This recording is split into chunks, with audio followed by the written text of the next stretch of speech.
Luo Yu, a peerless 9-star prodigy in the martial arts world, chose to become a Beast Tamer, a profession ridiculed by many. 50 years ago, the abyss descended. Mutated beasts and thousand-meter-tall titan behemoths swept across the world, reducing cities to ruins and erasing nations from history. To protect the last remnants of humanity, all new generations were urged to become martial artists, as only martial arts could save humanity from destruction. Yet Luo Yu, hailed as the god of war for his unparalleled talent, resolutely chose the path of a beast tamer. In Luo City, aboard a Line 2 tram, the onboard television was broadcasting the latest Awakening promotional video. Stirring music accompanied scenes of desolated cityscapes, igniting a fiery determination in the hearts of the young passengers. A girl with twin ponytails curiously asked, "Is there really anyone who wouldn't choose to become a martial artist?" Her words were met with a brief silence in the carriage. After a moment, a senior-looking boy sneered, "Who else but Luo Yu?" During last year's martial awakening, even though he achieved a 9-star talent level, he insisted on becoming a beast tamer. A whole year later, he's still stuck at the first stage, with no combat power to show for it. At the back of the tram, the tall and upright figure of a young man drew the attention of others. It was none other than Luo Yu himself. Beside him, a chubby boy named Jiang Hao nudged his shoulder and whispered, "I didn't expect you to choose the beast tamer path, but I believe you have your reasons. Those who talk behind your back will eat their words someday." Luo Yu smiled faintly, silently bringing up his personal information panel. The screen displayed, "Beast taming power charging, 99.99. Satisfied, he nodded. A year of relentless effort was finally about to bear fruit. As the tram reached its stop, a surge of students poured out. Luo Yu and Jiang Hao waved goodbye and headed to their respective classrooms. At Building 3, Classroom 9 of the senior year, Luo Yu was just about to enter when the homeroom teacher, Mr. Wang, called him into the hallway. The surrounding students cast mocking glances at him, but Luo Yu remained calm and addressed him politely, "Mr. Wang." The teacher sighed heavily, his tone filled with disappointment. "It's been a year. All the other students have advanced, yet you are still stuck at the first stage." He handed over a glowing transparent stone. "This is a profession reset stone, specially obtained by the principal from the sanctuary. It allows you to choose a new path." However, Luo Yu shook his head firmly. "Thank you for your kindness, but I don't need it." Mr. Wang's voice rose in frustration. "You're still talking about growth? It's been a year, and you're still at the first stage. Your contracted beast is just a house cat. It can't even beat a stray dog." Before he could finish, a crisp notification echoed in Luo Yu's mind. "Beast taming power fully charged. Current progress, 100. Would you like to advance now? It's here. Finally, it's here." Upon hearing the chime, a smile broke across Luo Yu's otherwise calm face for the first time. Over the past year, he had devoted himself to relentless training, pouring every waking moment into his cultivation. Countless moments of exhaustion, countless doubts, he had endured them all with gritted teeth. As a beast master, he couldn't channel his source energy directly into improving his combat abilities or advancing his levels like other warriors. Instead, all his source energy was absorbed into the Beastmaster's space, where it was transformed into Beastmaster energy. This unique energy, exclusive to Beastmasters, was the only path for them to ascend to higher levels. Luo Yu closed his eyes, recalling the ridicule and scorn he had endured throughout the year. Many had labeled him a failure, and even his former friends had begun to drift away. Yet, his resolve had never wavered. He knew that this very moment would change everything. "Advance," he whispered inwardly, as if issuing an unspoken command. Suddenly, the Beastmaster's space within him surged like a tidal wave. A torrent of Beastmaster energy burst forth, flooding through his body and saturating every fiber of his being. The overwhelming sensation of power coursing through him made him clench his fists, savoring the transformation in every muscle. His attributes skyrocketed, with his mental strength in particular climbing at an astonishing, almost imperceptible pace. And this was only the beginning. What Luo Yu anticipated most was the unlocking of his Beastmaster's innate talent after advancing, a talent of divine proportions in the truest sense. Before advancing, this talent had always been grayed out, visible but inaccessible. The frustration of being unable to utilize it had fueled countless moments of yearning. But now, the shackles had finally been shattered. "You have advanced to Tier 2. Second Beastmaster talent activated." The notification echoed clearly in his mind, and an unprecedented light ignited in Luo Yu's eyes. With a single thought, a translucent personal interface materialized before him. Name, Luo Yu. Class, Beastmaster Unique. Unique. You are the sole Beastmaster across all realms and dimensions, unmatched, unparalleled, the first and the last of your kind. Luo Yu's gaze lingered on the word unique, and a faint smile tugged at the corners of his lips. This was the very reason he had chosen to become a Beastmaster a year ago. During the awakening and class selection ceremony, everyone had been astounded by his 9-star martial talent, hailing him as a prodigious warrior. Yet, only Luo Yu knew that this wasn't his true calling. While others marveled at his 9-star talent, his attention had been drawn to a radiant, multicolored option beast master unique, the only one across all realms. Those 4 words struck a deep chord within him. Would he choose to become a powerful yet ordinary martial artist? Or would he walk an unprecedented path as the one and only Beastmaster? The choice was obvious. Without hesitation, Luo Yu selected Beastmaster. And the moment he saw his personal interface, he knew he had made the right decision. As the sole Beastmaster, his potential would surpass everyone else's by a wide margin. Beastmaster passive abilities. 1. Beastmasters can cultivate source energy, but all source energy is absorbed into the Beastmaster's space and converted into Beastmaster energy. 2. Beastmaster energy cannot be used directly in combat and is solely for advancing levels and forming contracts with beasts. 3. Upon each advancement, Beastmasters gain an additional beast contract slot. Luo Yu's eyes skimmed over these details, unable to suppress a sense of awe. He had read through these passive abilities countless times over the past year, but he had never been able to fully unleash their potential until now. With his advancement complete, everything was finally falling into place. He lifted his gaze, his eyes brimming with determination. His true strength lies in his Beast Master talent. The Beast Master talent with every advancement as a Beast Master, a new talent skill is unlocked. First tier talent. Once any creature becomes your pet beast, all of its genetic locks are instantly unlocked, its potential can skyrocket, and it can evolve and grow without limits. This was the ability Luo Yu awakened with. But what Luo Yu was most focused on at this moment was the second talent he had finally unlocked after a whole year of relentless effort, a god-tier talent. Second tier talent. Your contracted pet beasts are not restricted by any level limitations. The higher the level of the pet beast, the lower the probability of a successful contract. However, you can use your Beast Master power to increase the success rate, up to a maximum of 100. As he gazed at this talent, now fully unlocked and no longer grayed out, Luo Yu's lips curled into a slow smile. His blood surged in his chest, and his heart raced with excitement that was hard to contain. Contracting pet beasts without level restrictions, and being able to boost the success rate to 100 with Beast Master power. What kind of concept is this? A wild thought flashed through Luo Yu's mind. In an instant I can contract a Titan beast, and with 100 certainty. Before unlocking this talent, as a Beast Master, Luo Yu could only contract pet beasts that were no higher in rank than himself. When he was a first-tier Beast Master, he could only contract first-tier pet beasts. Even the mightiest second-tier pet beasts were beyond his reach. But now, things were different. With this talent, forget second-tier or third-tier beasts, even those Titan beasts that surpassed the 9th tier were within his grasp for a potential contract. And this is the era of Titan beasts. Titan beasts are the most fearsome entities on Blue Star. Any creature worthy of the title Titan beast is an unimaginably powerful monster. In terms of strength, martial artists are ranked from the 1st tier to the 9th tier.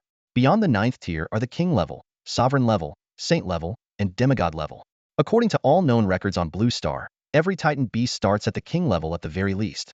The strongest human is the martial god of Huaxia, a demigod level peak powerhouse. Yet even he has been stuck at the demigod level for a full decade, with no clue how to break through to the god level. And what about the Titan beasts? According to human investigations, there are at least 10 god-level Titan beasts on Blue Star. Now, with this talent, Luo Yu theoretically has the potential to contract a god-level Titan beast. What would it feel like to have a god-level Titan beast as a pet? Luo Yu couldn't help but feel his entire body heat up with anticipation. However, despite his excitement, Luo Yu kept his composure. He was fully aware that, as a second-tier beast master, it would be nearly impossible for him to even approach a god-level Titan beast, let alone contract one. The mere aura of such a creature could be enough to take his life. So, what's my current probability of contracting a king-level Titan beast? Luo Yu's eyes lit up slightly as he activated the second talent's active ability with a thought. This talent not only allows him to boost the contract success rate, but also lets him view the real-time probability of success. He set his contract target as a king-level Titan beast. Current Beast Master tier, second tier. Success probability, 5. Only 5. Luo Yu frowned slightly, a trace of disappointment showing in his expression. But he quickly adjusted his mindset and muttered to himself, what if I use all of my Beast Master power? According to the talent description, he could consume his Beast Master power to increase the success probability, with no upper limit, up to 100. Calculating. Calculation complete. By using all of your current Beast Master power, the success probability can be increased to 35. If the Beast Master advances to the 3rd tier, the probability can be increased to 55. If the Beast Master advances to the 4th tier, the probability can be increased to 65. If the Beast Master advances to the 7th tier, the probability can be increased to 95. If the Beast Master advances to the 8th tier, the probability can be increased to 100. After hearing the system's calculation results, Luo Yu's gaze became even more resolute. 8th tier Beast Master, a 100 chance to contract a king-level Titan beast. He took a deep breath, suppressing the excitement in his heart. Although this goal seemed distant, he was absolutely confident that, with his talent, he could achieve it step by step. And this is just the beginning. Luo Yu couldn't help but take a sharp breath at this moment. It wasn't that he was overreacting, but the data in front of him was simply too shocking. Even though he had mentally prepared himself, he never expected it to be this extreme. 8th tier could actually achieve a 100 success rate in forming a contract with a king-level Titan behemoth. On the surface, the 8th tier might not seem far from the king level, but Luo Yu was well aware of the vast gap between the two. The combat power of behemoths far exceeded that of human martial artists, an indisputable fact. The catastrophic battle that shook all of Huaxia 5 years ago was the ultimate proof. A sovereign-level behemoth emerged from the abyss, and humanity sent 10 martial supremes to take it down. Yet the outcome was chilling. In that battle, humanity suffered devastating losses. 5 martial supremes fell, and the remaining 5 were gravely injured. And the behemoth? It was merely repelled, retreating to the abyss without so much as a scratch. Killing it? Not even close. They couldn't even seriously wound it. That 10 versus 1 battle laid bare the overwhelming advantage behemoths held in combat power. Some behemoths, born with extraordinary talents, could even fight hundreds on their own. Such terrifying creatures left humanity at a perpetual disadvantage when facing them. And yet, here was Luo Yu, able to form a 100 contract with a king-level behemoth while only at the 8th tier. If word of this got out, it would undoubtedly cause an uproar. Even the revered martial god might be shaken to the core. But Luo Yu's ambitions didn't stop there. His sights were set far beyond this. A 100 success rate at the 8th tier was certainly tempting, but Luo Yu understood that forming a contract didn't always have to rely on absolute certainty. As long as the success rate exceeded 50, it was worth the attempt. Even with lower probabilities, he was willing to take the gamble. For example, at his current 2nd tier strength, if he pushed his Beastmaster power to its limit, he could achieve a 35 success rate. And that probability was enough to make his heart race. A wild thought even crossed his mind: what if he left the city now and happened to encounter a king-level behemoth? If the contract succeeded, he'd instantly rise to unimaginable heights. And if it failed, the worst-case scenario would be spending some time recovering his Beastmaster power through cultivation. It seemed like a deal too good to pass up. Luo Yu took a deep breath, forcing himself to suppress that devilish impulse. He knew it wasn't the right time to take such a risk. His gaze shifted back to his talent panel, determined to continue uncovering his potential. Talent skills: 1 Stire talent, 2 Tire talent, 3 Retire talent. When his eyes landed on the detailed description of the 3rd-tier talent, Luo Yu's pupils suddenly contracted. Sharing the realm, strength, talents, skills, and bloodline of his contracted beasts. And the sharing ratio increased with the Beastmaster's tier, reaching a maximum of 100. What did this mean?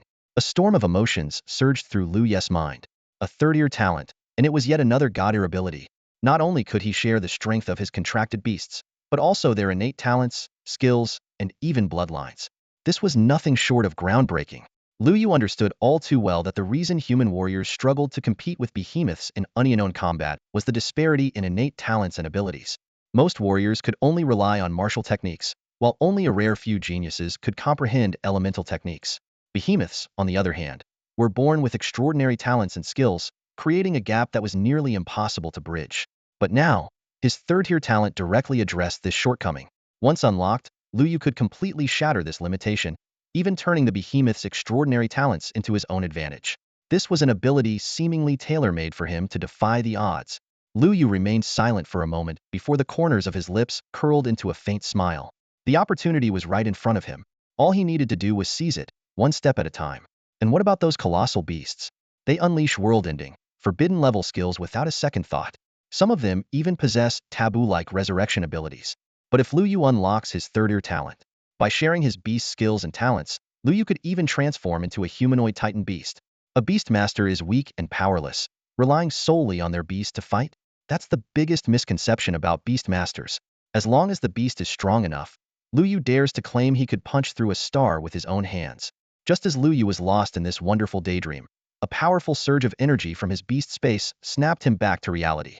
When he turned his gaze toward the beast space, his eyes lit up with an irrepressible excitement. Could it be that now that I've advanced to the 2nd tier, Kuei Sancti is finally about to evolve? Luo Yu murmured to himself, a hint of anticipation gleaming in his eyes. At that moment, inside the beast space, the black cat Kuei Sancti, which had been lazily sleeping like a plump little pig, suddenly opened its bright, intelligent eyes. Kuei Sancti was Lu Ye's first beast companion. It had started as nothing more than an ordinary house cat. Yet over the past year, it had stayed in the beast space, absorbing a continuous flow of beast energy, and now it had finally reached the threshold for evolution. Meow? Kuei Sancti blinked, seemingly puzzled by the changes in its body. In the next second, a dazzling light burst forth from its body, completely engulfing its form. Moments later, a massive cocoon, half the height of a human, appeared out of thin air. Within the cocoon, the dark silhouette of Kuei Sancti was undergoing a profound and mysterious transformation. As time passed, Kuei Sancti's aura grew visibly stronger, surging with power. Lu Ye's lips curved into a slight smile as he calculated silently, "It won't take more than a few hours before the evolved Kuei Sancti is ready to meet me." "Luo Yu? Have you made up your mind?" Luo Yu. In the hallway, Old Wang stared at Luo Yu, who seemed lost in thought, his brows furrowed with concern. Watching Luo Yu occasionally break into silly grins, Old Wang couldn't help but mutter to himself, "This kid, could it be that he's been through so many setbacks this past year that he's lost his mind?" "Hey!" Old Wang finally raised his voice, snapping Luo Yu out of his daze. Luo Yu blinked, returning to his senses, his gaze regaining clarity. Seeing this, Old Wang let out a sigh of relief, patting his chest. Good, not crazy. But his expression quickly turned serious again. Fixing his eyes firmly on Luo Yu, Old Wang pressed on. "So, have you made up your mind? Are you going to give up being a beast master and switch to cultivating as a martial artist? If you agree, I can use a priceless treasure right now to clear your profession and help you awaken a new path." Old Wang's eyes were filled with expectation, as though he was waiting for Luo Yu to turn over a new leaf. However, that hope was destined to be dashed. Luo Ye's lips curved into a faint smile, and a glint of determination flashed in his eyes. He spoke slowly, his voice resolute and unwavering. "Teacher Wang, I've made my decision. I don't want to give up being a beast master to pursue martial arts. Please understand." As his words fell, Old Wang's eyes dimmed instantly, as if all the light had drained from them. He was silent for a long moment before letting out a deep sigh, his gaze complicated as he looked at Luo Yu.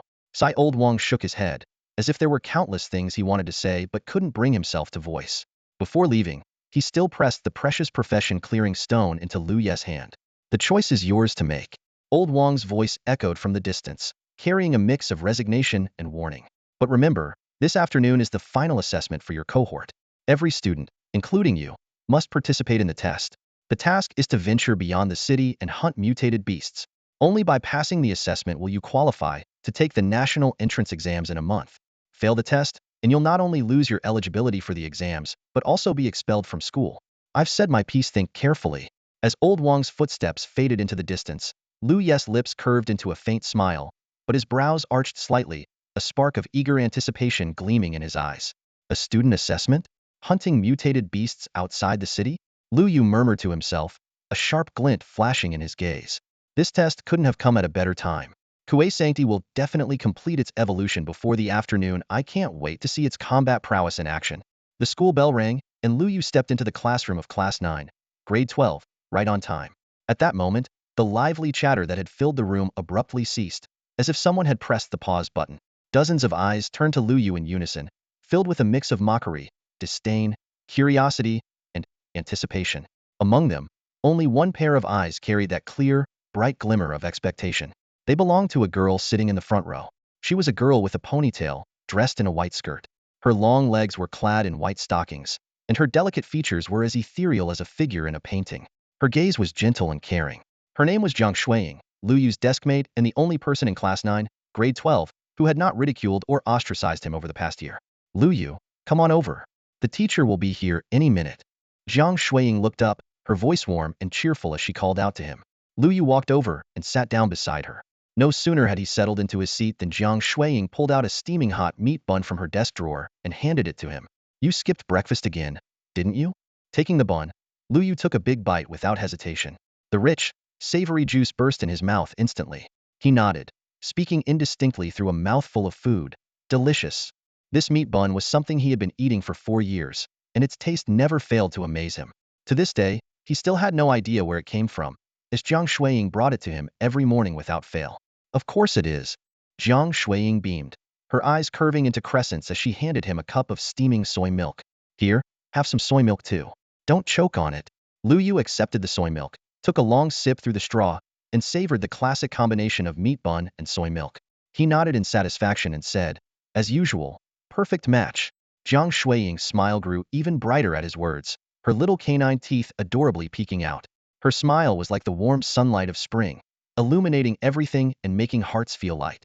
However, this harmonious scene was not well received by everyone. Two boys sitting behind them found their hearts filled with envy and frustration. Su Shang, the one wearing glasses, couldn't help but mutter under his breath, damn it. What's so special about him? Just because he's good-looking? Does that really justify Jiang, the school beauty, treating him so well for 3 whole years? His deskmate, Lin Changyuan, didn't respond. Instead, he stared intently at the back of Lu Ye's head, his expression dark and unreadable, as if he were plotting something. Jiang Shuiying, however, had sharp ears. Hearing Su Shang's muttering, she immediately turned around, her tone sharp and impatient. Su Shang, why do you talk so much nonsense? I like Luo Yu. So what if I bring him breakfast? You've been saying the same thing over and over. I've heard it so many times my ears are about to fall off. Su Shang was momentarily stunned by her outburst. Pouting, he stopped talking. Though he felt indignant, he dared not argue further. After all, Jiang Shuiying wasn't just the school beauty. She was also the genius of Class 9 and the entire school. Last year, she awakened a rare 7-star martial talent. In just 1 year, she had advanced to a Tier 3 martial artist and was even on the verge of breaking into Tier 4. As for Su Shang, with his mere 3-star talent, he was only a Tier 2 martial artist, hardly a match for her. Humph. Jiang Shuiying snorted coldly, her gaze sweeping over Su Shang before landing on Lin Changyuan. Lin Changyuan, you should keep your deskmate in check. He's a grown man, yet he whines like a bitter old lady all the time. It's so annoying. Lin Changyuan's face instantly broke into a sunny, toothy smile as he responded in a light-hearted tone. Got it, Jiang, our esteemed school beauty. But the moment Jiang Shuiying turned her head back, his smile vanished abruptly, replaced by a shadowy and chilling expression. His eyes locked onto Luo Yu once again, and beneath the surface, a storm seemed to be brewing, one filled with secrets he had no intention of revealing. Only occasionally, when his gaze fell upon Jiang Shuiying's graceful silhouette, did a faint hint of infatuation and greed flicker in Lin Changyuan's eyes. The corners of his mouth curled into a cold sneer, but his expression gradually darkened. He muttered under his breath, heh, choosing not to be a promising martial arts prodigy, but instead opting to become some useless beast tamer? This afternoon is the martial arts assessment. I can't wait to see how a mere first-tier beast tamer like you plans to pass. His voice was so low that only he could hear it, but the gritted teeth and disdainful tone carried an unmistakable malice. Beside him, his deskmate Su Shang seemed even more outwardly expressive. His thick brows furrowed deeply, and his eyes were filled with resentment as he glared at the back of Luo Yu's head, as if his gaze alone could bore a hole through it. Clearly, the frustration and anger from being reprimanded by Jiang Shuiying that morning had all been redirected toward Luo Yu. Lin Changyuan's sneer and Su Shang's hostile glare didn't stand out in the classroom. Instead, they seemed like a routine occurrence. The other classmates' reactions were largely the same, especially the boys. Even if they didn't voice it, the envy and hostility in their eyes were unmistakable. After all, Jiang Shuiying was the dream girl of countless boys at the school, and yet Luo Yu, this so-called useless beast tamer, had somehow managed to earn her favor. How could they not be jealous? Time slipped by in this tense and complex atmosphere, and before anyone realized it, the morning's theoretical lessons had come to an end. As the bell signaled the end of class, the room erupted in chatter, though it lacked the usual casual tone. Everyone was anticipating the event. They had been waiting for the afternoon's final assessment. Just as the theory teacher was about to leave the room, the homeroom teacher, Mr. Wang, strode purposefully to the doorway and rapped firmly on the doorframe. The heavy knocking instantly drew the attention of every student, and dozens of pairs of eyes turned toward him. This afternoon final assessment. Mr. Wang's voice was as commanding as ever, exuding an undeniable authority. Assemble at the school gate at exactly 1 p.m. We're heading outside the city to hunt mutant beasts. No one is allowed to be absent or late. This is directly tied to your upcoming national college entrance exams and university applications. Understood? The classroom fell silent for a brief moment before a unanimous response rang out. Understood. Mr. Wang nodded in satisfaction, though his gaze lingered on Luo Yu for a few extra seconds, carrying a hint of something unspoken. This subtle detail didn't escape the notice of the other students, and soon the classroom buzzed with renewed chatter. The final assessment is finally here, someone exclaimed excitedly. Haha, yeah, been waiting for this day forever. I heard last year's test was hunting gold-eating rats. Those are second-tier mutant beasts. Second tier? That's nothing. I broke through to third-year martial artist just last month. Heh, sure, you can handle it easily. But that doesn't mean everyone else can. Some people will be lucky if they're not running for their lives from the mutant beasts. Exactly. Exactly. Though no names were mentioned, everyone knew who these remarks were targeting. The underlying meaning was clear. Luo Yu. The pointed stares directed at his back were practically sharp enough to pierce through him. Jiang Shuiying frowned slightly as she listened, her expression tinged with displeasure, but she ultimately remained silent. After all, no matter how much of a school idol and prodigy she couldn't reprimand everyone on a whim. Still, she couldn't help but turn to Luo Yu and softly comfort him. Luo Yu, don't take their words to heart. They don't know what they're talking about. Hearing this, Luo Yu turned his head to look at her, his expression as calm and composed as ever. A faint smile tugged at the corners of his lips, as if he were completely unfazed by the malicious gossip. In that moment, his gaze met Jiang Shuiying's clear, gentle eyes. Her eyes were full of concern, as soothing as a breeze in early spring, and a light, pleasant fragrance drifted faintly toward him. At that moment, she leaned in slightly, almost as if she were about to rest against him. Jiang Shuiying suddenly realized her posture, her cheeks flushing crimson as she let out a soft exclamation and quickly lowered her head. But after just a few moments, she shyly raised her gaze again, her bright, sparkling eyes meeting Luo Yu's once more, as if seeking some kind of reassurance. This scene, witnessed by their classmates, only fueled the flames of jealousy, with countless envious glares stabbing at Luo Yu's back like daggers. I've liked Luo Yu for more than just a day or two. Everyone at Luo City First High knows that, so what's there to be embarrassed about? Jiang Shuiying silently cheered herself on. She lifted her gaze toward Luo Yu, her eyes landing on the faint crease between his brows. Her heart, however, betrayed her, skipping a beat. Those deep, focused eyes of his seemed as though they could see right through her. Luo Yu's gaze, indeed, lingered on Jiang Shuiying's face, but there wasn't a trace of romantic interest in his mind. Instead, he was quietly calculating something. After freeloading off this girl's breakfast for 3 whole years. He couldn't help but feel a little guilty. Once he grew stronger and more capable, perhaps he should repay her with some resources and opportunities. Especially in these times of catastrophic beast invasions, where everyone lived in fear, strength was the ultimate security. Jiang Shuiying felt flustered under Luo Yu's unyielding stare. The confidence she had just mustered up quickly wavered. Her cheeks flushed a visible shade of red, even her ears tinged pink, and she looked like a steaming kettle ready to whistle. HM? Luo Yu snapped out of his thoughts and realized Jiang Shuiying was nervously fiddling with her fingers, her face as red as a ripe apple. He blinked, slightly puzzled, seemingly unaware of how intense his gaze had been moments ago. Noticing his attention, Jiang Shuiying's heart skipped another beat. She thought he might say something. She even briefly fantasized that he might confess to her, but after waiting for what felt like an eternity, nothing happened. Her initial excitement was gradually replaced by awkwardness, and she lowered her head in frustration, silently berating herself. Seriously, I almost blurted out, I do. This is so embarrassing. Her expressions shifted rapidly, shy one moment, regretful the next, and sometimes tinged with a hint of hopeful anticipation. Luo Yu watched her, utterly bewildered, unable to make sense of what was going on. After a long pause, Jiang Shuiying finally composed herself. She looked up at Luo Yu, her tone laced with concern. What's your plan for this afternoon's final assessment?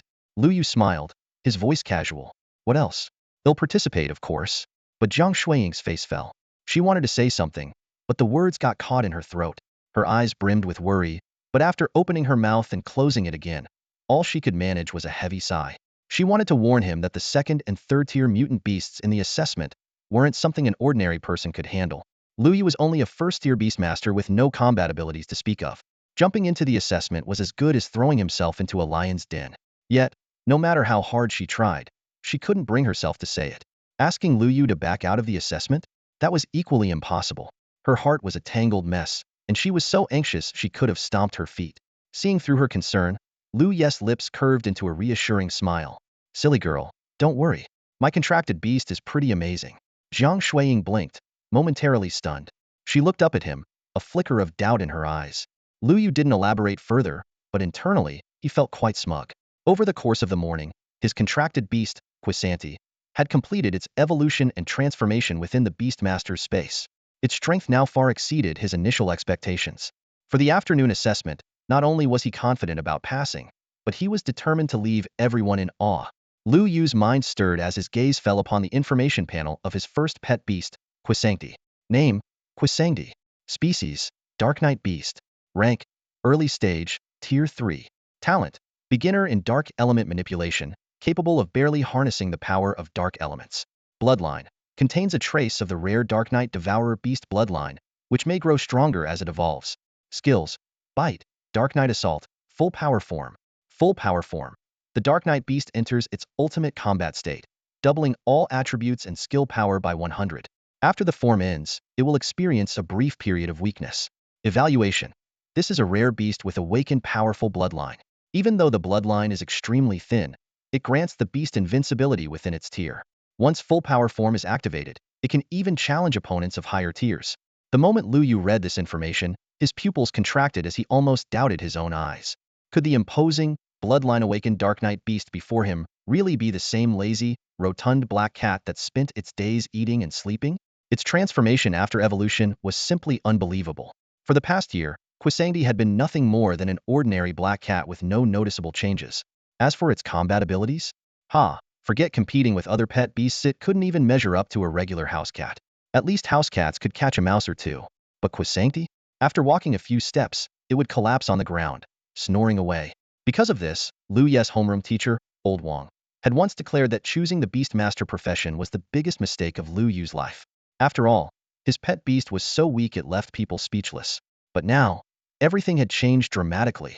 Could it be because I advanced to Tier 2 as a Beastmaster? Luo Yu furrowed his brows, puzzled. But he quickly dismissed the idea. He knew very well that a Beastmaster's advancement had no direct impact on their pet beast's evolution. Could it be due to my talent? A sudden thought flashed through Luo Yu's mind as he recalled the first Beastmaster talent he had awakened. Tier 1 talent. Any creature that becomes your pet beast will immediately unlock all genetic restraints, with unlimited potential to evolve and grow. When he first awakened this talent, Luo Yu was ecstatic. Unlimited growth, unlimited evolution. With such high hopes, he had eagerly contracted Kwisangdi, a pet cat he had raised for years. However, the following year turned out to be a huge disappointment. For an entire year, Kwisangdi did nothing but eat and sleep, showing no signs of combat ability. At one point, Luo Yu even suspected that his first pet beast might be a complete failure. Who would have thought that Kwisangdi had been lying dormant all along? Over the past year, it had been silently absorbing the Beastmaster energy Luo Yu cultivated, undergoing a profound metamorphosis of its life form. Now, it had finally been reborn as a Dark Knight beast. So the key to a pet beast's evolution lies in the Beastmaster energy. The more it absorbs, the stronger its evolution becomes. Luo Yu suddenly had a moment of clarity and felt a surge of relief. Thankfully, the absorbed Beastmaster energy was converted into charge, so it hadn't hindered his own advancement in cultivation. Reflecting on it carefully, Kwisangdi's transformation from an ordinary house cat to a Dark Knight beast wasn't just a leap in its life form, but a complete restructuring of its bloodline. Such a profound change taking an entire year seemed reasonable in retrospect. Its lack of combat ability during that time was clearly due to being in a transitional phase of its evolution. At this thought, Luo Yu couldn't help but marvel. My talent really is outrageous. A perfectly ordinary house cat somehow managed to evolve a trace of the bloodline of a Night Devourer beast. If it had been a powerful exotic beast or a giant creature to begin with, who knows what kind of absurd form it might have evolved into. Luo Yu pulled his thoughts back and looked down at the lazy black cat sprawled at his feet, a faint smile tugging at the corners of his mouth. No matter what, successful evolution is always a good thing. With its third-tier strength, it could even take on a fourth-tier opponent at full power. This afternoon's final assessment was practically in the bag. Thinking of this, Luo Yu's mood lifted, and even his gaze toward Jiang Shuiying softened. She was sitting nearby, attentively flipping through the materials for the assessment. The sunlight streaming in illuminated her face, making her delicate features even more captivating. As Luo Yu watched her, he couldn't resist reaching out and gently pinching her smooth, tender cheek. Soft, feels nice, he remarked with a satisfied smile, clearly pleased with his impulsive action. Jiang Shuiying let out a startled cry at the unexpected gesture. Her face turned crimson in an instant, like a ripe apple. She bit her lip, too shy to look up, but she didn't resist. Instead, she sat stiffly in place, as docile as a startled little rabbit. 1 p.m. Outside the gates of Luocheng No. 1 High School, the senior students of each class stood in neat rows, led by their homeroom teachers, heading out of the city. Under the bright sunlight, the procession appeared orderly, but an undercurrent of nervousness and anticipation was evident on every face. Since the advent of the era of behemoths, humanity had lost the right to live beyond city walls. Countless mutated beasts and enormous creatures roamed freely, turning vast stretches of human territory into desolate wastelands. Now, only a few cities in Huaxia still stood strong, and Luocheng was one of them. But maintaining this foothold was no easy feat. The wilderness outside Luocheng was fraught with danger, as the reproduction rate of mutated beasts far outpaced the growth of human warriors. It was a desperate race, and the price of falling behind was unthinkable: cities destroyed, lives lost. Even more terrifying were the behemoths. The appearance of a single one spelled catastrophic destruction. Many cities had been reduced to ruins under their rampage. Luocheng had been spared so far only because it was nestled deep within the plains, shielded by other cities on its periphery. But what the future held, no one could say. Yo, Yuga! Luo Yu was walking side by side with Jiang Shuiying when a familiar voice called out. He turned to see Jiang Pongzi squeezing through the crowd. His face lit up with his signature goofy grin. You sneaked over from Class 7. Aren't you worried about old Jiang giving you an earful? Luo Yu raised an eyebrow, his tone teasing. Jiang Pongzi chuckled sheepishly, completely unbothered. When his gaze shifted to Jiang Shuiying standing beside Luo Yu, his grin widened as he greeted her enthusiastically. Hey there, sis-in-law. Didn't expect to see you here. Hearing the word sis-in-law, Jiang Shuiying's face turned as red as a tomato. She let out a soft gasp and quickly walked ahead, clearly flustered and eager to escape the awkward situation. Luo Yu watched her retreating figure, a faint smile playing on his lips. Then, he turned his gaze back to Jiang Pongzi, his expression a mix of amusement and curiosity. So, what's up? Jiang Pongzi rubbed his hands together and leaned in closer, lowering his voice. I knew I couldn't hide it from you, Yuga. He glanced around, making sure no one was listening, before pulling Luo Yu to the side of the group. I overheard something from my dad during lunch. It's related to this final assessment. Jiang Pengzi's voice carried a hint of intrigue. Luo Yu raised an eyebrow, his interest piqued. He knew Jiang Pengzi could be loud and boisterous, but his background was no joke. His father was one of Luocheng's top 5 martial experts, a 9th-tier pinnacle warrior. Any information from him was bound to be significant. Spill it. What did you hear? Luo Yu asked. Jiang Pengzi took a deep breath, his eyes darting around once more to ensure no one was eavesdropping. Then, he leaned in even closer and whispered, the area we're heading to for the assessment, there's a chance a king-tier behemoth might show up nearby. Luo Yu froze. Whoa, Yuga, why are you so excited? Jiang Pengzi was completely dumbfounded as he looked at Luo Yu, whose face was flushed with excitement and even breathing heavily. He had known Luo Yu for years, but this was the first time he had seen him lose his composure like this. Yuga, that's a king-tier beast we're talking about. The kind that could wipe out our entire Luo city. Shouldn't you be worried or terrified? Hearing this news? Jiang Pengzi stared at Luo Yu in disbelief, as if questioning his life choices. Seeing the glowing excitement on Luo Yu's face, he even began to wonder if his Yuga had been scared out of his wits. But Luo Yu just grinned, his eyes sparkling with enthusiasm. Pengzi, tell me more about this king-tier beast. I'm all ears. He rubbed his hands together and leaned in, his face full of eager anticipation. Jiang Pengzi was utterly speechless at Luo Yu's reaction. Shaking his head, he muttered, Yuga, you're acting like a stranger to me. After a brief hesitation, he decided to spill the beans. I overheard this from my dad last month. The sanctuary detected abyssal fluctuations in the wilderness east of Luo City. My dad took on the mission to investigate. The abyss? Luo Yu raised an eyebrow, his expression gradually turning serious. Jiang Pengzi nodded, his tone dropping a notch. Yeah, the abyss. You know, the place where terrifying beasts emerge out of nowhere. Many cities have been destroyed because of sudden abyss appearances. My dad was really worried, so he went to check it out. And guess what? What happened? Luo Yu asked, his tone tinged with urgency. Lowering his voice, Jiang Pengzi leaned in and said mysteriously, by the time my dad got there, the abyssal fluctuations had already vanished. But nearby, they found traces of a giant beast. They said one of its footprints was over 10 meters long. The beast already came out of the abyss? Luo Yu blurted out instinctively, his eyes narrowing slightly. Exactly. That's what my dad and the others suspect too. Jiang Pengzi nodded vigorously and continued, originally. My dad wanted to report it and have stronger reinforcements sent from Jinling. But the city lord Lin suppressed the news. According to him, the beast is only at the early king-tier stage. It's still a juvenile, and it's seriously injured. A juvenile, an injured, Luo Yu murmured, repeating the words as the excitement in his eyes burned even brighter. He leaned forward slightly, as if ignited by the thought. Jiang Pengzi took a deep breath, seeing Luo Yu's reaction, and went on, that's why this hasn't been reported yet. City Lord Lin, along with my dad and the others, has been searching the wilderness for the injured beast all month. My dad said the last traces indicate the beast might have retreated into the depths of the K3 trial zone. Oh, and apparently, the beast has a talent for changing its size. Otherwise, with a body that big, it couldn't have hidden for so long without being found. A size-changing ability? Luo Yu raised an eyebrow, falling into deep thought. The K2 trial zone, used for Luo City High School's endophthalm assessments, was close to the K3 zone. The distance wasn't far. An early king-tier beast, juvenile, and seriously injured. Wasn't this practically a gift-wrapped battle pet? A sly grin spread across Luo Yu's face as he silently made up his mind.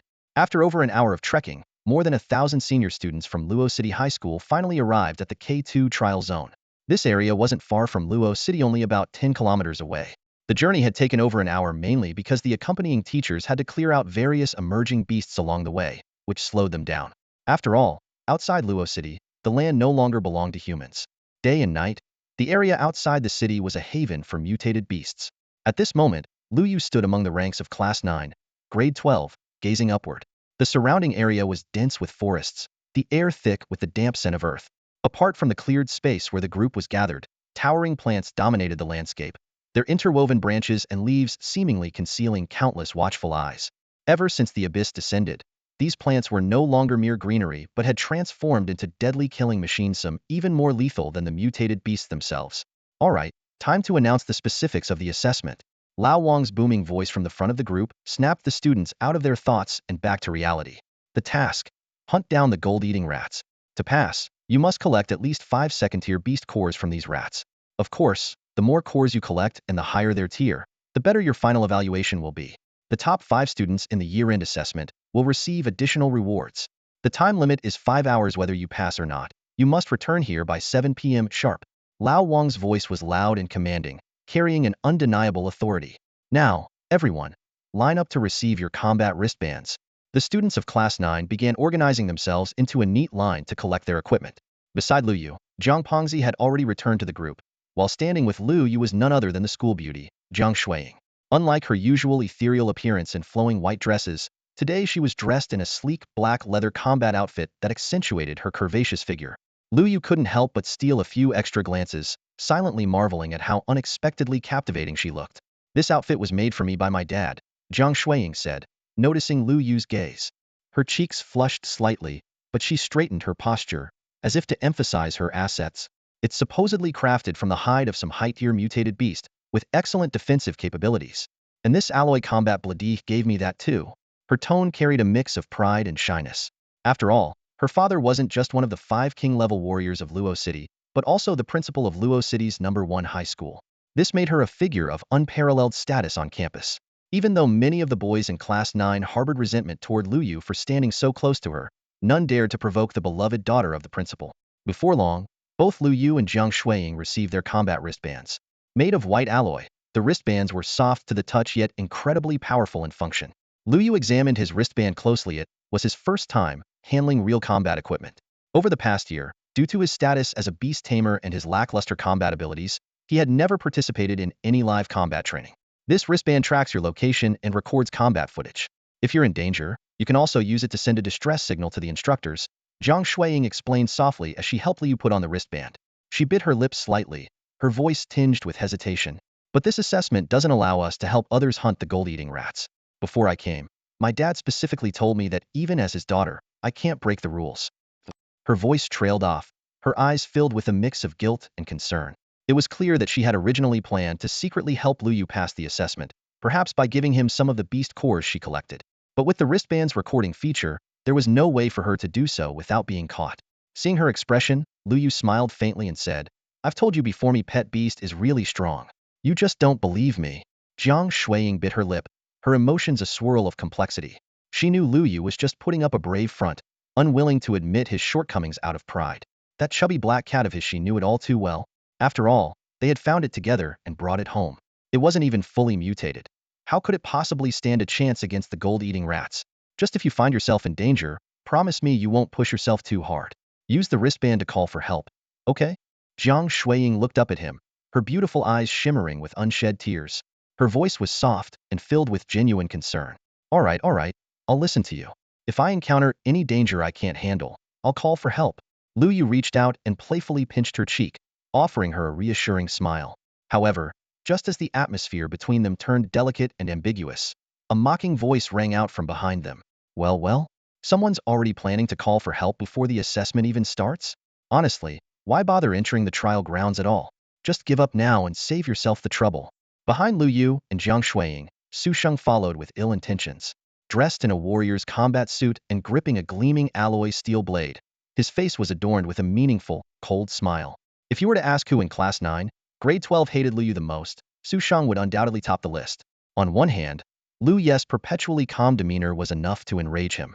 On the other, every time Su Shang tried to tarnish Luo Yu's reputation, Jiang Shuiying would mercilessly shut him down. And who was Jiang Shuiying? The principal's cherished daughter, the school's star. Su Shang wouldn't dare provoke her. Every time he was scolded, he could only swallow his pride. But Luo Yu? A mere student burdened with the label of useless Beast Tamer? Su Shang never took him seriously. For this endopterm assessment, Su Shang had waited 3 years, endured 3 years, and now he finally had his chance to vent his pent-up frustration. Today, the moment old Wang announced the teams were dismissed and the students scattered into the trial zone, Su Shang couldn't wait any longer. He stepped forward eagerly, gripping his blade tighter, his smirk resembling that of a bloodthirsty predator locking onto its prey. Su Shang, it's you again. Jiang Shuiying abruptly turned around, her brows furrowed in irritation, her tone dripping with disdain. She raised her alloy blade, striding towards Su Shang with an imposing aura. Over the past 3 years, she had grown weary of his shameless antics. Scolding him was useless, and fighting him was against school regulations. Miss Popular, the assessment has already started, Su Shang said, a hint of nervousness flashing across his face as he unconsciously stepped back 2 paces. Yet his words remained sharp.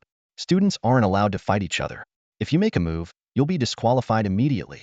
Think carefully about what you're doing. His loud voice even caught the attention of a supervising teacher not far away. Jiang Shuiying, now visibly furious, gripped her blade tighter, her chest rising and falling with anger. Yet, for the moment, she was at a loss for how to deal with him.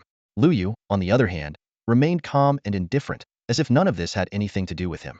He merely glanced at Su Shang, his gaze filled with a hint of disdain, as if he were looking at an insignificant fly.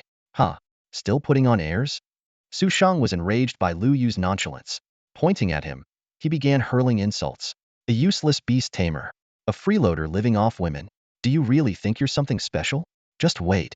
When you're running for your life from the gold-eating rat later, they'll capture every embarrassing moment on camera and post it on the school forum for everyone to see.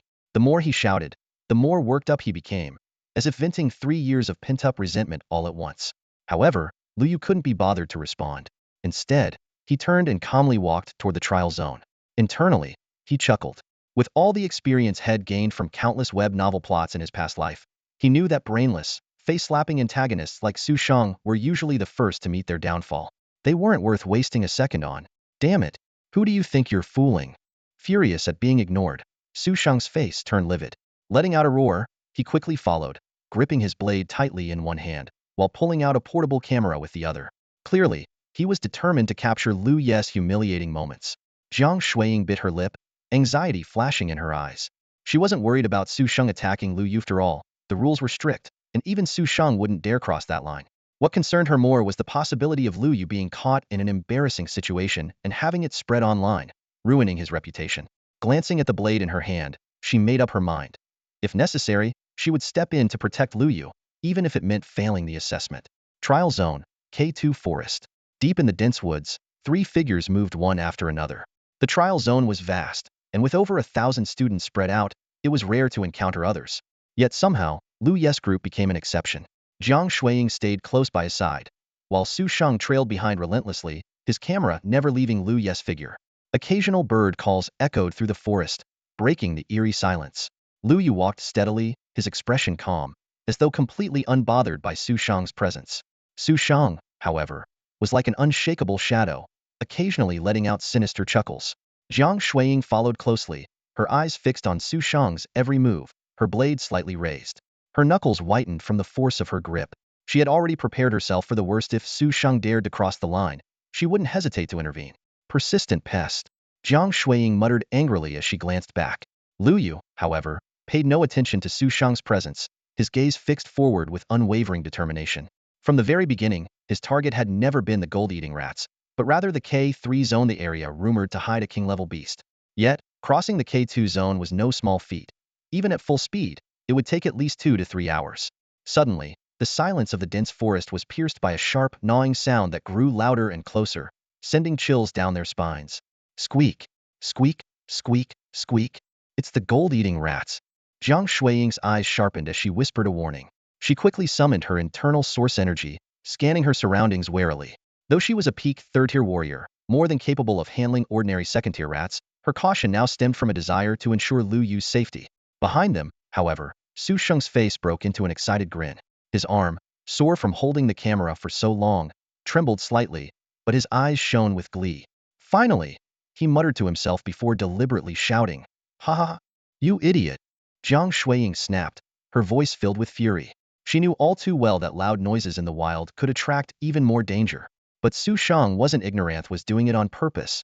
Sure enough, his outburst caused the previously sporadic, gnawing sounds to intensify, becoming sharper and more piercing. In the next instant, a dark gold figure shot out from the forest, hurtling straight towards Su Sheng. "A gold-eating rat!" Jiang Shuiying exclaimed under her breath, a flicker of worry crossing her eyes. These second-tier mutated beasts were not only incredibly fast but also covered in sharp golden spines, making them deadly in both attack and defense. For an ordinary person, encountering one would almost certainly mean death. "Damn it! Why the hell are you coming after me?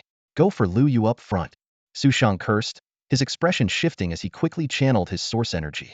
Despite his frustration, he was a peak second-tier warrior and reacted swiftly, slashing his blade at the golden blur. The clash of his blade against the creature's spiked body rang out like the sharp clang of metal on metal. Meanwhile, Luo Yu caught a clear view of the gold-eating rat. It was about the size of a house cat, its body bristling with razor-sharp golden spines, and its black, beady eyes darting around with a glint of intelligence. Luo Yu understood well that mutated beasts were unlike ordinary animals.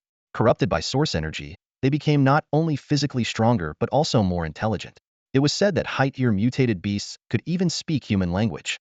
Before he could dwell on the thought, a louder, more concentrated gnawing sound emanated from the depths of the forest. Squeak, squeak, squeak, squeak. 5 more gold-eating rats emerged, their dark gold figures darting toward Luo Yu with alarming speed. Their sharp instincts seemed to target him, drawn by the scent of flesh and blood that excited them to no end. "Ha ha ha!" Su Sheng burst into laughter at the sight. Instead of continuing his attack on the rat in front of him, he stopped mid-swing and raised his camera, aiming it at Luo Yu. His eyes gleamed with anticipation. Capturing Luo Yu's panicked and helpless state on film was worth any risk, even getting bitten by a rat. "Luo Yu, watch out!" Jiang Shuiying called urgently, launching herself forward like an arrow in an attempt to shield him. But just as she moved, a dark shadow suddenly appeared out of nowhere. Squeak! The 5 gold-eating rats, which had been charging ferociously toward Luo Yu, froze midair before abruptly turning tail and fleeing. It was as if mice had encountered a predator far beyond their comprehension. A moment later, the shadow let out a lazy, almost playful meow. Mia. The dark figure vanished as quickly as it had appeared, its speed so astonishing that it left behind faint afterimages.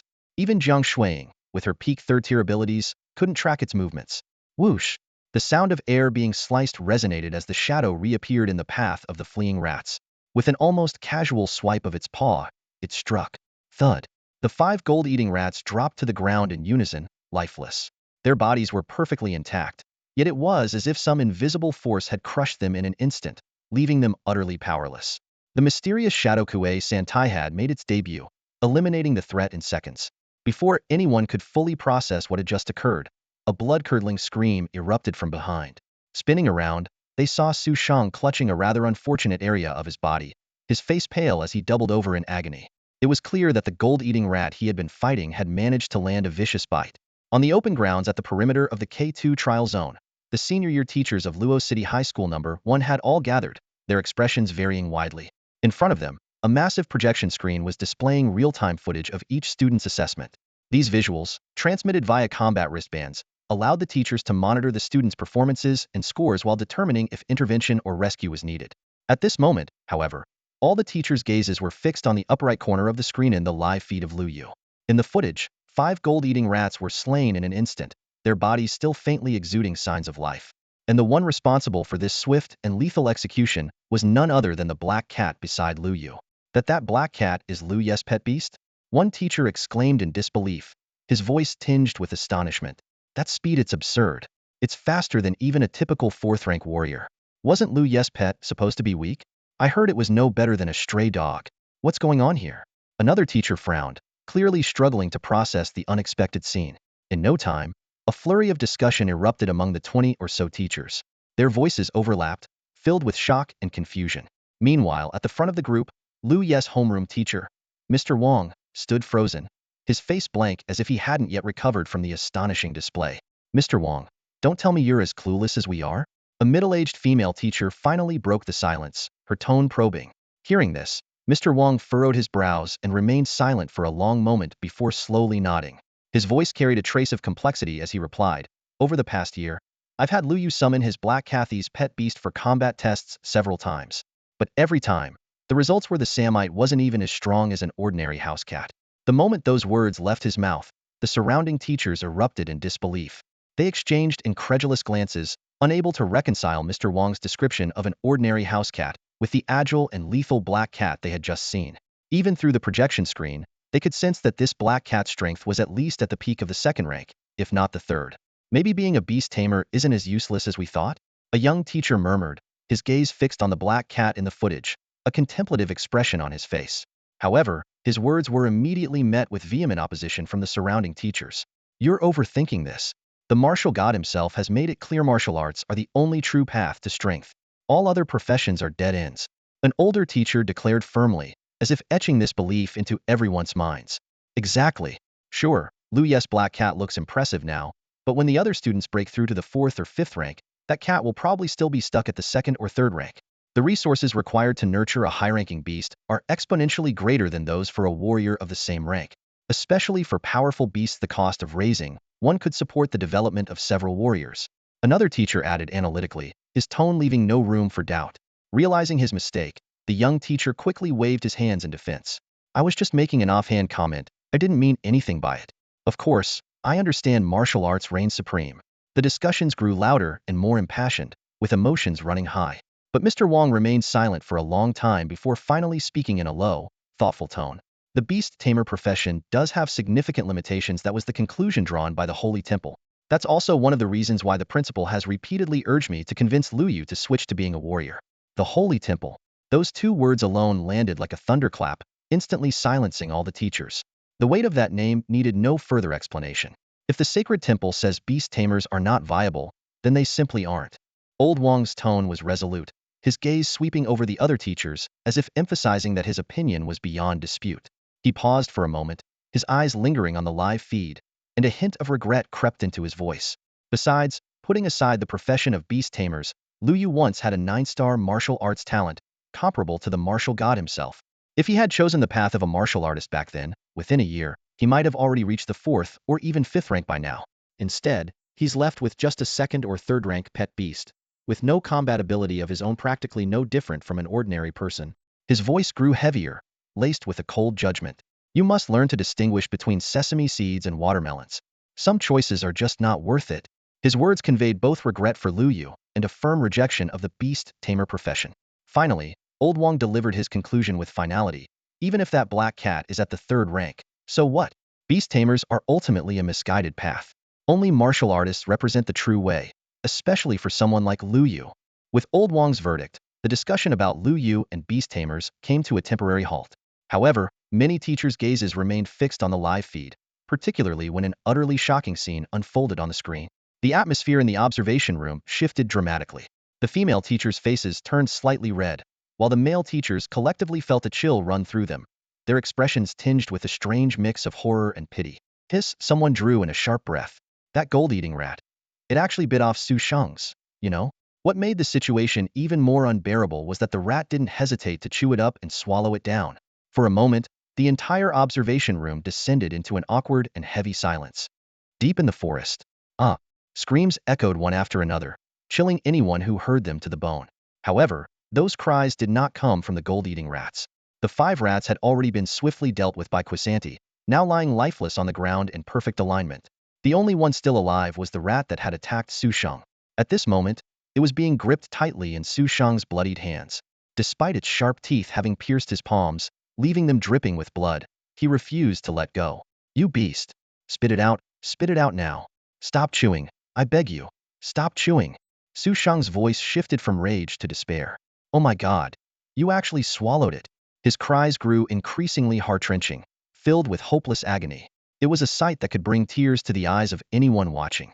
Standing nearby, Jiang Shuiying observed Su Sheng with a complicated expression. This was the same man who had hurled insults at her for 3 years straight, and now he had met such a miserable fate. She turned her head away, trying to hide the flicker of sympathy on her face, but her lips twitched slightly, betraying the urge to laugh. Jiang Shuiying was a well-mannered girl who rarely mocked others unless the situation was truly beyond her control. Luo Yu stood off to the side, coughing lightly, his own expression equally peculiar. He looked at Su Shang, who was half kneeling on the ground with a face full of despair, and felt an unexpected twinge of sympathy. It wasn't out of kindness or pity, but rather an instinctive reaction as a fellow man. Witnessing the heroic feat of that gold-eating rat earlier had sent a chill down his own spine, leaving him with a phantom ache. Su Shang lost his pride as a man. Luo Yu mused silently, bit clean off there's barely anything left. What man, or even what male creature, could remain indifferent to such a sight? Of course, Luo Yu had no intention of actually helping Su Shang. After all, this guy had spent plenty of time gloating and mocking him in the past. Su Shang had even risked staying in the line of danger just to capture footage of Luo Yu, fleeing in disgrace. In the end, that decision had cost him dearly.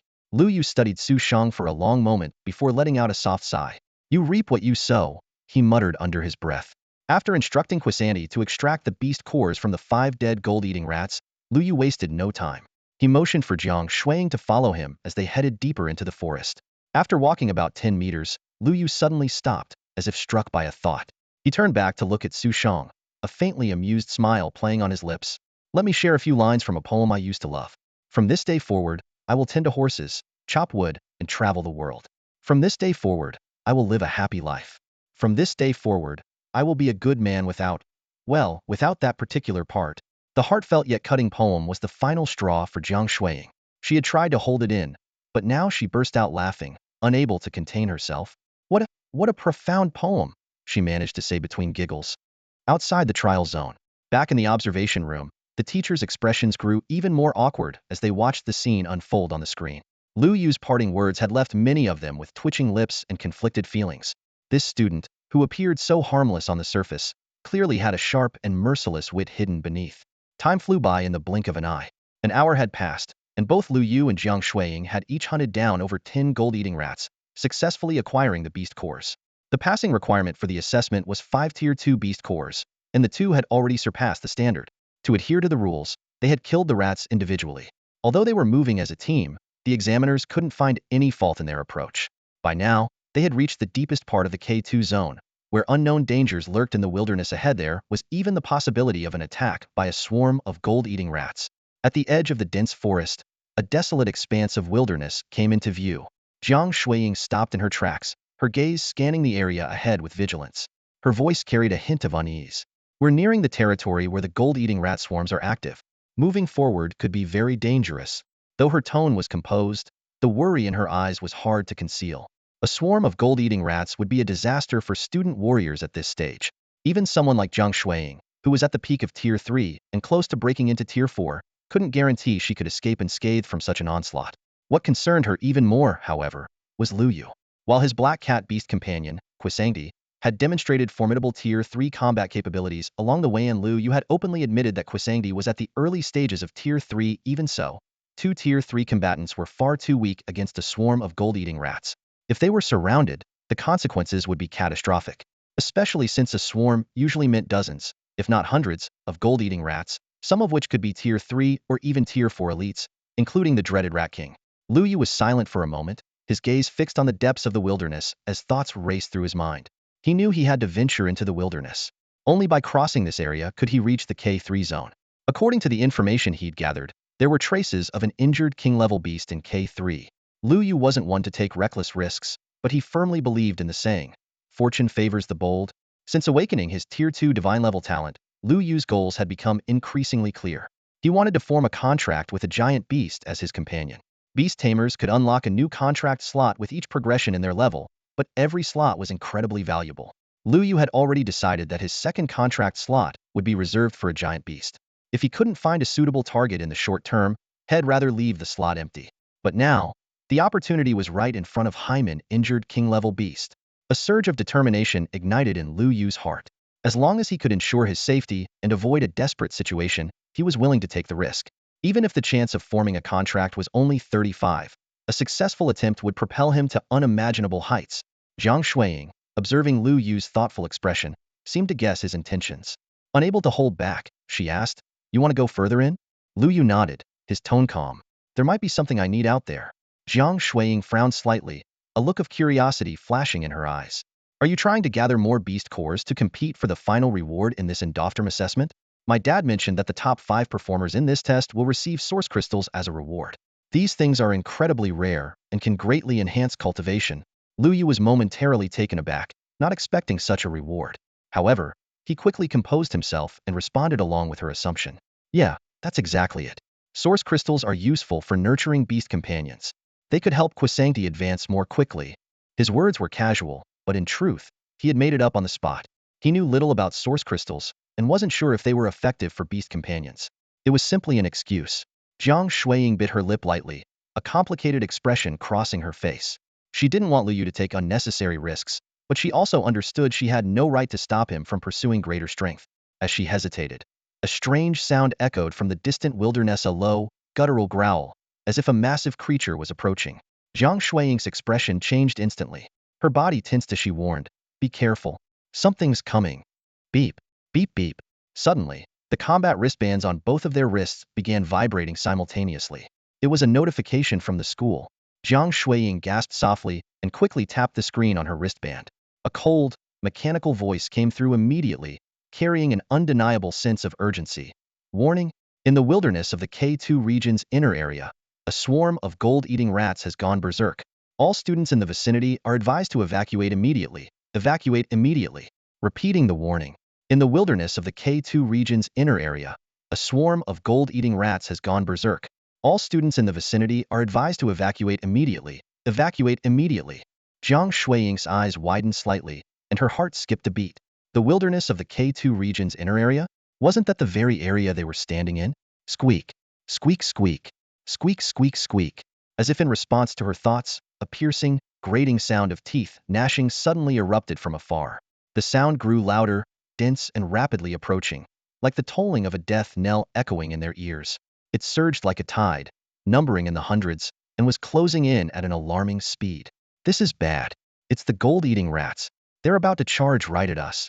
Jiang Shuiying's delicate face turned pale as she grabbed Luo Yu's arm and bolted, her steps frantic enough to make the very air around them feel tense and taut. But just as they were about to flee, a desperate shout from behind made her stop abruptly and turn around. Ahead of the wilderness, a group of students wearing martial artist robes was fleeing in utter disarray. There were over 20 of them. They stumbled and staggered, crying out in panic, their faces filled with sheer terror. Behind them, an overwhelming swarm of black gold-eating rats surged like a tide, their sheer numbers enough to make anyone's scalp tingle with fear. To make matters worse, the fleeing students were heading straight in Jiang Shuiying and Luo Yu's direction without hesitation. Their frantic actions had directly drawn the gold-eating rats toward them. Lin Chongyuan?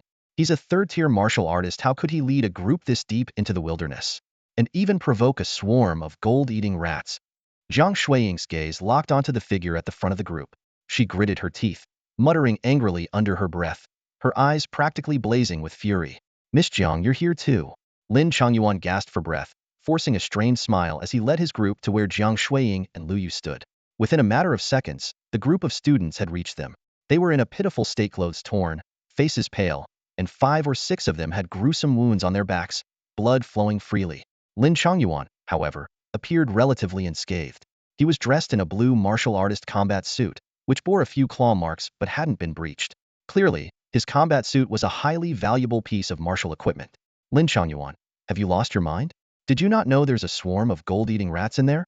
Jiang Shuiying couldn't hold back her anger any longer and questioned him coldly. Lin Chongyuan didn't seem offended.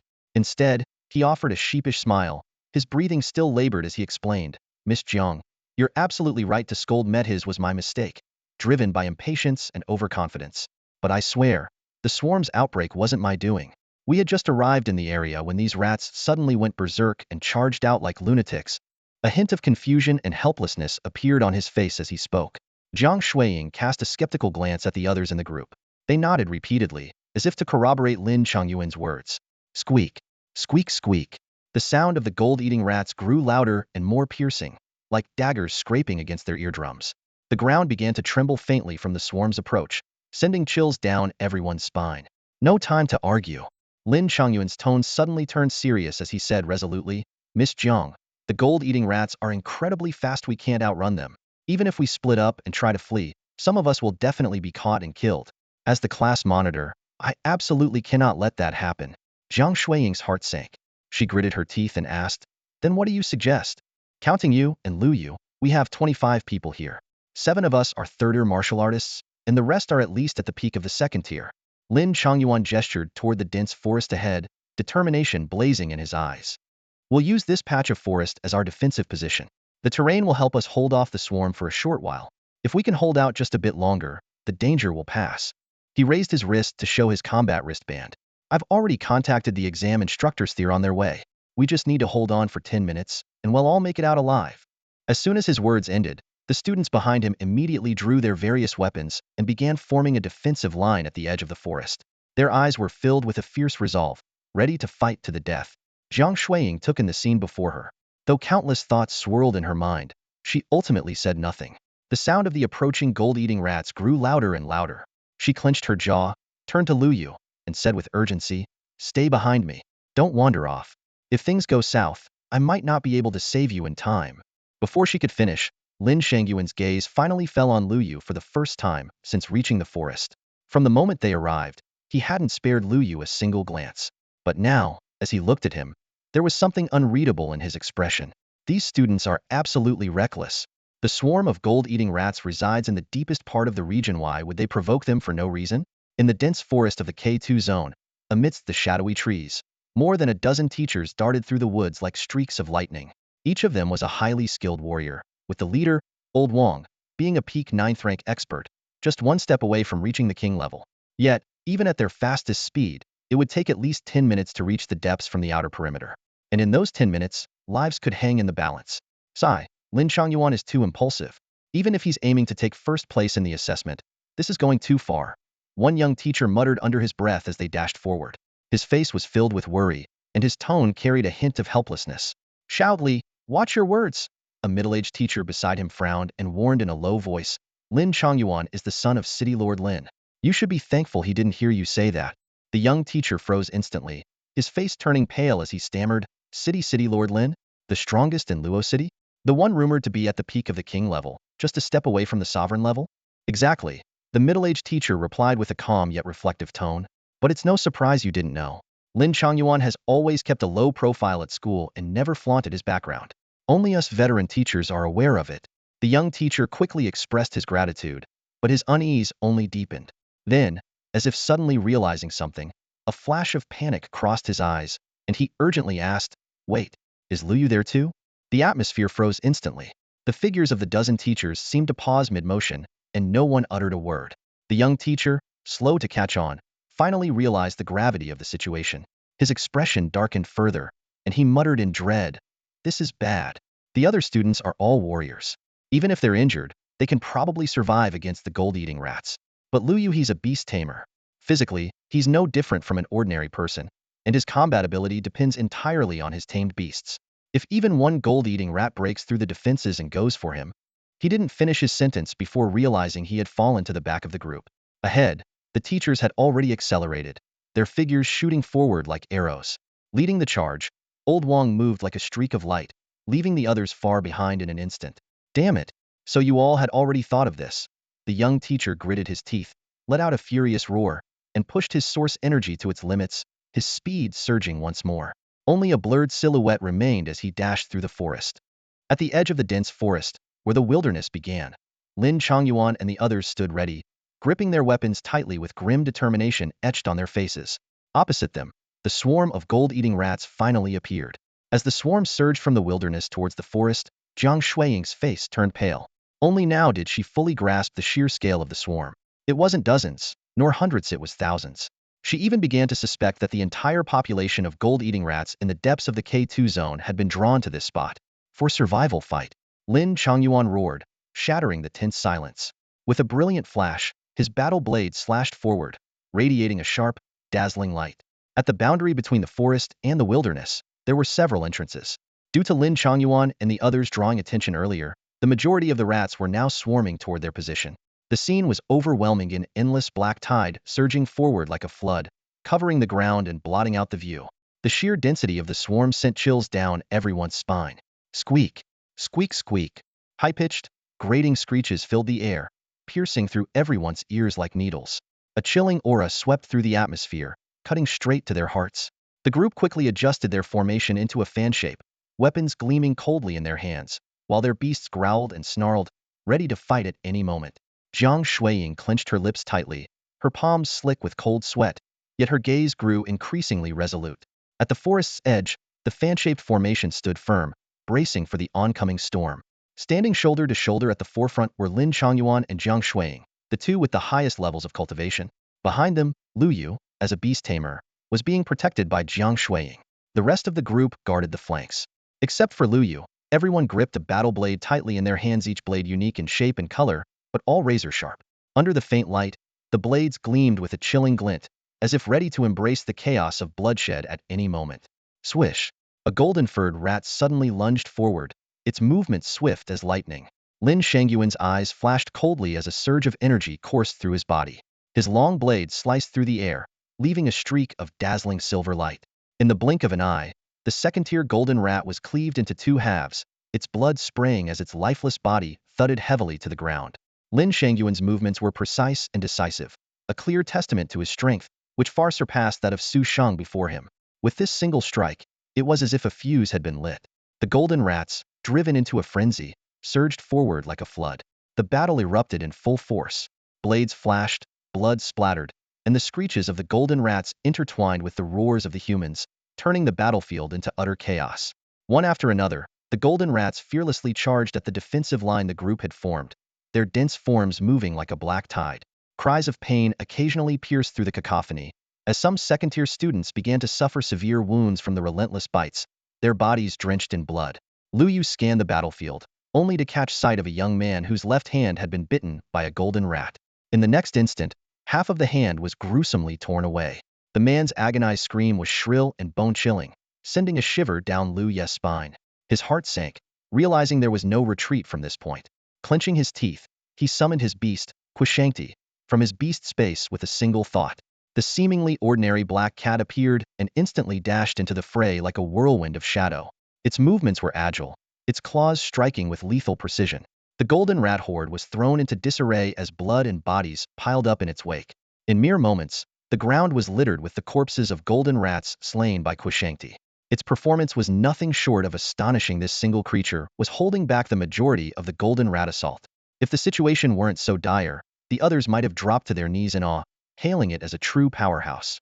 Quishangti, fight with everything you've got, Luo Yu commanded in a low voice, his gaze sharp as a blade. At his words, Quishangti's body trembled, emitting a low growl. Meow. With that sound, its form began to expand visibly, its aura growing heavier and more imposing. Within just a few breaths, the plump black cat was gone, replaced by a creature over 2 meters long and half a meter tall, its entire body shrouded in a dark, ominous glow. Its new form resembled a jet-black panther, with rippling muscles and a fierce, intimidating presence. This was Quishangti's night beast form. The harmless-looking black cat was merely a disguise, a facade for this terrifying transformation. Even amidst the bloodshed and chaos, the sight left everyone momentarily stunned. They had already regarded Luo Yu's beast as incredibly powerful, but this transformation exceeded all expectations. In its current form, Quishangti's very presence exuded a suffocating pressure, commanding fear and respect. It was undoubtedly a peak third-tier beast, possibly capable of challenging even fourth-tier opponents. Jiang Shuiying's eyes flickered with both shock and delight. She had never seen Quishangti in this form before, and her perception of Luo Yu's strength shifted dramatically. Roar! Quishangti let out a deep growl, its voice brimming with overwhelming dominance. In a flash of dark light, its figure vanished from sight. When the others regained their senses, the shredded remains of over a dozen golden rats were already raining down from above, blood splattering like a crimson storm. Among the slain were several third-tier golden rats, a testament to Quishangti's terrifying power.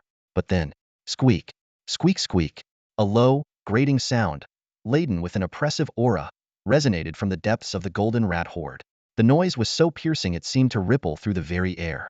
As it echoed, the once dense swarm of golden rats parted like a tide, revealing a straight path. At the end of the path, a massive golden rat emerged. Its body stretched over 2 meters long, its muscles taut and steely, and its eyes gleamed with a cunning, bloodthirsty light. Its presence was far more commanding than that of any ordinary golden rat. The Golden Rat King? Someone exclaimed in horror, their voice trembling with disbelief. Squeak, squeak, squeak, squeak. The moment the Golden Devourer Rat King appeared, The previously aggressive swarm of devourer rats attacking the group suddenly halted as if receiving an unseen command. In unison, they retreated several meters, their harsh teeth-grinding sounds now eerily synchronized, resembling a disciplined army. Without a doubt, this beast, significantly larger than the average devourer rat, was their ruler. Squad leader Lin, I can't detect any information about this rat king. A student warrior at the front of the group, who had reached the third stage of cultivation, spoke with a heavy expression, his voice tinged with unease. This revelation sent a chill through everyone present. After awakening their martial abilities, warriors were naturally able to sense information about beasts whose levels were not higher than their own. The fact that this rat king was completely undetectable meant only one thing: its level far exceeded theirs. Jiang Shuiying's delicate face tensed as her sharp gaze locked onto the rat king. She silently activated her detection ability, but moments later, the information that surfaced in her vision caused her complexion to pale. Species: Golden Devourer Rat King. Level? Skills? Traits? A screen full of question marks. She murmured under her breath, her voice carrying a trace of suppressed fear. This is bad. This Rat King is at least a fourth-stage beast. Before the group could fully process this grim news, Lin Changyuan spoke again, his tone as heavy as iron. I've encountered a mid-fourth-stage beast before, but the aura from this Rat King surpasses it by far. This is likely a late fourth-stage, or even a peak fourth-stage Golden Devourer Rat King. His words landed like a hammer blow, draining the color from the faces of over 20 students. A peak fourth-stage beast? That was an existence entirely beyond their reach. The gap in power between each stage of cultivation was immense, like an unbridgeable chasm. Even the strongest among them, Jiang Shuiying, was merely at the peak of the third stage, nowhere near capable of contending with this Rat King. In fact, it was no exaggeration to say that this single Rat King alone could annihilate their entire group. Yet, curiously, the Golden Devourer Rat King made no immediate move to attack. Its football-sized face, with glinting eyes, was fixed on the Dark Knight beast standing at the forefront of the group. A fellow beast siding with humans? The Rat King seemed utterly baffled by this. Squeak, squeak. The Rat King ground its razor-sharp teeth in a piercing screech, a sound that seemed to convey its fury toward the Dark Knight beast. The response came swiftly: a low, guttural growl from the Dark Knight beast, its deep vibrations rattling the air and making eardrums ache. Lin Changyuan and the others exchanged bewildered glances, completely unable to decipher the conversation between the two beasts. However, Beast Tamer Luo Yu furrowed his brows.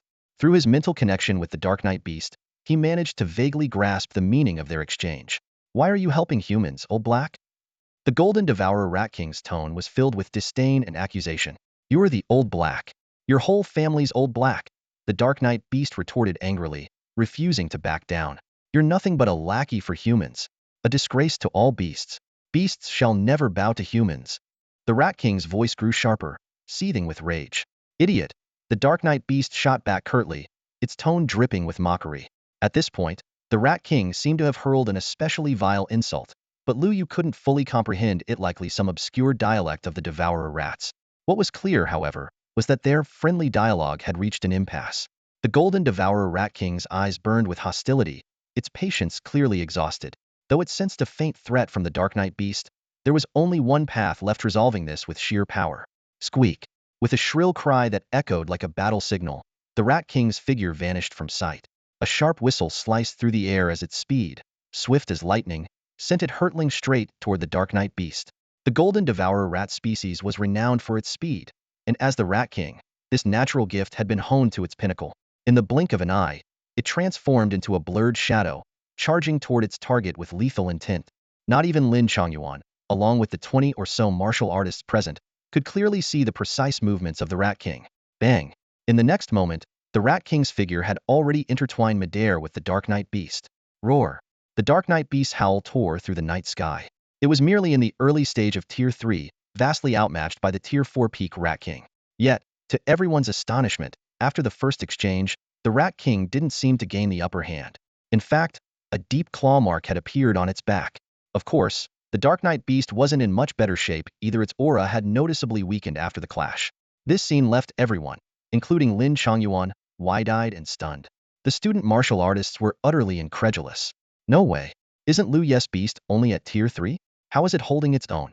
A Tier 3 early stage going head-to-head with a Tier 4 peak? What kind of monster is this? The crowd erupted into cheers, especially the Tier 2 students who had been battered and bruised in earlier fights. They had felt utterly hopeless when the Rat King first appeared. But now, Seeing the Dark Knight beast holding its ground, they felt a glimmer of hope for survival. Only Lin Changyuan remained silent, his head lowered, his expression shifting unpredictably. A shadow flickered in his eyes as he furrowed his brows, seemingly weighing his options. Then, as if reaching a decision, his gaze hardened. Squeak, squeak, squeak, roar. The battle between the Rat King and the Dark Knight beast raged on ahead. Claw against claw, their confrontation was like a deadly dance of blades. Crimson blood splattered across the ground. Impossible to tell if it belonged to the Rat King, the Dark Knight beast, or both. Watching this unfold, Luo Yu felt a sinking feeling in his chest. He could sense that Quisante's condition wasn't optimistic.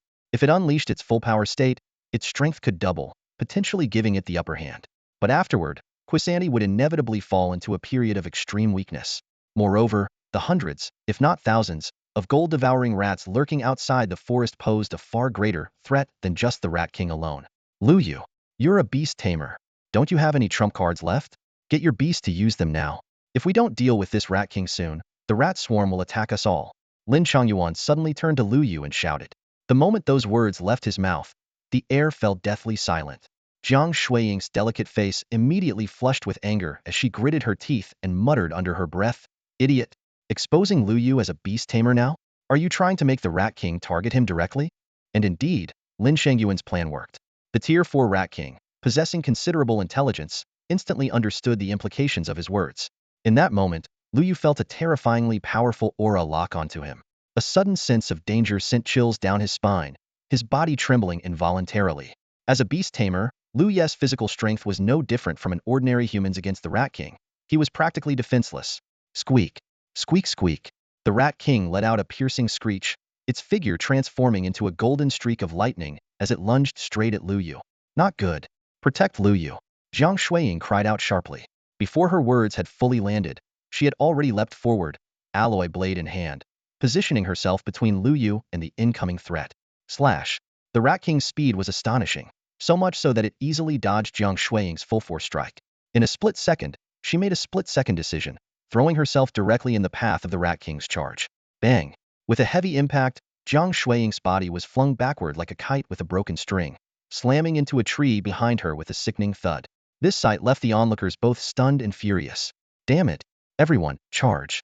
If Luo Yu dies, and his beast can't fight, we're all dead. A Tier 3 student warrior roared, charging at the Rat King with his blade raised. The others quickly followed suit. Despite the overwhelming fear they felt from the Rat King's oppressive aura, they resolutely threw themselves forward, forming a human wall to shield Luo Yu. The scene was both heroic and tragic, filled with an unyielding spirit. Luo Yu was momentarily frozen in place, overwhelmed by the sight. Meanwhile, Lin Changyuan's expression turned utterly rigid. Roar! Suddenly, a deafening roar thundered through the forest, shaking the very ground beneath them. A suffocatingly powerful aura blanketed the entire area. Quisante, in its enraged, full-power state, its strength had surged to a level approaching Tier 5.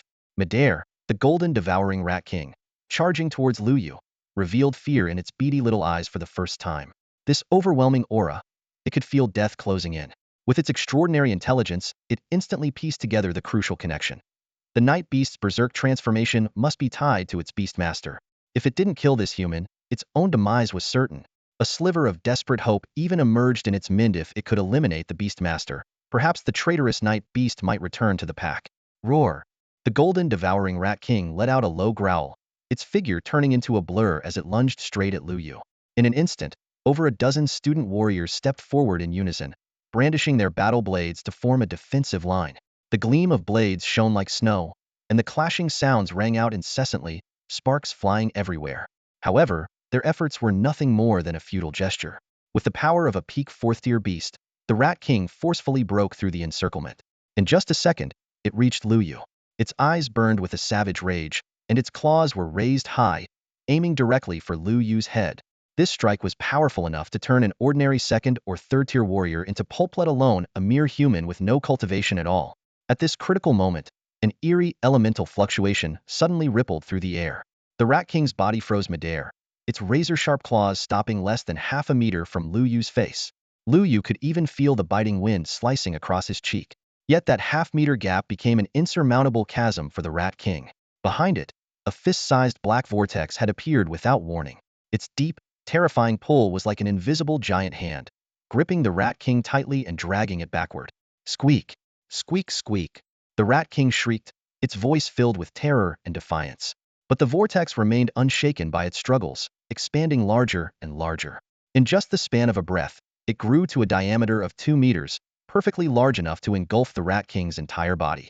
Squeak! The Rat King's cries grew more desperate, and at that moment, the entire golden devouring rat swarm erupted into chaos. Countless rats let out ear-piercing grinding noises, accompanied by deafening roars that made everyone's eardrums throb.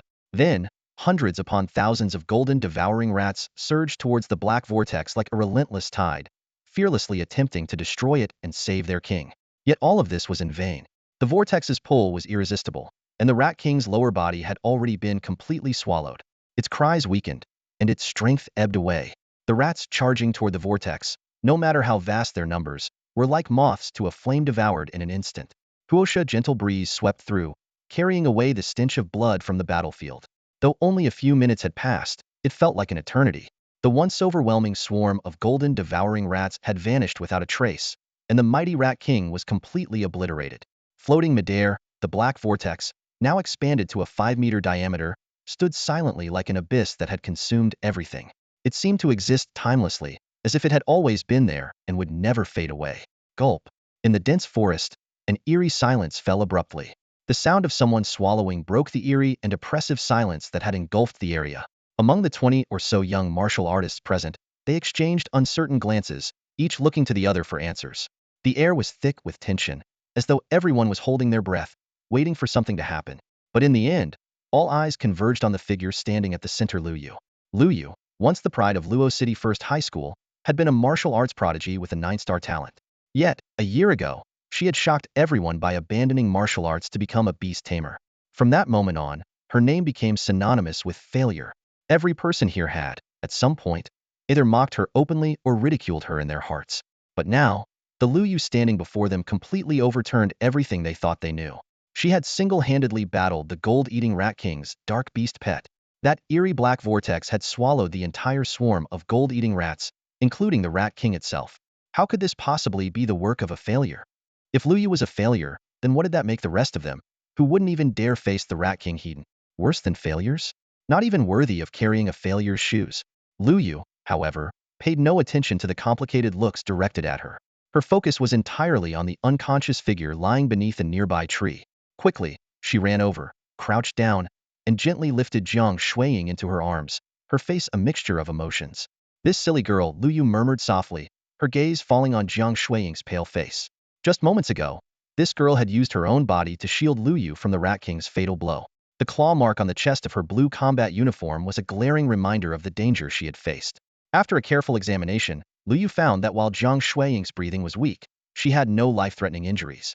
Clearly, this was thanks to the high-defense combat gear she was wearing. Without it, the consequences would have been unthinkable. Confirming that Jiang Shuiying was safe, Luo Yu finally let out a sigh of relief. She gently placed her aside before turning her attention to the massive black vortex hovering in midair. Within the vortex, the figure of Quisancti was gone, replaced by a swirling mass of dark elemental energy. In Luo Yu's mind, a system notification echoed. Sensing that you were in a life-and-death crisis, your contracted beast activated its full power. The bloodline of the Dark Knight Devourer beast within it has awakened. It has temporarily comprehended a bloodline skill. Devourer of Dark Elements. Devourer of Dark Elements, Luo Yu muttered under her breath, her eyes reflecting a mix of emotions. The skill's description emerged vividly in her mind. The Dark Knight beast transforms into dark elemental form, creating a vortex that devours all life force from its enemies. Recalling the earlier events, Luo Yu had to admit that while the crisis had been perilous, Quisancti's growth had been extraordinary. With a thought, Luo Yu willed the black vortex to contract. Slowly, it shrank until it condensed into a dense, shadowy glow. From within the darkness emerged a small, plump black cat, which gracefully landed on the ground. Meow. Quisancti let out a soft, endearing cry before quickly leaping toward Luo Yu, rubbing affectionately against her arm. Luo Yu reached out and gently patted its head, feeling its soft, fluffy fur beneath her palm. A faint smile tugged at her lips. It seemed that the immense life force Quisancti had absorbed had caused it to revert to its black cat form, a form clearly more suited for energy absorption and digestion. But just as the tension began to ease, a sharp whistling sound suddenly pierced the stillness of the forest. Luo Yu looked up to see a familiar figure, old Wang, rushing toward her. Luo Yu, are you okay? Wait, what? Where's the gold-eating rat swarm? Old Wang exclaimed as he darted his gaze around the area, his face a mixture of shock and disbelief. His voice carried a note of incredulity. No, seriously, where's the swarm? That massive swarm of gold-eating rats? On his way here, he had seen a live feed showing the overwhelming horde of thousands of gold-eating rats, led by a fourth-tier peak-level rat king. But now, all that remained were a few dozen low-tier rat corpses scattered haphazardly across the ground. The rest of the swarm had completely vanished. Whoosh, whoosh, whoosh. The sound of rushing wind followed as more than a dozen rescue instructors arrived in quick succession. Their bodies radiated powerful auras, the energy of high-level martial artists, making the air feel heavy and oppressive. But as they took in the scene before them, each one froze in astonishment. The last to arrive was the new teacher, Xiao Li. Panting heavily, he looked around, only to be greeted by the empty wilderness. Completely dumbfounded, he blurted out, "Wait, did we come to the wrong place?" 10 minutes later, over 20 student martial artists and a dozen teachers who had rushed to the scene for rescue had their eyes fixed on Luo Yu, as well as the seemingly harmless plump black cat at his feet. The air was thick with an indescribable sense of shock and disbelief, as if what they were witnessing was beyond the realm of comprehension. Could Luo Yu's fat cat really have resolved the crisis of the gold-devouring rat swarm? And not just that, it had annihilated over 1,000 gold-devouring rats, including their king, in an instant? Young teacher Xiao Li stared wide-eyed, his face filled with astonishment and doubt. Even though he, along with Old Wang and the others, had replayed the entire battle through live footage, they still found it surreal and almost impossible to believe, even after seeing it with their own eyes. This was a swarm of hundreds, if not thousands, of gold-devouring rats. Forget about the second and third-year student martial artists, here even the high-ranking teachers like themselves wouldn't dare claim they could escape unscathed if surrounded by such a horde. One mistake could mean being overwhelmed and perishing amidst the rat tide. This was precisely why they had deployed over a dozen teachers to assist in the rescue. Plop. While everyone was still in a daze, the black cat, Quizanti, at Luo Yu's feet, suddenly opened its small mouth and spat out a beast core the size of a fist. The core radiated intense energy waves. It was unmistakably the core of a peak fourth-tier gold-devouring rat king. Old Wang and the others' pupils shrank sharply as waves of shock surged through their hearts. Plop. Quizanti spat out another, slightly smaller beast corea, peak third-tier gold-devouring rat's core. Plop plop. Quizanti's small mouth kept opening and closing, producing a beast core with each motion. Time seemed to slow as everyone stared in stunned silence, while the pile of beast cores at Luo Yu's feet grew taller and taller. By the end, it had formed a small mountain. Over 1,000 beast cores in total, their combined energy waves alone were enough to make everyone present feel a tingling sensation on their scalps. Meow. After spitting out the last beast core, Quizanti rubbed affectionately against Luo Yu's pant leg, letting out a soft, endearing meow. Its behavior seemed to be seeking praise, as if proudly showing off its accomplishment. As Luo Yu's companion beast, its intelligence far surpassed that of ordinary animals. It understood the importance of these beast cores to its master, so during the battle, it had only absorbed the life force of the gold-devouring rats, deliberately preserving all the beast cores. At this moment, Quizanti raised its head, its gaze sweeping over everyone present, as if taunting them. To Old Wang and the others, this scene felt like a blatant display of arrogancia slapped to their faces. Don't believe me? Erase the proof. Take a look. Quizanti's expression seemed to convey exactly this sentiment. Old Wang and the other teachers' expressions instantly turned awkward and stiff. A few of the more thin-skinned teachers even turned their heads away, pretending not to see. Being mocked by a cat, such an unprecedented humiliation, left them with a mix of emotions that they couldn't even begin to process. Ahem. Old Wang cleared his throat, attempting to break the tension, but in the end, he couldn't find the words to say. He exchanged glances with the other teachers, all of whom seemed just as eager to leave this embarrassing scene as quickly as possible. The trial ends at 7 o'clock. Make sure to return on time for roll call. Old Wang hastily gave his instructions before leading the other teachers away in what could only be described as a retreat. Every extra second they stayed felt like another moment of enduring the black cat's silent mockery. Luo Yu, thank you. After the teachers left, the 20 or so students collectively approached Luo Yu, their expressions serious as they expressed their gratitude. Their voices were filled with genuine appreciation, and many of them even bowed deeply. For these young men and women, only 18 years old, pride was undoubtedly paramount.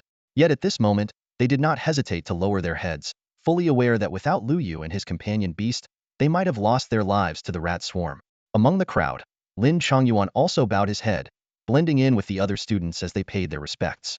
Whether his gratitude was sincere or simply a matter of circumstance, however, remained uncertain. Brother Yu, Is it okay if I call you that from now on? A skinny student cautiously spoke up, his voice carrying a mix of nervousness and anticipation. As soon as he finished, all eyes turned to Luo Yu, waiting for his response. The others quickly chimed in. Hey, you brat. Stealing my line? Huh? Damn it, I want to call brother you my big bro too. Get lost. My rank is higher than yours. If anyone's first in line, it's me. Brother you. I owe you my life. How can I ever repay you? Maybe this little girl could. Cut it out. You're no little girly or a little rascal. Can't you see brother you is already holding the campus bell Jiang in his arms? It was as if a stone had been dropped into a calm lake, and the atmosphere instantly became lively and lighthearted. Many people stared intently at Luo Yu, eagerly awaiting his response. Unlike the teachers, they had witnessed Luo Yu's immense strength firsthand. That seemingly chubby black cat of his possessed astonishing power, almost beyond belief. But most importantly, he had saved their lives. If not for Luo Yu's pet stepping in, they might not still be here, breathing fresh air. They would have likely perished in the overwhelming tide of gold-devouring rats. This was especially true for the second-tier students. For them, survival had seemed almost impossible. Even the few third-tier students could at best have barely held on until the rescue team arrived. Thinking about this, the crowd's gaze subconsciously shifted to Lin Changyuan, who stood at the edge of the group. Their eyes held a mixture of emotions, complex and hard to decipher.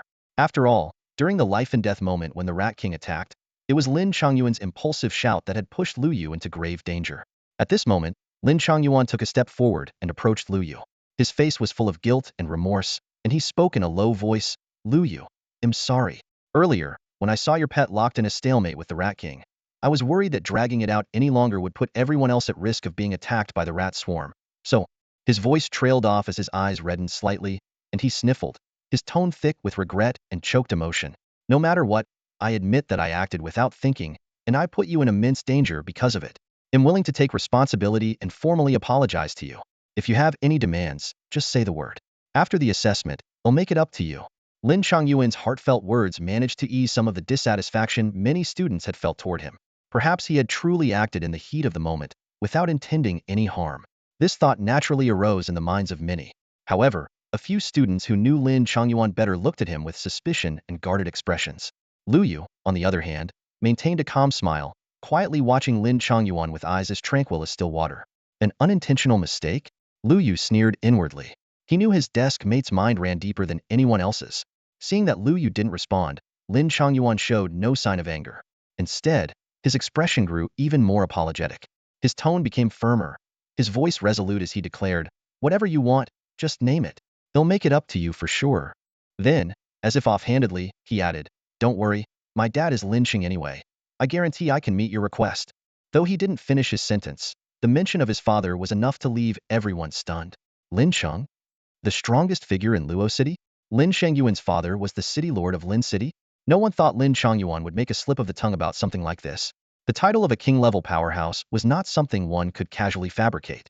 For a moment, the crowd looked at Lin Changyuan with newfound awe and wariness. But Luo Yu, upon hearing this, merely chuckled lightly. He gazed at Lin Changyuan with a carefree expression and said, compensation? Sure. Have your dad catch me a giant beast as my pet. I'm not picky king level or sovereign level will do. If it's a saint level beast, even better. Luo Yu's smile was as radiant as spring sunshine, while Lin Changyuan's face froze instantly.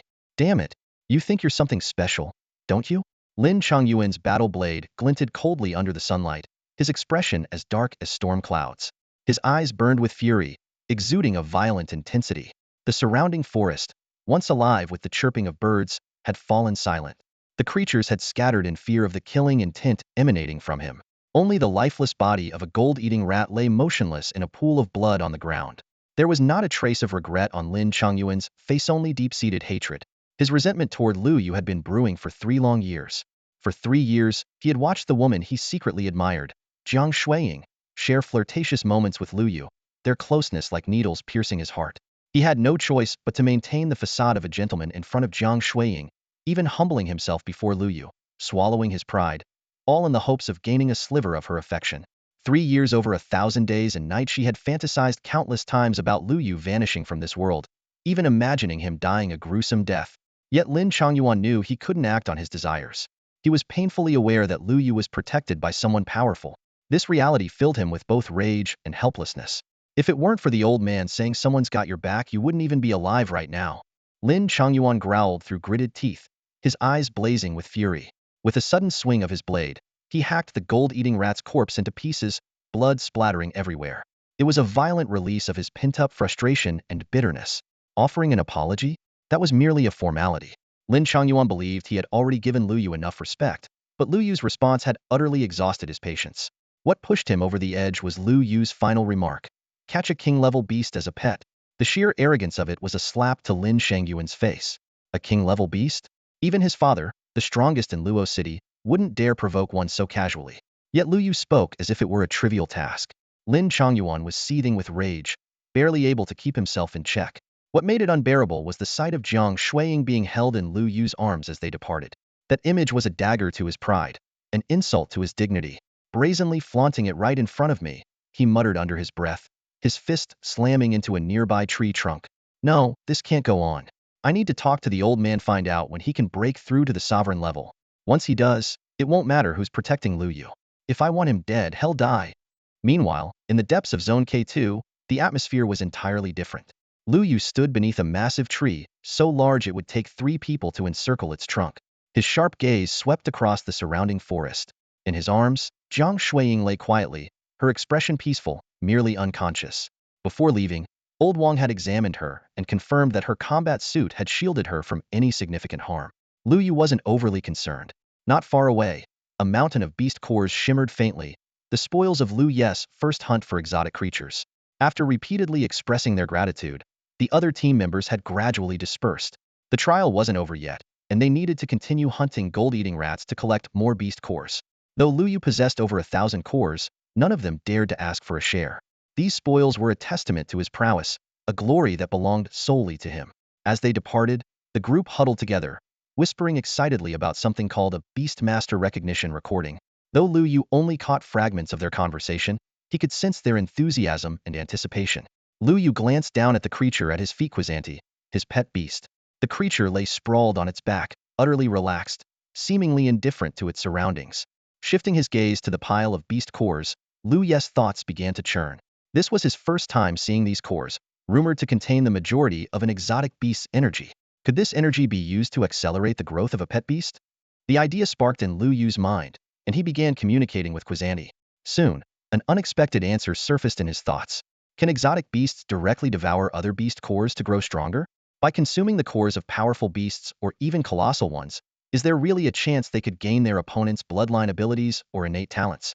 Even if the odds are incredibly low, it was only at this moment that Luo Yu finally understood why humanity had always struggled to combat the calamity of giant beasts. Humans cultivate martial arts step by step, requiring relentless practice and comprehension to improve their skills and advance their levels. In stark contrast, exotic and giant beasts merely need to devour the cores of their kind to grow rapidly, like a natural game of big fish eating small fish. Even if humans manage to kill one big fish with great effort, another will soon replace it, possibly in greater numbers, and with even more strength. This realization made Luo Yu's heart grow heavier. From the very beginning, humanity had been at an overwhelming disadvantage in this war against the giants. Forget it. I'm still too weak to dwell on this. I'll think about it when I become truly powerful. Luo Yu took a deep breath and forced himself to calm down. His gaze shifted to Quizanti, and he asked with his thoughts, if I let you devour all these over 1,000 beast cores, what level could you reach? Quizanti tilted its head, seemingly calculating seriously. After a moment, it finally responded slowly, most likely peak 4th stage, with a small chance of reaching early 5th stage. That's it. Luo Yu was stunned, finding it hard to believe. This was over 1,000 beast cores, containing an unimaginable amount of energy, including a peak 4th stage beast core from the Rat King. Yet the result was so underwhelming. Quizanti's explanation soon cleared Luo Yu's doubts. Although there are many beast cores here, the bloodline of the gold-eating mice is far too inferior. As a Dark Knight beast, my bloodline is vastly superior to theirs. While the energy in these cores is immense, it's not pure enough. I can only absorb a small portion of it, and the rest is useless to me. Hearing this, Luo Yu's original plan crumbled instantly. He had thought that, under the right conditions, he could collect as many beast cores as possible to accelerate his pet's growth and evolution. But now it seemed that this path was entirely unfeasible. To achieve that, the number of beast cores required would be astronomical. However, at that moment, a new idea suddenly crossed his mind. If exotic beasts can absorb the energy in beast cores for their own use, could martial artists also harness this energy to accelerate their cultivation? Luo Yu's gaze fell on the pile of beast cores stacked like a small mountain, his eyes flickering with thought. He quickly picked up a second-stage gold-eating mouse's beast core, held it in his palm, and decided to test it himself. After all, as a second-stage beast master, using a second-stage beast core was within a safe and controllable range, even if something went wrong. Calming his mind, Liu followed the method for cultivating source energy described in textbooks, attempting to absorb the energy within the beast core. Moments later, his eyes snapped open, his face full of surprise and delight. It actually worked.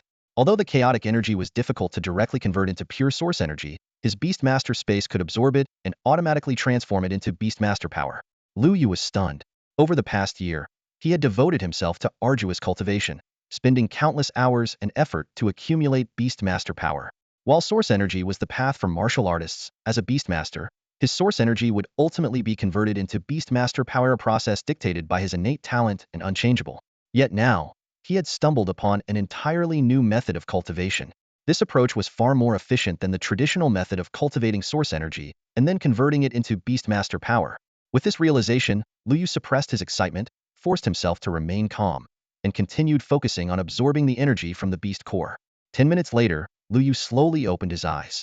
The second stage gold-eating mouse beast core in his hand had turned to fragments, scattering across the ground.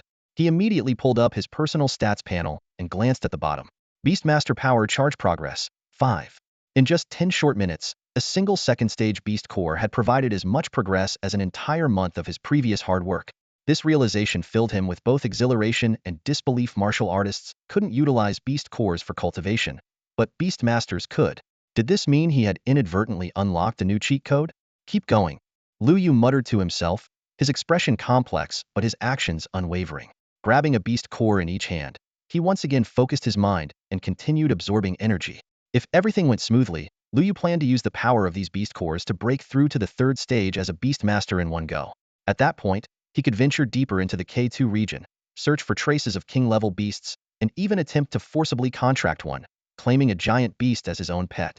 As Luo Yu was deeply engrossed in absorbing beast cores to cultivate his beast mastery, 50 kilometers away in the K2 region, 5 figures hovered in midair.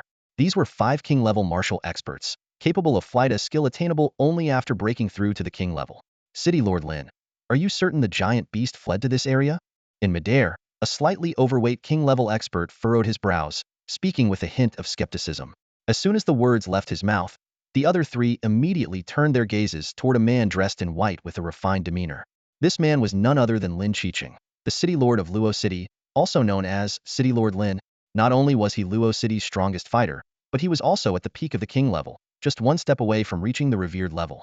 With a calm smile, he spoke in a steady tone that carried undeniable authority. This information was obtained yesterday at a great cost from the Sacred Hall. The Sacred Hall? At the mention of this name, the expressions of the other 4 turned serious. The intelligence from the Sacred Hall was never false. Even though they had scoured this area dozens of times, they dared not let their guard down. Lin Qiqing continued, that beast is extraordinarily gifted. Not only can it alter its size, but it also possesses abilities related to the void. I suspect it may be concealing itself within the void, hiding in this area to recover from its injuries. Recover from its injuries? The moment these words were spoken, the faces of the other 4 became gravely serious. This giant beast was a creature that had escaped from the abyss. Although it had been severely wounded, even in such a state, it remained a formidable threat. They were well aware that the beast's injuries were not inflicted by them. Even someone as powerful as Lin Qiqing, at the peak of the king level, would struggle to accomplish such a feat. Giant beasts, often referred to as natural disasters, were terrifying entities. Even an ordinary giant beast could easily fight 10 human martial artists at once. As for the more powerful ones, they could take on dozens of warriors without falling. However, this time the circumstances were different. The giant beast was severely injured, with only a fraction of its strength remaining. Lin Qiqing believed that with the combined efforts of the 5 king-level experts, they would be capable of taking it down. After all, this beast was only at the initial stage of the king level, the lowest tier of king level rank, just a mere first stage. The king level realm was divided into 9 stages. Stages 1 to 3 were considered the early phase, 4 to 6 the mid phase, and 7 to 9 the late phase, with the 9th stage being the peak of the king level. The 5 present were all extraordinary in strength. Lin Qiqing, king level 9th stage, peak of the realm, city lord of Luo City, and the strongest among the 5. Zhang Zhenmin, principal of Luo City's first martial academy, king level 7th stage. Pei Jia, deputy city lord of Luo City, king level 6th stage. Jiang Hongfu, a rogue cultivator and father of Jiang Hao, king level 5th stage. Oh Jingyuan, the only female king level expert in Luo City, king level 3rd stage. With the strength of the five of us, dealing with a severely injured and dying king level 1st stage giant beast shouldn't be an issue, Pei Jie said in a deep voice, though his furrowed brows betrayed lingering doubts. The only real trouble is that this creature has completely vanished. Its tracks disappeared at the outskirts of the K3 region, which means it has likely realized we're pursuing it. Lin Qiqing, however, remained composed. He reached into his robes and produced an object resembling a compass, holding it up for all to see. It was a one-time use special artifact, a beast-seeking compass. This device could lock onto the aura and location of any giant beast below the mid-phase of the king level. City Lord Lin even managed to exchange for such a treasure from the sacred hall? Oh Jingyuan gasped softly, covering her mouth in astonishment. Her voice carried a tone of disbelief. The others also looked on in astonishment. This treasure was something they had once seen in the sacred temple. The exchange requirements were incredibly high, demanding an immense amount of resources and cost. It seemed that City Lord Lin was determined to obtain the core of this king-level beast at all costs. Jiang Hongfu, a portly man with a jovial demeanor, chuckled as he spoke.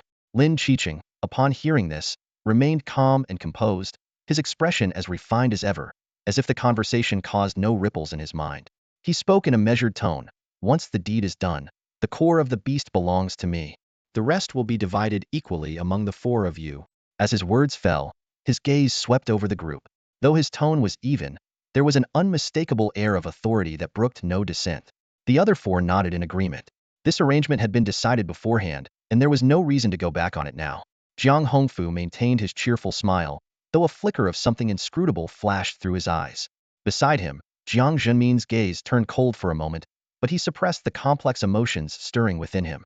City Lord Lin, after you. Jiang Zhenmin suddenly said, his tone calm but with an unspoken undertone. As the principal of Luo City First High School, his square face carried a stern and commanding presence. His sharp gaze swept over Lin Qiqing like a blade, as though silently probing his intentions. From a personal standpoint, Jiang Zhenmin hoped Lin Qiqing would not obtain the beast core. For if he did, it was highly likely that the city lord would use it to break through to the revered level. And that would not bode well. This concern was not lost on the other three, though they all chose silence in this moment.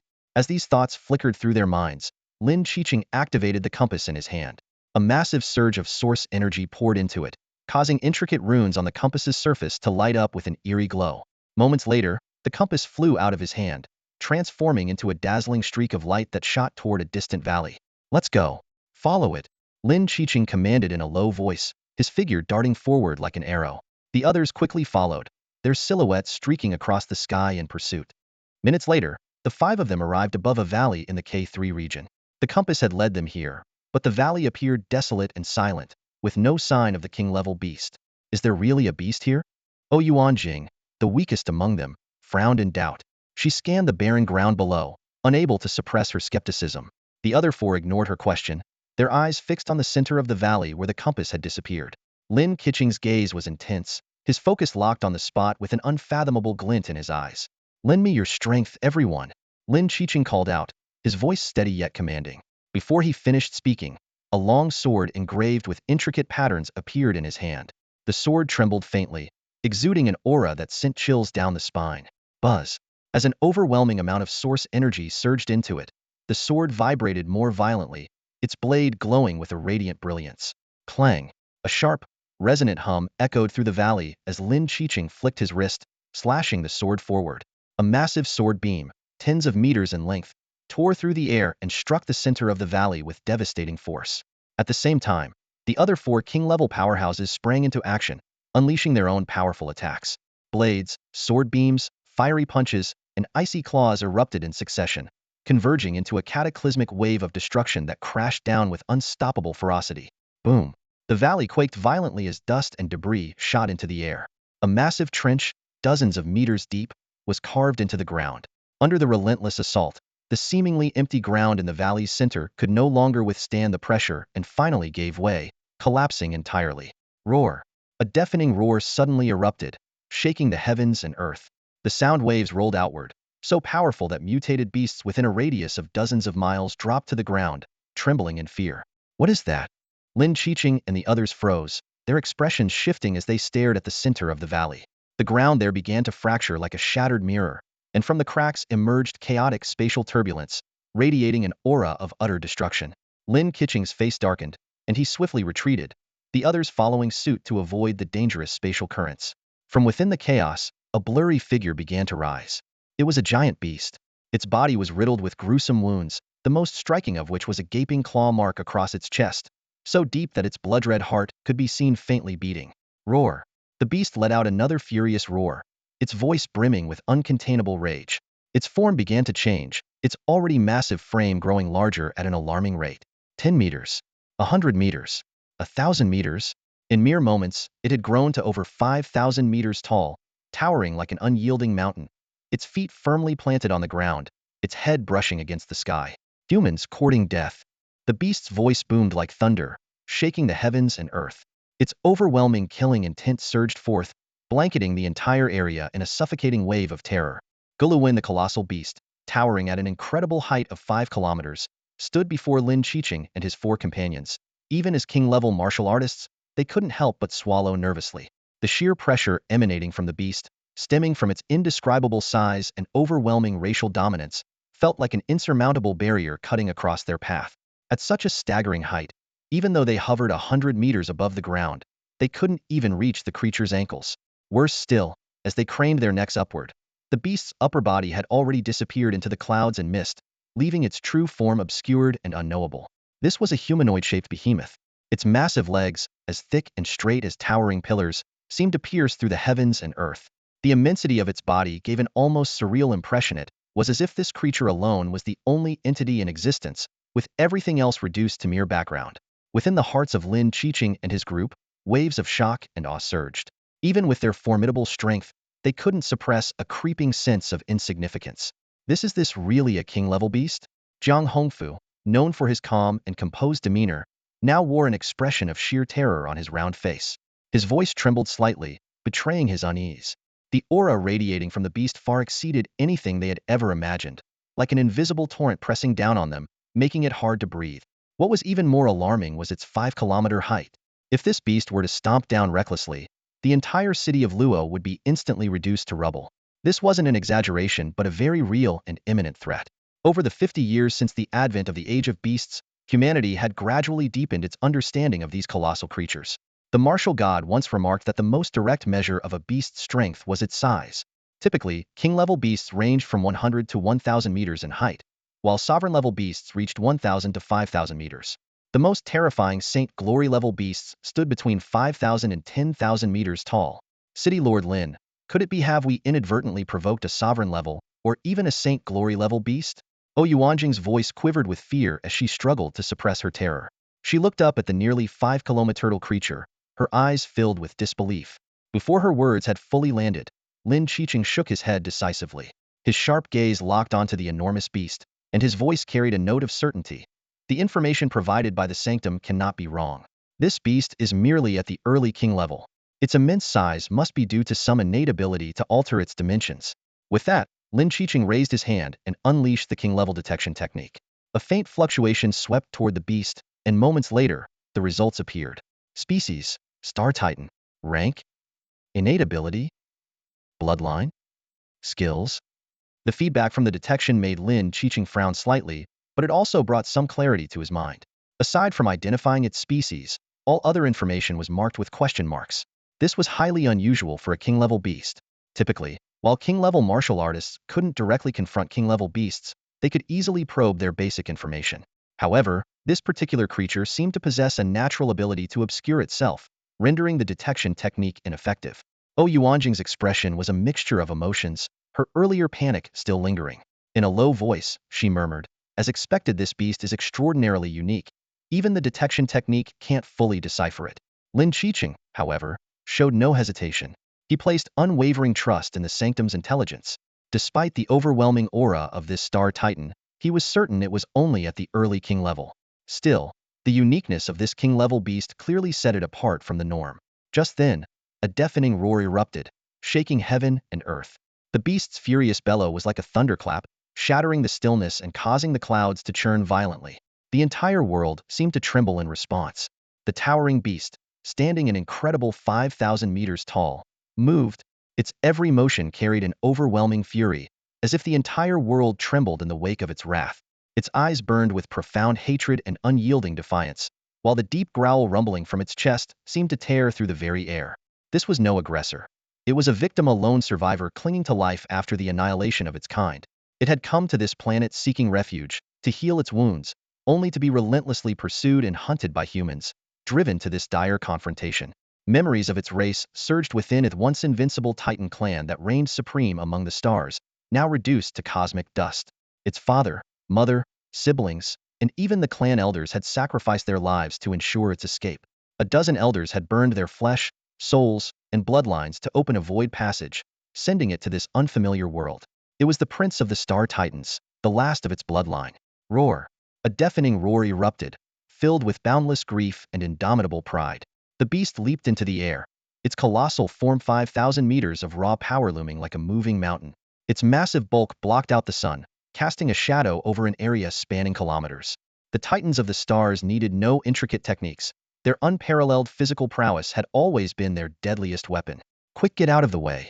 Lin, the city lord, shouted, his usually composed voice trembling with urgency. He understood the sheer power of the attack far beyond what anyone at their level could withstand. Boom! As the beast landed, the ground quaked violently, mountains crumbled, and it felt as though the very earth shuddered under the impact. A massive crater, 1,000 meters deep, scarred the land, while clouds of dust surged like tidal waves, blotting out the sky. Fortunately, Lin and his group managed to avoid the brunt of the attack by exerting every ounce of their strength and employing their most powerful techniques.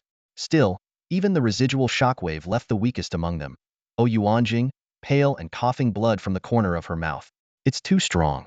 Even a martial supreme would likely fall to that blow. Deputy City Lord Pei Jie gasped, his face pale. He had barely survived by using a sacred relic he had exchanged at the temple, a desperate measure that saved him from certain death. Meanwhile, Lin Qiqing's expression darkened. The composed and scholarly city lord was now a shaken hunter, gazing at the beast with turbulent emotions. This creature, it's different. Even among the beasts, it must be unmatched at its level, possibly capable of defeating those above its rank. City Lord Lin? Yuanjing cautiously called out, her tone betraying a hint of hesitation. The king-level warrior was clearly rattled by the beast's overwhelming might. At that moment, Principal Jiang from Luo City High caught a glint of insight in his eyes and suddenly spoke, That thing, it seems to have shrunk a little. Everyone turned their gaze in unison, startled to see that the beast, which had once stood 5,000 meters tall, was now reduced to 4,500 meters.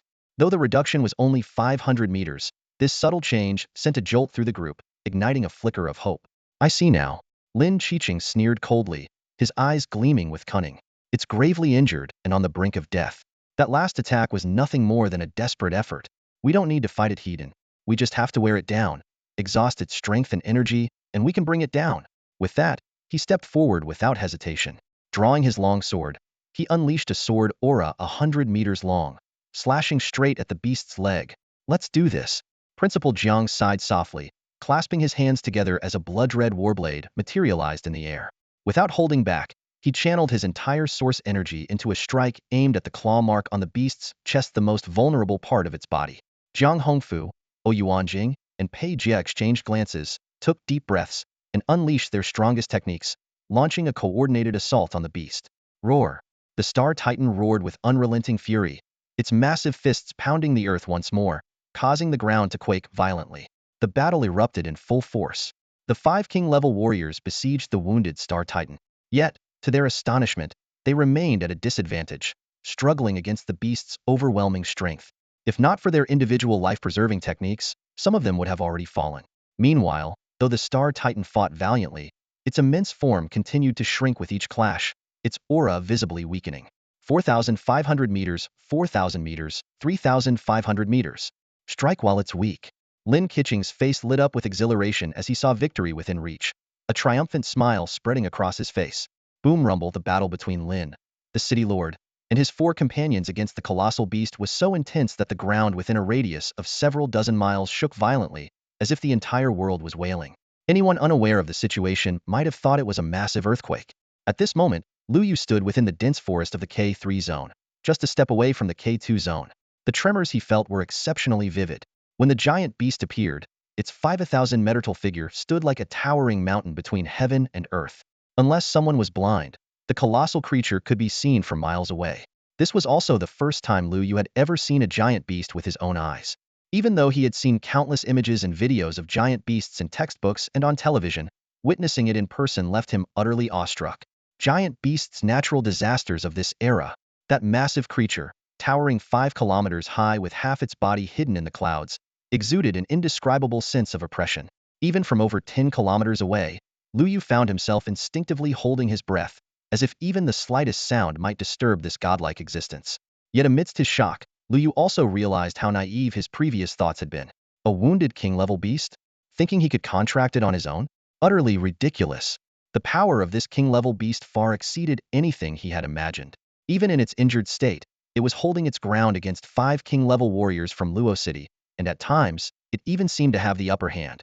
Luo Yu had no doubt that if this beast hadn't been injured, it could easily overpower not just these 5 warriors, but even 5 more of their caliber.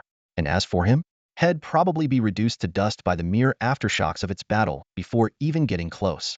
However, as time passed, Luo Yu noticed that the massive creature's size seemed to be gradually shrinking, and its aura was visibly weakening. At this rate, no matter how strong it was, it would ultimately face its demise. Watching the distant battlefield, Luo Yu's emotions became increasingly conflicted. Was he really going to let such an opportunity slip through his fingers? Unwilling, I can't accept this. Luo Yu's gaze stayed locked on the colossal figure towering between heaven and earth. His fists clenched involuntarily. He struggled internally, but at that moment, he felt the beast-taming power within him surge to its peak. The dozens of golden devouring rat cores he had consumed earlier had finally pushed his strength to its pinnacle. More importantly, he had ascended. He was now a Tier 3 Beast Tamer. Based on his divine-grade talent, the probability of successfully contracting a king-level beast had now reached 55%. That number was more than half, meaning he had better odds of success than failure. A king-level beast, each one, was a terrifying existence. Missing this opportunity, Luo Yu knew it would be nearly impossible to encounter such a chance again in the future. He took a deep breath, his gaze growing resolute. He had to take the gamble, head into the K2 zone, and approach the heart of the battlefield. As long as he ensured his own safety, there was a slim chance to succeed and achieve the impossible. This could be his moment to turn the tables and transform his life. With that thought, Luo Yu hesitated no longer. He quickly stuffed the pile of beast cores on the ground into his backpack and removed the locator bracelet from his wrist, tossing it deep into the forest. Then, he looked down at Jiang Shuiying, who lay unconscious in his arms. Jiang Shuiying was still unconscious, her face pale and her breathing weak. Luo Yu frowned. Leave her here alone? He couldn't bring himself to do it. After all, not long ago, this girl had risked her life to block an attack from the golden devouring rat king for him. They'll just have to carry her, Luo Yu muttered to himself, his tone tinged with helplessness. He knew that bringing Jiang Shuiying along would limit his actions and even put his life in greater danger. But in the end, he couldn't abandon her. With a sigh, Luo Yu carefully hoisted Jiang Shuiying onto his back, adjusting his posture to ensure she wouldn't hinder his movements. Of course, this also meant he would need to exercise even greater caution as he ventured deeper into the K2 zone. A single misstep could lead to catastrophe. With Jiang Shuiying securely on his back, Luo Yu's gaze once again fell on the distant giant beast, now slightly smaller yet still formidable. Taking a deep breath, he stepped forward with unwavering determination, heading straight for the battlefield. She swiftly removed her combat wristband and tossed it aside. After all, she was heading off to attempt a contract with a king-level beast, practically snatching food from the jaws of Lin, the city lord, and his team. Having the combat wristband record and capture everything was definitely not in her best interest. With a cold smirk, she flicked her wrist, sending the wristband flying in a precise arc deep into the dense forest. At this moment, the entire area seemed gripped by an invisible fear. Beasts and trial students alike fled in the opposite direction of the K2 zone. Even the ferocious predators that ruled the wilderness weren't an exception. Only Luo Yu, carrying Jiang Shuiying on his back and accompanied by Quizanti, walked steadily and resolutely toward the battlefield. Unbeknownst to Luo Yu, the combat wristband he had discarded began to glow red, emitting an urgent beeping sound. A frantic voice pierced through the forest, echoing across the entire trial zone. Attention, all students of Luo City First High School. Regardless of your current location or whether your trial tasks are complete, immediately evacuate the K3 trial zone. Everyone, gather outside the K3 zone. A king-level beast battle has erupted in the K2 zone. All trials are concluded. Assemble immediately. Meanwhile, outside the forest blanketed by these warnings, the K2 zone presented a starkly different scene. The barren land was riddled with ravines and valleys, resembling a war-torn wasteland. Luo Yu, carrying Jiang Shuiying, carefully traversed the rugged terrain, his steps steady and cautious. He glanced down at his hand, feeling the surging power within his body, and a faint smile tugged at the corners of his lips. Since advancing to Tier 3, his Beastmaster talent, sharing, had been activated. Through this ability, he could share his pet beast level, strength, talents, skills, and even bloodline. Currently, the sharing ratio was 30, but it would increase as his rank advanced, potentially reaching 100 someday. More importantly, at this stage, he could fully share the abilities of one pet beast. At this moment, Luo Yu was sharing Kwazani's power. After absorbing the life force of thousands of gold-eating rats, Kwazani's level had broken through to mid-tier 3, granting Luo Yu the combat strength of a late tier 2 warrior. If he activated skills or tapped into Kwazani's bloodline talent, his power could rival that of a tier 4 warrior. First, get close to the battlefield and see if there's a chance to pick up any spoils. If I encounter a danger I can't handle, I'll retreat immediately. There's always another day. Luo Yu quickly formulated his plan. He knew that attempting to contract a king-level beast under the watchful eyes of 5 king-level powerhouses was akin to snatching food from a tiger's mouth, an almost impossible task. Yet, even with such odds, he was determined to try. If the opportunity was there, no matter how slim, he couldn't afford to let it slip away. With this resolve, his pace quickened. Just a few more kilometers, and he would officially enter the K2 zone. However, what he didn't know was that Lin Qiqing had already stationed guards to seal off the entire K2 zone. Even if he reached the border, entry would not be easy. Meow. Suddenly, Kwazanti, who was scouting ahead, let out a low growl tinged with alertness. Luo Yu's brows furrowed as his eyes scanned the surroundings. Before he could react, Kwazanti's form abruptly shifted. The sleek black cat transformed into a panther-like shadow beast, its muscles coiled tightly, ready to unleash a deadly strike at any moment. What's going on? Is there a powerful beast ahead? Luo Yu's heart tightened as his hand instinctively moved to the short blade at his waist. At that moment, thud. The space 10 meters ahead abruptly tore open, and a towering figure over 5 meters tall plummeted through the rift, crashing heavily to the ground and kicking up a cloud of dust. Luo Yu instinctively took a step back, his gaze locked on the figure. It was a massive beast, its body covered in wounds, with blood streaming from its injuries and staining the ground beneath it. Though it appeared on the brink of death, the oppressive aura it exuded was suffocating, as if even the air had frozen. Beastmaster detection. Luo Yu quickly activated the skill, but the information that appeared before him made his heart race uncontrollably. Species, Star Titan. Level, talent, bloodline, skills. Oh, Luo Yu's eye twitched, and he couldn't help but mentally complain. Seriously? What's next? Door-to-door delivery of colossal beasts courtesy of some mythical Uber service. The K2 region, once the epicenter of the battlefield, was now a scene of utter devastation. Mountains had crumbled, the ground was fractured, and the rampant energy in the air felt like an invisible giant hand pressing down on the entire battlefield. The acrid stench of burning and blood lingered in the air, while the sky was obscured by swirling clouds of dust, casting everything into chaos. Lin Qiqing and the other 4 had long vanished from sight, and even the towering Titan beast, once standing at a staggering 5,000 meters tall, had disappeared without a trace. Amid the swirling dust, faint sounds of labored breathing could be heard. Cough, cough. A fit of violent coughing broke the silence, followed by the wet, gurgling sound of blood being spat out. Suddenly, a furious shout echoed through the battlefield. Disperse!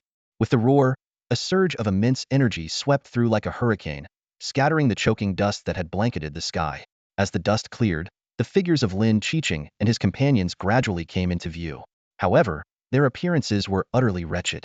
Zhang Hongfu's arm hung limp at his side, blood dripping steadily from his fingertips and pooling on the ground. Yuanjing's once alluring face was marred by several deep, jagged gashes, rendering her visage harrowing. Principal Jiang was on one knee, using his blade for support, his face pale as paper and drenched in cold sweat. Pei Jie's chest had caved inward, leaving a visible and horrifying imprint of a fist. Every breath he took came with a pained groan. The most grievously injured, however, was Lin Qiqing. His right leg had been severed at the root, the stump a gruesome mess of torn flesh and exposed muscle. The mysterious long sword in his hand, which had once felled countless powerful foes, was now broken in two. Gone was his usual composed and scholarly demeanor. His hair was disheveled, his face twisted in fury, and he looked utterly deranged. As they recalled the battle that had just transpired, a lingering sense of dread gripped their hearts. The Titan beast had continuously shrunk under their relentless assault, eventually dwindling to a mere 5 meters in height. They had believed this to be the creature's limit and launched their most ferocious attack without hesitation. Yet, to their shock, the Titan beast unleashed a terrifying counterattack in its final moments. Though its energy reserves had been nearly depleted and its aura was on the verge of collapse, it somehow managed to summon a sliver of power through unknown means. That fraction of a second's explosive burst was enough to turn the tide of the battle. In that fleeting moment, the 5 king-level warriors of Luo Yu were left battered and broken. To make matters worse, after landing its devastating blow, the Titan beast took advantage of their injuries, activating its bloodline ability to tear through space and escape. Lin Keqing's right leg had been ripped off in that instant, crushed into a pulp by the beast's immense force. City Lord Lin, are you all right? Oh, Yuanjing asked, her face etched with concern as she ignored the blood streaking her own face. But Lin Keqing did not respond. His gaze was fixed intently on the pile of mangled flesh on the ground nearby, his eyes blazing with unrestrained fury. That was his right leg. Chase it! Lin Keqing roared hoarsely, his voice filled with rage, his expression wild. It's injured this badly it can't have gone far. It's still in this region. I'll kill it with my own hands and tear out its Titan core. His furious shout reverberated across the battlefield. Without waiting for the others, he sealed the wound on his severed leg with his energy, ignoring the excruciating pain. His figure transformed into a streak of light, shooting into the sky.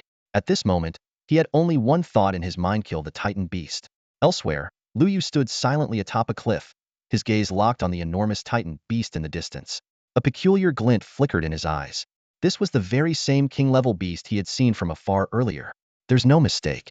Only a true Titan deserves the name Titan. A mere mutated beast, no matter how powerful, could never bear such a title. Luo Yu's eyes narrowed slightly, as if he had uncovered something unusual. Quishangdi, take it easy. Luo Yu softly called out to the Dark Knight beast beside him, which was already on edge, its back arched defensively. He then gently lowered Jiang Shuiying from his back and leaned her against a large rock nearby. Her eyelashes fluttered faintly, as if sensing something, but her eyes remained shut, her breathing steady. Exhaling deeply, Luo Yu raised his head, his gaze resolute as he stared ahead. 10 meters away lay the massive form of the starry sky Titan, its hulking body sprawled out like a silent mountain. Step by step, he advanced, his footsteps echoing distinctly in the stillness of the night. Thud, thud, thud. Each step was steady and purposeful, closing the distance between him and the starry sky Titan. At 2 meters away, Luo Yu halted. At this range, the colossal beast only needed to swing its gigantic paw to crush him into pulp.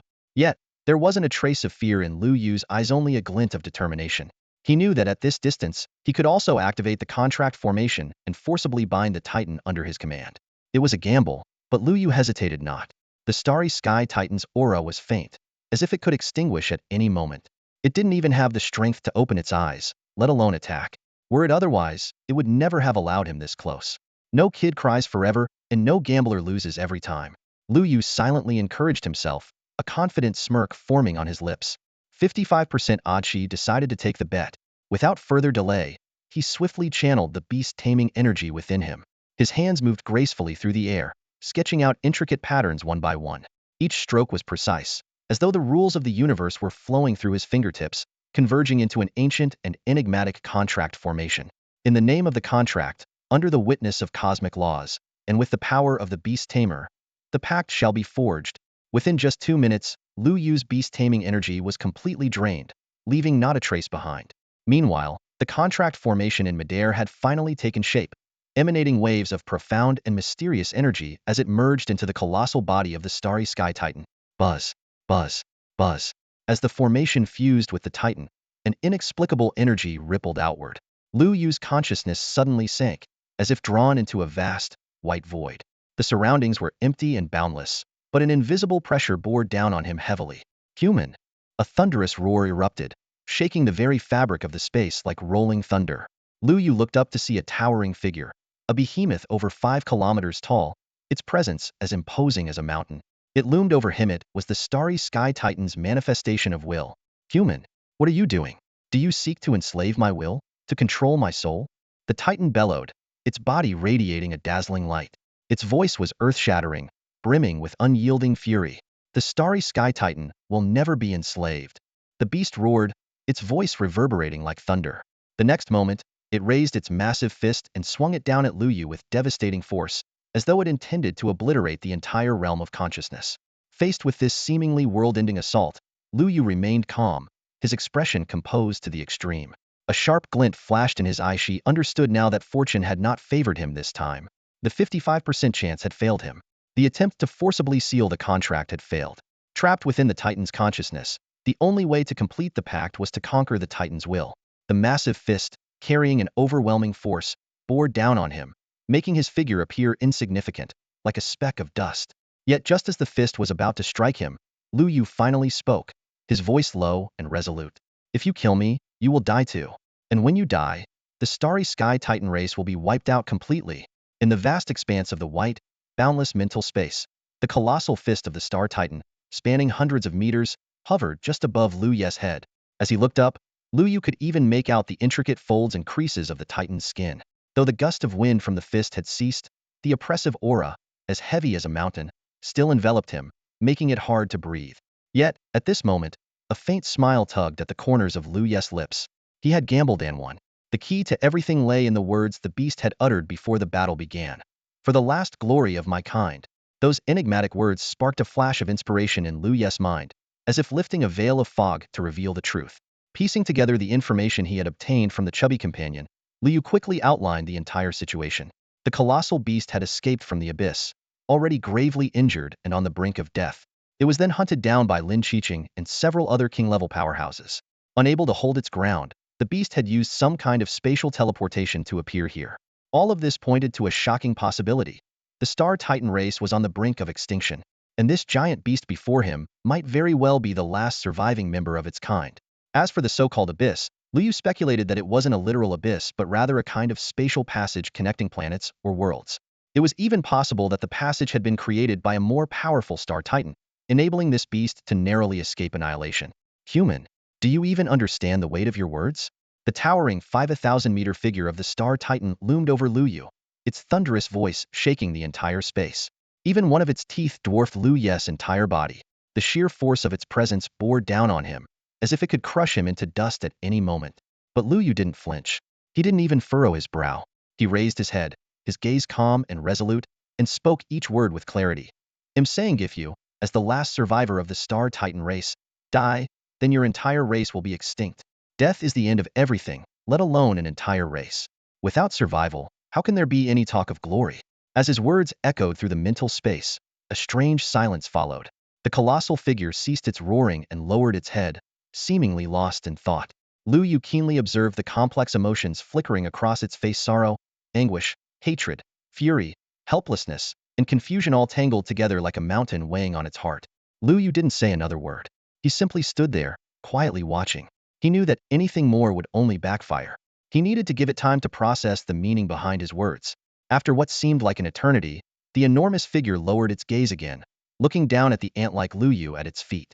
Its voice, still deep, now carried a trace of resignation and despair. You are human. Beasts can never submit to humans. That is the law of the universe. Luo Yu caught the struggle in its tone.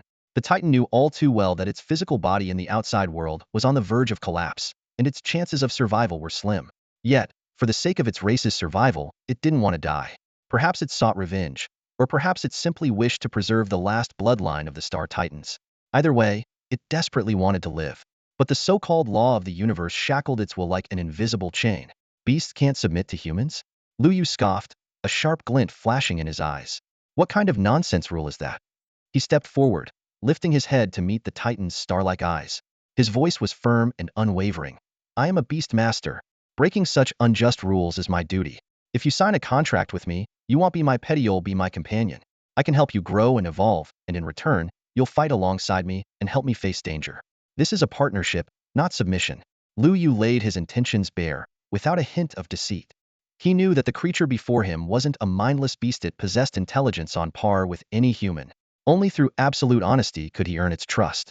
At that moment, Luo Yu saw a flicker of hesitation in the Titan's colossal eyes, a glimmer of doubt that hadn't been there before. This colossal creature, standing a staggering 5 kilometers tall, displayed a look of utter confusion in its eyes as large as a sports field when it heard the term Beast Master. It was a profession entirely unknown to it. On its original planet, though it had little interaction with humans, it had heard plenty about them from the elders of its clan. Humans, as a species, were inherently weak, like ants. They lacked the innate talents and bloodline advantages of colossal beasts and could only strengthen themselves through martial arts cultivation. Some powerful human warriors could even pose a threat to the beast clans. However, such strength did not include the humans who had previously attacked it. Someone like City Lord Lin, a mere ant, would have been squashed with a single slap had it not been so gravely injured. In its understanding, human strength only became significant when they reached the so-called god-level warrior tier. But now, as it listened to Luo Yu's detailed explanation of the Beastmaster profession, the Star Titan was utterly stunned. A Beastmaster? A human profession capable of forming contracts with colossal beasts? Its enormous eyes widened even further, its massive pupils brimming with disbelief. It simply couldn't fathom how such an extraordinary, almost cheat-like profession could exist among humans. This revelation completely overturned everything it thought it knew about the human race. It took a long while before the Star Titan reluctantly accepted this reality. Regardless, Luo Yu was now its only option. With this in mind, the Star Titan lowered its massive head and stared intently at Luo Yu. Its voice, as thunderous as a rumbling storm, echoed across the space. "Human, I am willing to form a contract with you, but on one condition: you must avenge my countless fallen Titan kin." Its enormous eyes locked onto Luo Yu, as if trying to glean something from his reaction. Though Luo Yu was inwardly ecstatic, he did not rush to agree. Instead, he pondered for a moment, his gaze sharpening as he calmly but inquisitively asked, "What kind of beings are they? And roughly how powerful?" As soon as the words left his mouth, an unusual expression surfaced on the Star Titan's face, one of rare fear. It shook its head slightly, its deep voice carrying a somber resonance. "I do not know. I only know they are not human." Having said this, the Star Titan seemed unwilling to elaborate further. Its massive body began to shrink visibly, its size reducing from 5 kilometers to 4, then 3 until finally, it stabilized at a height of around 5 meters. Its new form appeared leaner and more compact, yet it still exuded an oppressively overwhelming aura. Seeing this, Luo Yu's expression grew serious. He acted without hesitation, summoning a mysterious contract formation from within his body. The formation radiated an enigmatic energy as it arced through the air and embedded itself directly into the Star Titan. This time, the contract formation encountered no resistance. In just a few breaths, Luo Yu could clearly sense an unshakable bond forming between himself and the Star Titan. At this moment, with a mere thought, Luo Yu could feel that he now held complete control over the life and death of this colossal beast. The Beastmaster's contract formation was indeed overwhelmingly powerful. Once the contract was established, the Beastmaster gained unilateral control over their pet beast's life, bloodline, soul, and will. This was precisely why Luo Yu dared to contract a colossal beast as his pet. Once the contract was complete, betrayal became utterly impossible. Boom. At that instant, the white, ethereal space of their mental connection began to shatter like snowflakes, disintegrating into nothingness. The next moment, Luo Yu slowly opened his tightly shut eyes in the real world, a sharp gleam flashing within them. Swish. With a casual wave of his hand, the massive figure of the Star Titan was instantly absorbed into his Beastmaster space. His first colossal beast companion was finally his. In that moment, Luo Yu could no longer contain his joy. A bright smile spread across his face as he eagerly pulled up his status panel to inspect the detailed information of his new companion. Name: Caesar. Race: Starry Titan. Rank: first-tier royal bloodline of king class. Caesar's veins carry the pure and concentrated royal bloodline of the Starry Titan lineage, with the potential for atavism. Abilities: Amplification and Void. Amplification is a unique talent of the Starry Titan race, allowing one to freely adjust their body size. When enlarging, the increase in size enhances all attributes exponentially, resulting in a geometric growth in combat power. When shrinking, recovery ability and growth speed are significantly boosted.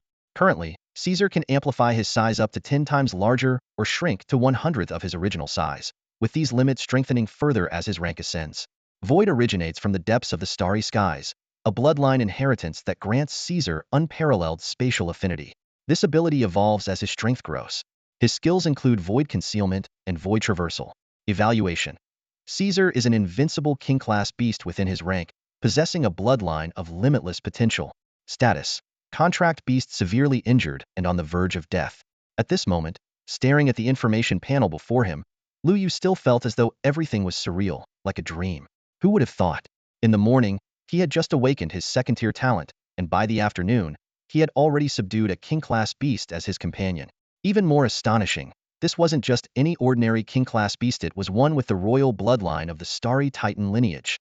The amplification talent, the void talent, each of these abilities alone was extraordinary, defying all expectations. Across countless beast species, these were abilities that ranked among the very best. In the world of colossal beasts, size signifies dominance. Caesar's original height was a mere 500 meters, which, among ordinary king-class beasts, wasn't particularly remarkable. But once the amplification talent was activated, his size would instantly soar tenfold, reaching a towering 5,000 meters. Who could rival such a beast? And on top of that, Caesar possessed the ability to traverse space with void traversal.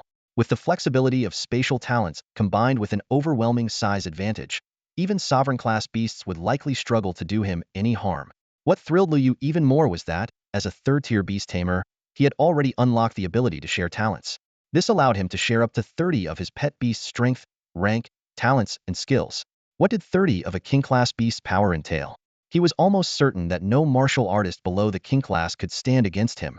Even when facing true king-class warriors, with Caesar's amplification and void talents, he now had the confidence to fight Hedon. Thinking about this, Luo Yu's heart surged with excitement, and for a moment, he found it difficult to believe his own situation. He was just a third-tier beast tamer. Yet in a single day, his strength had undergone a qualitative leap to the point where he could even challenge king-class powerhouses. His rate of growth was simply unbelievable. Taking a deep breath, Luo Yu forced himself to calm down. He knew this was no time for arrogance. Above the king class, there were still sovereign class, saint class, demigod class, and even god class beings. Only when he could subdue a few god class beasts would he truly be able to claim invincibility. However, not everything was good news at the moment. As powerful as Caesar was, he was currently severely injured and on the brink of death, hanging on by a thread. While the talent-sharing ability was formidable, it was also influenced by the pet beast's actual condition. With Caesar's current state, only a fraction of his strength remained, and even with sharing, the boost to Luo Yu's power was extremely limited. Fortunately, skills and talents were unaffected by Caesar's condition, which came as an unexpected advantage. Letting out a soft sigh, Luo Yu's thoughts turned serious. Subduing this beast was undoubtedly a great achievement, but the priority now was figuring out how to help it recover. Caesar's potential was immeasurable, and Luo Yu was determined not to let such a remarkable king-class beast fade away. The most pressing issue right now is helping Caesar recover from his injuries. As powerful as a king-tier beast may be, the resources required for its recovery are far from ordinary. At this moment, Caesar's scales are dull, his breathing faint, as if he were a flickering candle in the wind, clinging to life by a mere thread. Luo Yu frowned deeply, an overwhelming sense of urgency surging within him if Caesar's condition couldn't be stabilized soon. This formidable beast companion might not hold on for much longer. The devastating consequences of triumph turning to tragedy were something he absolutely could not accept.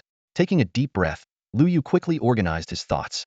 The power of beast taming not only facilitated the evolution and growth of companion beasts, but also had the potential to heal injuries. Moreover, he still had the spoils from his previous hunt of the gold-eating rat swarm over 1,000 beast cores. If all of these could be absorbed and converted into beast taming energy, they might temporarily stabilize Caesar's life force. With this realization, his gaze sharpened as he swiftly pulled up his personal status panel. His eyes landed on a grayed out, locked talent in the talent section, a new ability that had appeared after he advanced to a Tier 3 Beast Tamer. Tier 4 talent allows the instantaneous conversion of any energy resource into beast taming energy within the beast space, with no cooldown period. 10 of the converted energy is retained as charge for the beast tamer's advancement. This percentage increases with the beast tamer's tier, up to a maximum of 100. When Luo Yu first saw this talent, his feelings were mixed.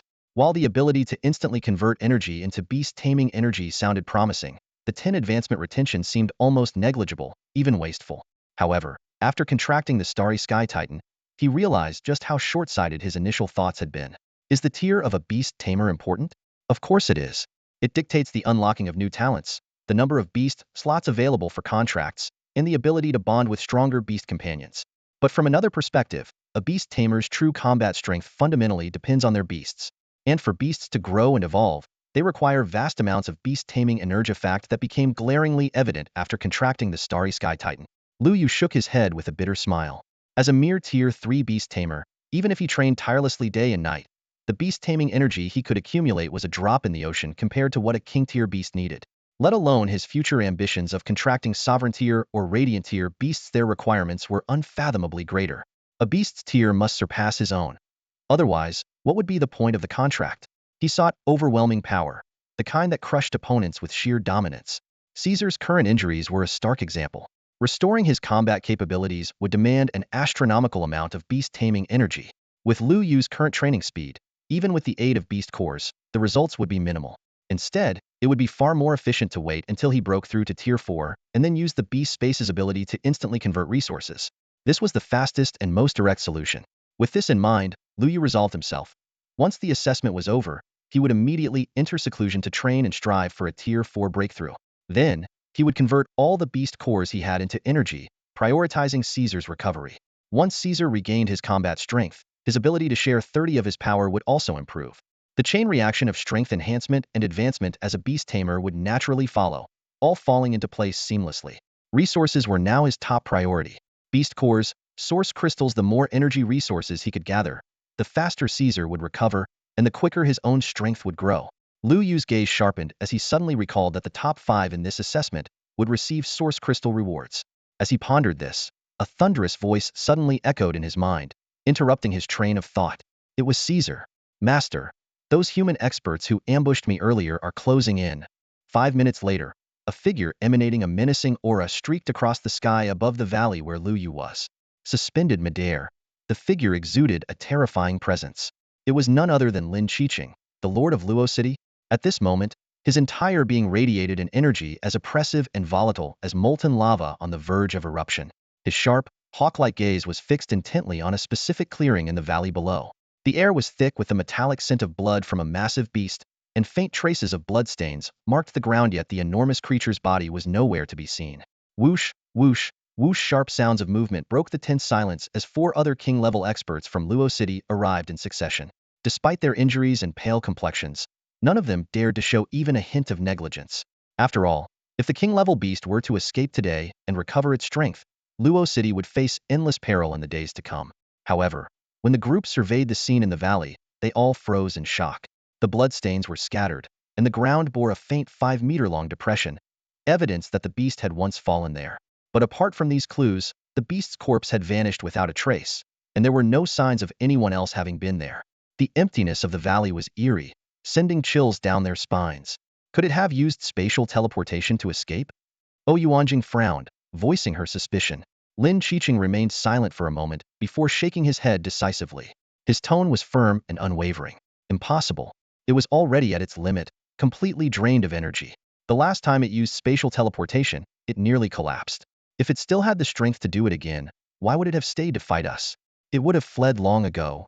The others exchanged glances and nodded in agreement. Lin Qiqing's reasoning was flawless, yet this only deepened the mystery. But where is the beast's body? Yuanjing murmured again, her voice tinged with unconcealed confusion. Lin Qiqing did not respond immediately. Instead, his gaze suddenly locked onto a crevice beside a large boulder. Nestled within the crack was a single long strand of hair, starkly visible against the stone. His eyes narrowed sharply, and his expression darkened, his face as stormy as a brewing tempest. Someone's been here, Lin Qiqing said slowly, his voice low and thunderous. A woman. She took the beast's corpse. Before his words fully settled, he abruptly turned, his piercing gaze slicing like a blade toward Yuanjing, who stood behind him, visibly startled. Cold sweat broke out on Yuanjing's forehead as she frantically waved her hands in defense. It wasn't me. Look closely, this is straight hair. I have wavy curls, okay? Meanwhile, deep in the dense forest of Sector K3, Luo Yu was making his way forward at a steady pace. On his back lay Jiang Shuiying, quiet and motionless, her long hair cascading over his shoulders. The soft strands brushing against him made him feel slightly uneasy. Suddenly, a faint voice broke the silence behind him. Oh, where am I? Jiang Shuiying's eyelashes fluttered as she gradually opened her eyes, her gaze still clouded with confusion. Luo Yu paused, glancing back slightly. You're awake? Jiang Shuiying nodded, looking around as she tried to piece things together. Her last memory was of the moment the gold-eating rat king attacked Luo Yusha, had thrown herself forward to block the fatal blow, and everything went black after that. Now, however, the surroundings were serene and far removed from the battlefield. It was clear they were no longer in immediate danger. Relieved, she let out a soft breath, finally lowering her guard. But in the next instant, she realized something that made her heart skip a beat. He was lying on Luo Yu's back, and his hands were firmly supporting her thighs. The warmth and strength of his grip, even through the fabric, sent a wave of heat rushing to her cheeks. In a flash, Jiang Shuiying's face turned crimson, like a sunset ablaze with color. She bit her lip, her gaze flickering toward Luo Yu's profile. Her wide eyes sparkled with unspoken thoughts, but she remained silent. She wanted to ask how the crisis with the gold-eating rats had been resolved, but more than that, she didn't want to disrupt the rare moment of peace and intimacy. On the other hand, Luo Yu seemed oblivious to her inner turmoil. His eyes stayed focused on the path ahead, his steps steady, though a faint sense of reflection stirred within him. The journey so far had been fraught with danger, yet they had managed to emerge unscathed. Perhaps it was fate's favor, or perhaps it was because of the person he carried on his back. Jiang Shuiying closed her eyes slightly, a gentle smile curving her lips. Despite the recent brush with death, she found herself savoring this fleeting moment of tranquility. At this moment, all she wanted was to quietly lean on Luo Yu's shoulder and relish the peace they had found. What just happened was nothing short of thrilling.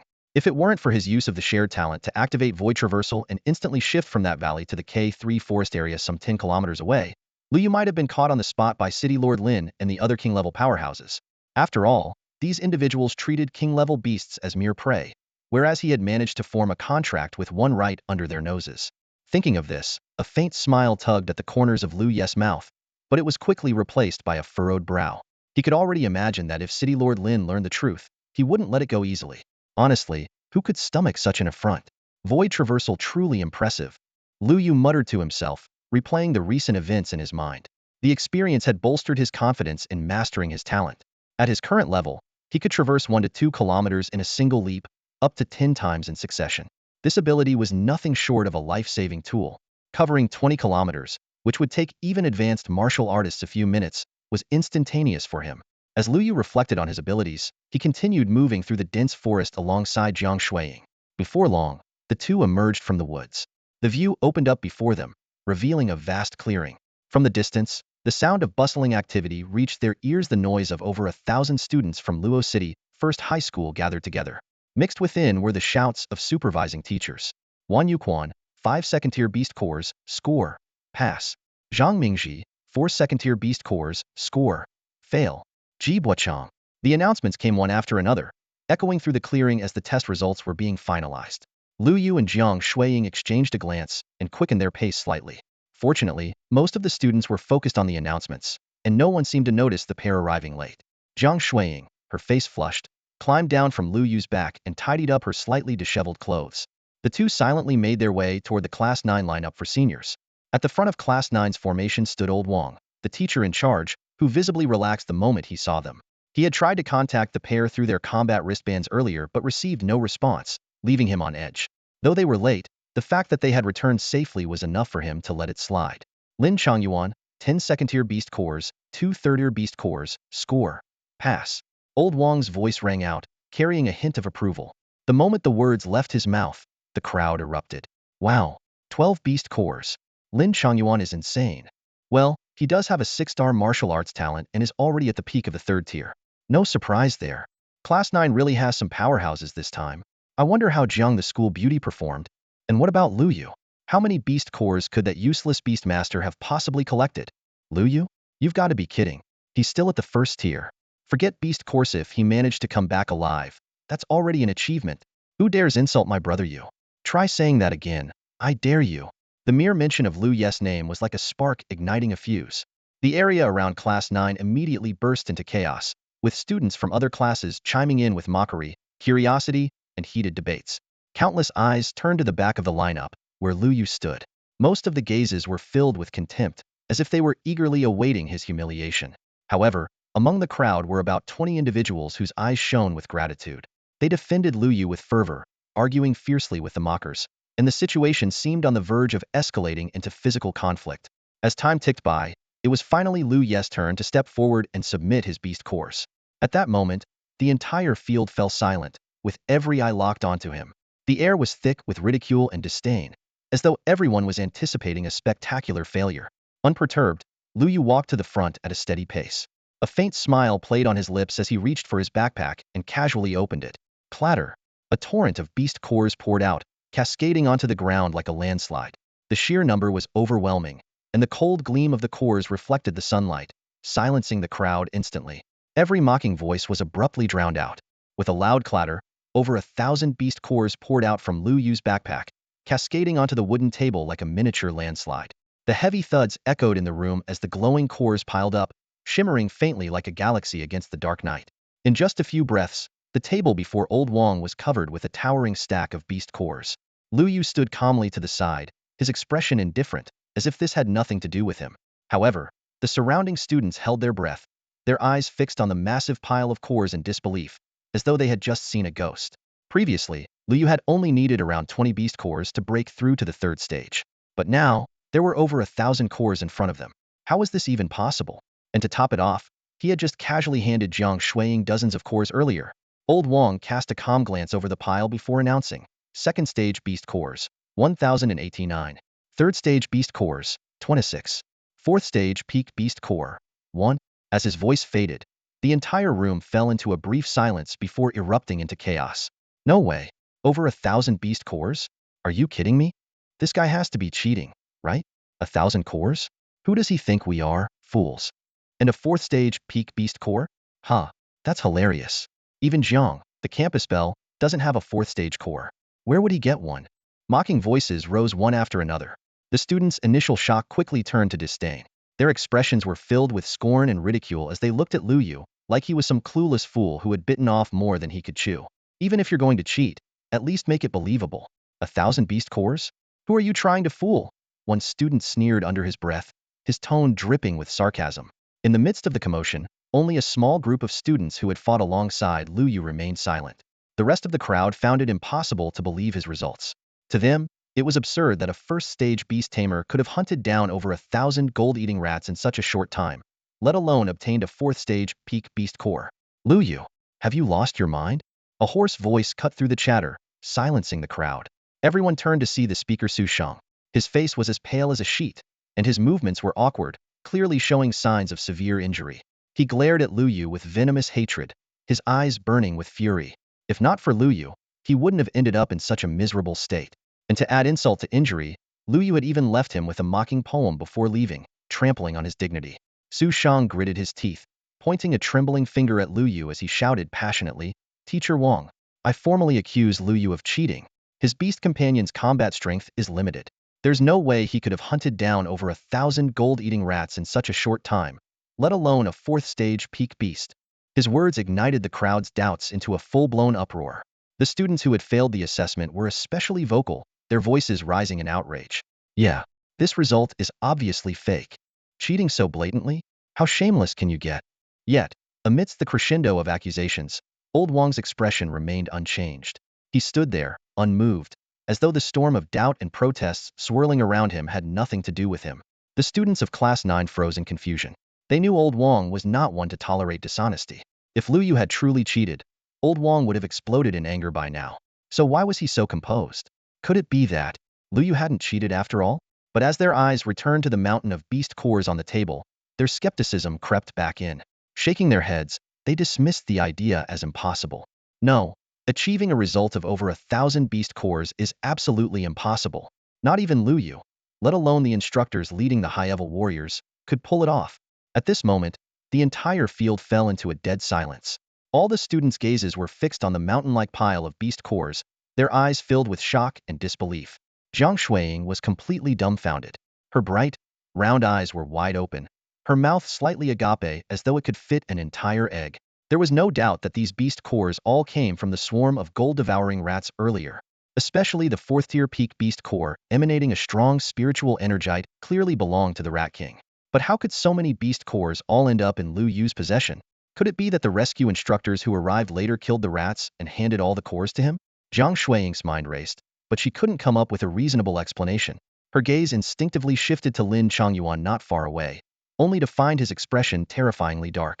His lips twitched slightly, and his eyes were locked onto the pile of beast cores. His face turned from pale to purple, as if he was on the verge of exploding. Jiang Shuiying was utterly confused, and a wild thought suddenly surfaced in her mind. Could it be that Luo Yu had single-handedly taken down the entire swarm of gold-devouring rats? As soon as this thought emerged, even she found it absurd. But before she could sort through her thoughts, the crowd around her erupted. The students began buzzing with heated discussions, their voices filled with doubt and speculation. Some bold students even started shouting accusations like cheating and inside help.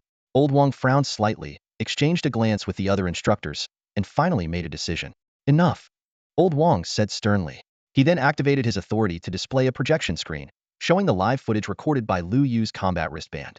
The footage began with Su Shang's taunts, followed by Luo Yu and Jiang Shuiying entering the dense forest and encountering the gold-devouring rat's ambush. Just as everyone assumed Luo Yu would flee in panic, a black cat silently appeared on the screen. In the blink of an eye, the black cat moved like a dark bolt of lightning, shredding 5 second-tier gold-devouring rats to pieces in an instant. The screen froze, and the noisy crowd fell silent. In the midst of the quiet, everyone stared at the screen in disbelief. Wasn't Luo Yu supposed to be a useless beast tamer? Wasn't his contracted beast just an ordinary, powerless house cat? How could it instantly annihilate 5 second-tier beasts with such ease? Though the black cat's performance left the crowd stunned, the doubts hadn't completely subsided. Someone sneered, even if that cat is strong, there's no way it could take down thousands of gold-devouring rats, let alone the fourth-tier peak rat king. Old Wong ignored the voices of skepticism and continued playing the footage. The accelerated playback showed over an hour of Luo Yu and Jiang Shuiying working together to hunt the rats, until the screen paused at the moment when the massive swarm of gold-devouring rats appeared. On the screen, Lin Chongyuan and more than 20 students were seen fleeing in desperation, pursued by an overwhelming tide of rats numbering in the thousands. This scene caused many students to gasp in shock, their scalps tingling. Someone instinctively glanced between the swarm of rats on the screen and the pile of beast cores in front of Luo Yu. Suddenly, a realization struck them like lightning, and they blurted out, "Don't tell me Luo Yu single-handedly wiped out the entire swarm of gold-devouring rats?" That one sentence was like a bomb dropped into the crowd. The students erupted in chaos, their skin crawling with goosebumps as they stared at Luo Yu in disbelief. It was as if the boy standing before them was no longer human, but an unstoppable and fearsome war god. At this moment, under the glow of the projection screen, the eyes of over 1,000 students were riveted to the display like nails, their gazes fixed on every single frame, fearing they might miss even the slightest detail. They held their breath, their eyes brimming with a sense of awe and disbelief. On the screen, what appeared to be an ordinary black cat was displaying combat prowess beyond imagination. Each swipe of its claws effortlessly took down a gold-eating rat. Even more astonishing was its ability to transform. When it shifted into its night beast form, its over 2-meter-long body exuded an aura of intimidation akin to a black panther, its overwhelming presence suffocating. With a single strike, it instantly killed even a third-tier gold-eating rat. Before the students could recover from their shock, an even greater threat emerged. A peak 4th-tier gold-eating rat king appeared out of nowhere. Its arrival escalated the battle to unprecedented intensity, yet Luo Yu's companion beast managed to hold its own, engaging in an evenly matched fight with the rat king. The students in front of the screen watched with pounding hearts, as if they were in the thick of the battle themselves. However, the precarious balance was abruptly shattered by an offhand remark from Lin Chongyuan. Luo Yu's identity was exposed, prompting the rat king to shift its focus and charge directly at him. In a critical moment, Jiang Shuiying, the campus beauty, resolutely stepped in front of Luo Yu. Her brave act not only moved the students present, but also enraged Luo Yu's companion beast to its core. The black cat suddenly erupted with its full power, awakening the latent strength buried deep within its bloodline. A swirling vortex of black as night materialized out of thin air, with dark elemental energy surging through the atmosphere, devouring even the surrounding light. Everyone held their breath, their eyes glued to the screen. With a hair-raising roar, the black vortex expanded like a bottomless abyss, engulfing the entire swarm of gold-eating rats along with the Rat King in one fell swoop. The screen froze on the battlefield, now silent and lifeless. The black cat stood again, its figure slightly fatigued, but its gaze as sharp as ever, as if declaring its unrivaled dominance. The battle had ended. Old Wong slowly turned off the projection screen and faced the stunned students, his voice calm yet carrying undeniable authority. "Does anyone still doubt Luo Yu's assessment results?" As his words echoed, the entire hall fell into a dead silence. The air seemed to freeze. Every student stared wide-eyed, their mouths agape as if they could swallow an egg. Only one thought remained in their minds. Unbelievable.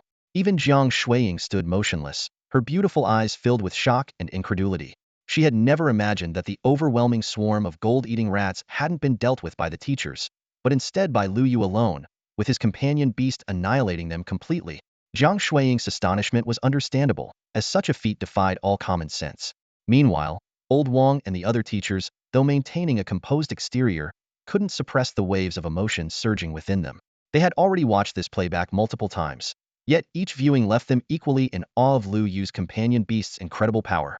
The black cat's performance was utterly extraordinary, from its basic form to its night beast transformation, and finally to its full-powered state with the astonishing dark elemental vortex skillet, had surpassed the boundaries of an ordinary companion beast. This was a skill level involving elemental mastery, something typically only achieved by warriors who had ascended to the king level. And yet, Luo Yu's companion beast, still only at the 3rd tier, had already mastered such an otherworldly ability. Old Wong took a deep breath, his gaze complex as he looked at Luo Yu. He knew better than anyone that this black cat had originally been just an ordinary house cat, a pet Luo Yu had casually bonded with. At the time, Old Wang had even thought Luo Yu's decision to become a beastmaster was a misguided one and hadn't paid much attention. Yet in just a year, this black cat had grown at a staggering pace, transforming from a regular pet into a formidable creature capable of single-handedly eliminating thousands of mutated beasts, including the gold-eating Rat King. Old Wang couldn't help but wonder. If Luo Yu had been paired with a stronger companion beast from the start, just how far could his power have reached? The mere thought sent a shiver through him. There was no denying that Luo Yu's potential had already exceeded all expectations. Unfortunately, the sanctuary and the martial god had long concluded that the path of the Beastmaster was ultimately a dead end. Even so, Old Wang couldn't help but feel a sense of admiration. Perhaps Luo Yu's choice to become a Beastmaster hadn't been entirely wrong after all. With a soft sigh, he cast a complicated glance at Luo Yu, his expression tinged with a mix of regret and newfound respect. Though Luo Yu seemed strong now, perhaps it was due to the unique nature of the Beastmaster profession. Over time, as the timeline extended, the future might not be so bright. According to the words of the temple and the martial god, the Beastmaster profession inherently had flaws. When that time came, Luo Yu's growth would undoubtedly face significant hindrances, possibly even coming to a complete halt. At this thought, Old Wang furrowed his brows deeply, waves of unease rippling through his heart. As an experienced mentor, he was well aware of the thorny path of a beastmaster. Although Luo Yu currently shone brilliantly, the road ahead was unlikely to be smooth. His gaze fell outside the window, where the drifting clouds on the distant horizon mirrored his turbulent emotions. The thought of persuading Luo Yu to give up on being a beastmaster and switch to the path of a martial artist surfaced once again. It wasn't that he was rigid or old-fashioned, but in this world, martial arts had reigned supreme for thousands of years. A profession like Beastmaster was destined to be out of place, even seen as unconventional. However, he also understood Luo Yu's personality once determined. Nothing could sway him, not even 10 oxen pulling in the opposite direction. Even if he tried to persuade him with all his might, it would likely be in vain. This inner conflict made Old Wang take a deep breath, a hint of helplessness appearing in his expression. All he could do was silently pray in his heart, hoping that the predictions of the temple and the martial god were wrong. As this thought crossed his mind, Old Wang found himself entertaining a slight sense of irreverence, which made him shake his head with a bitter smile. The final assessment at Luo City First High School had come to an end, and the results left everyone utterly astonished. Luo Yu, the boy who had been ridiculed as a good-for-nothing beastmaster all year long, had claimed first place with an overwhelming advantage. His achievement of collecting over 1,000 beast cores left everyone speechless. It wasn't just a record for this year, it might remain an unbroken miracle for decades to come. Along with this victory, Luo Yu received the first-place prize, 5 lower-grade source crystals. Source crystals, the most precious cultivation resource since the Age of Beasts, contained pure and immense energy within each piece. For martial artists, the value of source crystals was beyond words. They could significantly enhance one's cultivation efficiency and were treasures coveted by all. More importantly, Blue Planet had no natural source crystal deposits. All existing source crystals seemed to originate from exchanges with the temple. Of course, rumors also spoke of source crystal veins hidden within the abyss, but those regions had long been overrun by powerful beasts, making them inaccessible to humans. As for the origins of the temple, they remained a mystery. 50 years ago, countless abysses descended upon Blue Planet, unleashing a calamity of monstrous beasts. Yet, at the same time, numerous temples appeared, bringing hope for humanity's survival. Martial arts, awakenings, professions, combat techniques, almost everything humans possess today was a gift from the temple. In the heart of Luo City stood a branch of the temple. However, gaining entry into the temple required extremely high qualifications. Martial artists needed to at least reach the advanced stage 7th rank or higher to be granted access. The requirements for Beastmasters remained unclear, but half a year ago, when Luo Yu was still at the first rank, he had tried and been unceremoniously turned away. Luo Yu. A crisp voice interrupted Luo Yu's thoughts. He looked up to see Jiang Shuiying standing before him, her hands clasped behind her back and a playful smile lighting up her face. Thanks for the beast cores you gave me, I'm returning them to you now. Before Luo Yu could react, Jiang Shuiying stuffed a pile of items into his hands. Glancing down, he realized it wasn't just the beast cores he had lent her, there were also 3 source crystals. Huh, why are there source crystals too? Luo Yu was stunned, looking up at Jiang Shuiying with confusion in his eyes. But Jiang Shuiying didn't give him a chance to speak. She turned and ran off, her voice echoing from afar. Don't worry, my dad has plenty of source crystals. I'll just ask him for more. You're so amazing now, I need to hurry up and train in seclusion, or I'll be left far behind, and that would be embarrassing. Luo Yu watched the source crystals in his hand, then looked at the figure disappearing into the distance, a complex mix of emotions stirring within him. Clenching the source crystals tightly, his gaze grew more resolute. One day, he would repay her for everything she had done. Luo Yu. Just as he finished packing up and was about to leave, Old Wang's voice called out from behind him. Come here. I have something to discuss with you regarding the provincial exam slots. Provincial exam? The outskirts of the K3 trial zone. Most of the other students have already dispersed and gone home. But Luo Yu was stopped by Old Wang and asked to stay behind. Yes, the provincial exam. Old Wang began to explain, his tone carrying a sense of seriousness. I know you haven't heard of it before because it's different from the national college entrance exam. He paused for a moment, seemingly choosing his words carefully, then continued, normally, you wouldn't even be qualified to know about or participate in this.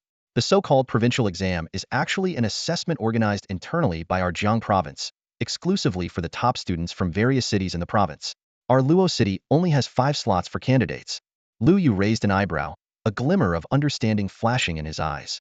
Well, it seemed he had to thank his performance in topping the rankings during today's final assessment. Otherwise, he might have been just like the other students, completely unaware of this opportunity.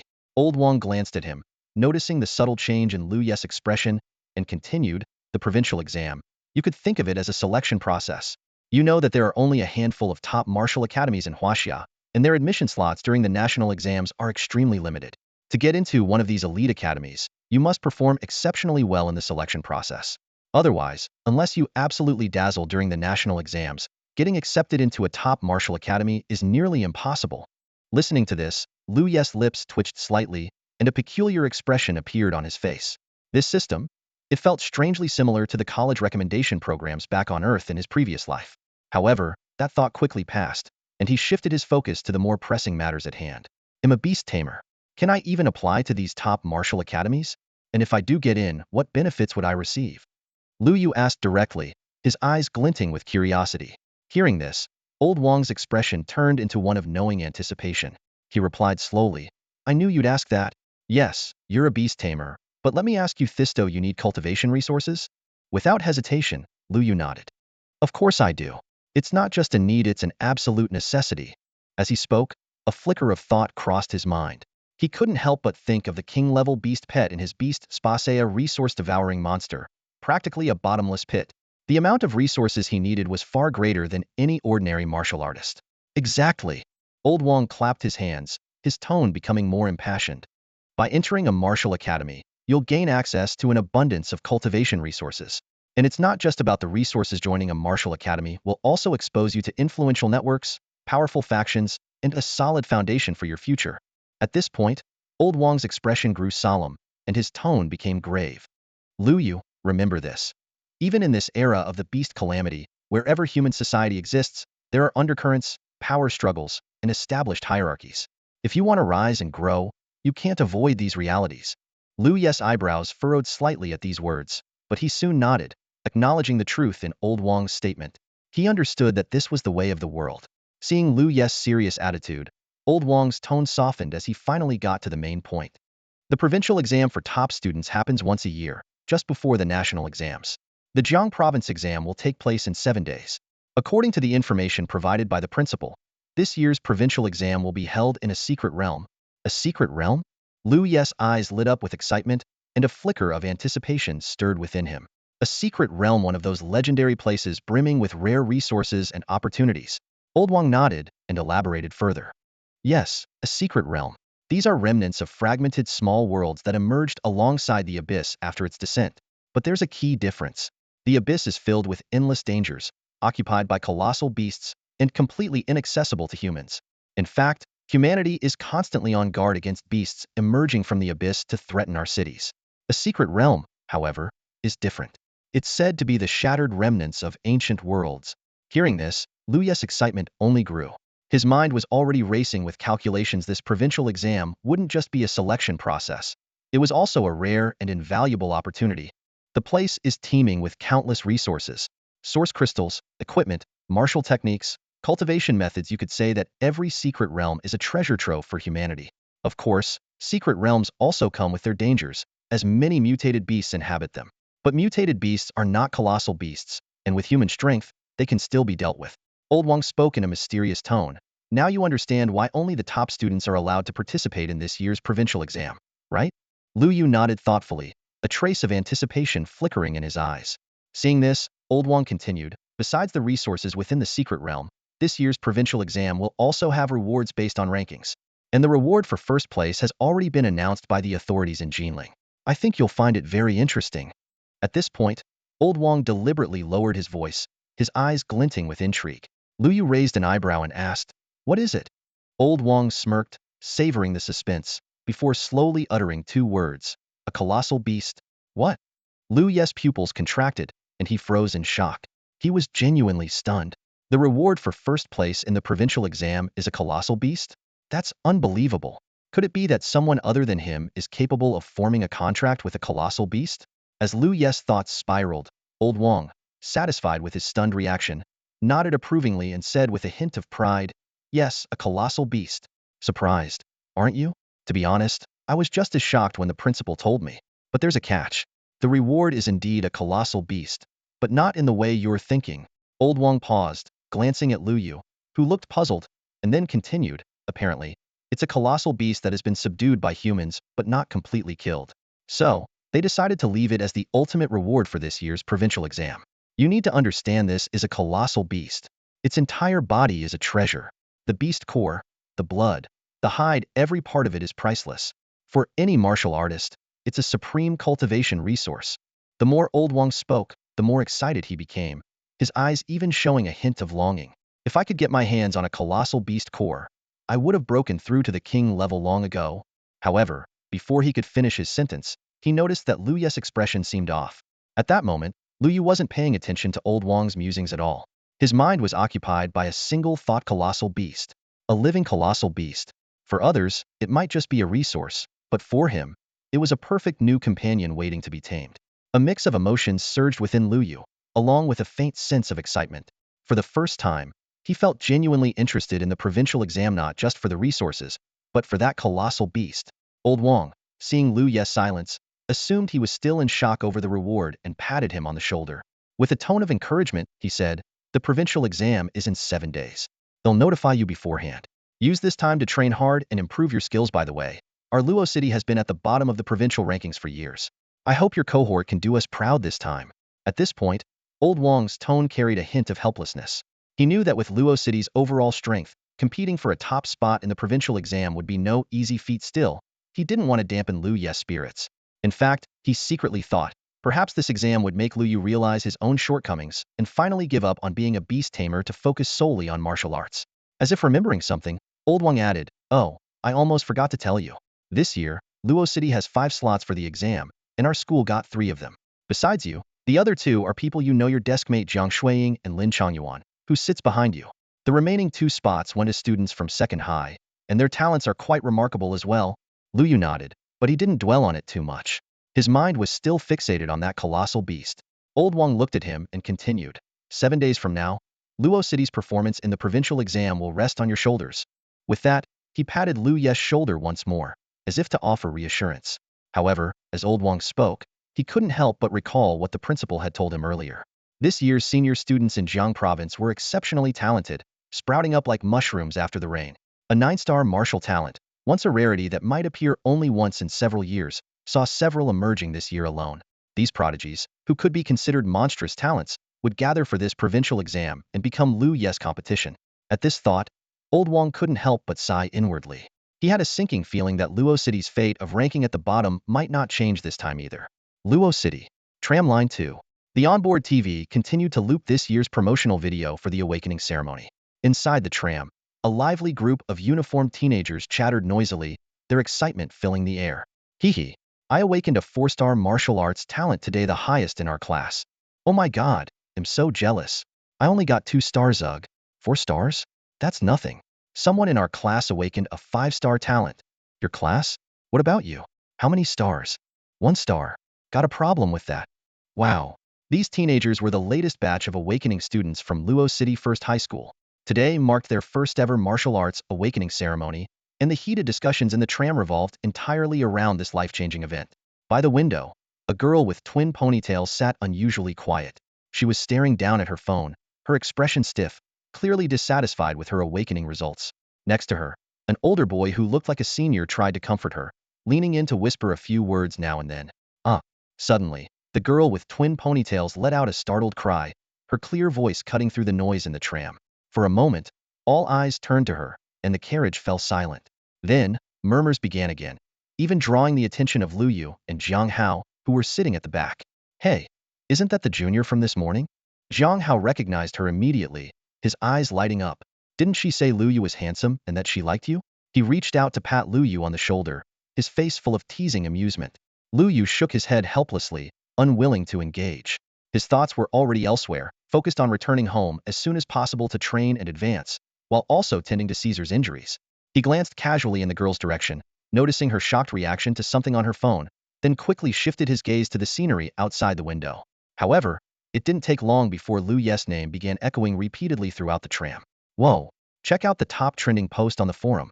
A video from Luo City First High's assessment? Luo Yu? Number 1? Wait, is this real? That black cat is insane. Hold on, keep watching. It gets even crazier. Luo Yu's black cat wiped out over 1,000 mutant beasts. What? Wasn't Luo Yu called a useless beast master? How is this useless? The students' exclamations grew louder and more animated, drawing even passengers from other carriages. More and more people pulled out their phones, logging onto Luo City's martial arts forum to view the post dominating the top spot. Remember that 9-star talent from a year ago? After being ridiculed for choosing the Beast Master path for an entire year, he's back. The headline was striking, instantly capturing everyone's attention. The post itself was brief, summarizing the results of Luo City First High's Endofterm assessment. Beastmaster Luo Yu had taken first place. Attached was a video that set the carriage abuzz. It was a live recording captured by Old Wong, edited with a slight speed up for a more dynamic effect. The final battle against the swarm of gold-devouring rats, paired with an epic soundtrack, was nothing short of breathtaking. I knew it. Luo Yu is so cool, there had to be a reason he chose to be a beastmaster. I already liked Luo Yu before, but now I absolutely idolize him. The girl with twin ponytails was flushed with excitement, waving her phone around as she eagerly shared her joy with those around her. Her enthusiasm quickly spread, and soon the entire carriage was alive with animated discussions. Luo Yu, listening to the commotion around him, frowned slightly but didn't spare another glance. To him, their reactions were nothing more than irrelevant noise. His gaze drifted past the cityscape outside the window, his thoughts already consumed by the unknown path of cultivation that lay ahead. Originally, her frustration over failing to awaken her powers today and only having a 1-star martial arts talent seemed to have been completely forgotten in this moment. Meanwhile, the senior who had been comforting her earlier now wore a bitter expression, as if the green baseball cap on his head was glowing. Damn, Yuga, you're a celebrity now. Zhang Pengzi put down his phone, winking and nudging Luo Yu with his shoulder. His voice was deliberately loud, and Luo Yu instantly realized he'd done it on purpose. Sure enough, as soon as he finished speaking, the twin-tailed girl immediately looked up, her eyes lighting up as if she had discovered a new continent. Wow, it's Senior Luo Yu. Her exclamation instantly set the whole train car buzzing. What? Senior Luo Yu is here too? Senior Luo Yu, can we see your pet beast? What's its name? Senior Luo Yu? In an instant, the younger students surrounding him all crowded closer, their excited gazes so intense that Luo Yu felt his scalp tingle. Seeing this, Zhang Pengzi patted Luo Yu on the shoulder, shot him a good luck, bro look, and slipped away faster than a rabbit. Luo Yu gritted his teeth as he watched Zhang Pengzi's figure disappear into the crowd, silently cursing in his heart. Damn it, trusting the wrong friend is a tragedy. 7:40 p.m. Completely exhausted, Luo Yu finally dragged his weary body back home. Thanks to Zhang Pengzi's prank, he had been forced to experience what it felt like to be a celebrity surrounded, questioned, and even photographed by enthusiastic fans. It wasn't until the train reached its destination that he managed to escape the crowd. Beep, password correct. Please enter. The lock's automated voice chimed as Luo Yu opened the door. He kicked off his shoes, slipped on his slippers, and walked into the living room. The apartment wasn't large, 3 bedrooms, a living room, and a bathroom, but it was impeccably tidy. The polished floors gleamed, and the faint, fresh scent in the air made the space feel welcoming and relaxing. Xiao Yu, you're back. Wash your hands and come to the table. Dinner's ready. A warm voice greeted him as soon as he stepped into the living room. Standing by the dining table, holding a bowl of steaming soup, was a woman wearing an apron, her face adorned with a gentle smile. Though in her late 30s and slightly plump, her features still retained traces of youthful beauty. This was Fang Yun, his mother's best friend. When Luo Yu was 10, Fang Yun had come to Luo City and taken him out of the orphanage. From that day forward, he had lived with her, and she had treated him as if he were her own son. Fong Ani, Luo Yu called softly, setting down his backpack and heading into the kitchen to help with the dishes and serving. Before long, the small dining table was laden with 4 dishes and a soup, all piping hot and beautifully presented, their enticing aroma whetting his appetite. Yao Yao, dinner's ready. Fong Yuan called toward the second bedroom. Click, the door opened, and out walked a girl with delicate features and a cool demeanor. She was Qin Shiyao, Fong Yuan's daughter, and technically Luo Yu's cousin, though they weren't related by blood.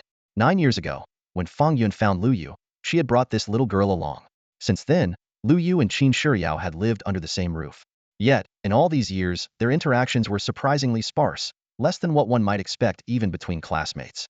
You, honestly, your cousin's home. Yet you don't even say hello. Fong Yuan scolded lightly while serving them rice. I've told you so many times, but it's like talking to a wall. Fine, I won't bother anymore.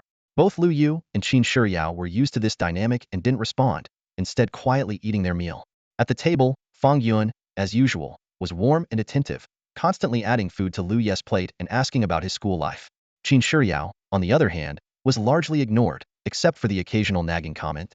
Anyone observing this scene might easily mistake Luo Yu for her biological son.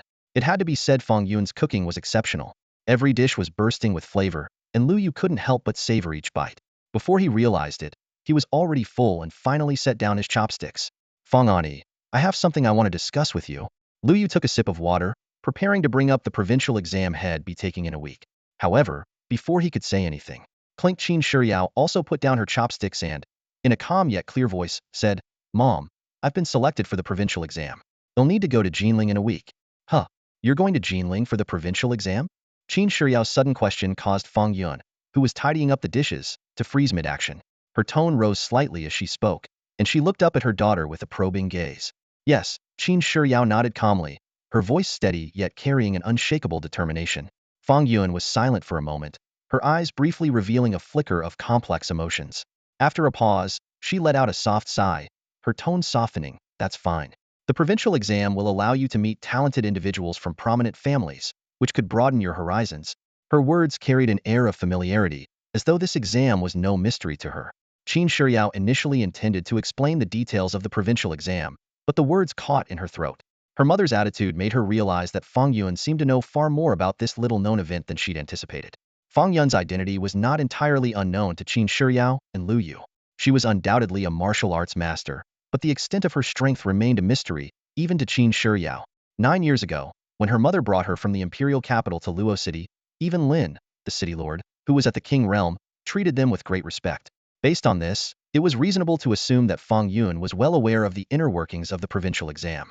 Fong Ani, I was just about to bring this up. Luo Yu's voice suddenly broke the brief silence in the living room.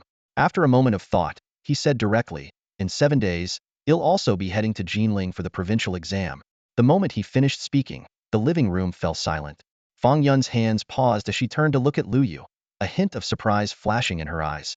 Even Qin Shiyao, typically composed and distant, showed a trace of astonishment on her usually calm face. You got a spot for the provincial exam from Luo City First High School? Fong Yuan's tone carried a rare urgency. How did you manage that? Her reaction was starkly different from her earlier response to Qin Shiyao. This time, her gaze held a mix of excitement and even a touch of anticipation. Luo Yu scratched his head, speaking honestly, there was a final assessment today, and I ranked first. I guess that's why. At his words, Fong Yuan's eyes instantly lit up. She quickly wiped her hands, pulled her phone out of her apron pocket, and entered her password to log into the Luo City Martial Arts Forum. Right at the top of the trending topics was the name Luo Yu. Fong Yuan clicked on the post and carefully read through every line, then eagerly opened the attached video. 5 minutes later, she set her phone down, and her eyes were faintly red, as if tears were about to spill. Mom, Qin Shiyao called softly, walking over to her mother and wrapping her arms around her. Her eyes were filled with concern. Fong Yuan wiped the corners of her eyes and gently patted her daughter's hand. Turning her gaze to Luo Yu, she said softly, looks like Xiao Yu caught Fong Ani at a weak moment.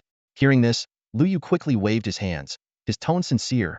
No, no. Fong Ani must be this happy because of my achievement. Fong Yuan didn't respond further, merely nodding. The atmosphere in the living room grew quiet, as if everyone was processing the emotions stirred by this conversation. Finally, it was Qin Shiyao who broke the silence. She gently released her mother's arm and stood up. Mom, I'm going back to my room to continue training. With that, she turned and left. From start to finish, She didn't spare Luo Yu even a glance. Neither his first-place rank in the assessment, nor the video of him defeating the swarm of gold-eating rats seemed to surprise her in the slightest. Xiaoyu, you should head back to your room and train too. Fang Yun turned to Luo Yu, her tone full of encouragement. We'll take care of the dishes. Use these last 7 days to boost your strength and aim for an even better ranking in the provincial exam. All right, Luo Yu agreed without hesitation, his tone straightforward as he turned and headed to his room. He had more pressing matters to attend to, helping Caesar recover his injuries and strength. In the now quiet living room, Fang Yun sat at the dining table, her gaze falling on the damp dishes in her hands. A flicker of unreadable complexity crossed her eyes. Luo Yu and Qin Shiyao each returned to their respective rooms, leaving only Fang Yun behind. She sat at the table, not rushing to clear the dishes. Instead, she quietly gazed in the direction of Luo Yu's room, her eyes filled with unspoken words that eventually dissolved into a soft murmur. Sister Wanner, Brother Lu, I don't know why Xiaoyu gave up martial arts a year ago to become a beast master, but now it seems he hasn't let you down. Luo Yu's room was modest in size and simply furnished. A wooden bed was placed against the wall, and a small table stood by the window. The tabletop was tidy, with only one noticeable item: a photo frame. The photo inside had yellowed with age, depicting a couple gazing tenderly at the baby in their arms, their eyes brimming with love. Luo Yu knew these were his parents. According to Fang Yun, they disappeared after leaving this photo behind. Although Luo Yu had been in this world for 18 years, his memories of his past life only awakened a year ago. It was then that he resolutely abandoned martial arts and chose the path of a beast master. Luo Yu withdrew his gaze from the photo frame, a sense of melancholy washing over him. Fang Yun had never provided more details about his parents, and perhaps she was unwilling to. Shaking his head to dispel his thoughts, he silently made up his mind. Focus on training. Break through to the 4th tier, and unlock the 4th tier ability transformation. Sitting cross-legged on the bed, Luo Yu opened his backpack and took out a few 2nd tier beast cores. He studied them intently, calculating in his mind. At the 2nd tier, one beast core provided 5 of beast master energy. Now that I'm at the 3rd tier, I wonder how much they'll yield. He understood that the energy required for each tier increased exponentially, but the exact figures would need to be tested. Clutching a beast core in his hand, Luo Yu closed his eyes, calming his mind to absorb the energy within. 10 minutes later, a cracking sound echoed as the beast core shattered into powder, scattering like fine dust. Opening his eyes, Luo Yu glanced at the data on his panel. Beast master energy charged 1. As I expected, Luo Yu sighed inwardly. A single 2nd tier beast core only provides 1 charge. Advancing to the next tier would require 100 of these. It's such a waste. He frowned, his gaze shifting to the hidden compartment of his backpack. Suddenly, a thought struck him. Why not try using source crystals? Reaching into the compartment, he retrieved 8 source crystals. 5 were rewards for placing first in the assessment, while the other 3 had been secretly given to him by Jiang Shuiying. Luo Yu picked up one of the source crystals, feeling the faint energy fluctuations it emitted. Having never used a source crystal for cultivation before, he couldn't help but feel a surge of anticipation. Following the method outlined in his textbooks, he closed his eyes and focused his mind, attempting to absorb the energy within the source crystal. Unlike beast cores, the energy in source crystals was significantly purer. As he absorbed it, Luo Yu could clearly sense changes in his internal beastmaster space. This time, it took a full hour before he slowly opened his eyes. Crack. The source crystal in his hand crumbled into powder, but Luo Yu's face lit up with unconcealed excitement. He eagerly checked his panel. Beastmaster energy charged 21. Just one lower-grade source crystal provided a 20 charge. Luo Yu clenched his fists, his heart racing with exhilaration. That's equivalent to 20 2nd-tier beast cores. However, this wasn't the only thing that astonished him. He could feel that not all the energy from the source crystal had been converted into beast master energy. A portion of the residual source energy had subtly enhanced his physical body. Looking at his hands, he clenched his fists and felt an unprecedented surge of strength. My physical strength has doubled. Of course, this improvement referred to his own physical attributes and did not include any boost from his beasts. Taking a deep breath to calm his excitement, Luo Yu's gaze burned as he stared at the remaining source crystals in his hand. Let's keep going. Tonight's goal: fully charge my Beastmaster energy and advance to the 4th tier. Without hesitation, he grabbed another source crystal, steadied his mind, and immersed himself in cultivation once again. As Luo Yu marveled at the effects of cultivating with the source crystal, in another room not far away, Qin Shiyao also sat cross-legged, her eyes closed as she regulated her breathing. However, unlike Luo Yu, she was not fully focused on cultivation but was instead engaged in a conversation with a voice within her consciousness. Who would have thought Luo Yu would actually secure a spot for the provincial exam? I thought he wouldn't even pass this semester's assessment, Qin Shiyao said softly, her tone carrying a hint of surprise mixed with subtle disdain. No sooner had she spoken than a calm yet stern voice echoed in her mind. Humph, it's nothing more than fleeting glory. Beast masters, necromancers, it's all just deviation from the true path. Only martial arts lead to the ultimate transcendence. As the voice resounded, a silhouette gradually materialized in Qin Shiyo's mental space. It was a strikingly beautiful woman dressed in a resplendent purple-gold robe. Her presence exuded an aura of regal elegance, as if she was born with an innate, commanding majesty that demanded submission from all beings. Simply standing there, she seemed to dominate the entire space, her overwhelming imperial authority radiating outward. Qin Shiryao lowered her head slightly, responding respectfully, but, teacher, I just rewatched that video. To single-handedly fend off 1,000 gold-eating rats, that level of strength is extraordinary, isn't it? Her tone betrayed an undeniable sense of awe. Though she had seemed indifferent at the dinner table, her inner thoughts told a different story. Luo Yu's displayed prowess had far exceeded her expectations. She admitted to herself that while she could easily slay a fourth-tier peak gold-eating rat, facing an onslaught of 1,000 was far beyond her capabilities. She couldn't imagine handling it as effortlessly as Luo Yu had. Hearing Qin Shiyo's question, the woman in the purple-gold robe fell silent for a moment before speaking in a faint, measured voice. Shiryao, let me tell you a story. Qin Shiryao quickly nodded, her expression intent. Master, please go ahead. The woman began, her voice carrying an ancient, timeless quality. On a planet called Zixing, 100 years ago, the abyss descended, unleashing monstrous beasts upon the land. The human race of Zixing, with the aid of the Holy Temple, embarked on the path of martial arts, barely managing to hold their ground against the increasingly powerful beasts. Until one day, an anomaly appeared on the planet. While everyone else could only transition to martial artists, he became a necromancer. Qin Shiryao furrowed her brows slightly at this, a hint of doubt flashing through her eyes, though she refrained from interrupting. The woman continued, he was powerful, unbelievably so, far surpassing your cousin by hundreds, even thousands of times. In his hands, fallen mutant beasts could be resurrected to form an undead army. At a cost, even slain monstrous beasts could be revived to fight for humanity. He alone was an army, a force to be reckoned with. Qin Shiyo's pupils contracted slightly as a wave of shock surged through her heart. She knew this couldn't simply be a fictional tale. Zixing was none other than her master's former world. Her master was the sole surviving human empress from the planet's destruction. Unable to contain her curiosity, she asked, what happened to him? The woman in the purple-gold robe fell into a long silence, as though lost in deep recollection. Eventually, she let out a heavy sigh, her voice tinged with an unshakable sorrow and regret. In the end, he discovered that he could only resurrect and control beasts below the sovereign level. Against saint-level beasts, or even demigod-level beasts, he was powerless. Even after breaking through to the god level and exhausting countless methods, he could not change this reality. Her voice grew quieter, laden with an indescribable anguish. Ultimately, he chose to end his life. He died in despair, in the face of a future with no path forward, consumed by the bitterness of his own helplessness. As she finished speaking, the woman let out another faint sigh, her melancholy seeming to permeate the very air, cloaking the space in a heavy, mournful atmosphere. She was once the empress of the human race, and for a time, she had placed her hopes on that young necromancer, believing he could be the key to resisting the beasts threatening Zixing. She invested heavily in him, providing immense support and resources. But in the end, the greater the hope, the deeper the disappointment. Her gaze lowered slightly, as if lost in memories of the past, her eyes flickering with a complex emotion. That young necromancer, once burdened with high expectations, ultimately succumbed to despair and took his own life due to the limitations of his profession. With a somber tone, she said, aside from martial arts, every other profession seems to be shackled with insurmountable limits, like a chasm that stretches endlessly ahead, impossible to cross.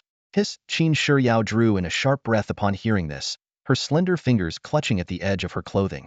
Her beautiful eyes widened as she hesitated before speaking.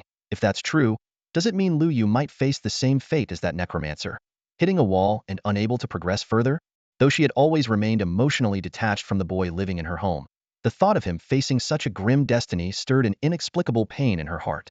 What kind of despair must that necromancer have endured to choose such an end? Qin Shiryao dared not dwell on it, but the mere thought caused a tightness in her chest. Beast Tamers. Zixing has never seen one before. The Empress's voice echoed softly, her gaze distant and tinged with a cold indifference. But I suspect their limits might be even lower than that of necromancers. Perhaps the king level is their insurmountable chasm. Hearing this, Qin Shiryao felt a jolt in her heart and fell into silence. At that moment, Sensing her sinking emotions, the Empress's tone suddenly shifted, becoming sharp and resolute. In this era, martial arts reign supreme. Only by mastering martial arts to their utmost can one have the power and the right to change everything. The endless war between the beasts and humanity. Qin Shiyao's head shot up, staring at the Empress in a daze. Her heart felt as if it had been struck by an overwhelming force, leaving her unable to calm down. The era, the rules, the eternal war. The fragments of information revealed in the Empress's words pressed down on Qin Shiyao like an invisible weight, leaving her breathless. She had never imagined that the world she lived in was just one small piece of an endless cycle of conflict. Before meeting the Empress, she believed that only Blue Star was under the threat of the beast calamities. But it was from the Empress that she learned the true vastness of the world, and that Blue Star was merely one of many. Without exception, every world was struggling for survival under the shadow of the beast calamities. This was not just a crisis for the people of Blue Star, it was a crisis for all of humanity. Qin Shiyao's thoughts grew heavier, as if a massive stone had settled on her heart, making it hard to breathe. Just as she was about to be consumed by confusion, the Empress' voice rang out again, snapping her back to reality. Enough. What you need to do now is to keep training and growing stronger. The Empress's voice grew firm, exuding an undeniable authority.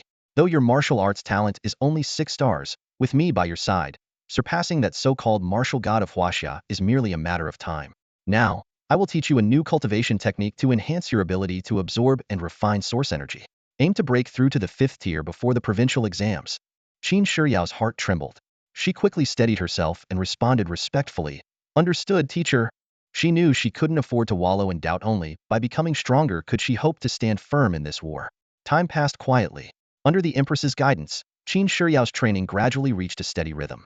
The source energy within her surged like a tide, growing increasingly powerful, faintly signaling a breakthrough. The intense energy fluctuations even began to spread beyond the room, but an invisible force quickly suppressed them, ensuring nothing leaked out. Grow stronger, child.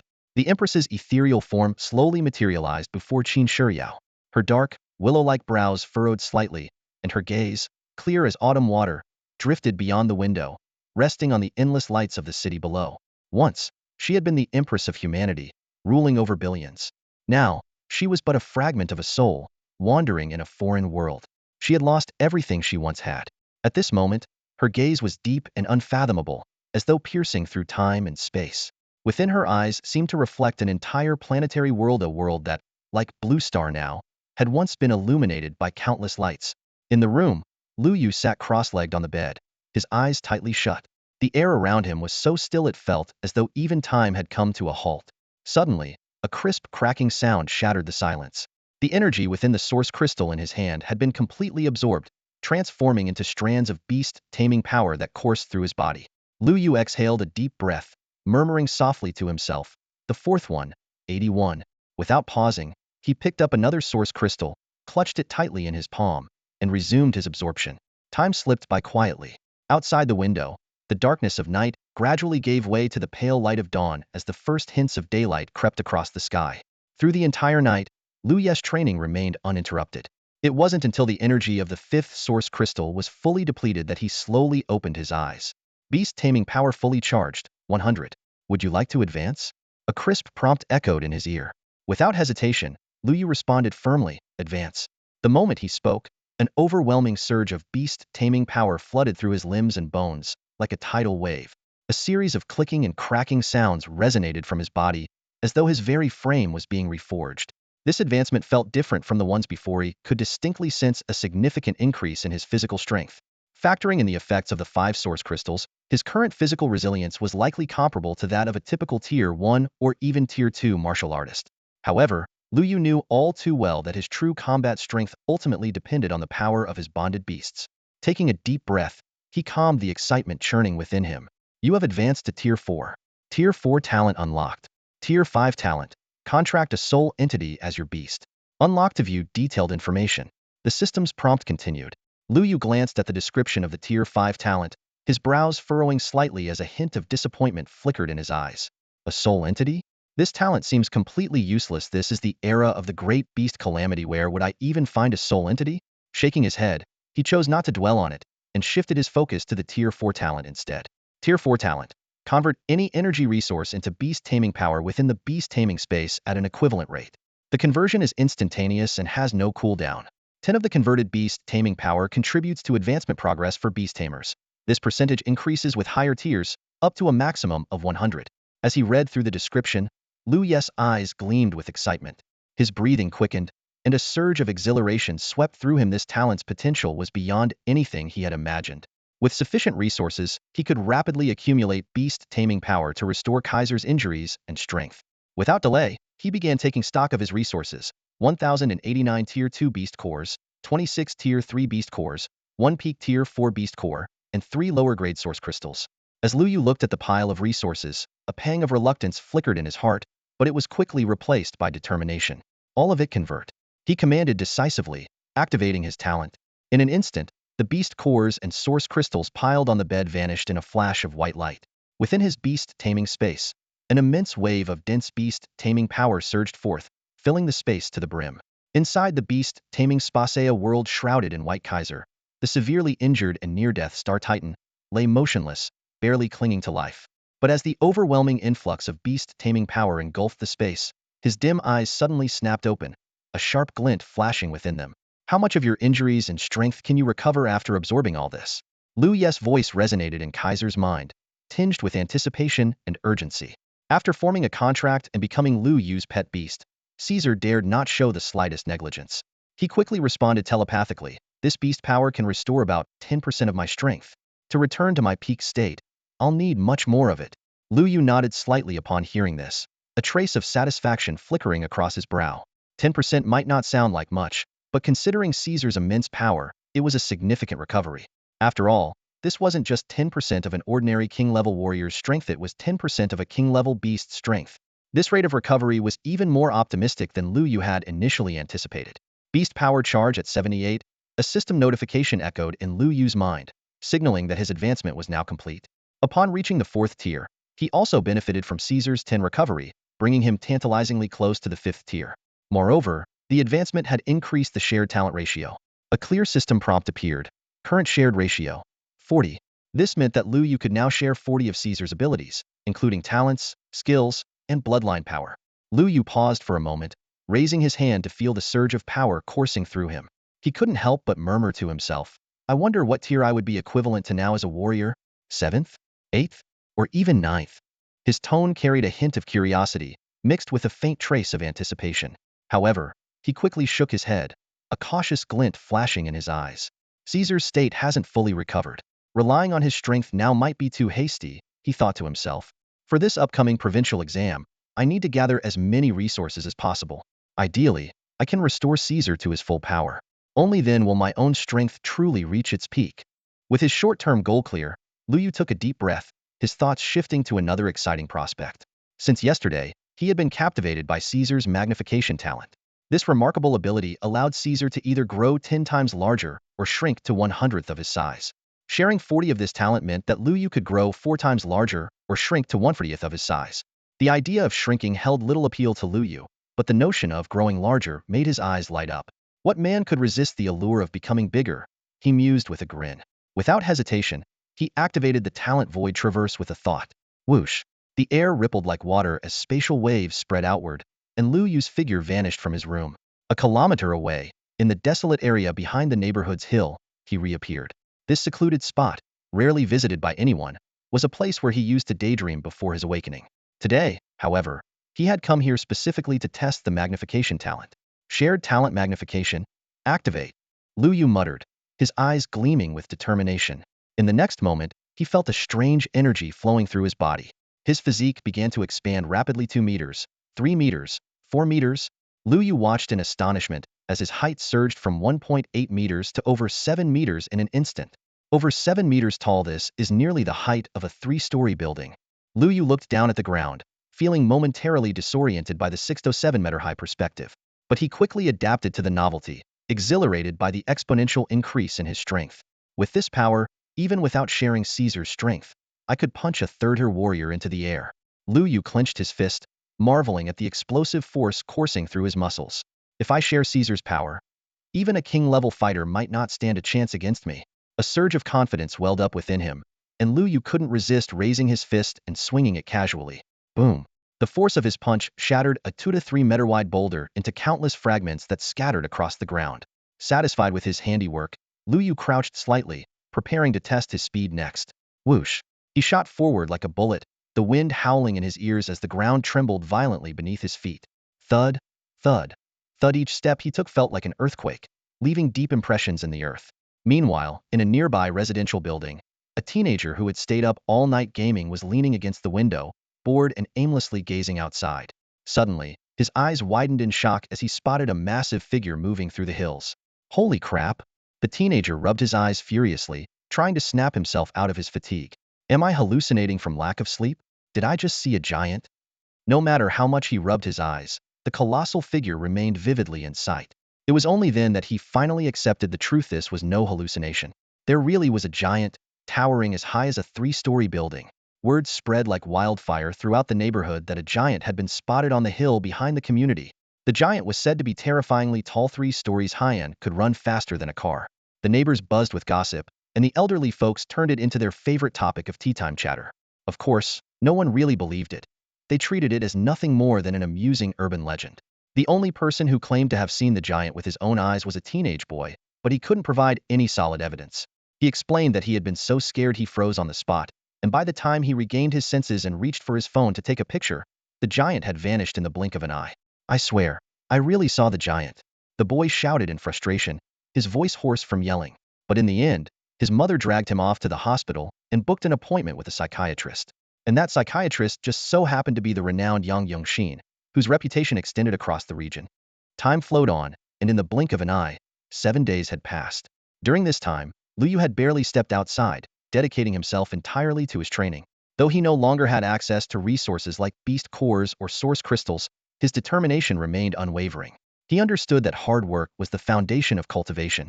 His goal was crystal clear: wanted to make a powerful impression in the upcoming provincial exam's secret realm. He was eager to test just how strong he had become. What excited him even more was the possibility of finding a secluded spot in the secret realm where he could transform into his giant form and take down a few mutated beasts. He even fantasized about a future where, once Caesar's strength caught up, he could transform into a giant and engage in an earth-shattering battle with a colossal beast. Just imagining such a scene made his blood boil with excitement. That morning, Luo Yu woke up at the crack of dawn. After a quick breakfast prepared by Aunt Fong, he set out with Qin Shiyao. The streets were quiet and sparsely populated under the soft glow of the morning light.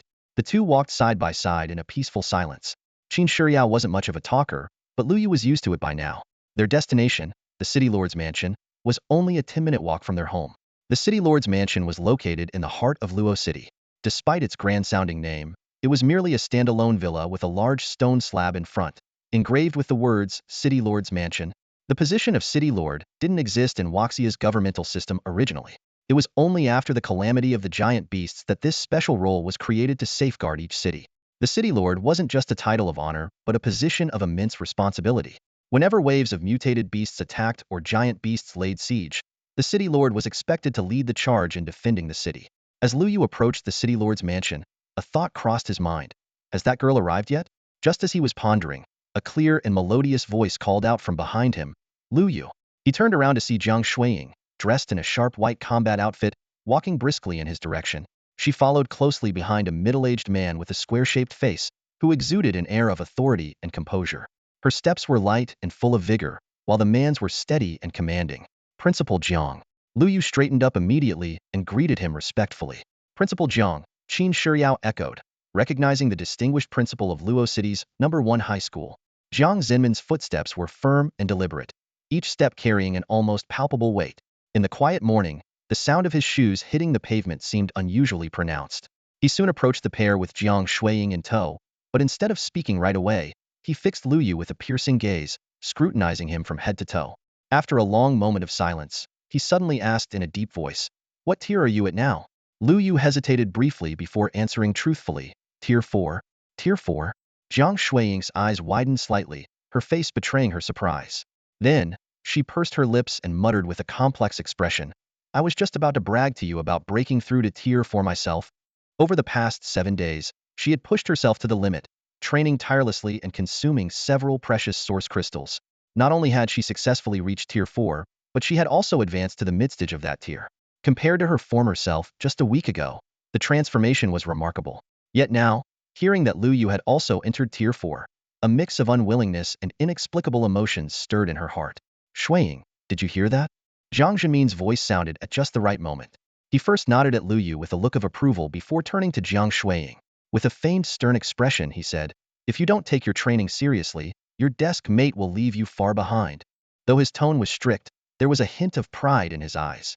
After all, his daughter's dedication to training in the past week had genuinely impressed him. Jiang Shuiying possessed exceptional talent in martial arts, with a 7-star aptitude that surpassed even his own in his youth. However, her focus had always been elsewhere, indulging in trivial tasks like making buns and grinding soy milk. If not for her recent effort, even her current progress might have been unattainable. Standing nearby, Qin Shuriao, who was also at the early stage of Tier 4, barely caught Jiang Zhenmin's attention. He merely glanced at her, offered a few polite words of encouragement, and moved on, clearly not considering her breakthrough particularly noteworthy. A few minutes later, another student from the second high school arrived. He was a burly young man with muscular arms that suggested immense strength, though his tier remained at the peak of Tier 3. "All right, everyone is more or less here. Let's get going," Jiang Zhenmin announced as his gaze swept over the group. Jiang Shuiying blinked in surprise and blurted out, "What about Lin Changyuan? Isn't the city lord supposed to take us to Jinling?" Jiang Zhenmin chuckled and explained, "The city lord is tied up with some affairs, so I'll be leading the team this time. As for Lin Changyuan, he's probably already waiting for you all in Jinling." Before he finished speaking, he raised his hand and made a swift motion across his wrist. Woof. The previously empty ground before them suddenly revealed a sleek, shuttle-shaped airship. The vessel was teardrop-shaped, its surface covered in a special metallic material that gleamed with a cold, sharp light. Standing about 3 meters high and roughly 10 meters long, it resembled a double-decker bus in size. Its streamlined design exuded elegance and a cutting-edge technological aesthetic. "Is this the legendary source-powered airship?" the burly student murmured in awe, his eyes brimming with curiosity as they roved over the futuristic vehicle. It was evident he was captivated by this marvel of technology. Their textbooks had mentioned that ever since the era of giant beasts, the wilderness had been overrun by mutated creatures and colossal monsters, severing traditional transport routes between cities. To traverse the perilous wilds, one could only rely on the source-powered vehicles created by the sanctuary, with airships being the most common type. Jiang Zhenmin smiled faintly at the boy's reaction and said, "This is just the smallest model of airship, not worth getting excited over. The city lord's airship is far larger than this one." With that, he motioned to the group and said, "Board the airship. Let's move out." As he spoke, the side of the airship opened automatically, and a set of steps extended downward, resembling a red carpet unfurling to welcome honored guests. The scene was steeped in a sense of science fiction. It was Luo Yu's first time seeing such an advanced mode of transportation, and he couldn't help but feel a sense of wonder. He examined the airship closely, as if trying to commit every detail to memory. Jiang Shuiying, on the other hand, was far more familiar with it. She grabbed Luo Yu's arm and led him up the steps, saying with a touch of pride, "This airship is called the Luo Ocean. My dad named it after Luo City. He treasures it like crazy. I hardly ever get to ride it myself. Come on, let me show you the interior. There's even a sofa." Pulled along by her, Luo Yu climbed aboard, his anticipation for the journey growing by the second. Behind them, Qin Shuriao and the burly student followed closely, ascending the steps in single file and entering the airship. At the rear of the group, Jiang Zhenmin paused briefly before boarding. He turned to glance in the direction of the city lord's residence, his gaze deep and contemplative, as though weighed down by unspoken thoughts. After a moment, he shook off his musings and stepped onto the airship with measured strides. A streak of light flashed across the sky. On board the Luo Ocean, Luo Yu and the others peered through the cabin windows, their gazes piercing through the vast clouds to the land below. It was a desolate yet untamed world, primal, wild, and enigmatic. Every word seemed to strike their senses. The advent of the Age of Beasts had forced humanity's territory to shrink. Even the mightiest warriors dared not venture into the wilderness beyond the city walls. The wilderness was rife with danger. Countless mutated beasts roamed the forests and mountains, ever ready to strike. But the most terrifying threats lay hidden in the abyssal fissures deep within the earth. From the other side of these abysses emerged colossal, unknown beasts, beings of king level, sovereign level, and even saint level power. No one knew their true strength until they stepped out of the abyss, bringing destruction in their wake. No one could determine how many abyssal fissures existed on Blue Star. Humanity's so-called battle against the beasts amounted to little more than clearing out mutated creatures near the cities or dealing with the occasional abyssal breach. As for the vast wilderness, it remained an untouchable forbidden zone for humanity. Inside the Luo Ocean, the group continued to gaze out the window, each lost in their thoughts, some tense, some reflective. Yet no one noticed the sudden change in Qin Shiyao's expression as she sat beside Luo Yu. Her usually composed and aloof face now betrayed a hint of fear. Echoing in her mind were her teacher's earlier words. All these abysses are teetering on the edge of a full-scale eruption. The beasts in this region could launch an all-out assault on human cities at any moment. Abyssal eruption? The term was deeply etched in Qin Shiyao's memory. Her Empress teacher had once told her that most of the time, the abysses remained dormant. As long as humans did not provoke them, the beasts would rarely step out of their abyssal confines. But if an abyssal eruption occurred, the situation would spiral out of control. Beasts would pour out in waves, joining forces with hordes of mutated creatures to launch devastating attacks on human cities. Taking a deep breath, Qin Shiyao clung to a shred of hope as she asked, "Teacher, are you absolutely certain?" The abysses near Luoqing have been quiet for the past 50 years without any signs of disturbance. The Empress's response was resolute. There is no mistake. The signs of an impending abyssal eruption are too obvious this time. Even your planet's strongest warriors have likely sensed it by now.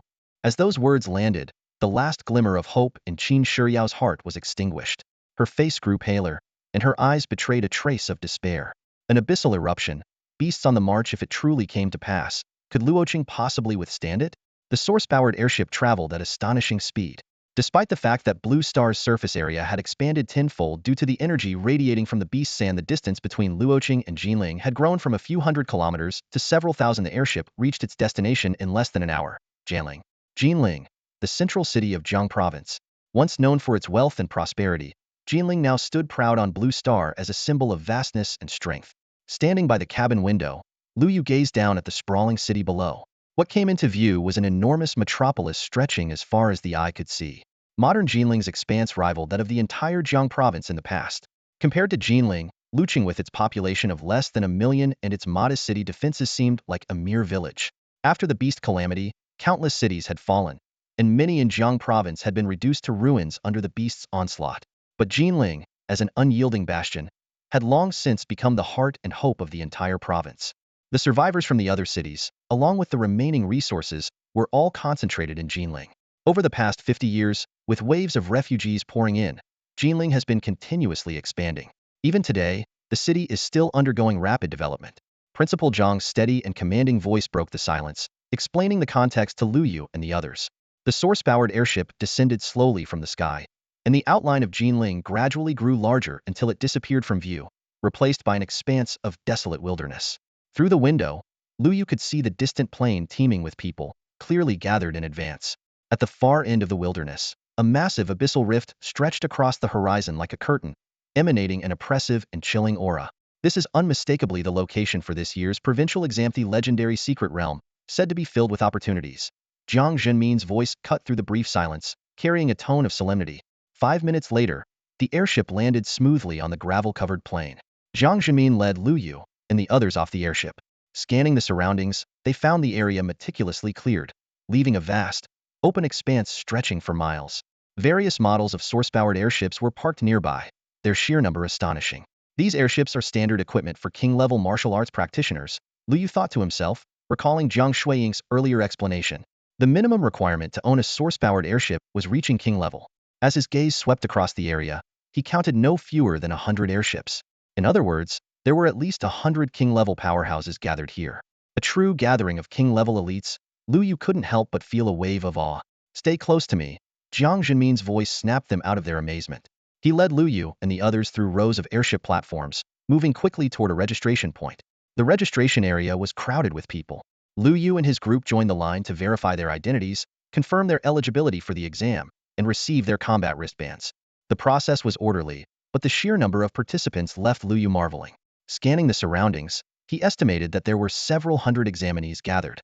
After the arrival of the colossal beasts, many smaller counties and even some larger towns in Jiang province were renamed as cities.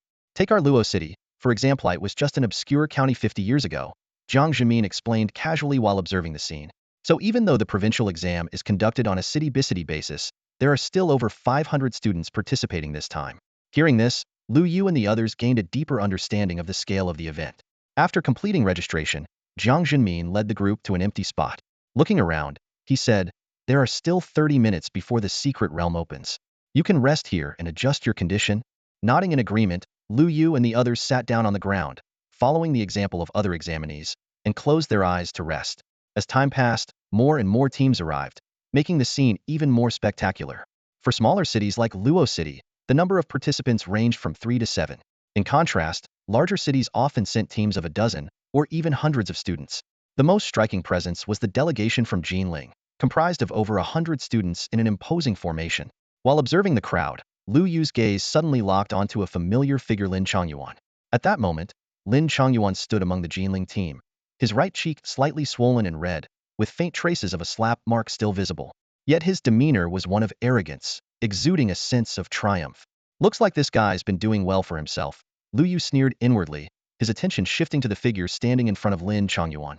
It was a short-haired young man with his hands wrapped in thick bandages. He wore crimson alloy gloves on his fists, and his entire presence radiated a powerful, oppressive aura. He's strong. Lu Yu's heart tightened. That was his immediate impression of the young man. That's Shintu Xiong, a prodigy from the Shintu family in Jinling, Jiang Zhenmin said with a touch of seriousness in his tone. He awakened a 9-star martial arts talent a year ago. It's said that he's already at the peak of the 5th tier, and might even have reached the 6th tier. Just a year?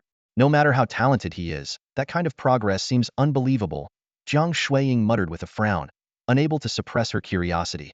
It wasn't just Jiang Shuiying. At this moment, Lu Yu and the others shared the same question in their hearts.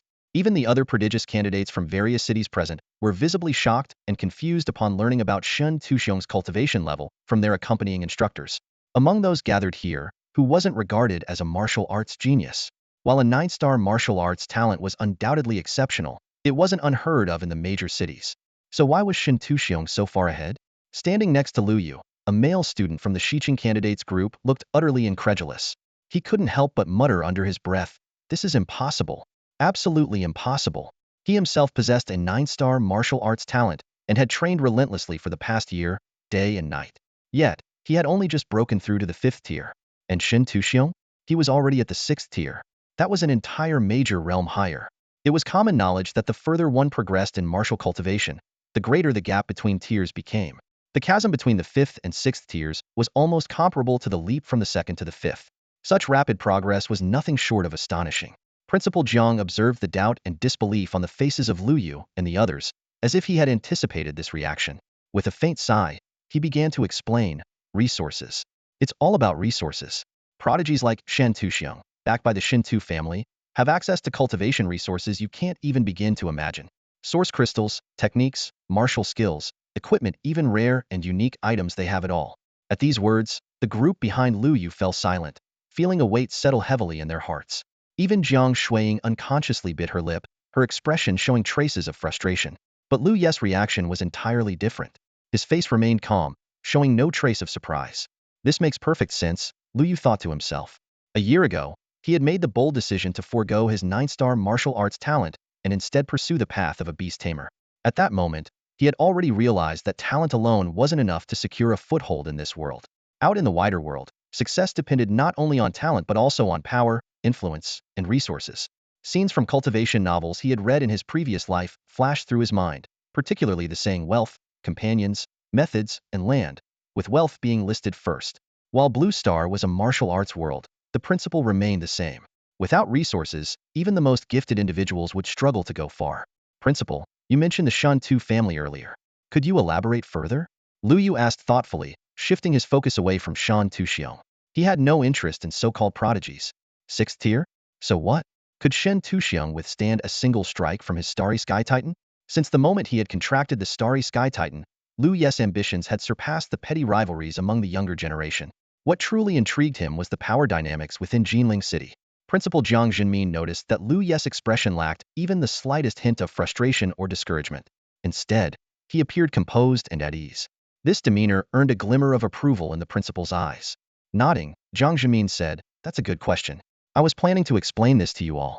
After organizing his thoughts, he continued, Jinling City is currently controlled by 3 major families, who oversee all significant affairs within the city. These 3 families are the Shantu family, the Shin family, and the Li family. Why are these 3 families the most powerful?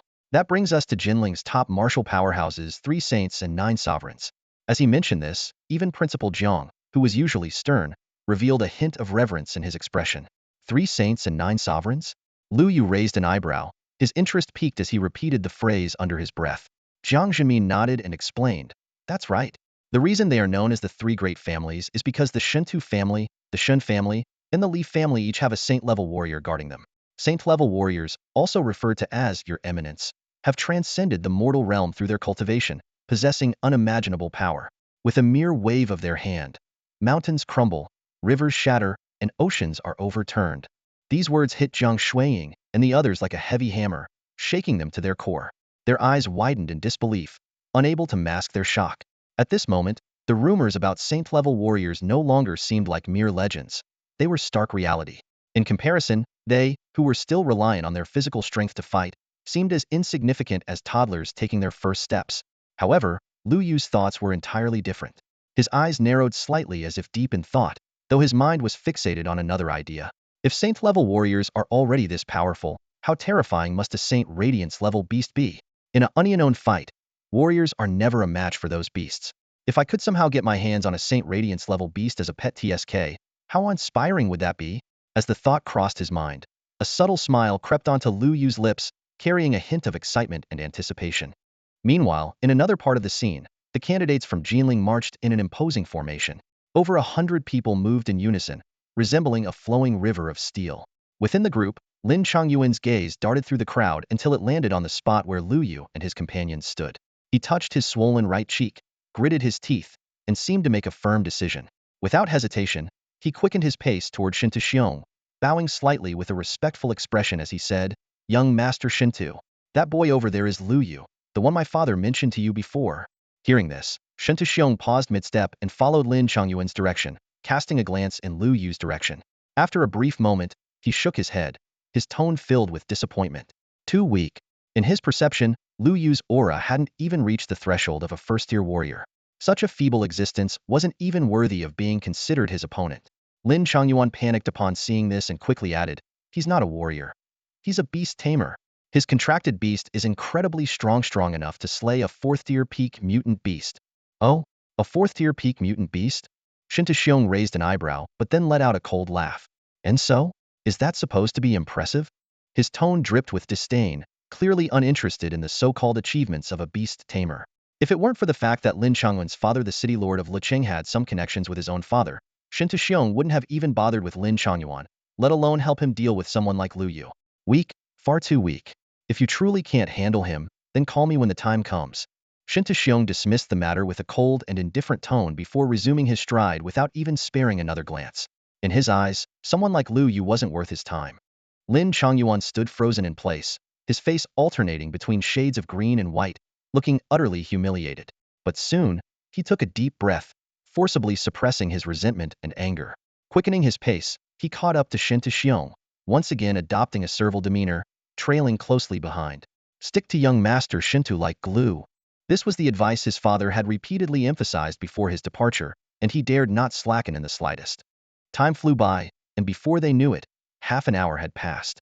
As the clock struck 8, the anticipation of over 500 young men and women reached its peak. Woof! A streak of light tore through the sky, shooting out from the depths of Jinling City and coming to a halt above the crowd in the blink of an eye. It was a middle-aged man clad in a black robe, his expression cold and stern. The aura surrounding him was as vast and unfathomable as an ocean, making it impossible for anyone to meet his gaze directly. That's a sovereign-level martial artist." Jiang Jinmin's voice was filled with deep reverence. A sovereign-level warrior, also known as a martial sovereign. This man is none other than the Skyblade Sovereign, one of the 9 sovereigns of Jinling. It's said he once obtained an ancient blade technique inheritance from a secret realm, mastering the way of the blade and ascending to sovereign level within just over 20 years, earning the title of sovereign. At this moment, Luo Yu and the others could feel the overwhelming pressure emanating from the man. Even from a distance, they felt as though their chests were being weighed down, suffocated by an invisible force. In a daze, Luo Yu could almost see countless blade auras crisscrossing the heavens, dazzling yet brimming with lethal intent. So this is the martial domain of a sovereign? Luo Yu thought to himself, deeply shaken. Amid the reverent gazes of the crowd, the Sky Blade Sovereign reached into his chest and retrieved a compass radiating with rune-like markings. With a gentle swipe, a surge of energy flowed into the artifact. Rumble. A deep, resonant sound echoed as a rift slowly opened in the abyssal spatial fissure above, resembling a tear in the sky. "All candidates, enter immediately." The Sky Blade Sovereign's voice was icy and commanding, reverberating like thunder across the landscape. The 500 candidates, hearing this, immediately perked up. The secret realm was open, and the provincial examination had officially begun.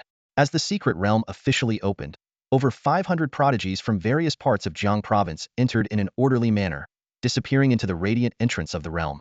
Meanwhile, the hundreds of king-level powerhouses present remained outside, their eyes fixed on the secret realm with intense anticipation, eager to witness the performance of their respective students. Whoosh! When the last participant stepped into the secret realm, a sudden beam of light illuminated the sky, and a massive projection screen appeared.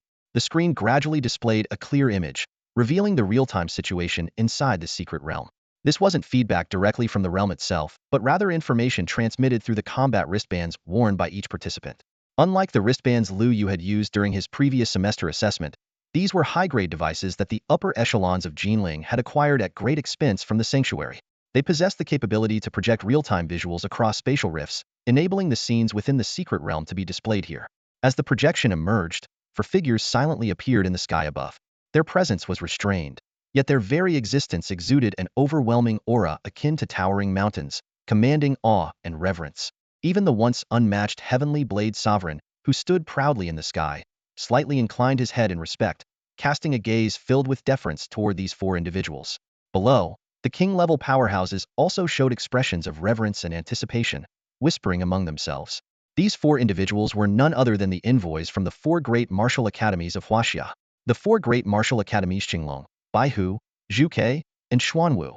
Named after the legendary sacred beasts, these academies were the pinnacle of martial arts education in Huaxia, the most prestigious institutions in the land. It was said that at least one demigod-level powerhouse resided in each of these academies. Even the legendary martial god, revered as the apex of the martial arts world, had emerged from one of these institutions, earning their unparalleled renown today. However, the admission standards of the four great martial academies were notoriously strict. During the annual national martial arts entrance exams, the number of slots they offered was minimal. In some years, if no candidate met their exacting standards, they would rather admit no one than lower their criteria. For this provincial exam, beyond the official rankings determined by Jinling authorities, the evaluation by these four envoys was of paramount importance. Being chosen by them meant direct admission to their academies, even if one ranked last in the provincial exam. Conversely, even the top-ranked participant would be denied admission if they failed to catch the attention of the four great academies. This seemingly domineering selection process was met with no objections, for the four great martial academies were regarded as the ultimate sanctuaries of Huaxia's martial arts world. Over the past 50 years, nearly all top-tier powerhouses had emerged from their ranks. Who would have thought that this time, the Jiang province exam would bring us old acquaintances together? A refined middle-aged man remarked with a faint smile. He was Qi Zongyuan, the envoy from Qinglong Academy and a martial arts sovereign. His tone was gentle, but his gaze was as deep and unfathomable as an abyss. That's irrelevant, came a low and somewhat cold voice. The speaker was a stern-looking middle-aged man with piercing eyes and an authoritative tone that brooked no argument. What matters is whether this exam will produce any promising candidates suitable for Xuanwu. Heh, the same goes for Zhuke. A slightly seductive female voice followed. The speaker was a woman dressed in a fiery red robe, her alluring appearance contrasting with her sharp, blade-like aura. Of course, there's one condition: it has to be a girl. Her words were calm, yet carried an undeniable edge. The others showed no surprise at her statement, as it was well known that Zhuke Academy exclusively admitted female students. The last figure was a burly man with a towering physique, bare-chested, his muscles resembled chiseled iron, and he wielded a massive iron hammer, appearing like a warrior from a primal wilderness. He let out a hearty laugh, his voice bold and booming. Enough with the chatter. As long as they're talented, whether male or female, Baihu will take them all. Each of the four had their own stance and approach, yet at this moment, they were all gathered here, their gazes fixed on the projection screen. What kind of prodigies would emerge from Jiang province's secret realm? Haha, we at the White Tiger Academy don't discriminate between men and women just as long as they're strong enough. Unlike the other three martial academies that focus on a balance of various techniques, the White Tiger Academy reveres pure strength, the most primal and formidable force. Students who graduate from our academy are known to be a bit-willed, a bunch of daredevils who would charge headfirst to wrestle mutated beasts or even colossal monsters in close combat. At this moment, the four great martial academies had gathered, all for the provincial exam in Jiang province. The provincial exam was not only a test for talented students, but also a battleground for the academies to compete for the brightest stars of the future. However, as the four martial masters engaged in casual conversation, their expressions suddenly shifted, as if they had sensed something unusual. In unison, Their gazes turned toward the distant sky. Swish, a streak of light pierced through the heavens, arriving in an instant. A young man in a Navy military uniform appeared, his presence as imposing as a mountain, radiating an aura that made hearts tremble. His arrival caused the examiners from the 4 academies to momentarily freeze, exchanging glances filled with confusion and unease. Someone from the military? One of them murmured under their breath. The military had never interfered with the provincial exams in the past, yet here stood a martial master from their ranks. And not just any martial master, this man's cultivation had reached the pinnacle of the 9th heaven, only a step away from the sacred saint realm. A being of such caliber was exceedingly rare, even among the elite of the military. Qi Zongyuan of the Azure Dragon Academy was the first to step forward. Hovering in midair, he clasped his hands in respect and cautiously inquired, "I am Qi Zongyuan, admissions officer of the Azure Dragon Academy. May I have the honor of knowing your name, sir?" "Xuanlong Army, Chu Yifeng," the young man replied, his gaze sharp and his voice deep and commanding. He reached into his coat and pulled out a badge engraved with the emblem of a soaring dragon, presenting it to them. The moment the badge was revealed, the expressions of the martial masters from the 4 academies shifted dramatically. Their pupils contracted as they could no longer maintain their composure. All eyes locked onto the badge, faces filled with shock. The Xuanlong Army?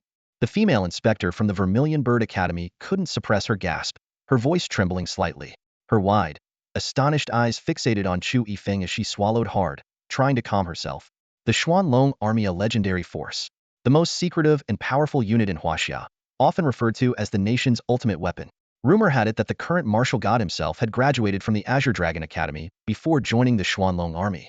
After vanishing for 5 years, he re-emerged as the undisputed pinnacle of the martial world. But now, for a mere provincial exam, not even the national college entrance exams, what could have possibly warranted the attention of the Xuanlong Army? This level of involvement was simply unprecedented. Qi Zongyuan furrowed his brows, his mind racing as he recalled the profiles of some of the candidates. Names flashed through his thoughts one by one. Jinling, Shintu Xiong, 9-star talent, suspected special constitution, mid-6th rank. Jinling, Li Wanner, 9-star talent, awaken hidden fire attribute, early 6th rank. Jinling, Shen Tianzong, 9-star talent, awaken hidden sword attribute, early 6th rank. Each of these names belonged to prodigies with extraordinary potential. Yet even so, could any of them truly warrant the presence of the Xuanlong Army? Qi Zongyuan's thoughts continued to churn until one particular name surfaced in his mind, causing his body to stiffen abruptly. Luo Yu, 9-star talent, Beast Tamer, rank unknown? Qi Zongyuan's pupils contracted slightly as waves of astonishment surged through him. Luo Yu, this name was no stranger to him. A year ago, this young man had caused quite a stir by choosing the Beast Tamer profession, sparking heated debates even in the imperial capital. There were even rumors that the martial god himself had taken an interest in the matter, going so far as to spend a fortune to procure a sacred artifact from the Holy Temple in an attempt to help Luo Yu abandon his profession and transition to a martial artist instead. Luo Yu, Qi Zongyuan murmured, his mind awash with speculation. If the Xuanlong Army's presence truly revolved around this young man, then it would make perfect sense. After all, the Xuanlong Army shared a deep connection with the martial god. Meanwhile, the martial masters from the other 3 academies seemed to have reached similar conclusions. They exchanged knowing glances, their eyes reflecting a shared understanding. It seems that in this provincial exam's secret realm, all our attention will inevitably fall on that boy named Luo Yu. The 4 martial masters thought silently, their gazes deep and contemplative, as though anticipating the extraordinary events yet to come. Meanwhile, over 500 candidates, unaware that 5 martial supremes had arrived to observe them, were focused on their own performances. Inside the secret realm, all the students who entered were uniformly teleported to a vast plaza. The plaza was paved with translucent jade, emanating a soft glow, and its immense size seemed endless. Despite the presence of over 500 people, they appeared scattered, with considerable distance between each other. "What is this place?" someone muttered under their breath, glancing around with wide eyes full of amazement. "Is this what the inside of a secret realm looks like?" Another person gasped, their tone laced with disbelief. "Whoa, we're in the sky." A startled cry suddenly erupted from the crowd, the speaker's voice rising sharply. "No way. It's true. This plaza is actually flying in the sky," someone exclaimed excitedly, jumping up and pointing toward the edge of the plaza. The students began to stir, craning their necks and peering in all directions. The plaza appeared to hover in the heavens, like a floating island, with no visible support beneath it. Gazing over the edge, one could see an expansive landscape of mountains, rivers, wilderness, and forests unfolding like an enormous painting.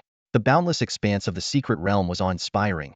Even from such a high vantage point, Its limits were nowhere in sight, as if it were an independent and complete miniature world. Boom! Just as the students were chattering, both excited and curious, a deafening roar suddenly echoed across the plaza, causing their eardrums to buzz. Instinctively, everyone turned to look toward the center of the plaza. There, a massive stone stele, towering 50 meters high, descended from the sky with an overwhelming presence and slammed into the ground with a thunderous impact. The jade-paved surface cracked with web-like fissures from the force, but the stele stood firm, exuding an ancient and mysterious aura. The surface of the stele was inscribed with countless characters.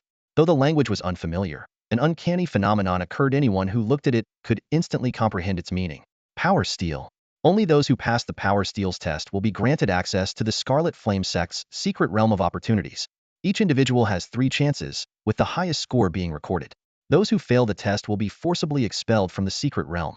Outstanding scores that make it onto the leaderboard will be rewarded with additional prizes. The rules were clearly imprinted in everyone's minds, and the students immediately erupted into a heated discussion. A power test? So this is the first trial of the secret realm? Someone said eagerly, rubbing their hands together with excitement. No way, it's actually a sect-type secret realm. We're hitting the jackpot this time. Another person couldn't help but shout, their face brimming with enthusiasm. Hey, what's a sect-type secret realm? Do you know anything about it? A curious student asked the person next to them. The other student chuckled smugly, clearly well-versed in such matters, and explained with pride, well, I heard my teacher mention it once. Even among secret realms, there are many types, and sect-type secret realms are known to be the richest in resources, filled with opportunities, and the least dangerous.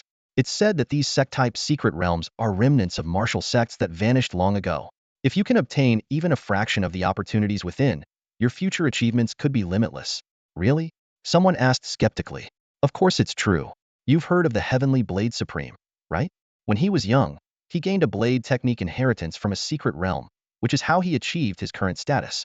The student continued, speaking with reverence. This explanation ignited a fiery determination in many students' eyes, especially those from major cities like Jinling. They had some prior knowledge about such matters and remained relatively composed. However, students from smaller cities, like Jiang Shuiying from Luo City, were visibly astonished, their eyes brimming with anticipation. At that moment, the lofty voice of Qin Shiyo's teacher, the mysterious empress, finally spoke in her mind. Her tone carried a hint of amazement. For something as minor as a provincial examination, your Jinling city is surprisingly generous, opening access to a sect-type secret realm? Back in my days on Purple Star, such opportunities were reserved exclusively for the elites of major powers. The Empress' exclamation held a trace of bewilderment. She seemed genuinely intrigued by this secret realm, as her spiritual power subtly spread out, probing deeper into its mysteries. Time seemed to stand stiller, perhaps it passed unnoticed. HM? The Empress suddenly let out a soft sound of surprise, as if she had discovered something. Teacher? Did you see something? Is there something special about this secret realm?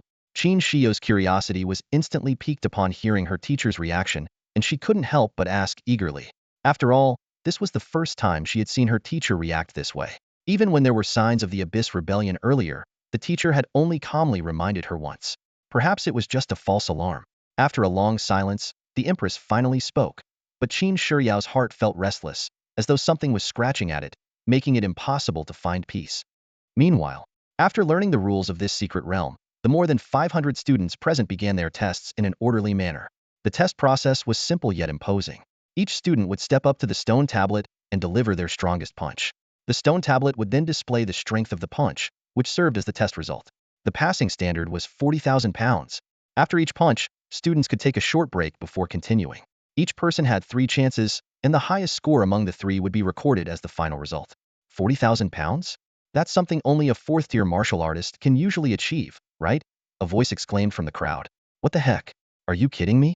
The first challenge is already this hard? I'm doomed. I'm only at the peak of the 3rd tier. There's no way I'll make it. Another student groaned, holding his head in frustration, his tone full of helplessness. Ha! If you can't even reach 40,000 pounds, you have no business coveting the opportunities in this secret realm. A haughty voice rang out, dripping with undisguised disdain. The speaker was a prodigy student from Jinling. With arms crossed, he looked down on the others as though they were beneath him. His words were like a thorn, piercing the hearts of many students, yet no one dared to retort. The students who had been openly mocked clenched their fists in anger, but ultimately refrained from speaking up. After all, this prodigy from Jinling was already a 5th-tier martial artist, while most of those complaining hadn't even reached the 4th tier. Though they were brimming with resentment, They had no choice but to swallow their pride. Not far away, Luo Yu and his companions witnessed the scene as well. Wow, those Jinling guys are so arrogant, Jiang Shuiying muttered under her breath, her voice tinged with dissatisfaction. Despite her words, she kept her tone low, clearly unwilling to provoke these powerful prodigies. After all, she herself was only at the mid-4th tier. Luo Yu, what are you looking at? Jiang Shuiying called out twice, but received no response. Curious, she turned her head to find Luo Yu staring intently at the top of the stone tablet, his expression unusually focused. Intrigued, Jiang Shuiying followed his gaze. What she saw was a list of names and scores engraved on the stone tablet. Stone tablet test leaderboard. 1. Dongfang Ao, 9th tier peak, 900,000 pounds. 2. Qi Jiyuan, 9th tier peak, 850,000 pounds. 3. 100. Yu Qianji, 6th tier peak, 100,000 pounds. The leaderboard displayed only 100 names, and even the lowest score was an astonishing 100,000 pounds. Luo Yu? Jiang Shuiying glanced at the leaderboard briefly before losing interest. Clearly, those unattainable names meant little to her. However, she noticed that Luo Yu was still staring at the leaderboard, seemingly lost in thought. Unable to contain her curiosity, she called out to him again. This time, Luo Yu finally snapped out of his daze and responded faintly. What are you thinking about? You were so absorbed. Jiang Shuiying asked quietly, leaning closer. Hearing her question, Luo Yu's lips curled into a subtle, enigmatic smile.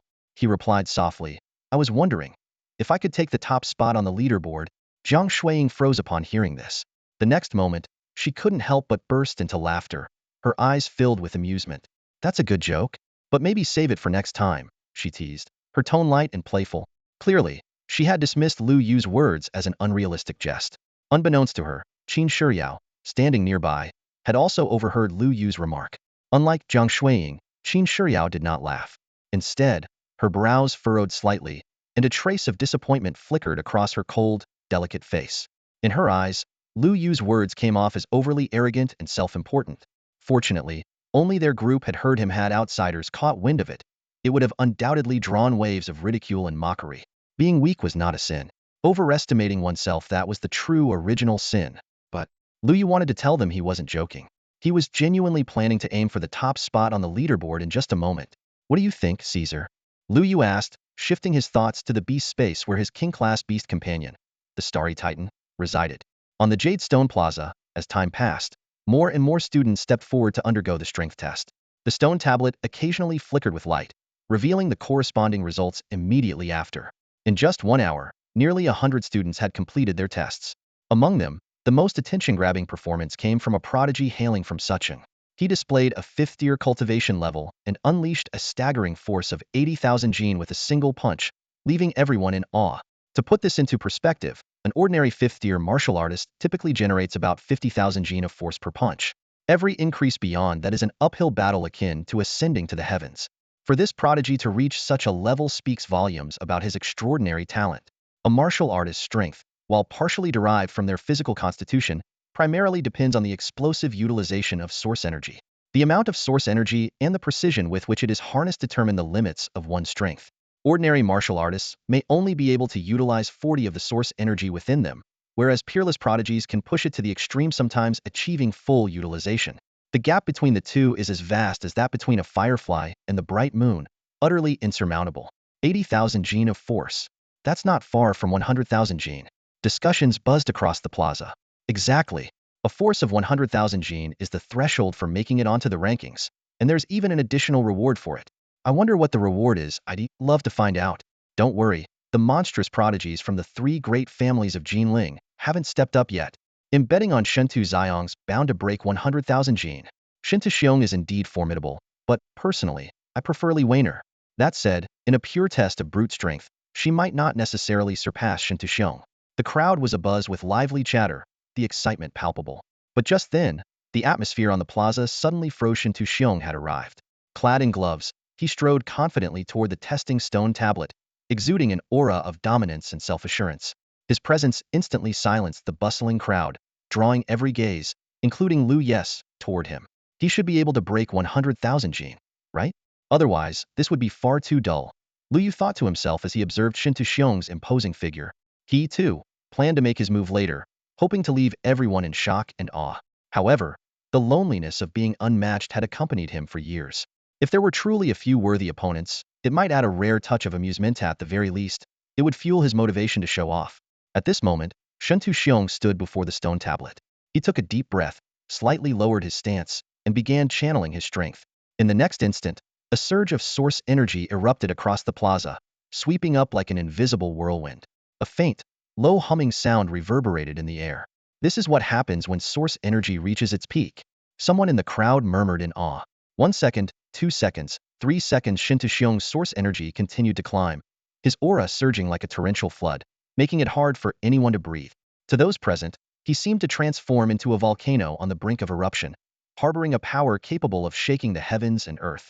As the seconds ticked by, his state of power accumulation lasted for a full minute, yet he still hadn't thrown a punch.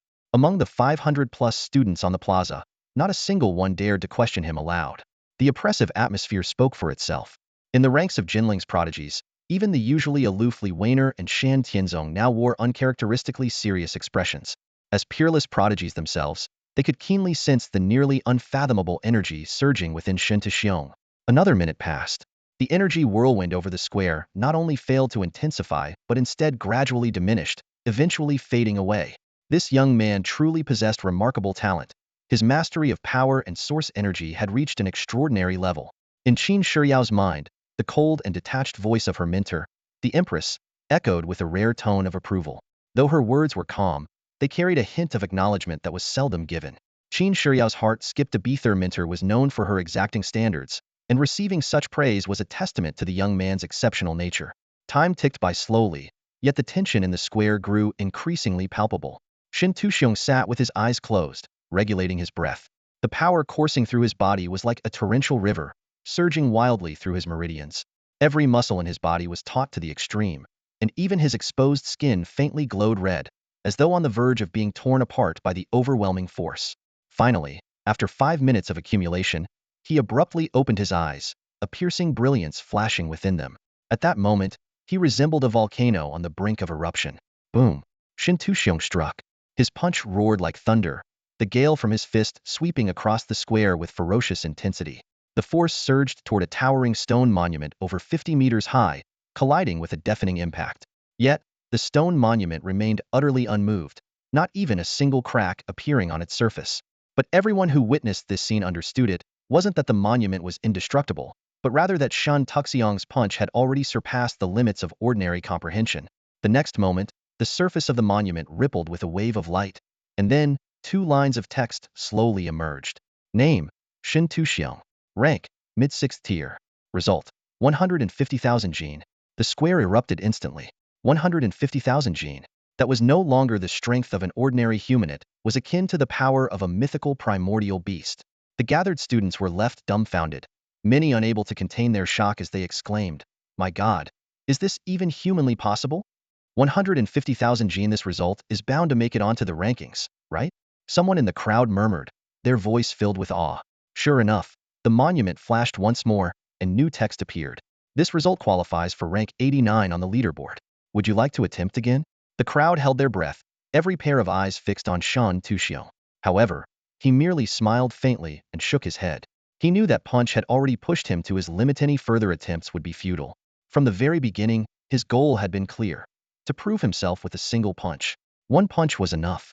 Buzz's Shen Tuxiong confirmed his decision. New information materialized on the monument. Name: Shen Tuxiong. Result: 150,000 gene. Rank: 89. Rewards: Supreme Source Crystal X1, Fire Element Crystal X1, Low-Grade Earth Tier Fist Technique X1.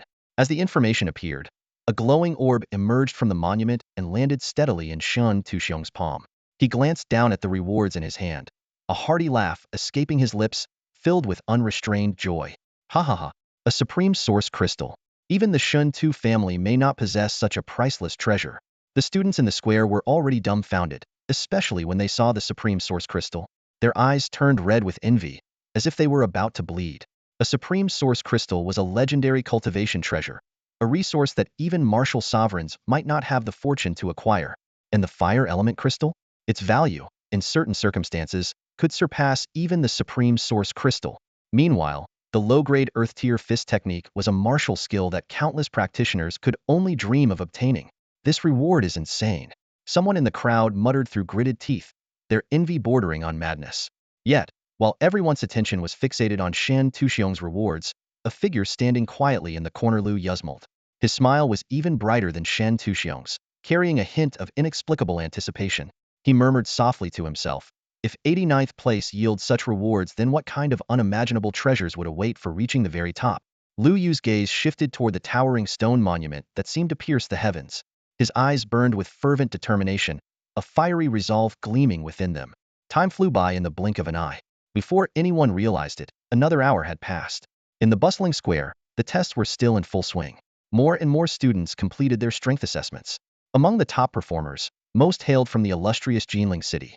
Notably, Li Weiner and Shun Tianzong both broke the 10th Zanjin mark, achieving astonishing results of 120,000 and 130,000 Jin respectively, barely making it onto the rankings. The announcement of their scores instantly electrified the atmosphere, with cheers and applause echoing throughout the square. Finally, it was time for the candidates from Luoqing to take the stage. At this moment, Lu Yu couldn't help but feel a rare flicker of excitement. While he had little interest in showing off in front of others, the substantial rewards associated with the testing monument caused a subtle glimmer of eagerness to flash in his eyes. Zhang Shuiying, 60,000 Jin? Qin Shiyao, 80,000 Jin? As the results were announced, the crowd erupted into a frenzy. These two from Luoqing not only have stunning looks and elegance, but their talent is incredible too. Someone remarked in awe. True, they're absolutely gorgeous, maybe even a notch above Li Weiner. But when it comes to talent, they're still a bit behind. Such beauties. I wonder if anyone will be lucky enough to win their hearts. Zhang Shuiying and Qin Shiyao's appearance on stage immediately became the center of attention, sparking endless discussion. Some of the young prodigies from Jinling City even stepped forward, attempting to strike up conversations with the two. Miss Jiang, it's a pleasure to meet you. And one young man from a prestigious Jinling family barely managed to introduce himself before Zhang Shuiying, without even sparing him a glance, walked straight past him. The next moment, she went directly to Lu Yu. Her cheeks slightly flushed, and boldly wrapped her arms around his. Her unexpected action drew audible gasps from the crowd. Zhang Shuiying didn't utter a single word, but her affectionate gesture spoke volumes. Lu Yu. Meanwhile, Qin Shiyao, faced with similar advances from other young men, didn't even bother to respond. Her expression remained icy as she silently walked over to Lu Ye's side. Her cold and indifferent demeanor betrayed no emotion, but her choice was clear as day. Lu Yu. For a moment, the entire square fell into an eerie silence. Then, as if on cue, countless hostile gazes converged on Lu Yu. If looks could kill, he would have been reduced to ashes on the spot. What caught Lu Yu off guard, however, was a pair of phoenix-shaped eyes among the sea of hostility. They belonged to Li Weiner, the female prodigy of Jinling City, who was staring directly at him with undisguised animosity. Lu Yu. This turn of events was certainly unexpected. Still, he didn't dwell on it. Shaking his head, Lu Yu ignored the murderous stares around him and strode toward the testing monument at the center of the square. Tap, tap, tap. The massive square fell utterly silent, with only the sound of Lu Ye's footsteps echoing in the air.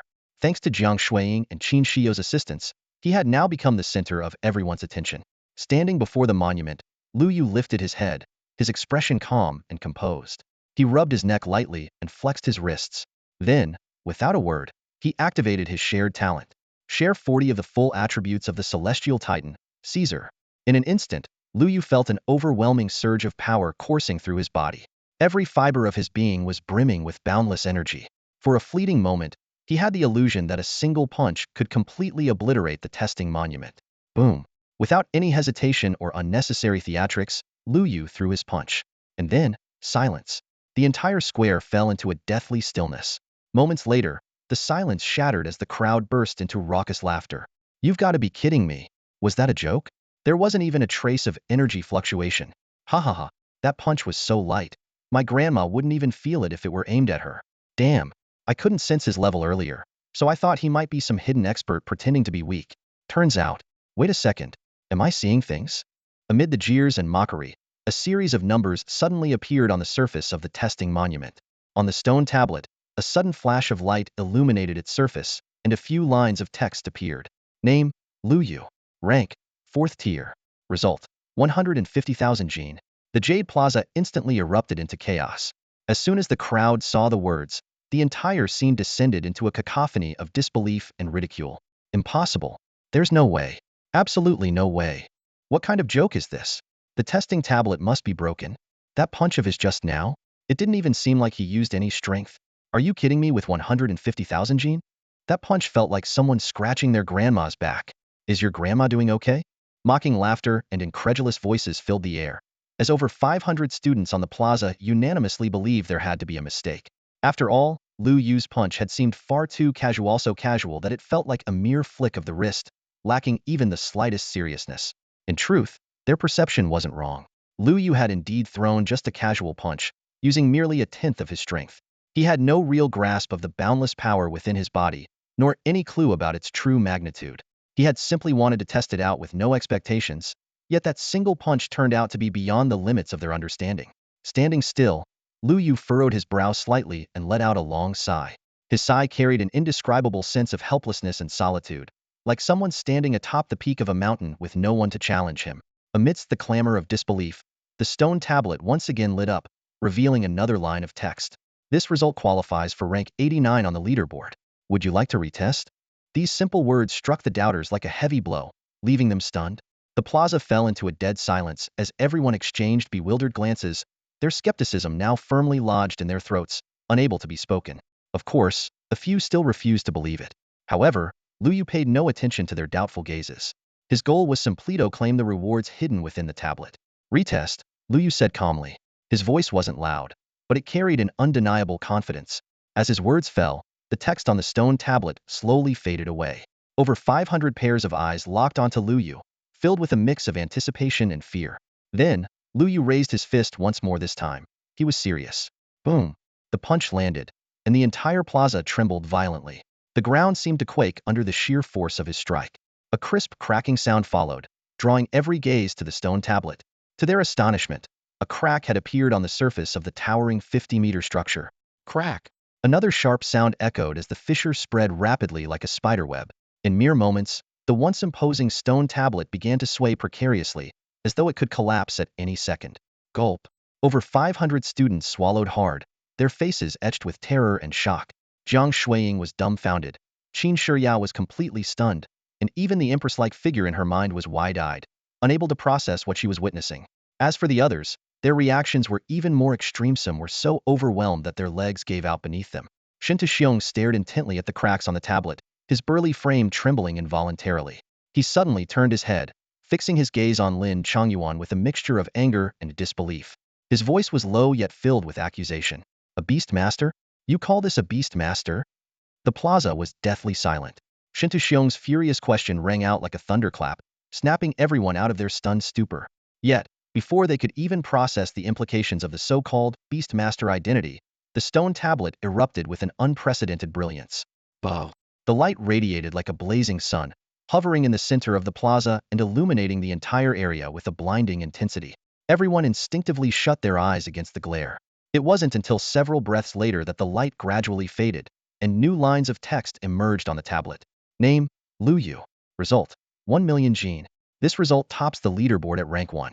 Would you like to retest? All eyes turned to the stone tablet. When they saw the newly displayed text, their expressions froze in place, and they stood there, utterly stupefied. At this moment, as the result of Luo Yu's second punch was announced, the entire Jade Plaza fell into a deathly silence. Over 500 students stood frozen in place, their expressions blank as if their very breath had been seized. Outside the secret realm, the gazes of over 100 king-level experts were fixed on the projection screen, their faces stiff with shock, as though they had seen a ghost in broad daylight. High above in the heavens, the supreme elders of the 4 martial academies exchanged glances, their eyes filled with disbelief. For several moments, no one could utter a single word. Even the mysterious figure from the Xinlong army, known for his composure, was visibly shaken. His sharp, thin face was etched with astonishment as his eyes remained glued to the screen, unable to look away. One punch with a force of 1,000,000 pounds. What kind of concept was this? Even a peak 9th rank martial artist would find such strength utterly unattainable. What unsettled him the most was the knowledge of Luo Yu's true identity was a 4th rank beastmaster. A beastmaster, by definition, relied on contracted beasts to fight, possessing little to no combat power themselves, akin to ordinary people. Yet, this young man before him had shattered every preconceived notion about beastmasters with a single punch. The Xinlong army commander's body trembled slightly as he snapped back to reality, a trace of urgency flashing in his eyes. His mission had been personally assigned by the revered martial Gato guide, Luo Yu back to the path of martial arts under the condition of joining the Xinlong army. But now? Chu Yifeng raised his head to look at the nearly crumbling testing monument on the screen, his lips twitching. He smiled bitterly to himself. Forget convincing Luo Yu to abandon the Beastmaster path if given the chance to start over. He himself might consider switching to the Beastmaster profession. Suppressing the turmoil in his chest, he refocused on the projection. On the screen, Luo Yu remained standing tall, his gaze calm and unwavering. Slowly, his fist rose once more. Test again, Luo Yu said indifferently. The 500 students in the Jade Plaza collectively froze. After a stunned pause, they were overcome with a wave of shock that sent chills down their spines. A single thought involuntarily surfaced in their minds was 1,000,000 pounds of punch force, not even his limit? Could the third punch be even stronger? Many instinctively glanced up at the 50-meter turtle testing monument. Its surface was now covered in spiderweb-like cracks, spreading in all directions. Someone swallowed nervously and muttered under their breath. Will the monument even hold? This is insane. I can't believe I'm worried about the monument breaking. Seriously, same here. Who the hell is this Luo Yu? Isn't he just a fourth rank? At that moment, a faint voice emerged from the crowd. Fourth rank, doesn't that seem a little off to you? The words struck like a thunderclap, plunging the plaza into silence once more. Everyone suddenly snapped to their senses. Yes, fourth rank. They had been so overwhelmed by Luo Yu's mind-blowing result that they had forgotten to question the most basic fact. A fourth-rank martial artist, how could they possibly possess 1,000,000 pounds of strength? No way, man. Fourth rank? What kind of fourth rank can punch with 1,000,000 pounds of force? Could it be a malfunction with the monument? Malfunction, my foot.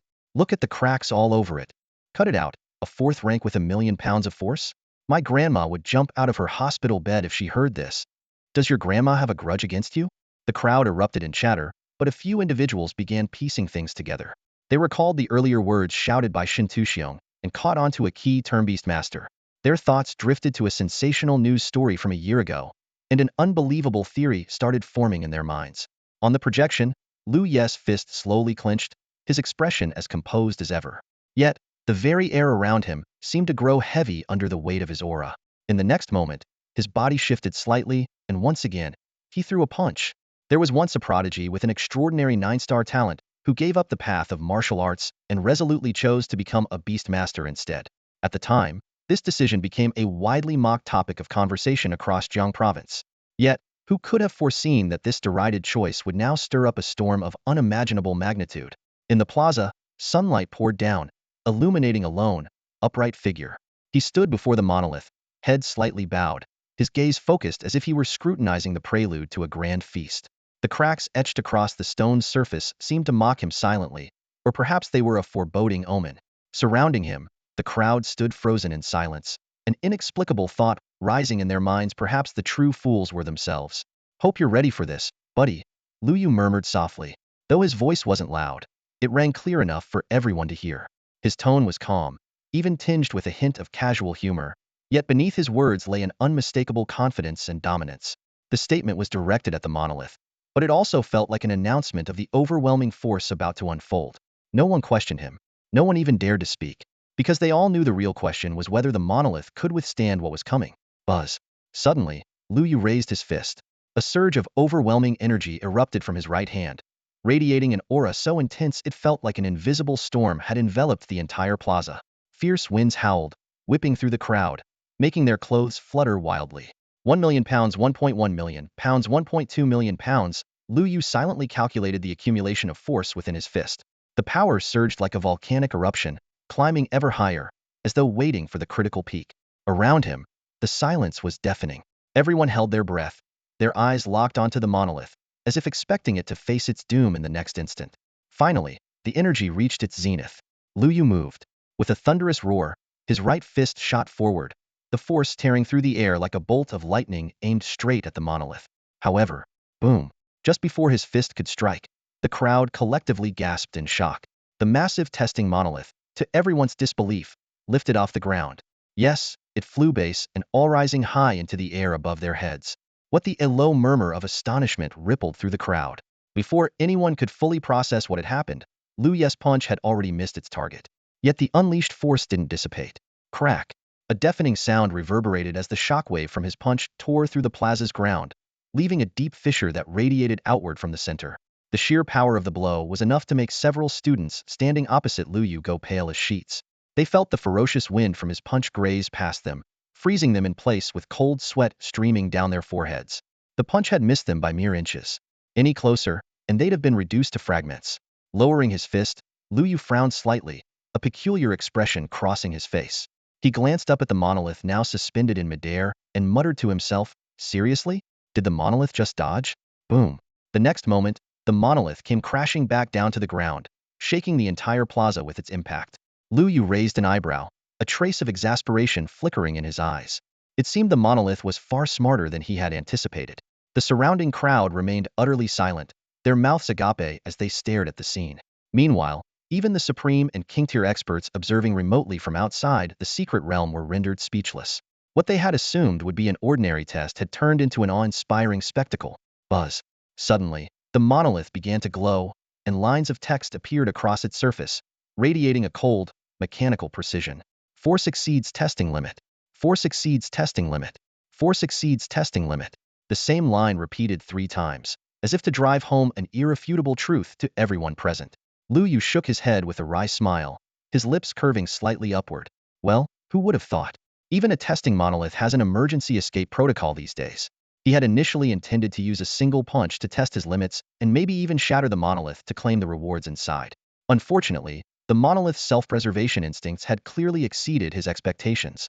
Finally, the text on the monolith updated once more. Name, Luo Yu. Test result, £1 million. This result claims the top spot on the leaderboard. This result sets a new record. The plaza fell into a deathly silence. Only now did everyone truly comprehend the reality before them. The man they had once ridiculed as a joke for abandoning martial arts had already ascended to a peak they could never hope to reach. Under the awe-filled gazes of the crowd, new information began to appear at the top of the rankings on the stone tablet. Stone tablet test rankings. 1. Luo Yu, 4th tier, 1 million gene. 2. Qi Jiyuan, 9th tier peak, 850,000 gene. A staggering lead. Luo Yu's record of 1 million gene skyrocketed him to first place. He crushed the second place by a staggering margin of 150,000 gene. 150,000 gene? Many people instantly connected this number, and their gazes instinctively fell on Shen Tu-xiong. Originally, Shen Tu-xiong had held the first position with a score of 150,000 gene, basking in the admiration and reverence of the crowd. Yet now, his name had become little more than a near-mocking unit of measurement, the mere fraction by which Luo Yu surpassed the second place. The students around exchanged glances, their expressions complicated. Shock, disbelief, and even a trace of pity flickered in their eyes. Even Li Weiner and Shan Tianzong, standing among the crowd, looked at Shen Tu-xiong with a peculiar expression. 150,000 gene.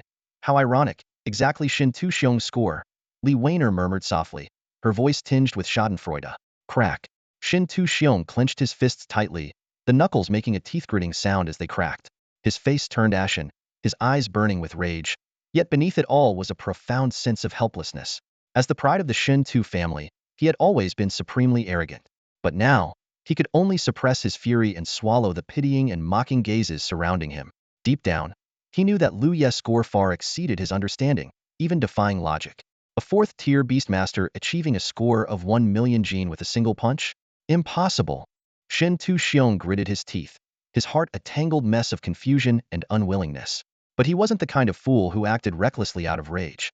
Until I figure out Luo Yu's true capabilities, I must not act rashly.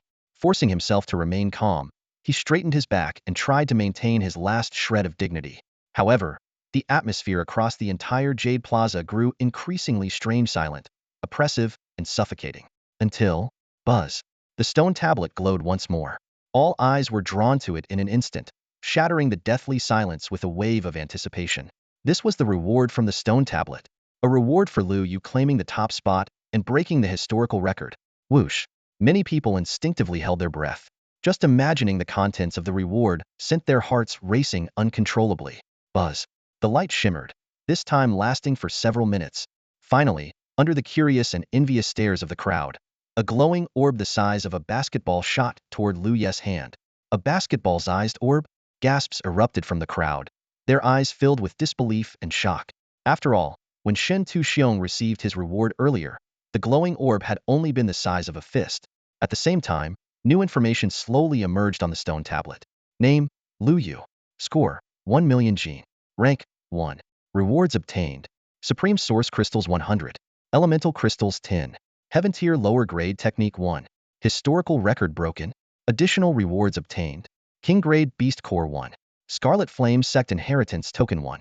Key 1. Heaven Tier Technique, King Grade Core, Scarlet Flame Sect Inheritance Token. A wave of hushed exclamations rippled through the crowd. Each one of these rewards was enough to drive people mad, let alone all of them being granted to a single individual. The atmosphere in the plaza reached a boiling point. All eyes were fixed on Luo Yu, filled with envy, jealousy, and even a hint of greed. Yet standing in the center of it all, Luo Yu remained calm. With a slight motion of his hand, he firmly grasped the glowing orb. He made no unnecessary gestures, nor did he show any sign of flaunting his achievement. His demeanor was composed, as though everything had unfolded exactly as he had expected. At that moment, when the reward information appeared on the stone tablet, every student present had their eyes instantly turn red. The intense mix of jealousy and shock in their gazes was so palpable it seemed it could ignite the entire plaza.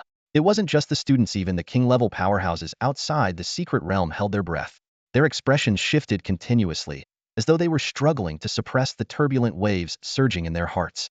The reward Luo Yu received was utterly unbelievable. 100 pieces of supreme-grade source crystals. These were the legendary supreme-grade source crystals. Even the combined wealth of the three major families in Jinling might not amount to a few pieces, yet Luo Yu had obtained an entire 100 by himself. Do you understand what this means?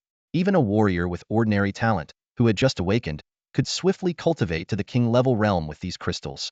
For someone with slightly better talent, they might even break through to the mid-king level in one leap. Outside the secret realm, a king-level powerhouse's voice trembled as he spoke. This is too incredible. His eyes were fixed on the glowing screen, his Adam's apple bobbing as though he wanted to say something, but the sheer shock rendered him speechless. He wasn't the only one. Many of the king-level powerhouses on site couldn't suppress a dangerous thought rising from deep within. An insatiable greed for the supreme-grade source crystals. If not for the oppressive aura of the four martial academies looming above them, these powerhouses might have already joined forces to seize the crystals from Luo Yu. But perhaps the most stunned of all was Jiang Zhenminth, principal of Luo City First High School and the teacher leading the team for this year's Luo City provincial exams. At this moment, he stood frozen among the crowd, his eyes glued to the rows of dazzling reward information on the screen. He looked as if he had been struck by lightning, his entire body stiff and motionless. His lips quivered as though he wanted to say something, but no words came out. Luo Yu, Jiang Zhenmin finally murmured in a low voice, his tone filled with disbelief and overwhelming joy. He's one of our students from Luo City. A single punch with the power of £1,000,000, suppressing all the prodigies in Jiang province. And now he's received such heaven-defying resources. My God, with these resources alone, Luo Yu is destined to become a king-level powerhouse in the future, one who will rise to prominence in an incredibly short time. Jiang Zhenmin's gaze swept over the reward list, and the more he looked, the more his scalp tingled. The supreme-grade source crystals were only the beginning. Next came elemental crystals, priceless treasures coveted by countless king-level warriors.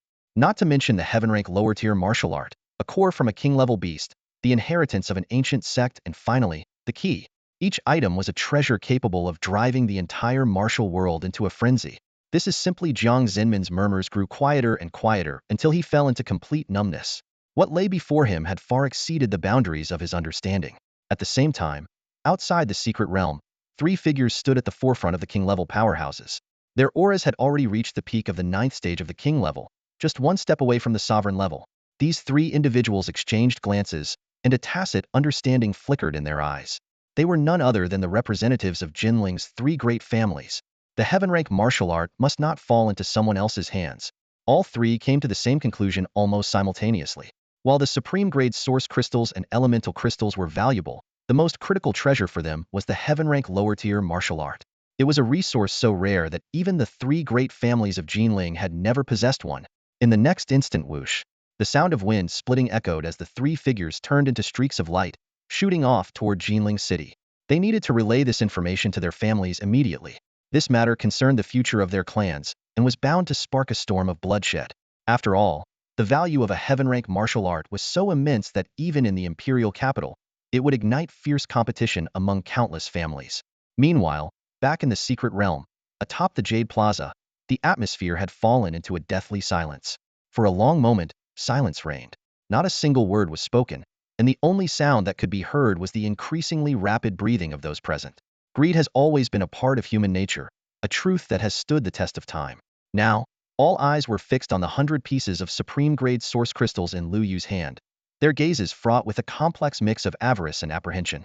None dared to make a move, held back by the memory of Luo Yu's earlier display of overwhelming power, a single punch carrying the force of 1,000,000 pounds that had left everyone too intimidated to act recklessly. Luo Yu, however, seemed utterly indifferent. He cast a casual glance at the crowd, a faint smirk curling at the corner of his lips, before turning around and walking back to the Luo City team's ranks. Zhang Shuiying and Qin Shiyao watched him return, wanting to say something but unable to find the right words. At this moment, Luo Yu carried an aura as deep and unfathomable as an abyss, leaving others at a loss. But Luo Yu's attention was no longer on those around him. Standing still, he focused his mind inward, delving into his thoughts to communicate with his beast companion, Caesar. These 100 supreme-grade source crystals, will they be enough to restore your full strength? Luo Yu asked, his tone calm but tinged with a hint of anticipation. Master, more than enough. In fact, I can even break through a few minor realms. Caesar's voice trembled with barely contained excitement. It was clear he hadn't expected his master to bestow such a precious resource entirely upon him. Luo Yu chuckled, nodding in satisfaction. Haha, that's excellent. With a mere thought, the 100 supreme-grade source crystals vanished from his hand, entering the beast's base. In the blink of an eye, the crystals were transformed by a mysterious power into a torrent of intensely concentrated beast energy, surging like a mighty flood throughout the space. Whoosh! Caesar, who had been lying weakly on the ground, suddenly opened his eyes and struggled to sit up. Without hesitation, he opened his massive jaws and inhaled deeply. The rushing stream of beast energy turned into radiant flows of light, which Caesar devoured with a ravenous fervor. In mere moments, the countless gruesome wounds covering Caesar's body began to heal at a visible pace. Even the deep claw mark on his chest, which had exposed bone, disappeared rapidly. Within minutes, Caesar was fully restored. Roar! A thunderous roar echoed through the beast's space. Caesar stood up, his body swelling rapidly. His original 5-meter frame expanded in an instant, soaring to over 500 meters. His body radiated a star-like brilliance, and his aura surged higher and higher. King level, Stage 1. King level, Stage 2. King level, Stage 3. Finally, Caesar broke through 3 consecutive stages, his aura stabilizing at the peak of King level, Stage 4, officially stepping into the mid-King level realm. His form continued to grow, swelling from 500 meters to an astonishing 700 meters. Roar! Another deafening roar erupted, and Caesar's overwhelming aura rippled outward, as if the heavens and earth themselves were responding to his power. He activated his magnification ability to its fullest extent, instantly transforming into a colossal beast that towered to the skies. Boom! Caesar's magnified form, now over 8,000 meters tall, loomed like a mountain within the beast's space. His magnification ability, enhanced by his breakthrough, had increased its limit from 10-fold to 12-fold.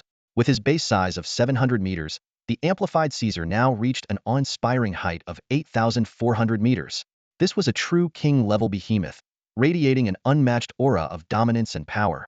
Master, with my current strength, I am invincible against any foe below the sovereign level, whether beast or human.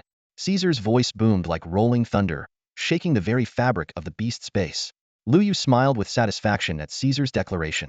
This was exactly the result he had hoped for. Meanwhile, in another corner of the beast's space, Quisanti huddled, trembling with unease. His face was a portrait of anxiety and dejection as he stole a glance at the awe-inspiring Caesar. His thoughts were filled with worry. With such a powerful king-level beast as my master's companion, what use is someone as weak as me? Will my master abandon me? Noticing Quisanti's distress, Luo Yu couldn't help but chuckle. Haha, don't worry. The elemental crystals are just for you. Before his words had even fully landed, Luo Yu summoned Quisanti out of the beast space with a single thought. Whoosh! A flash of light. On the Jade Stone Plaza, a plump, pitch-black cat appeared out of thin air in front of Luo Yu. Its fur was as dark and glossy as ink, exuding a faint aura of intimidation. Yet, at this moment, it looked rather disheveled, as if it had just undergone some kind of unbearable transformation. Earlier, the 100 premium source crystals Luo Yu consumed had most of their energy absorbed by Caesar. However, a small portion had surged into Quisanti's body. Although it was a minor amount, the intensity of the energy was almost enough to make Quisanti's body explode. To better absorb and digest this energy, he had no choice but to revert to his black cat form. Meow! As soon as Quisanti appeared, he pounced at Luo Yu's feet, affectionately rubbing his head against Luo Yu's pant leg, his eyes filled with dependence and joy.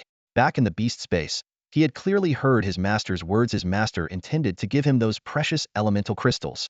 This not only excited him, but also deeply moved him. Luo Yu hadn't overlooked him, despite his current weakness compared to Caesar's overwhelming strength. Meow meow Quizante's soft cries carried a hint of playful coyness, almost sounding like a squeaky voice. The students on the Jade Stone Plaza were drawn to these meows, turning their heads to look. Even a girl who had just stepped onto the stage for a strength test paused, her gaze landing on the chubby black cat.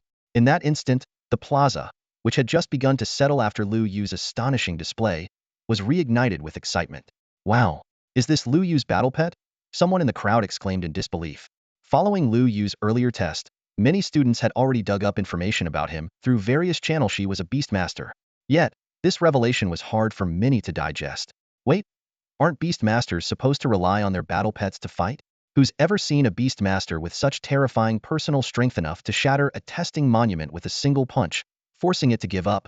Such doubts rippled through the crowd. Even with the facts laid bare, no one could fully comprehend how Luo Yu had achieved such feats. But that didn't stop them from being curious about his battle pet. What puzzled them even more was why Luo Yu hadn't summoned his pet during the test, only to bring it out afterward. This black cat looks so adorable. Adorable? Someone scoffed, their voice tinged with unease. I don't know about you, but I feel an overwhelming sense of danger from it. It seems like it could swat me to death with a single paw. If my senses are correct, it's at the 3rd tier. But its aura is climbing rapidly. It might break through to the 4th tier soon. Why did Luo Yu summon it now? What is he planning to do? Someone in the crowd couldn't help but ask. Luo Yu ignored the murmurs around him. He crouched down and extended his hand, and Quizante immediately nuzzled against it affectionately. Then, Luo Yu opened his palm, revealing 10 crystalline, translucent gems resting in his hand. Elemental crystals? Several sharpied prodigies from the prestigious families of Jinling instantly recognized the crystals, causing a wave of astonished whispers. However, what happened next left everyone utterly speechless.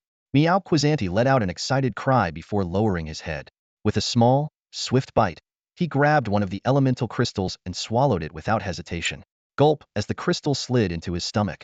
An expression of pure satisfaction spread across Quizante's face. Elemental crystals, known for containing pure elemental energy, were top-tier resources for martial artists to comprehend elemental techniques. However, for exotic beasts, they also held tremendous potential for growth and enhancement. This scene left everyone present completely stunned, especially creatures like Quizante, who naturally possess a trace of the power of dark elements. For Luo Yu, elemental crystals were utterly useless. Wasn't a martial artist, and had no need to comprehend elemental martial techniques. But when this scene unfolded before the hundreds of students gathered in the square, every single one of them was left wide-eyed and stunned. Luo Yu casually tossed an elemental crystal to Quizante. The little creature meowed, leapt into the air, and effortlessly caught the translucent crystal. With a crisp crunch, it began chewing contentedly. It wasn't just the ordinary students who were dumbfounded. Even the prodigies of Jinling's 3 great family Shen Taxiong, Li Weiner, and Shun Tianzong stood frozen, their facial muscles twitching uncontrollably. That's an elemental crystal. Someone couldn't help but whisper in disbelief, their voice tinged with shock. These were rare and precious resources, treasures used to enhance cultivation and comprehend elemental martial techniques, even in the most affluent families. Yet, in Luo Yu's hands, they had become nothing more than snacks for a cat. And not just a single piece, there were more. Every gaze locked stiffly onto Quizante.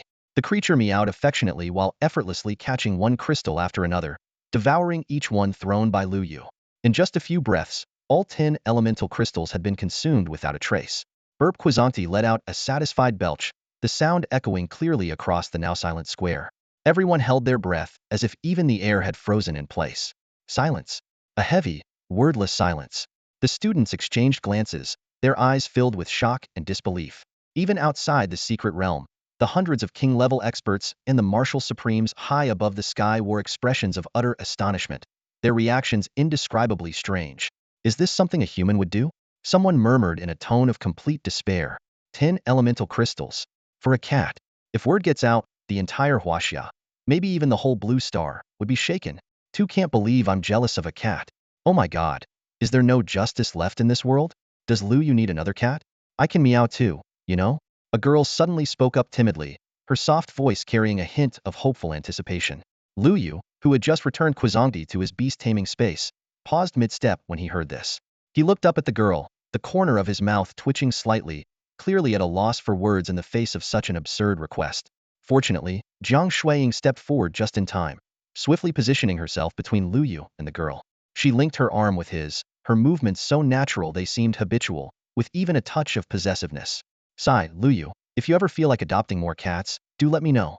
My name is the girl trailed off, muttering dejectedly as she walked away, clearly disappointed. This scene left the others around them with mixed feelings. Watching Jiang Shuiying's intimate gesture of holding Lu Ye's arm, many couldn't help but feel a pang of envy. Just then, Qin Shiyao approached Luo Yu and spoke in a cool, detached tone. Heaven-tier techniques are incredibly valuable. Be cautious of those Jinling family members outside. Luo Yu blinked at her words and turned to look at her. However, Qin Shiyao didn't wait for a response. She walked away without a backward glance, her figure as distant and aloof as ever, as if she hadn't just issued a warning. Your cousin seems to care about you, after all, Jiang Shuiying remarked meaningfully, her eyes sparkling with curiosity. Luo Yu merely smiled faintly in response, saying nothing more. His attention shifted back to the rewards from the secret realm. He had already used the supreme source crystal to help Caesar recover its strength, even advancing its cultivation further. The elemental crystals had gone to Quizongti, enhancing its control over dark elements. As for the Heaven-tier technique and the Crimson Flame sect's inheritance token, Luo Yu wasn't too concerned with those for now. What truly piqued his interest at the moment was the mysterious key. Opening his palm, a simple bronze key rested quietly in his hand. Intricate patterns were etched across its surface, faintly depicting the outline of a colossal beast. The key exuded a sense of ancient mystery and primal power. Could it be that this sect's secret realm is hiding a colossal beast? Luo Yu's gaze sharpened slightly, and a thought surfaced in his mind. He couldn't help but recall old Wang's mention of the reward for securing first place in the provincial exam. A bold idea began to take shape in his head. Luo Yu stared at the key in his hand. Just as an idea started forming in his mind, a crisp mechanical prompt sounded, Beast power fully charged. Do you wish to advance to Tier 5? He froze for a moment before realization dawned upon him. Earlier, he had converted an entire 100 premium source crystals into beast power using his transformation talent, solely to restore and enhance Caesar's strength. Unexpectedly, 10 of the converted beast power could actually be used for his own advancement. Advance. Without hesitation, Luo Yu made his choice. The next moment, a powerful surge of energy erupted around him, stirring the air like a storm. However, it lasted only briefly before settling into calm. Before he could fully adjust to the newfound power of Tier 5, the mechanical prompt sounded again. Beast power fully charged. Do you wish to advance to Tier 6? A slight smile played on Luo Yu's lips as he decisively responded, advance. What followed was an even more overwhelming wave of energy. This time, his Beast Master rank jumped straight to Tier 6. The immense power coursing through his body left him feeling an unprecedented sense of fullness. However, the prompt did not sound again. He glanced at his personal panel and noticed that the beast power charge had dropped to 75. Well, that's unexpected. Luo Yu raised an eyebrow, a trace of doubt flickering in his eyes. After all, that was a full 100 premium source crystals. Even with only 10 of the energy converted into beast power, that was equivalent to 10 premium source crystals worth of energy. Yet, it had only been enough to advance him by less than 3 tiers. It seems that the energy required for advancement increases exponentially in the later stages, Luo Yu analyzed silently. Although it was a bit disappointing, upon further thought, it made sense. After all, every time he advanced, he unlocked a god-tier talent, practically a cheat-level advantage that already set Beastmasters far ahead of ordinary martial cultivators. Besides, for a Beastmaster, ranking up wasn't as significant as it was for a martial artist. True combat power was determined by their beasts and talents. With that thought, Luo Yu's frustration eased. Wait, the new talent. Luo Yu's eyes lit up as he immediately opened his personal panel to check. Tier 5 talent. You can contract soul entities as beasts. Note, the stronger the soul entity was in life, the lower the success rate of the contract. The more resistant the soul entity, the lower the success rate. After a brief glance, Luo Yu dismissed it with a slight shrug. Contracting soul entities sounded intriguing, but from a practical standpoint, it didn't seem particularly useful to him at the moment. He then shifted his attention to the description of the Tier 6 talent. The next second, his eyes gleamed with excitement, and a satisfied smile spread across his face. Tier 6 talent. You can amplify the combat power of yourself and your beasts. Current amplification rate, 60. Note, the amplification rate scales with the Beastmaster's tier. The higher the tier, the greater the amplification. Perfect. Now this is a real game changer. Luo Yu couldn't help but laugh. A 60 combat power boost was nothing short of phenomenal. Caesar, already capable of dominating anything below the sovereign level, could now directly confront sovereign-grade beasts with this boost. Perhaps even martial supremes wouldn't stand a chance against it. With this realization, Luo Yu felt a wave of exhilaration. He could almost see the end of his cautious, low-profile phase. Previously, he had been extremely careful, hiding Caesar's existence out of fear of being discovered by the city lord of Lin. But now? Luo Yu scoffed disdainfully. Forget king-level martial artists. Even if a martial supreme shows up, Caesar can face them heathen. He glanced back at his personal panel. The description for the Tier 7 talent was still a string of question marks, marking a subtle difference from before. Although Luo Yu had already reached the 6th tier, he still couldn't view the specifics of the 7th tier talents just yet. He merely raised an eyebrow lightly at this and didn't dwell on it. His gaze swept across the skill panel, and he immediately focused his attention on the talents that had already been unlocked. The 1st and 2nd tier talents remained unchanged, but the talents from the higher tiers had undergone tremendous enhancements due to his advancement. 3rd tier talent share the realm, strength, talents, skills, and bloodline of his contracted beasts. Current sharing ratio, 50. Maximum number of shared beasts, 3. The sharing ratio had increased from the previous 30 to 50, and the number of beasts that could be shared rose from 1 to 3. In other words, Luo Yu could now simultaneously share the full strength and skills of 3 contracted beasts, with a terrifying 50 sharing ratio. If Luo Yu were to take a strength test now, he could easily unleash a staggering result of over 1,000,000 pounds of force with less than 1/3 of his power. 4th tier talent instantly convert any energy resource into Beastmaster force within the Beastmaster space, with no cooldown. 30 of the converted Beastmaster force is considered as stored energy and can be directly used for the Beastmaster's advancement. The conversion ratio for this talent had also increased from the original 10 to 30. A gleam flashed in Luo Yu's eyes, and the smile on his lips expanded rapidly. His grin now resembled an unstoppable AK, wildly spraying joy and excitement. In the plaza, the gazes of the other students all fell on Luo Yu. The smile on his face instantly ignited countless feelings of curiosity and envy among the crowd. He must have made huge progress. I sensed his aura shift twice. Could it be that he advanced consecutively? As whispers spread among the students, Luo Yu paid them no mind. Just as he was about to leave, a crisp voice came close to his ear. You advanced, didn't you? Jiang Shuiying asked softly, her tone tinged with unconcealed curiosity. Luo Yu nodded slightly, responding nonchalantly. What are you at now? Jiang Shuiying blinked, continuing her questioning. Luo Yu smiled faintly and casually raised a hand, showing a simple gesture. 6th tier? Jiang Shuiying's eyes widened in disbelief, her face filled with shock. She even instinctively raised her hand to cover her mouth. Though their conversation was subtle, countless students in the plaza had already been closely observing Luo Yu's every move. When Luo Yu raised his hand to signal the number 6, the initial silence was quickly shattered, and the entire plaza erupted into chaos. He's 6th tier now? The exclamation spread like wildfire across the Jade Stone Plaza. Countless students stared at Luo Yu in shock, their expressions a mix of admiration, envy, and resignation. Luo Yu, however, maintained his calm and faint smile throughout. He never hid his strength and had no intention of concealing his brilliance. If you have strength, flaunt it. Flaunt it boldly. Hiding it hat's what fools do, Luo Yu thought to himself, his gaze growing even more confident. Not far away, standing alone in the corner of the plaza, Qin Shiyao couldn't help but show a trace of astonishment. Her gaze fixated on Luo Yu, filled with awe. Already 6th tier? How long has it been? Just a few minutes. Is the Supreme Source Crystal really this powerful? She murmured softly, her tone brimming with disbelief. In her perspective, Luo Yu must have used a Supreme Source Crystal to advance so quickly. But the speed was simply too outrageous. What puzzled her even more was that she hadn't seen Luo Yu using a Source Crystal at all. Could it be that the advancement process for Beast Masters was entirely different from that of martial artists? A flood of questions filled Qin Shiyao's mind. However, in the next moment, a familiar voice suddenly echoed in her thoughts. Just now, that black cat beast of Lu Yes carried the aura of a king-tier beast. It was the voice of the Empress calm and resolute. Yet these two sentences hit Qin Shiyao like a thunderclap, leaving her completely stunned, as if she had turned to stone. King-tier beast? Qin Shiyao's mind went blank, overwhelmed by shock. The Empress' words had utterly derailed the usually composed ice-cold beauty. A king-level beast? That black cat Luo Yu just summoned? Qin Shiyao seemed completely frozen in place, staring blankly for a full half-minute before suddenly snapping back to reality, her mind swirling with endless questions. No, not that black cat. The Empress's voice was as cold and detached as ever, devoid of any discernible emotion, yet it only deepened Qin Shiyao's confusion. But that black cat is clearly only at the peak of the 3rd tier. Even though it's close to breaking into the 4th, it shouldn't be. She couldn't help but press further. I'm referring to its aura, the Empress replied calmly, her tone carrying a hint of intrigue. That black cat carries the aura of a king-level beast. If my senses aren't mistaken, it belongs to a mid-level king beast. As her words fell, Qin Shiyao's pupils contracted sharply, and once again, she was plunged into shock. She had absolute faith in the Empress's judgment.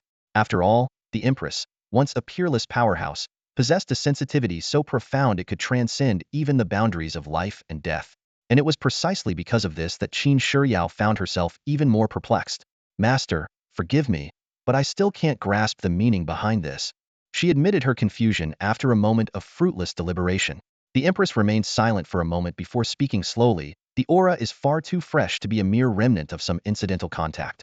In other words, right before Luo Yu summoned that black cat, it and the mid-level king beast existed together in the same place. Hearing this, Qin Shiyao's breath hitched slightly, and she repeated in a hushed tone, "You mean to say? If my hypothesis is correct," the Empress's voice grew heavier, tinged with certainty. Beast tamers often possess a unique dimensional space where their beasts can reside.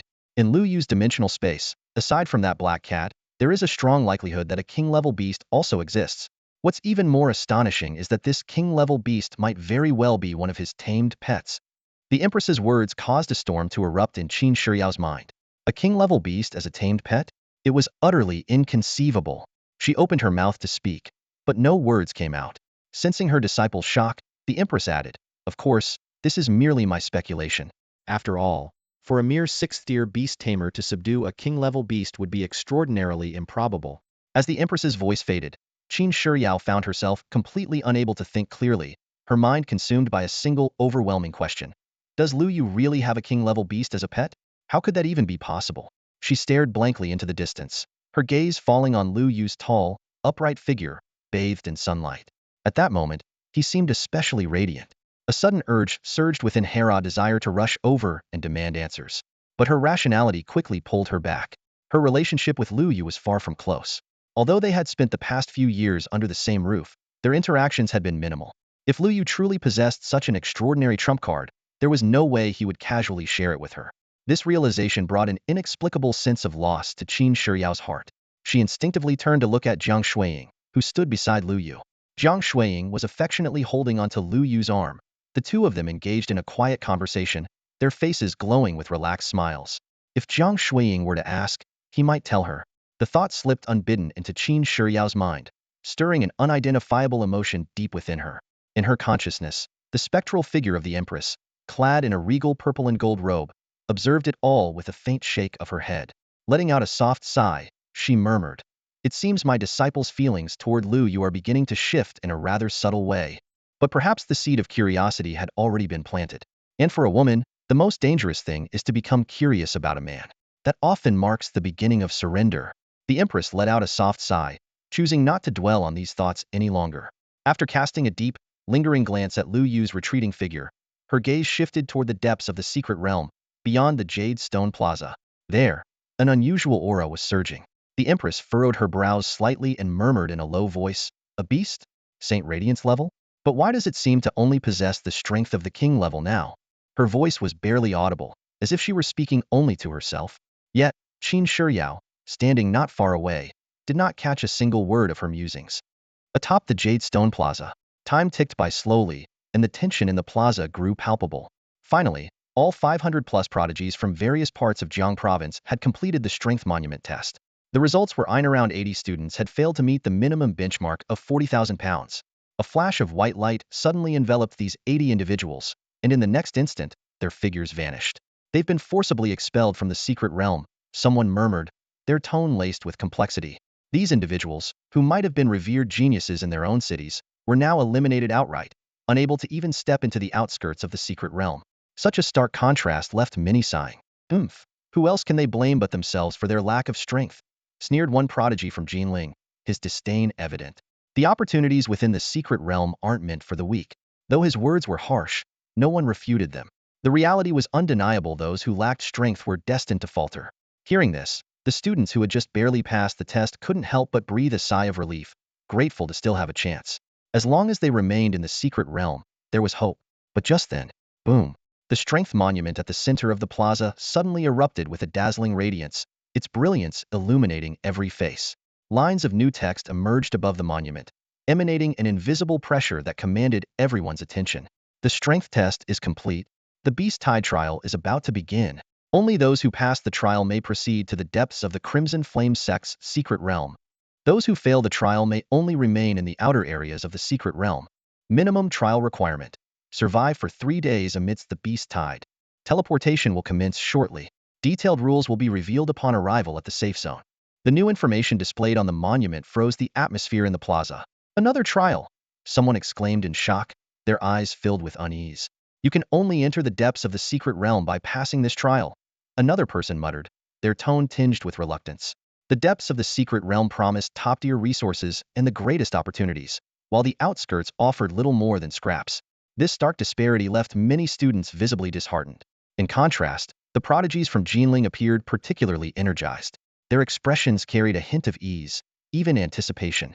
To them, this second trial was simply another opportunity to eliminate competitors. The fewer who passed, the more resources they could claim for themselves in the depths of the secret realm. Now this is getting interesting, one of the Jinling prodigies remarked with a cold smirk, exuding confidence. Meanwhile, students from smaller towns and cities were far less optimistic. The announcement of the Beast Tide trial had clearly intensified their anxiety. Their eyes betrayed their unease, and some were already worrying about whether they could survive the next 3 days. As the crowd buzzed with chatter, swish, swish, swish, countless beams of silvery white light descended from the sky, enveloping each student with pinpoint accuracy. In a flash, the Jade Stone Plaza was emptied, as the figures of over 400 students vanished simultaneously. The second trial, the Beast Tide trial, had officially begun. The Red Flame sect's secret realm. Though called its secret realm, it is actually a complete miniature world. Vast in scale, it has mountains, rivers, and all the features of an independent land. At this moment, on the outermost edge of the realm, a dense forest stood quietly. Beyond the forest stretched an endless wasteland. The wasteland echoed with the roars of strange beasts, exuding an atmosphere of danger. At the forest's edge, scattered clusters of small, simple wooden huts stood tens of kilometers apart. Hundreds of these huts formed a line, seemingly creating a natural barrier around the forest's perimeter. Swish, swish, swish. Suddenly, flashes of white light illuminated the area, shattering the stillness of the wooden huts. As the light dissipated, over 400 prodigious students from various cities in Jiang province appeared one after another. After a brief moment of astonishment, their gazes were drawn to the parchment scrolls placed on the tables inside the huts. The scrolls radiated a faint, spiritual energy, hinting at their extraordinary nature. Unable to contain their curiosity, the students eagerly unrolled the scrolls and scanned the rules written on them. Assessment task: defend against the beast tide. 1. Each day, strange beasts will attack the safe houses. Participants must repel or eliminate the attacking beasts. 2. The rank and number of beasts will increase with each passing day. 3. At sunrise, the beast tide begins its assault on the safe houses. At sunset, the tide retreats. 4. After sunset each day, the assessment leaderboard will be updated in real time. 5. If participants are unable to withstand the beast tide, they can silently recite "give up" in the safe house to be transported out of the area. 6. Final rankings will be determined by survival days and the number of beasts killed. The higher the ranking, the greater the rewards. The rules were straightforward, and the students quickly grasped the essence of the task: survive and slay as many beasts as possible. They set the scrolls aside and turned their attention to the scene outside. Under the blazing sun, the endless wasteland radiated unbearable heat, and the distant, faint roars of beasts heightened everyone's tension. It was clear that safety here was an illusion. The wooden huts were merely shelters for rest during the night. The true battles would take place beyond their walls. Realizing this, the more than 400 students wasted no time. They stepped out of their huts and positioned themselves along the edge of the wasteland, readying for the impending onslaught.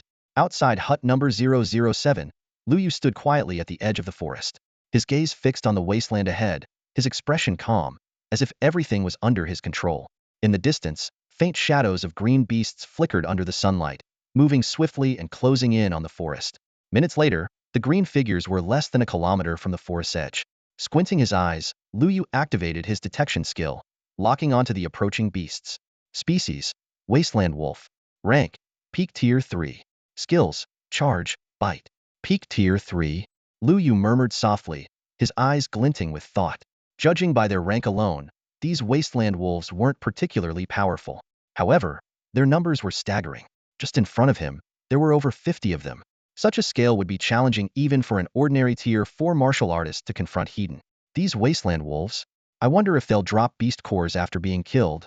A trace of contemplation flickered in Luo Yu's eyes. Were the beasts in this secret realm real, or were they simulated projections? For now, the answer was unclear, but it hardly mattered to him. What mattered was that he had to survive and eliminate as many of these beasts as possible. Howl. A deafening wolf howl shattered Luo Yu's thoughts. The cry was filled with ferocity and bloodlust, and the wolves' crimson eyes locked onto Luo Yu as though he were their prey. In the next moment, all 50 wasteland wolves surged forward, their bodies darting like arrows from a bowstring. A violent wind swept up as they charged straight at Luo Yu. Faced with this overwhelming assault, Luo Yu merely smiled faintly. His expression remained composed, as though the wolf pack before him were nothing more than a group of harmless dogs. Slowly, he raised his hand. Spiritual energy began to swirl in his palm, and a sharp glint flashed in his eyes. If you've come, don't think about leaving. For these peak third-tier beasts, he couldn't even muster the slightest interest in making a move. Using a cannon to swat a mosquito? Hardly worth the effort. Quizanti, Luo Yu called softly, his tone calm, as though summoning an ordinary pet. Swish, a flash of white light appeared, and the space in front of him faintly distorted. Out of nowhere, a creature resembling a black house cat emerged. Its fur was as dark as the night, and its pupils glowed with a deep, enigmatic purple light. Meow. The moment Quizanti appeared, it affectionately rubbed against Luo Yu's ankle, letting out a soft, endearing meow. It seemed docile and harmless. Yet, the faint, oppressive aura emanating from its body sent an inexplicable heaviness to anyone's heart.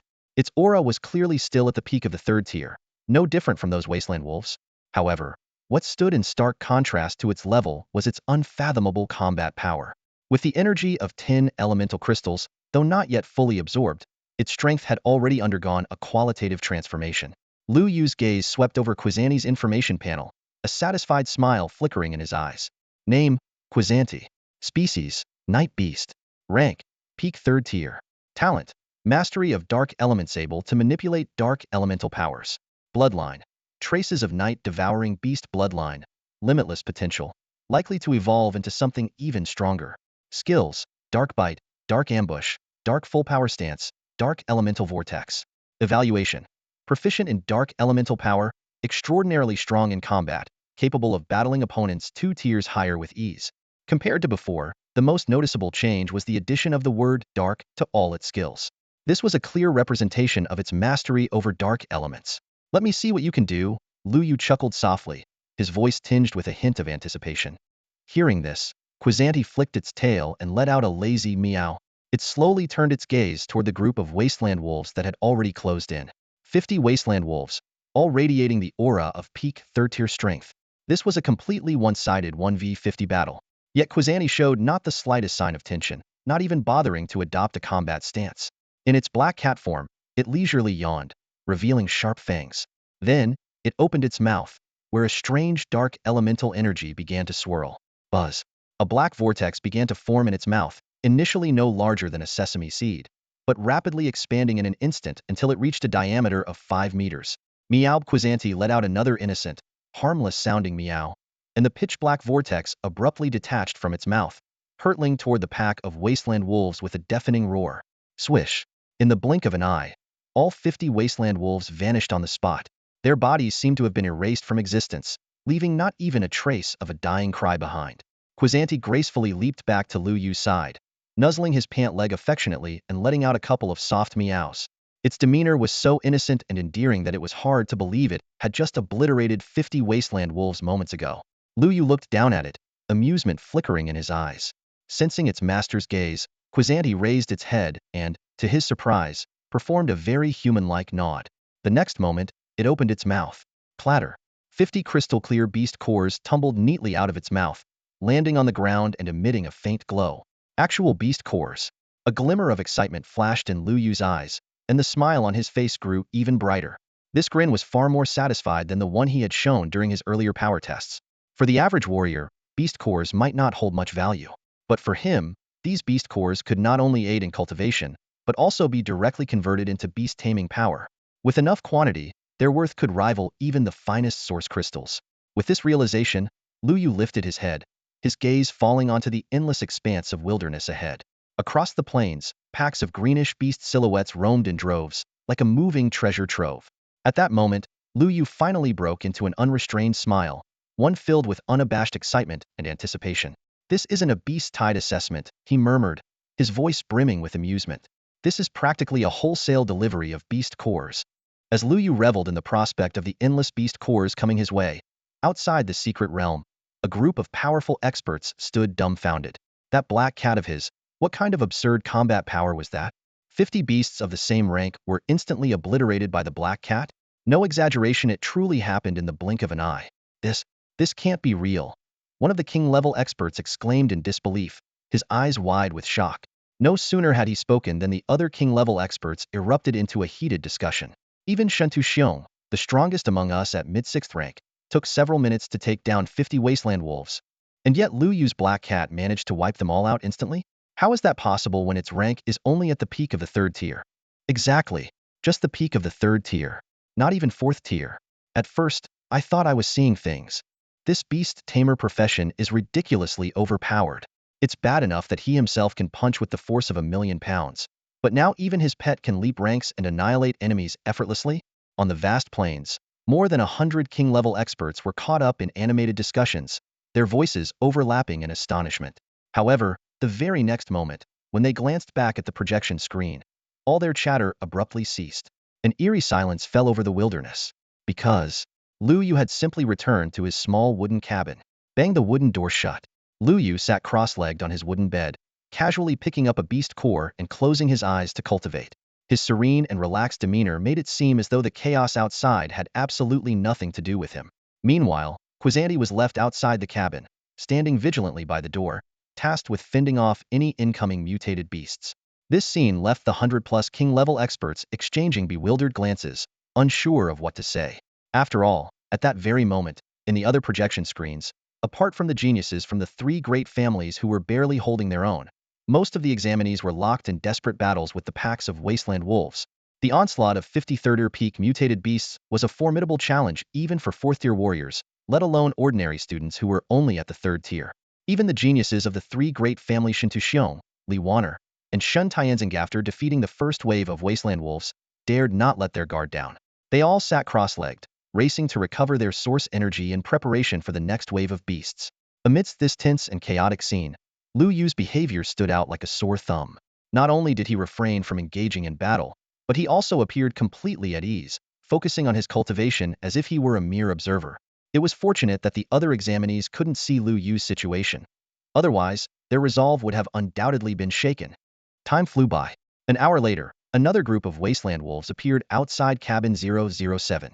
Once again, there were 50 wolves, all at the peak of the 3rd tier. Swish. Without hesitation, Quisanti opened its mouth, unleashing a vortex of dark elemental energy that instantly devoured all 50 wasteland wolves. The battle ended in the blink of an eye. Quisanti nimbly leaped through the window and landed gracefully beside Luo Yu.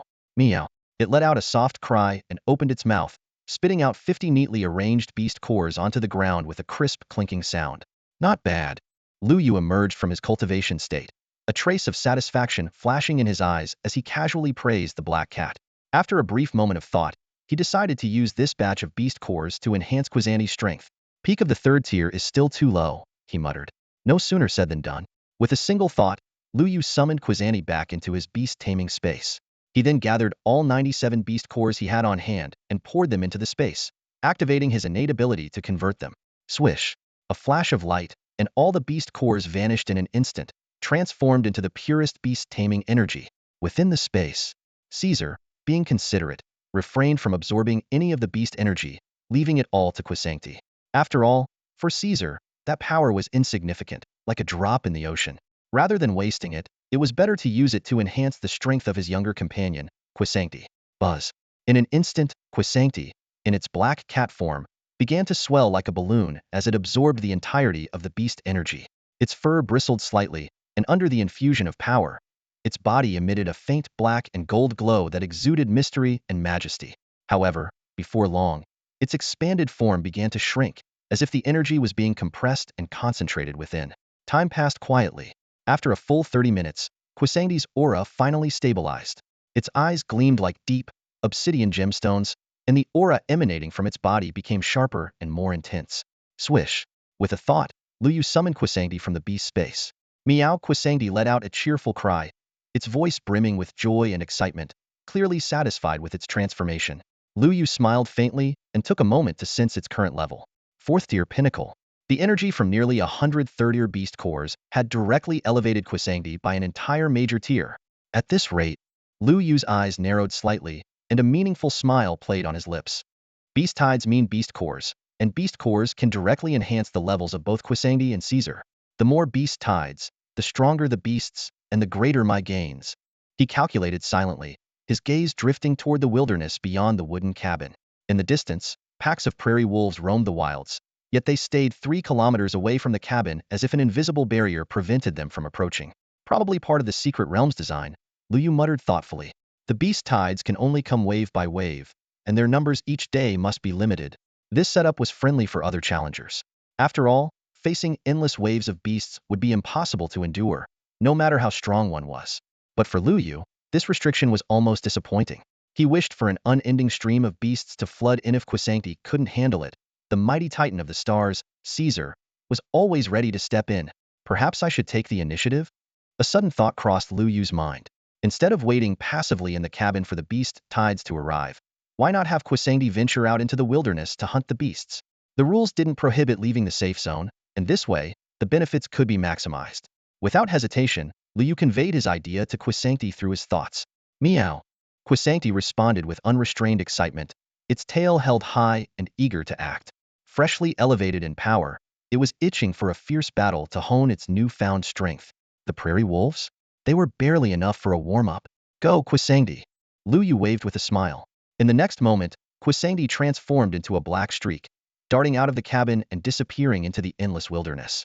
With Quisanti's task settled, Luo Yu glanced around the cabin's simple interior, and then at his empty hands. No beast cores left for cultivation. After contemplating for a moment, he lazily stretched out on the wooden bed, deciding to take a nap. Caesar, keep an eye out. If Quisanti runs into anything it can't handle, you step in immediately, Luo Yu instructed casually, yawning. He had no intention of personally hunting mutant beasts. As a beast tamer, why should he fight himself? The beasts were the ones meant to do the heavy lifting. His job was to relax and enjoy the results. The only issue was that the wooden bed was far too hard and uncomfortable. Half asleep, Luo Yu couldn't help but grumble. It'd be nice if it were softer. What a pity.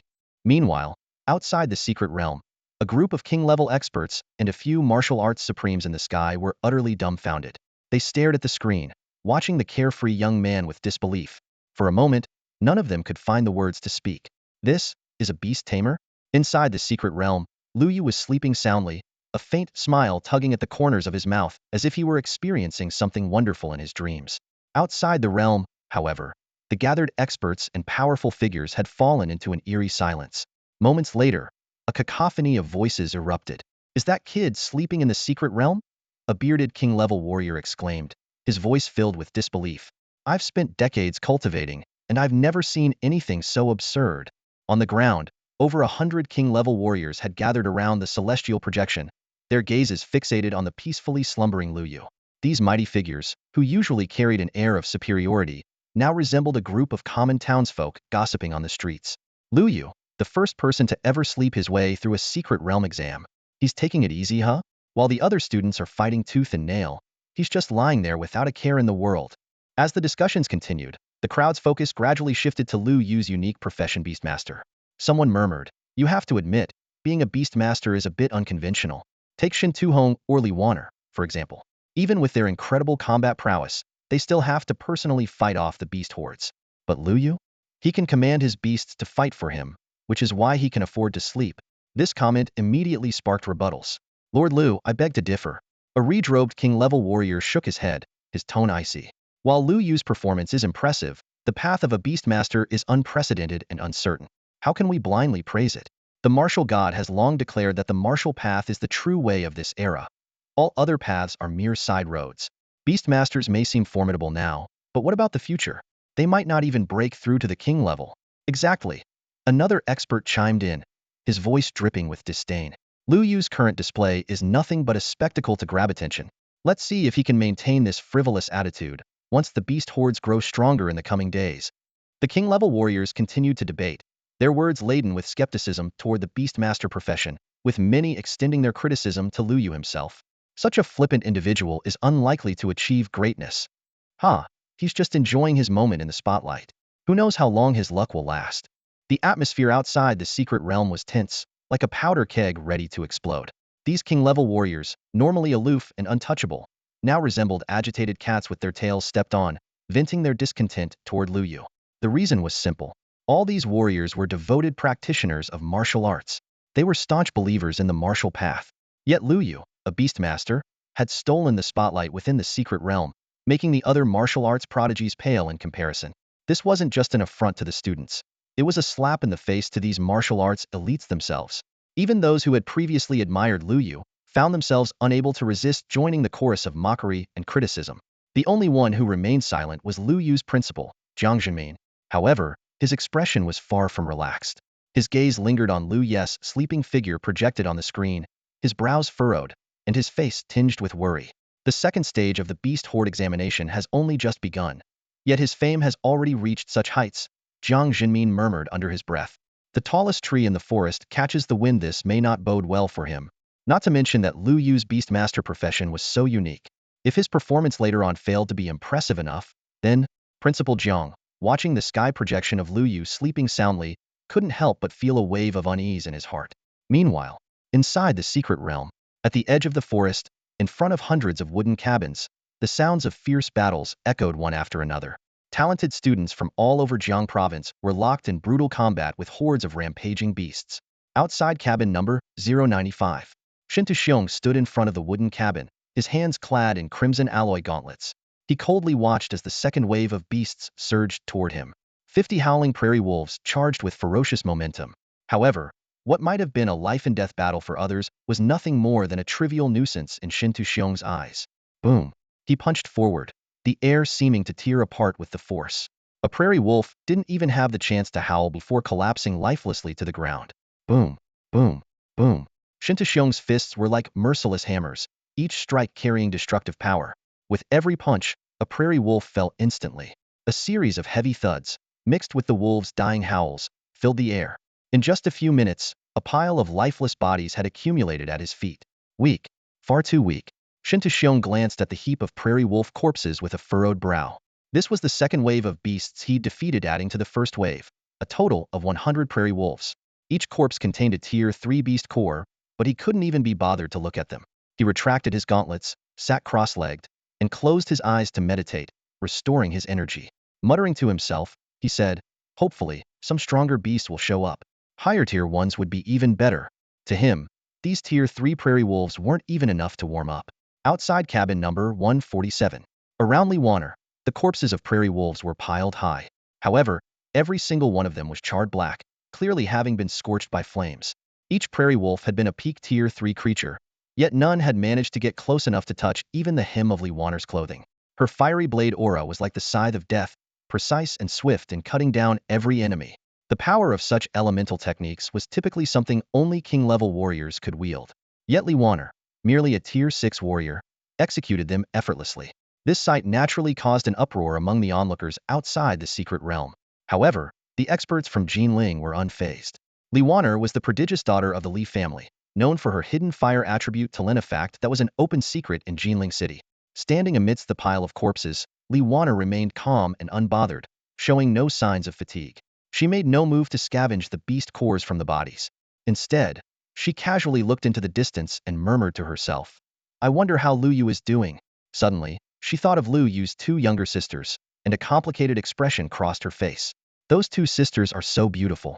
How did they end up stuck with a guy like Luo Yu, that scoundrel? Outside cabin number 299.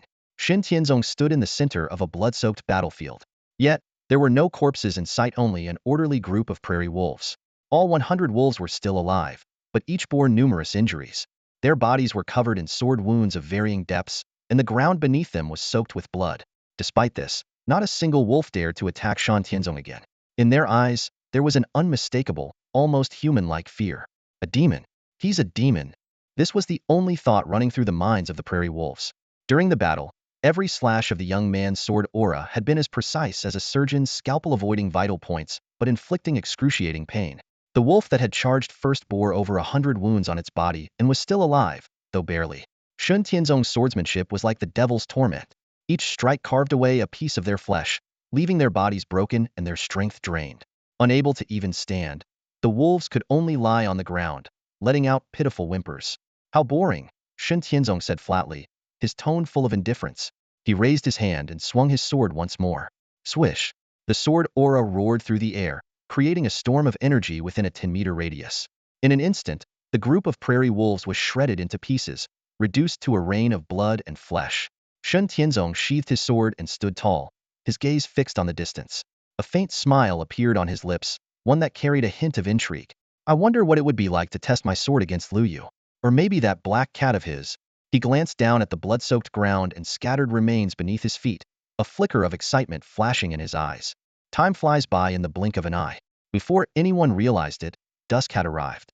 The deep red sun hung on the edge of the sky, slowly sinking toward the horizon, casting a blood-red glow across the land. The sun had set. The packs of prairie wolves that had been lurking outside the small wooden cabins seemed to receive an unspoken command. Without hesitation, they retreated swiftly, vanishing into the distant wilderness.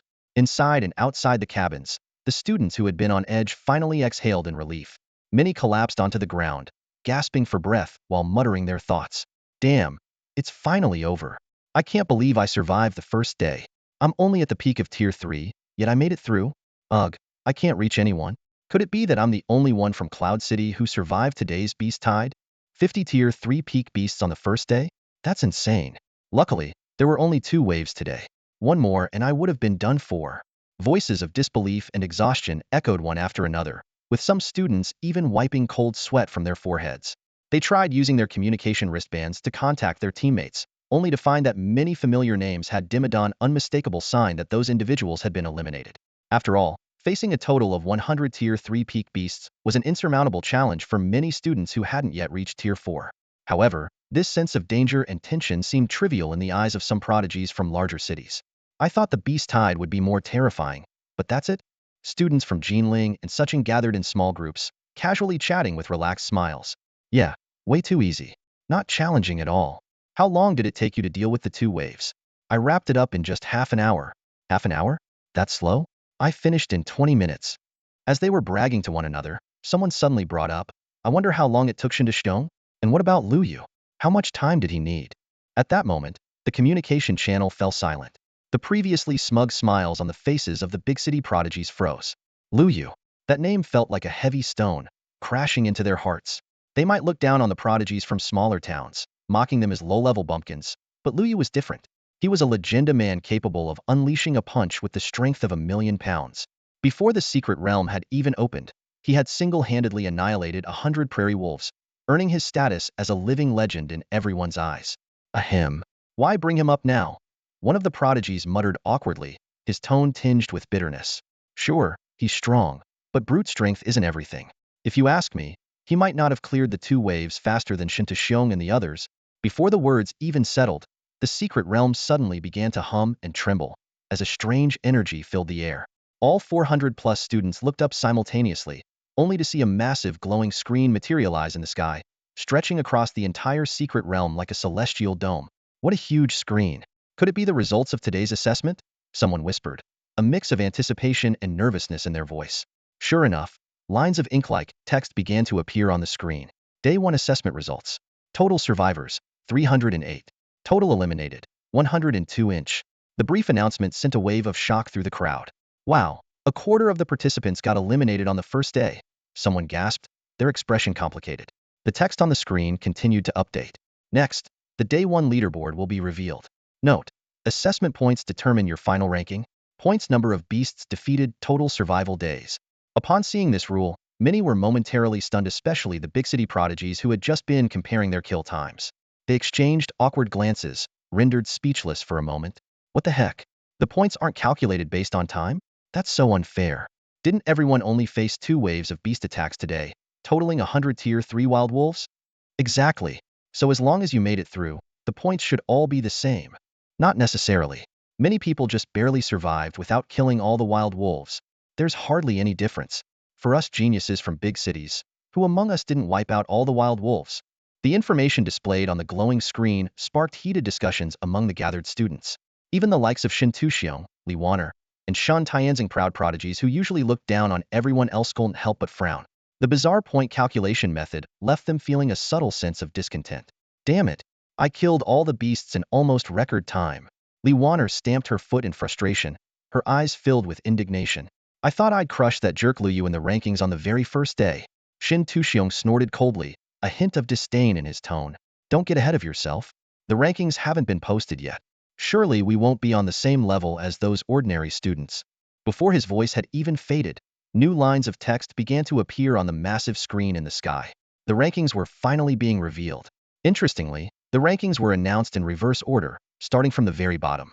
308th place, Mingliang, points. 18181181.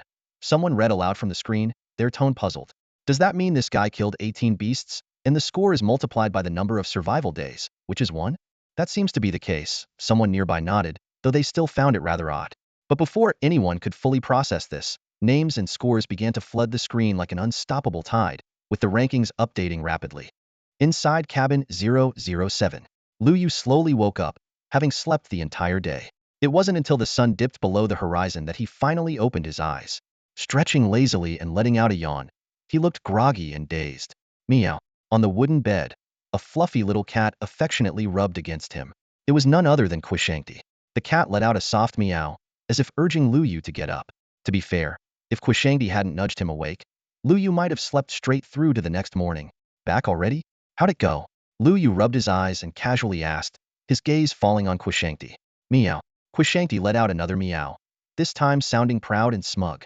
Luo Yu blinked in surprise and then chuckled. Looks like you had a productive day? As soon as he spoke, Quishangti opened its tiny mouth, and clink, clink, clink, a cascade of beast cores spilled out onto the wooden bed, raining down like a miniature beast core storm. Holy crap! Luo Yu's eyes widened, and he involuntarily let out an exclamation. Any lingering sleepiness vanished instantly as he stared in disbelief at the growing pile of beast cores. Clink, clink, clink. The sound of beast cores piling up continued for several minutes. By the end, the bed was covered in a small mountain of them. Luo Yu roughly estimated that the pile contained over 1,000 cores, possibly even more. Where the heck did this little guy manage to scavenge all these? Luo Yu muttered under his breath. Just as he was about to count the exact number of beast cores Quishangti had brought back, a sudden rumbling sound came from outside. Buzz, buzz, buzz. Luo Yu raised an eyebrow and instinctively glanced out the cabin window.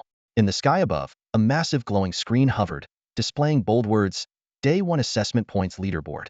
His gaze sharpened as he scanned the rankings that were constantly updating on the screen.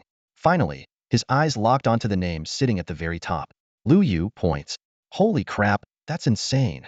Luo Yu's eyes widened in shock, his face full of astonishment. Even he himself was taken aback by the absurdly high numbers staring back at him.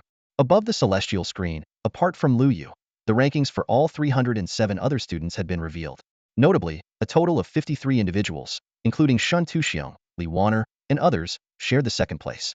Second place, Shun Tuxiong, score 100. Second place, Li Wanner, score 100. Second place, Shun Tianzong, score 100. Second place, Qin Shiyao, score 100. Among these 53 individuals, the majority were prodigies hailing from Jinling and Suching. Normally, achieving such results would be considered a rare honor, but as the rankings were announced, their faces froze in disbelief, expressions of shock surfacing one by one. Only second place with 100 points, someone murmured under their breath, their tone tinged with incredulity. What kind of absurdity is this? What added to their growing unease was the glaring absence of Luo Yu's name on the leaderboard. Where's Luo Yu? Li Wanner frowned, her voice laced with a hint of impatience. Could he possibly rank above us? Shen Tianzong's voice was low, his eyes clouded with unease. Shen Tuxiong's expression was the most grim. His gaze was locked on the celestial screen, and his fingers unconsciously clenched. A terrifying thought had already crept into his mind. If the leaderboard was accurate, then the only one who could be in first place above them was Luo Yu. But here's the problem: there had only been 2 waves of beast attacks, with a total of no more than 100 beasts. By logic, the maximum possible score should be capped at 100 points. How could Luo Yu surpass that? Did he somehow kill more beasts? That's impossible. For a moment, confusion and unease surged through the hearts of every student like a tidal wave, throwing the scene into chaos. But before they could dwell on their thoughts for long, boom, the celestial screen suddenly trembled violently, emitting a deep rumble that seemed to shake the entire space. All eyes turned toward the screen, where the previously blank top spot on the leaderboard finally displayed a line of bold, unmistakable text. First place, Luo Yu, score 1831. A simple line of text, yet it struck like a thunderclap, plunging the entire secret realm and its surroundings into utter silence. Whether it was the 300-plus students inside the secret realm or the martial arts supremes hovering outside in the skies, everyone's eyes widened in shock, their breaths seemingly frozen in that moment. 1831. What kind of concept was this? Luo Yu's black cat companion had managed to kill nearly 2,000 beasts in just one afternoon. Even Qi Zongyuan, the usually composed admissions officer of the Azure Dragon Martial Academy, couldn't help but exclaim in a low voice, "This? How is this even possible?" The other three Martial Academy Supremes were equally stunned, their mouths agape in speechless astonishment. The commander of the Xinlong army Chu Yifeng, a Supreme at the peak of his power, fell into complete silence. In truth, these Supremes had already tried to estimate Luo Yu's performance as generously as they could after witnessing his capabilities. But the number before them shattered their understanding entirely. Unbelievable. The burly, bare-chested man from the Black Tortoise Academy muttered in his deep voice, "Absolutely unbelievable. I just want to know, how did Luo Yu's black cat manage this?" Inside the secret realm, all 300-plus students, or rather, even those who had been eliminated and were now scavenging around the outskirts of the secret realm, were all equally stupefied, their faces filled with shock and disbelief. Indeed, in this moment, no one could remain calm. This score, it's absolutely insane. The second place only has 100 points, but Luo Yu? He managed to rack up a 4-digit score. Is this some kind of prehistoric beatdown? Is this even reasonable? No, it's not. What on earth is going on? There must be something wrong with the leaderboard, right? Everyone was supposed to face only 2 waves of beast attacks, totaling 100 beasts, meaning the maximum score should be 100. If Luo Yu had exceeded that by a few points, or even a few dozen, I could accept it. But this, almost 2,000 points? Who would believe that? After the initial shock, waves of indignant doubt quickly spread. The reason was simple. Luo Yu's score was so outrageous that it completely shattered everyone's understanding of what was possible. The names and numbers on the leaderboard felt like a heavy hammer smashing down on everyone's hearts, leaving them utterly incredulous. Meanwhile, Jiang Shuiying and Qin Shiyao were staring at the leaderboard, their gazes fixed, eyes wide with astonishment. How did Luo Yu do it? Jiang Shuiying murmured, her tone tinged with disbelief. Qin Shiyao lightly bit her lip, her expression complicated. 1,800 points. What exactly did he do to achieve that? Though both women were equally shocked, unlike the others, they did not suspect Luo Yu of cheating. They knew him well enough to understand that he was no ordinary person. At this moment, their sole question was, how on earth had he accumulated such an astounding score? Inside cabin number 007, the silence was abruptly broken by a mechanical voice. "Playback available. Would you like to activate it?" Sitting on the wooden bed, Luo Yu froze for a moment, then lifted his head to glance into the air, his brow slightly raised. This voice, it came from the secret realm? He quickly grasped the situation. The other participants were questioning his score, so the secret realm had automatically provided a playback option to clear his name. Luo Yu lowered his head in thought, his fingers lightly tapping the edge of the bed. He wasn't particularly fond of this prove yourself approach. It felt like being forced into an unwinnable scenario. It reminded him of those pointless debates, like, did Xiao Lu eat 1 bowl of noodles or 2? The moment you start explaining, you're already at a disadvantage. But then, the mechanical voice added another line. Playback activation will grant a special reward. Hearing this, Luo Yu's eyes lit up, and his previously indifferent posture straightened instantly. Sitting upright, a grin spread across his face. Why didn't you say there was a reward earlier? The system's explanation soon followed. His first day score had broken the historical record since the secret realm's inception. According to the rules of the secret realm, any participant who broke the leaderboard record would receive a reward. The playback, it seemed, was merely a public acknowledgement process. Luo Yu's brows relaxed, and the awkward sense of being forced to prove himself vanished completely. His grin widened as he reached out to pat the head of Quisancti, his companion, and declared boldly, "Playback? Of course, we're doing the playback. If not now, when?" Quisancti, hearing this, let out 2 excited meows, its gleaming black eyes darting around, as if to show its approval of Luo Yu's decision. Its gaze then shifted to the mountain of beast cores piled nearby, over 1,000 of them, and it let out another tentative meow. Luo Yu chuckled at the sight. "Don't worry, they're all yours. Once the playback's done and we get the secret realm rewards, we'll level up together." Quisancti nuzzled against Luo Yu's hand contentedly before curling up beside him. Meanwhile, Luo Yu's gaze shifted to the light screen in the sky outside the window. Buzz, buzz, buzz. A series of rippling vibrations emanated from the light screen, and faintly, an image began to form. It was a playback of Luo Yu's battles from earlier that day, and the intense killing aura seemed to surge through the screen, sweeping over everyone like a tidal wave. The playback of Luo Yu's astonishing feats officially began. Within the mysterious realm, in front of hundreds of small wooden cabins, every student's gaze was drawn to the trembling projection in the sky. The voices that had been ridiculing and even cursing Luo Yu in the various communication channels fell silent in an instant, replaced by a brief but profound quiet. Moments later, someone burst into laughter, a hint of smugness in their tone. See? I told you. There must have been an error in the leaderboard. Look, now they're finally going to correct Luo Yu's real score. Similar voices echoed one after another, reflecting the sentiments of most students. However, amidst the growing clamor, Shintu Xiong, Li Waner, and Shen Tianzong remained silent. Unlike the others, they refrained from mocking or questioning. To them, complaints were the mark of the weak, and their pride would not allow them to stoop so low. Qin Shiyao and Jiang Shuiying's composed demeanor seemed to influence them as well.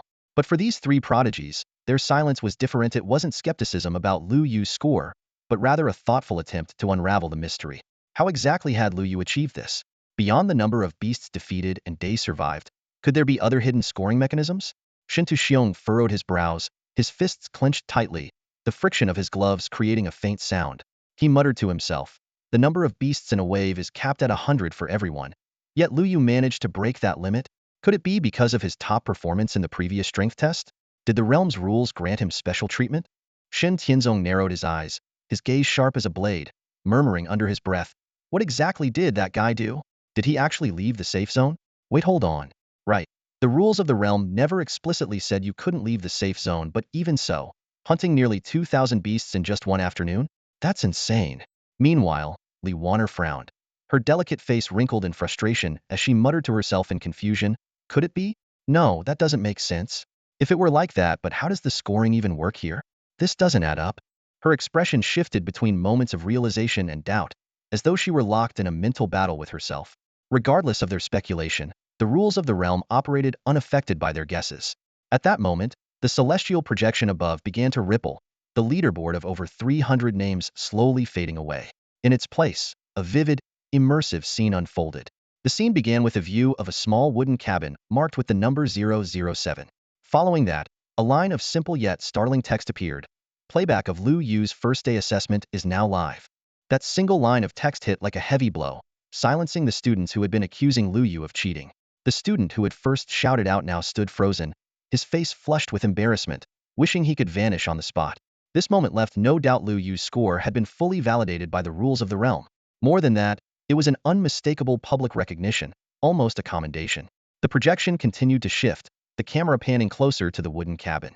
It moved through the door, gradually zooming in on the interior. The seamless transition left the students stunned, their minds racing with questions. What's going on? I thought the beast waves attacked from outside the cabin. Why is the scene focusing inside instead? One student muttered, only to stop mid-sentence, his voice cutting off abruptly as his eyes widened in shock, nearly bulging out of their sockets. Because, in the playback, Luo Yu's figure suddenly appeared. He was lying on a bed, sprawled out in a starfish position, sleeping. At this very moment, within the secret realm, hundreds of students were struck dumb, a suffocating silence blanketing the crowd. No one could have predicted that the first-place winner, Luo Yu, would make an entrance like this. What was even more absurd was that, in the next moment, Luo Yu, still lying on the wooden bed, rolled over and muttered in his sleep, if only this bed were a bit softer. His tone carried a mix of mild dissatisfaction, contentment, slight regret, and undeniable comfort. This muttered dream talk echoed clearly in everyone's ears, courtesy of the secret realm's playback. The entire scene fell into stunned silence. The students' expressions shifted from shock to numbness, finally settling into utter disbelief. The playback seemed to suggest that Luo Yu's method of claiming first place and racking up over 1,800 points was by sleeping? This was beyond ridiculous. Someone finally broke down. Though they were far from alone, everyone was losing their composure. Whether they were ordinary students or prodigies, even top-tier talents like Shen Tushidong, Li Waner, and Shen Tianzong couldn't help but twitch their mouths, their faces displaying a complex mix of emotions. Ugh, that insufferable man. How is he this good at pretending? Li Waner, her cheeks flushed with anger, stomped her foot in frustration. The dignified heiress of the Li family had been reduced to impotent fury. Meanwhile, Shen Tuxiong and Shan Tianzong simply lowered their heads, striving to tear their gazes away from the carefree, sleeping figure on the screen, their hearts a storm of conflicting feelings. Sleeping to claim first place? This guy might as well be here to single-handedly dominate the primitive world of the secret realm. Luo Yu must have relied on his pet beast to fight. He stayed in the house sleeping while his pet dealt with the beast tide. Someone hypothesized through gritted teeth, their tone dripping with unwillingness. Just as the words were spoken, the The playback abruptly shifted. The perspective pulled away from the wooden cabin and zoomed toward the wilderness. The camera moved swiftly, crossing the invisible barrier 3 kilometers away in the blink of an eye, arriving in the endless expanse of the wilds. At last, the scene unfolded. It was a vast and desolate land, so barren it sent chills down one's spine. On the horizon, countless packs of wild wolves roamed, their numbers seemingly infinite. At this moment, everyone finally understood why Luo Yu's score was so astronomically high had sent his pet beast out of the safety of the cabin, deep into the wilderness, to hunt monsters. As realization dawned on the crowd, a soft, melodious sound suddenly emerged from the playback, commanding everyone's attention. They held their breath, their eyes glued to the screen. Then, they froze in astonishment once more. In a clearing within the wilderness, a small black cat, no longer than 40 centimeters, leapt gracefully into the air. In the next second, with a flash of dark light, the black cat vanished, replaced by a swirling vortex of shadow. Quizanti's bloodline ability, someone exclaimed, but they quickly realized something was off. After being strengthened by 10 elemental crystals, the power of this dark element skill had undergone a dramatic transformation.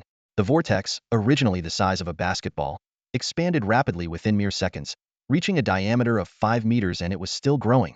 Buzzing sounds filled the air as dark elemental energy surged into the vortex like boiling water, creating a deep, resonant hum. The vortex's diameter continued to swell until it reached an astonishing 100 meters, suspended midair and casting an enormous shadow, like an abyss threatening to devour everything. Meow! At that moment, a soft, harmless-sounding meow came from the depths of the vortex. However, in the next instant, the black hole-like vortex erupted into chaos. Boom! The vortex spun wildly at an unimaginable speed, unleashing a storm of dark energy that swept across the land. The wild wolf packs within dozens of miles froze in place, as if forcibly immobilized. Whoosh! Thousands of wild wolves were caught in the storm, lifted into the air as if dragged by an invisible force, and drawn straight into the black hole vortex. The scene was nothing short of apocalyptic, leaving everyone watching in a state of breathless awe, their very breathing seemingly halted. Even Luo Yu was stunned by the spectacle, staring at the catastrophic scene his little black cat had created. He couldn't help but murmur, "Well, Cassante, I asked you to hunt monsters, and here you are, opening a wholesale market for them instead." Within the mysterious realm, all eyes were fixed on the massive black hole, over 100 meters in diameter, that loomed ominously in the skies above. Its depths were pitch black and unfathomable, exuding an overwhelming, suffocating power. The crowd could only watch in stunned silence as ferocious wasteland wolves, usually fearsome and untamed, were dragged helplessly into the abyss by an unseen force of dark energy, vanishing without a trace. Half an hour passed, and the surrounding 10-mile radius had become eerily deserted. Not a single wasteland wolf could be seen. The once dominant beasts of the realm had been entirely consumed by the black hole. Gulp! A dry swallowing sound broke the silence, though no one could tell who it came from. Soon, the sound of nervous gulps echoed across the crowd. Every face was etched with shock and fear. The power of this black holino, its sheer might, was beyond comprehension. What made it even more terrifying was that every student had witnessed, with their own eyes, that this horrifying black hole was the transformation of Luo Yu's seemingly harmless black cat companion. Back at the Jade Plaza, "I actually called that black cat cute," a female student murmured to herself, her voice trembling with disbelief and lingering fear. She recalled the moment she first saw Luo Yu summon the black cat. At the time, she had even been tempted to reach out and pet it. Hissed! The thought sent shivers down her spine, and her scalp tingled. She glanced back at the faint remnants of the 100-meter-wide black hole in the sky, a wave of gratitude washing over her as she realized how narrowly she had avoided disaster. Cute?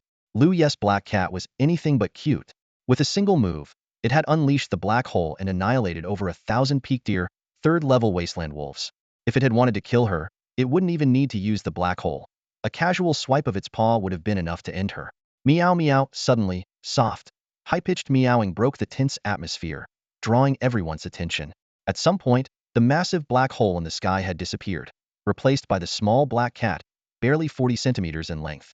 It held its head high, its round, gleaming eyes brimming with an almost human-like smugness, as if proudly showcasing its masterpiece to the onlookers.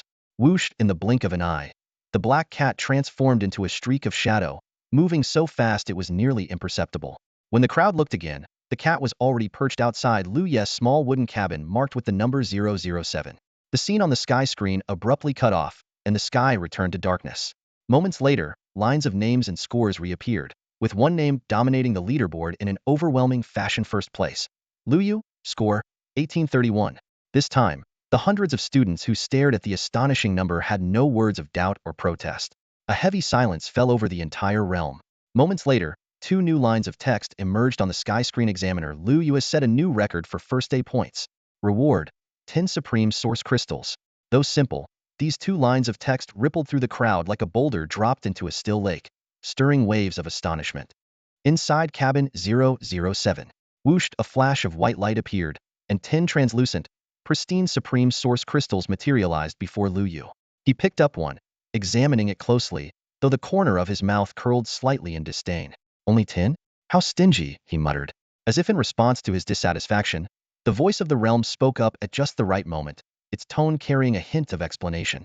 Oh, so you're saying this reward is modest because it's just for breaking the first day record? Luo Yu raised an eyebrow, muttering thoughtfully, if I manage to break the record for the final assessment, the rewards will be as generous as the ones in the strength test earlier? He shrugged, seemingly uninterested in dwelling on the matter, though a glimmer of anticipation flickered in his eyes. After all, the real test had only just begun. He hadn't really done much, just replayed the battle scenes. To top it off, he even let Quisanti show off a little. Simple as that, he earned 10 pieces of premium source crystals. Not bad at all. Thinking of this, Luo Yu turned to look at Quisanti. Meow meow. Quisanti pressed its two little paws against its chest, staring longingly at the premium source crystals in Luo Yu's hand. Its big, shiny eyes were full of eagerness, and drool was almost dripping from the corner of its mouth.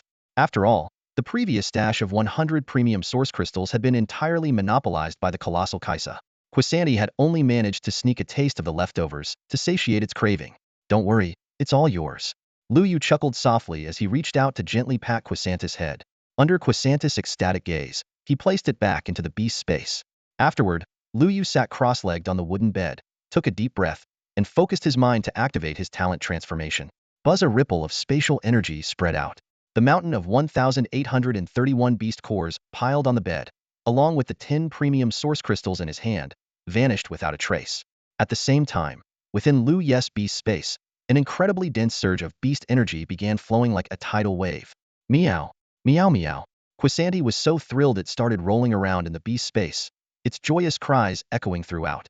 Its eyes narrowed slightly, and it couldn't help but cast a smug sidelong glance at the colossal Kaisa in the corner. Its little face was brimming with pride, as if saying, what goes around comes around. Master said all of this beast energy is mine this time. Humph. The towering Kaisa, over 800 meters tall, glanced down at Quisanti and let out a disdainful snort before averting its gaze. However, if one looked closely, its mountain-like head tilted ever so slightly, as if it couldn't resist sneaking another peek at the vast amount of beast energy continuously flowing into Quisanti. Its massive mouth seemed to glisten slightly, and it quickly raised a giant paw to wipe it away.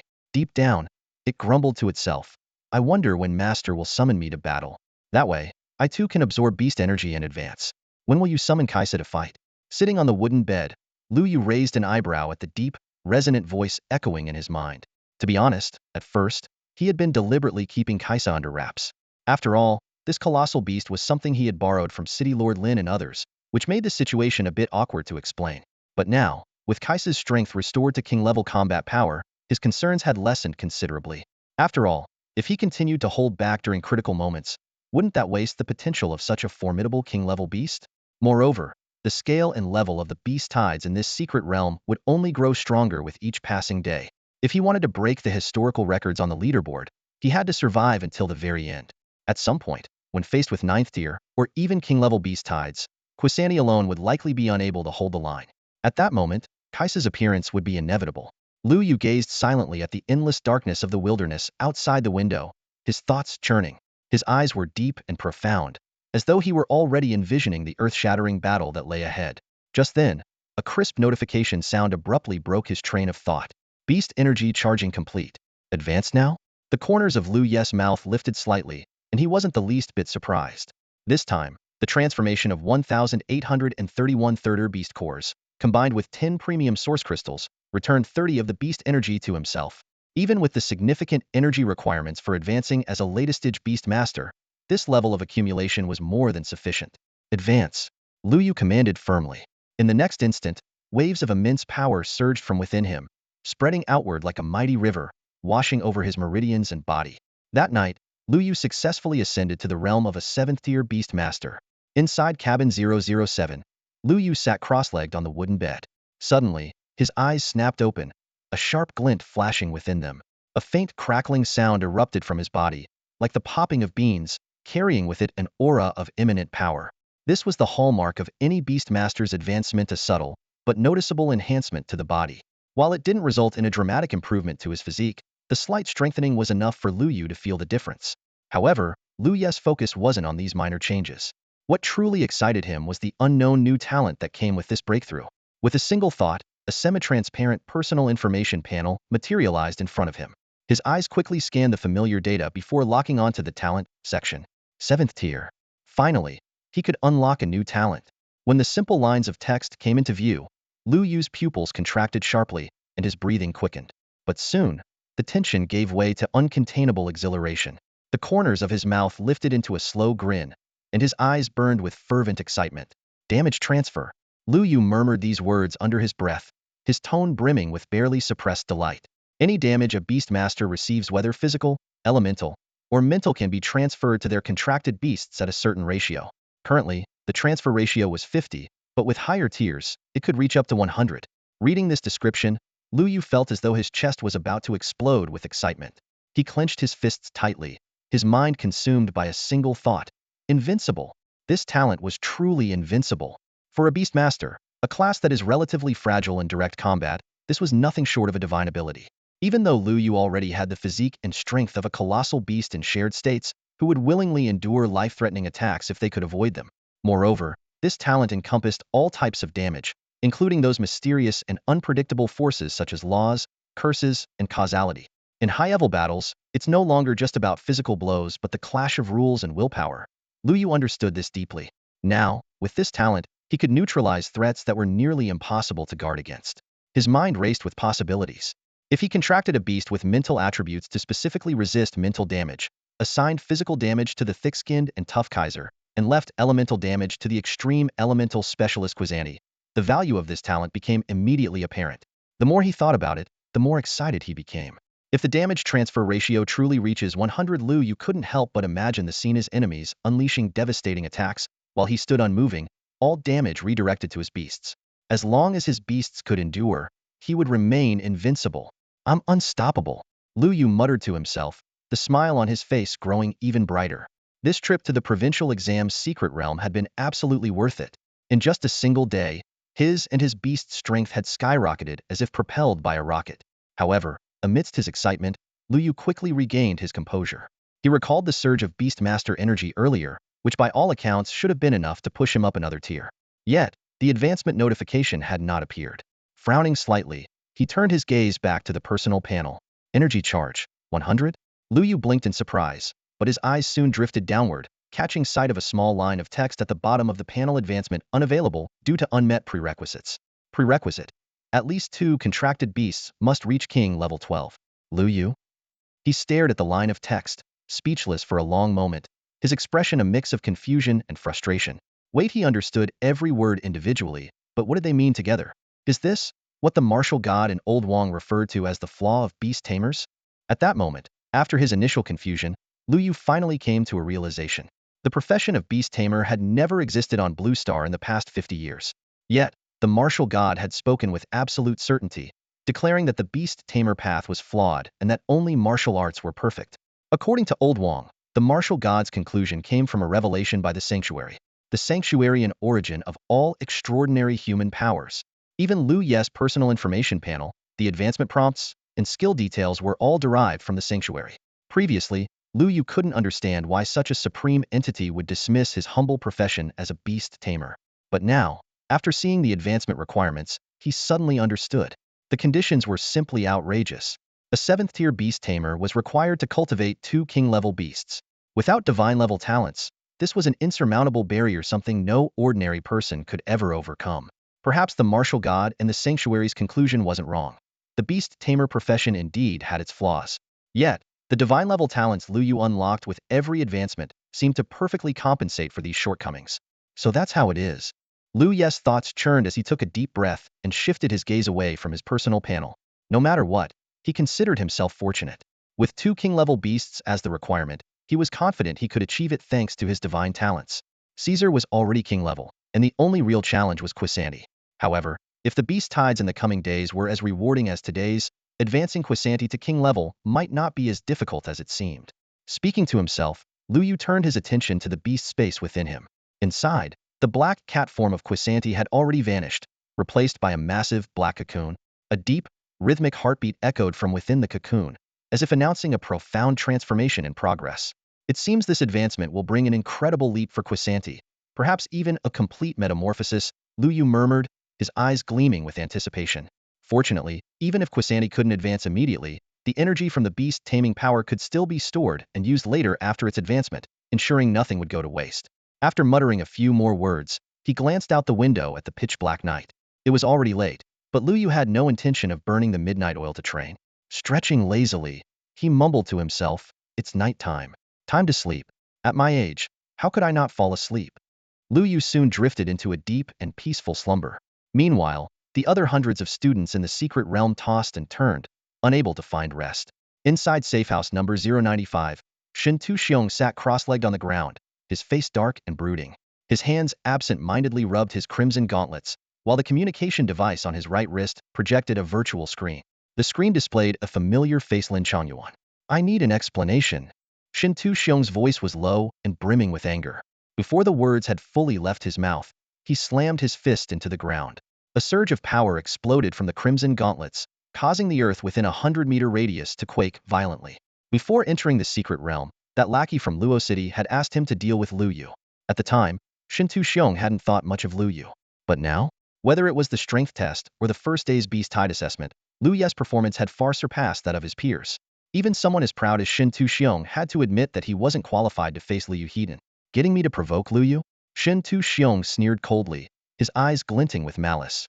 "Lin Changyuan, you didn't ask for my help. You set me up to be humiliated. No. You wanted me dead."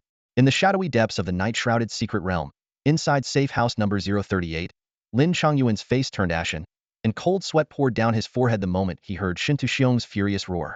"Young Master Shin Tu, I swear, I never had any intention of harming you, never," he shouted repeatedly, his voice trembling with panic and fear.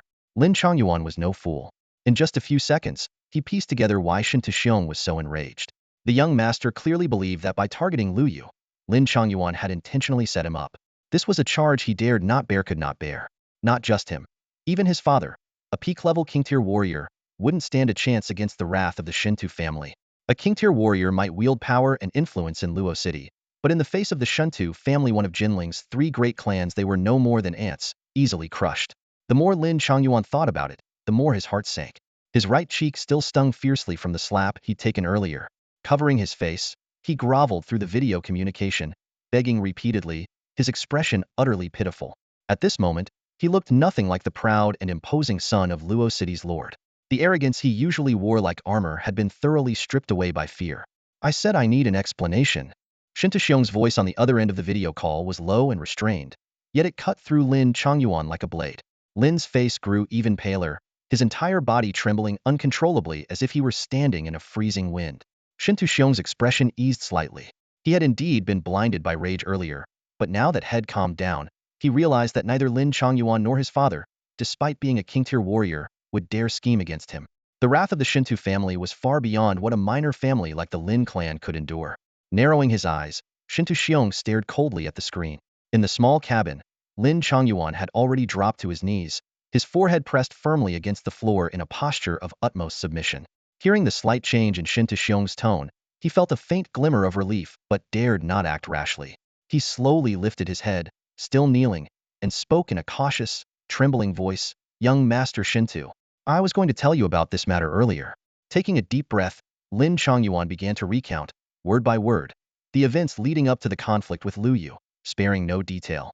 He started with the Indofterm assessment at Luo City High School, describing the king-tier beast in Zone K2, Lin Qiqing's inexplicable failure to bring back anything, the mysterious disappearance of the beast, and the single strand of hair left behind at the scene. He even confessed his long-standing infatuation with Jiang Shuiying and the jealousy he harbored toward Luo Yu, leaving no secret unspoken. As Shin Tu-xiong listened, his expression grew increasingly complex. His brows furrowed tighter and tighter, and a strange, indescribable emotion flickered in his eyes.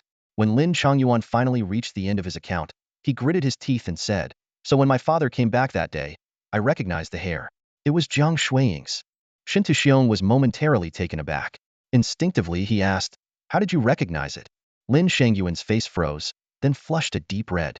Lowering his head, his voice quivered as he forced himself to answer. I sit diagonally behind her in class.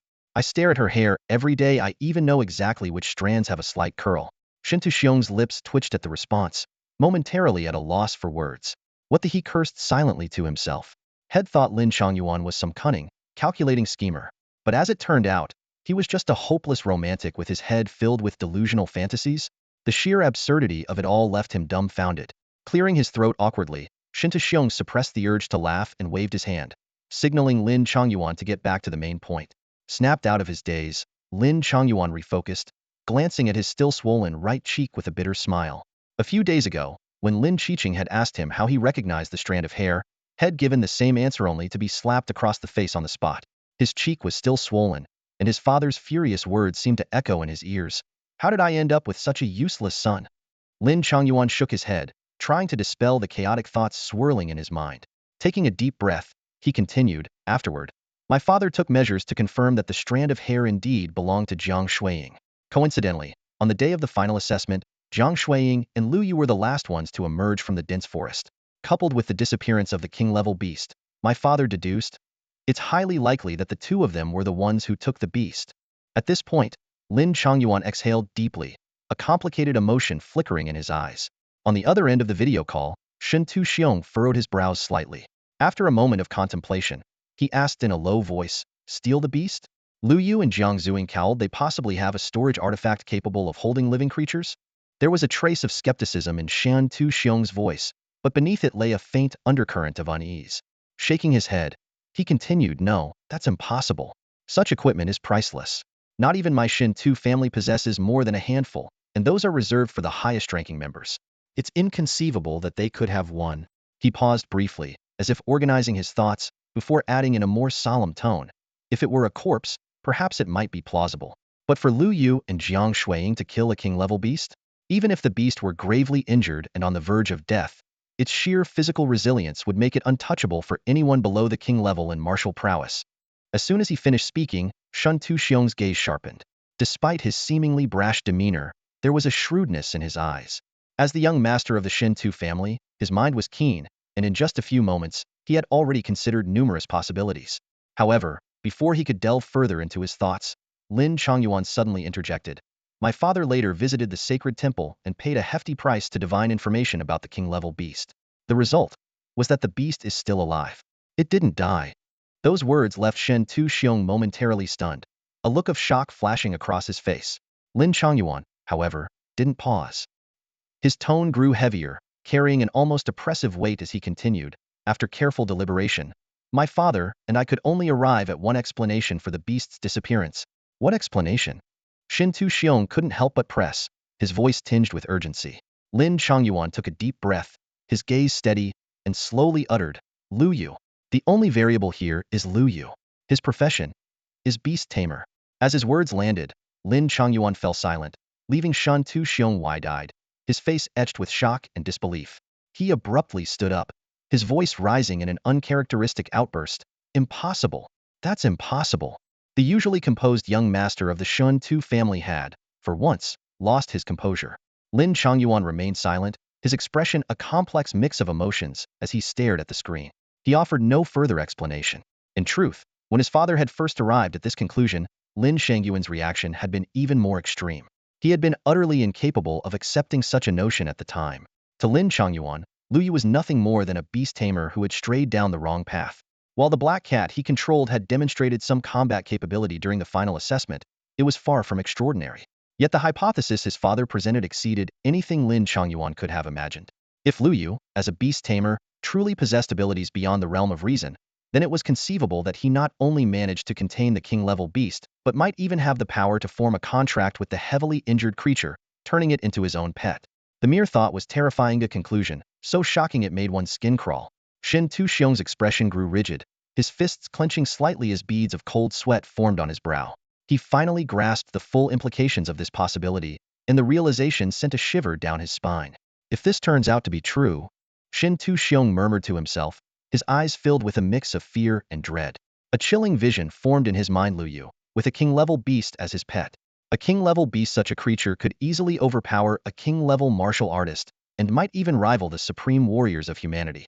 If this hypothesis held any truth, the threat posed by Luo Yu would be immeasurable. The two men on the video call fell into a prolonged silence.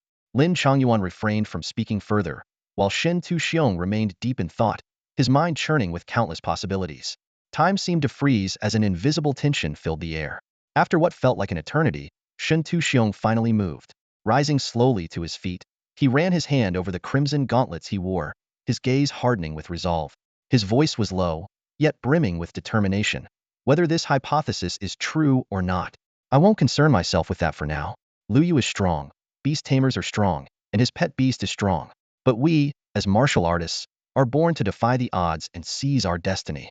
His eyes burned with unwavering conviction as he declared firmly, tomorrow, during the beast tide, I will venture deep into the wilderness and hunt down the alien beasts.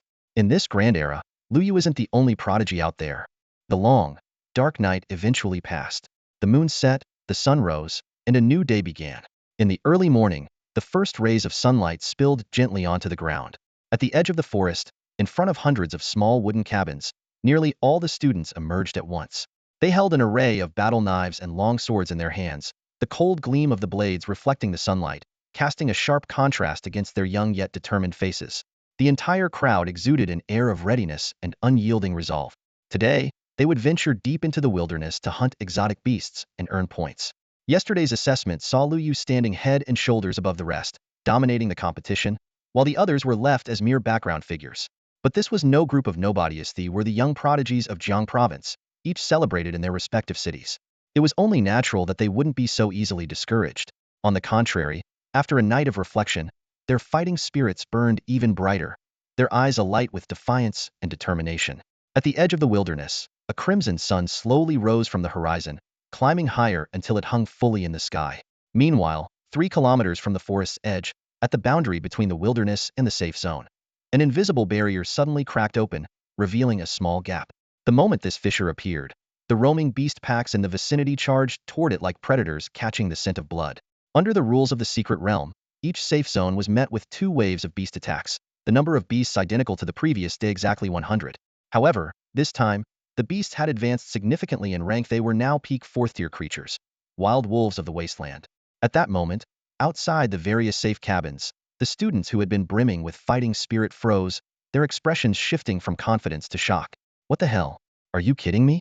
Yesterday it was just peak 3rd-tier, and today it's straight to peak 4th-tier? And 2 waves at that. Someone couldn't help but curse. Many others turned pale, gripping their weapons even tighter. Peak 4th-tier. The majority of the students were only at the 4th tier themselves, with quite a few still at peak 3rd-tier. Even the prodigies from Jinling and Sucheng were at most 5th-tier, while 6th-tier warriors were exceedingly rare across Jiang province. Only a handful, such as Shen Tuxiong, Li Weiner, Shen Tianzong, and Luo Yu, had reached that level. 100 peak 4th-tier beasts.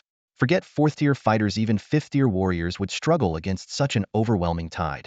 Students from smaller towns, many of whom were still at the 3rd tier, looked particularly grim. Their earlier rallying cries now seemed almost laughable. Yet after a brief moment of panic, the pride of the prodigies prevailed. Peak 4th tier? So what? Who doesn't have the ability to fight above their level? Someone growled, slashing their long sword with renewed vigor, reigniting the fighting spirit. One by one, the students adjusted their mindsets, charging into the beast horde to engage in fierce combat. Outside cabin number 095, Shen Tuxiong stood still, running his fingers over the crimson gloves he wore. A rare smile appeared on his rugged face. A pack of peak 4th-tier beasts? He murmured, his lips curling into a slight grin, his eyes gleaming with excitement. Now this is starting to get interesting. The moment he finished speaking, his figure shot forward like a tiger leaping into battle. His fists roared through the air, unleashing a storm of blood and chaos. Boom! The force of the punch surged forward like a hurricane. Bang Shen Tuxiong's fighting style was direct and brutal, devoid of any flashy techniques. Relying solely on his iron fists, he charged ahead with unstoppable momentum. One punch was enough to obliterate a mutated prairie wolf, reducing it to a mist of blood. His movements were smooth and seamless, without a hint of hesitation, as though the 104th-tier peak beasts before him were nothing more than trivial obstacles. In a power test, Shen Tuxiong had once unleashed a punch with an astounding force of 150,000 pounds, securing his spot at the top of the rankings. Yet now, It was clear he wasn't even exerting himself fully. With casual swings of his fists, the beasts crumbled like paper under the sheer force of his punches. In less than 10 minutes, the 100 prairie wolves were completely annihilated, leaving only pools of blood on the ground. Shinta wiped the blood off his gloves with a calm expression, his steady steps unbroken as he strode deeper into the wilderness. To him, the slaughter just now seemed like nothing more than a warm-up. But Shinta wasn't the only one making his mark. Li Weiner and Shen Tianzong were equally eager to showcase their formidable abilities. Li Weiner moved like a phantom through the pack of prairie wolves, her long sword gleaming with a cold light. Each swing of her blade left a crimson arc in its wake. Within mere minutes, the 100 beasts had all been felled. She sheathed her sword with a determined glint in her eyes, letting out a soft snort as a defiant smile tugged at her lips. Oomph! No way I'm losing, not even to your cat. Meanwhile, Shen Tianzong was a whirlwind of sword energy, his presence surrounded by a tempestuous gale. His swordsmanship was sharp and relentless, like crashing waves. Every strike of his blade left deep fissures in the ground, and the prairie wolves couldn't even get close before being shredded into fragments by the invisible force of his sword aura. Standing amidst the carnage, he surveyed the battlefield with cold, piercing eyes. Without a word, he turned and sped off toward the depths of the wilderness. At the same time, outside the secret realm, king-level powerhouses from various cities had already gathered around the projection screens, their eyes fixed on the live feed of each young prodigy. Today's beast tide was clearly more perilous than yesterday's, with the beasts escalating from 3rd-tier peak to 4th-tier peak in strength, making the challenge significantly harder. The gathered experts exchanged opinions, particularly those from Jinling City, who brimmed with confidence in their own prodigies. Sure, Lu Ye's performance yesterday was impressive, a man surnamed Zhang sneered, but that was just because he got a head start. Today, the beast tide has jumped an entire tier. His little black cat, with its 4th-tier strength, might have easily crushed 3rd-tier beasts yesterday, but let's see how it fares against 4th-tier peak ones today. His comment elicited nods of agreement from several others, and even Jiang Zhenmin couldn't help but sigh in concern. Though Lu Ye's display yesterday had been stunning, the upgraded beast tide raised questions about whether the black cat's black hole skill could repeat its devastating effect. Troubled by this thought, Jiang Zhenmin began scanning the numerous screens, searching for Lu Ye's live feed. When he finally located it, he froze in disbelief. On the screen, Luo Yu was still asleep. Inside his tent, he lay with arms crossed, breathing evenly, completely unbothered by the chaos outside. Jiang Zhenmin was utterly dumbfounded, his lips twitching in exasperation. And he wasn't the only one. Over 100 other king-level powerhouses witnessed the same scene and were collectively at a loss for words. One of them couldn't help but mutter, "Is this kid here for the province exam secret realm, or a vacation? How much does he love sleeping, anyway?" If Luo Yu had heard their remarks, he'd probably just yawn lazily and reply, "Ever heard of the art of staying relaxed? Cabin number 007. Luo Yu woke up, his eyes bleary and unfocused. He reached up to rub them, his face clearly showing the irritation of someone abruptly roused from sleep. Sitting up and glancing out the window, he faintly heard the distant growls and chaotic footsteps approaching. The beast tide was clearly closing in on this area. "Kuei Sandy," Luo Yu instinctively called out, his voice carrying a trace of grogginess and annoyance. He had expected his loyal evolved battle beast to appear immediately and handle this minor inconvenience. But as soon as the words left his mouth, he froze. Something wasn't right. Kuei Santy was still in the midst of evolution. Focusing his mind, Luo Yu directed his attention to the beast space, where his gaze settled on the black cocoon in the corner. Its surface shimmered with an eerie glow, as dark elemental energy surged into it like waves. The oppressive aura surrounding the cocoon was deep and mysterious, as though it was nurturing an extraordinary being. With every resonant heartbeat, the entire beast space was enveloped in a solemn and reverent atmosphere. "One more day, huh?" Luo Yu communicated with Kuei Sandy through his thoughts and received the answer. At that moment, a thunderous voice echoed within the beast space. It was Caesar. "My lord, I am ready to fight for you." As he spoke, Caesar's body began to expand rapidly. His towering 700-meter frame surged upward, growing to an astonishing height of over 8,400 meters in an instant. His kingly aura erupted like a storm, sweeping through the beast space, which now seemed as tumultuous as an apocalyptic battlefield. Luo Yu raised an eyebrow, but refrained from responding immediately. Instead, he turned his attention back to the scene outside the window. The pack of wild wolves on the barren plain had already closed into within 200 meters of the cabin. The dense shadows of the wolves, illuminated by the morning light, appeared particularly menacing. Their sharp fangs glinted coldly, ready to tear apart anything in their path. At this distance, Luo Yu's gaze flickered between Caesar and the wolf pack, his expression unreadable. He knew full well that if Caesar were to make a move, not only would the wolves be annihilated, but the cabin itself would also be obliterated in a single blow. Forget it, Luo Yu muttered, shaking his head as he withdrew his thoughts from the beast's space. Standing up, he stretched, his joints cracking audibly. Fourth-tier peak-level beasts like these aren't worth troubling Caesar, Luo Yu said to himself. His eyes gleamed as he thought of Kuei Santi's dark element vortex. A sly grin spread across his face. Perhaps have you ever heard of creating a black hole by hand? He murmured, his expression a mix of serene compassion and subtle amusement. Outside the mystic realm, a group of king-level experts sat together, their expressions a blend of frustration and disbelief as they observed Luo Yu within the realm. Their voices overlapped in heated discussion, laced with undisguised disapproval. This kid, he's way too laid back. Exactly. Does he really think that black cat of his can pull off another mass elimination like it did yesterday? TCH, there's just something about him. It's like he's trying too hard to show off. And it's annoyingly effective.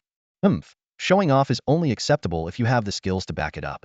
Otherwise, you're just a clown making a fool of yourself. These king-level powerhouses, normally the epitome of authority and dignity, now bickered like common gossipers on a street corner, their usual gravitas entirely absent. The reason for their uncharacteristic behavior? It all boiled down to Luo Yu's profession as a beast tamer. His performance yesterday had thoroughly embarrassed all the martial cultivators. Except for Jiang Zhenmin, almost every other king-level expert harbored resentment toward Luo Yu, some even visibly displeased. Heh, this young man still hasn't summoned that black cat? A king-level expert in the crowd sneered, his tone dripping with sarcasm. 100 peak fourth-tier beasts, does he really think he can handle them so easily? Did you guys forget? Luo Yu's power test showed he could punch with a force of 1,000,000 pounds, someone murmured cautiously, their voice tinged with disbelief. That one comment instantly silenced the atmosphere outside the secret realm. However, after a brief moment, the first king-level expert to speak, surnamed Zhang, scoffed. 1,000,000-pound punch? Isn't Luo Yu known for being lazy and sleeping all the time? Now that the black cat can't handle it, he's stepping in himself? Even if he can take them down one by one today, they'll still mock him for it. As soon as these words were spoken, many people subtly nodded in agreement, finding a twisted sort of logic in them. Strangely, this unreasonable remark seemed to resonate with the crowd. Luo Yu's arrogant demeanor from the previous day had now turned into a massive source of pressure for him. Jiang Zhenmin stood silently among the crowd, his gaze heavy with concern. What he feared most had come to pass. Luo Yu had set the bar so high that no matter how extraordinary his performance was today, it might still be seen as him trying to justify his previous attitude. Let's hope there's a turning point, Jiang Zhenmin sighed softly, lifting his head to focus on the imagery displayed on the sky screen. Inside the secret realm, in front of cabin number 007, Luo Yu stood calmly, his gaze fixed on the swarm of beasts 100 meters away. A pack of peak fourth-tier wild plains wolves surrounded him densely, exuding an overwhelming aura of menace. For an ordinary student taking the test, this would indeed be a tough challenge, Luo Yu murmured, a faint smirk tugging at the corner of his lips as if the dire situation before him was of no concern. But what does that have to do with me? He shook his head lightly and chuckled. The wild plains wolves were closing in rapidly. 50 meters, 40 meters, 30 meters. Their deafening howls echoed in the air, their bloodthirsty eyes locking onto Luo Yu as though they were ready to tear him apart at any moment. Yet, Luo Yu's expression remained serene. In his mind, he silently activated his ability. Activate talent share. Sharing target Kuei Sangdi. Buzz. In an instant, Luo Yu's aura underwent a dramatic transformation. He had shared 70 of Kuei Sangdi's cultivation level, bloodline, strength, and skills. In this moment, he was like a human embodiment of the dark night devouring beast, exuding an overpowering and unrelenting presence. More importantly, Kuei Sangdi had recently undergone partial evolution, advancing from the 4th tier to the peak of the 5th tier. With 70 of Kuei Sangdi's power shared, Luo Yu had now reached the mid-5th tier himself. First time creating a black hole by hand. Feeling a bit nervous, Luo Yu muttered under his breath, though the playful curve of his lips betrayed his amusement. The wild plains wolves were now less than 10 meters away, poised to strike at any second. Yet, Luo Yu remained as calm as ever, as if these ferocious beasts were beneath his notice. Outside the secret realm, the king-level experts stared intently at the sky screen, their faces filled with sneers and mockery. They seemed convinced that they were moments away from witnessing Luo Yu being torn apart by the beasts. Only Jiang Zhenmin's expression was different, his brows furrowed deeply, his gaze heavy with worry and unease. Then, in the blink of an eye, boom, on the sky screen, Luo Yu suddenly raised his hands, his palms twisting slightly. 2 pitch-black vortexes appeared before him, their diameters spanning dozens of meters. These black holes, like bottomless abysses, began devouring everything around them. This is impossible. Outside the secret realm, the mocking smiles of the king-level experts froze instantly, replaced by expressions of utter disbelief. He can create black holes? Someone exclaimed, their voice trembling with fear and confusion. High above the skies, 5 martial supremes who had appeared unnoticed were now wide-eyed, their breaths caught in their throats, their faces filled with shock. Jiang Jinmin was momentarily stunned, but then he burst into laughter, his joy radiating like sunlight. Pointing at the sky screen, he exclaimed repeatedly, good, excellent, outstanding, ha ha ha. Back in the secret realm, from Luo Yu's perspective on the sky screen, the once intimidating Wild Plains wolf pack had vanished without a trace. In their place were 2 massive, spinning black hole vortexes before him. That day, in full view of over 100 king-level experts and 5 martial supremes, Luo Yu gave them all a first-hand demonstration of what it truly meant to create a black hole by hand. In front of cabin 007, Luo Yu rubbed his hands together, his gaze fixed on the 2 deep, dark voids before him. The corners of his mouth lifted slightly, revealing a satisfied smile. Xanti's technique was indeed extraordinary, especially when dealing with a tide of mutated beasts. It was practically a divine ability. But what made Luo Yu even more pleased was that these 2 voids weren't created the same way Xanti did, by becoming one with the void himself.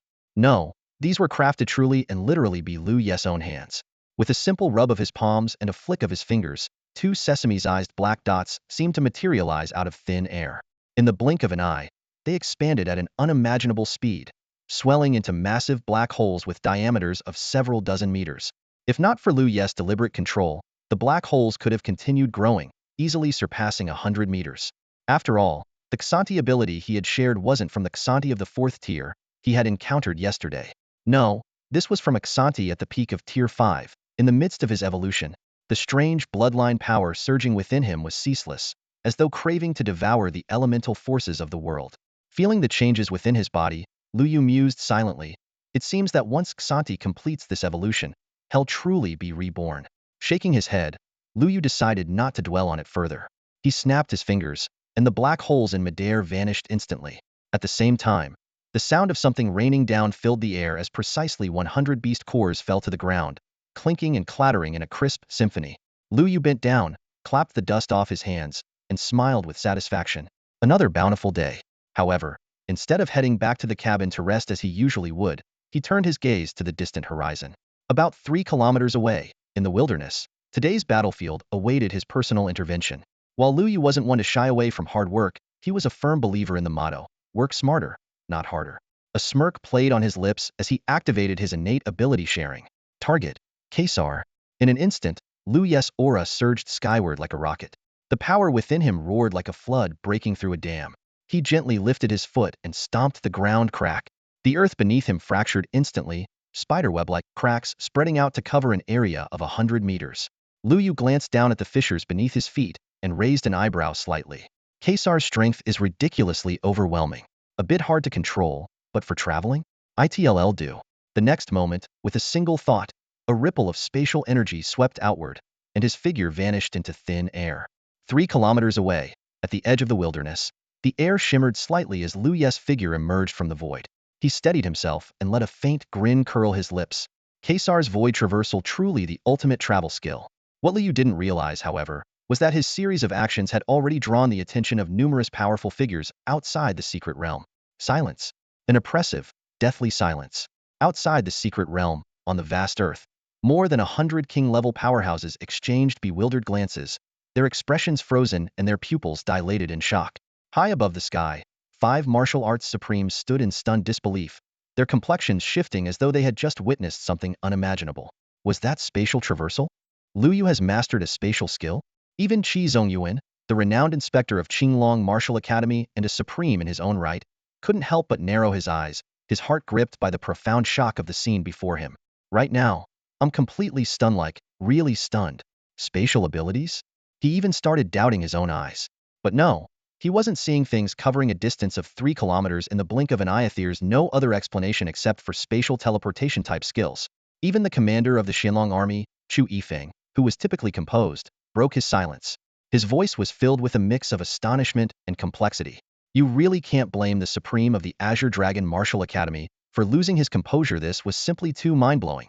Spatial attribute skills. Do you realize what that means? To put it plainly, it's unheard of below the demigod level. That's right. Forget about the Supreme level, even a saint wouldn't dare dream of possessing spatial skills. If elemental martial techniques are the domain of king-level experts, then spatial skills are something that only a rare few at the demigod level can even hope to comprehend, let alone master. Spatial abilities regardless of their type are universally regarded as divine skills. Without question, they are god-tier abilities. As for the demigod level, that's beyond rare. The strongest martial artist on Blue Star in the past 50 years, the revered martial god himself, was only at the demigod level.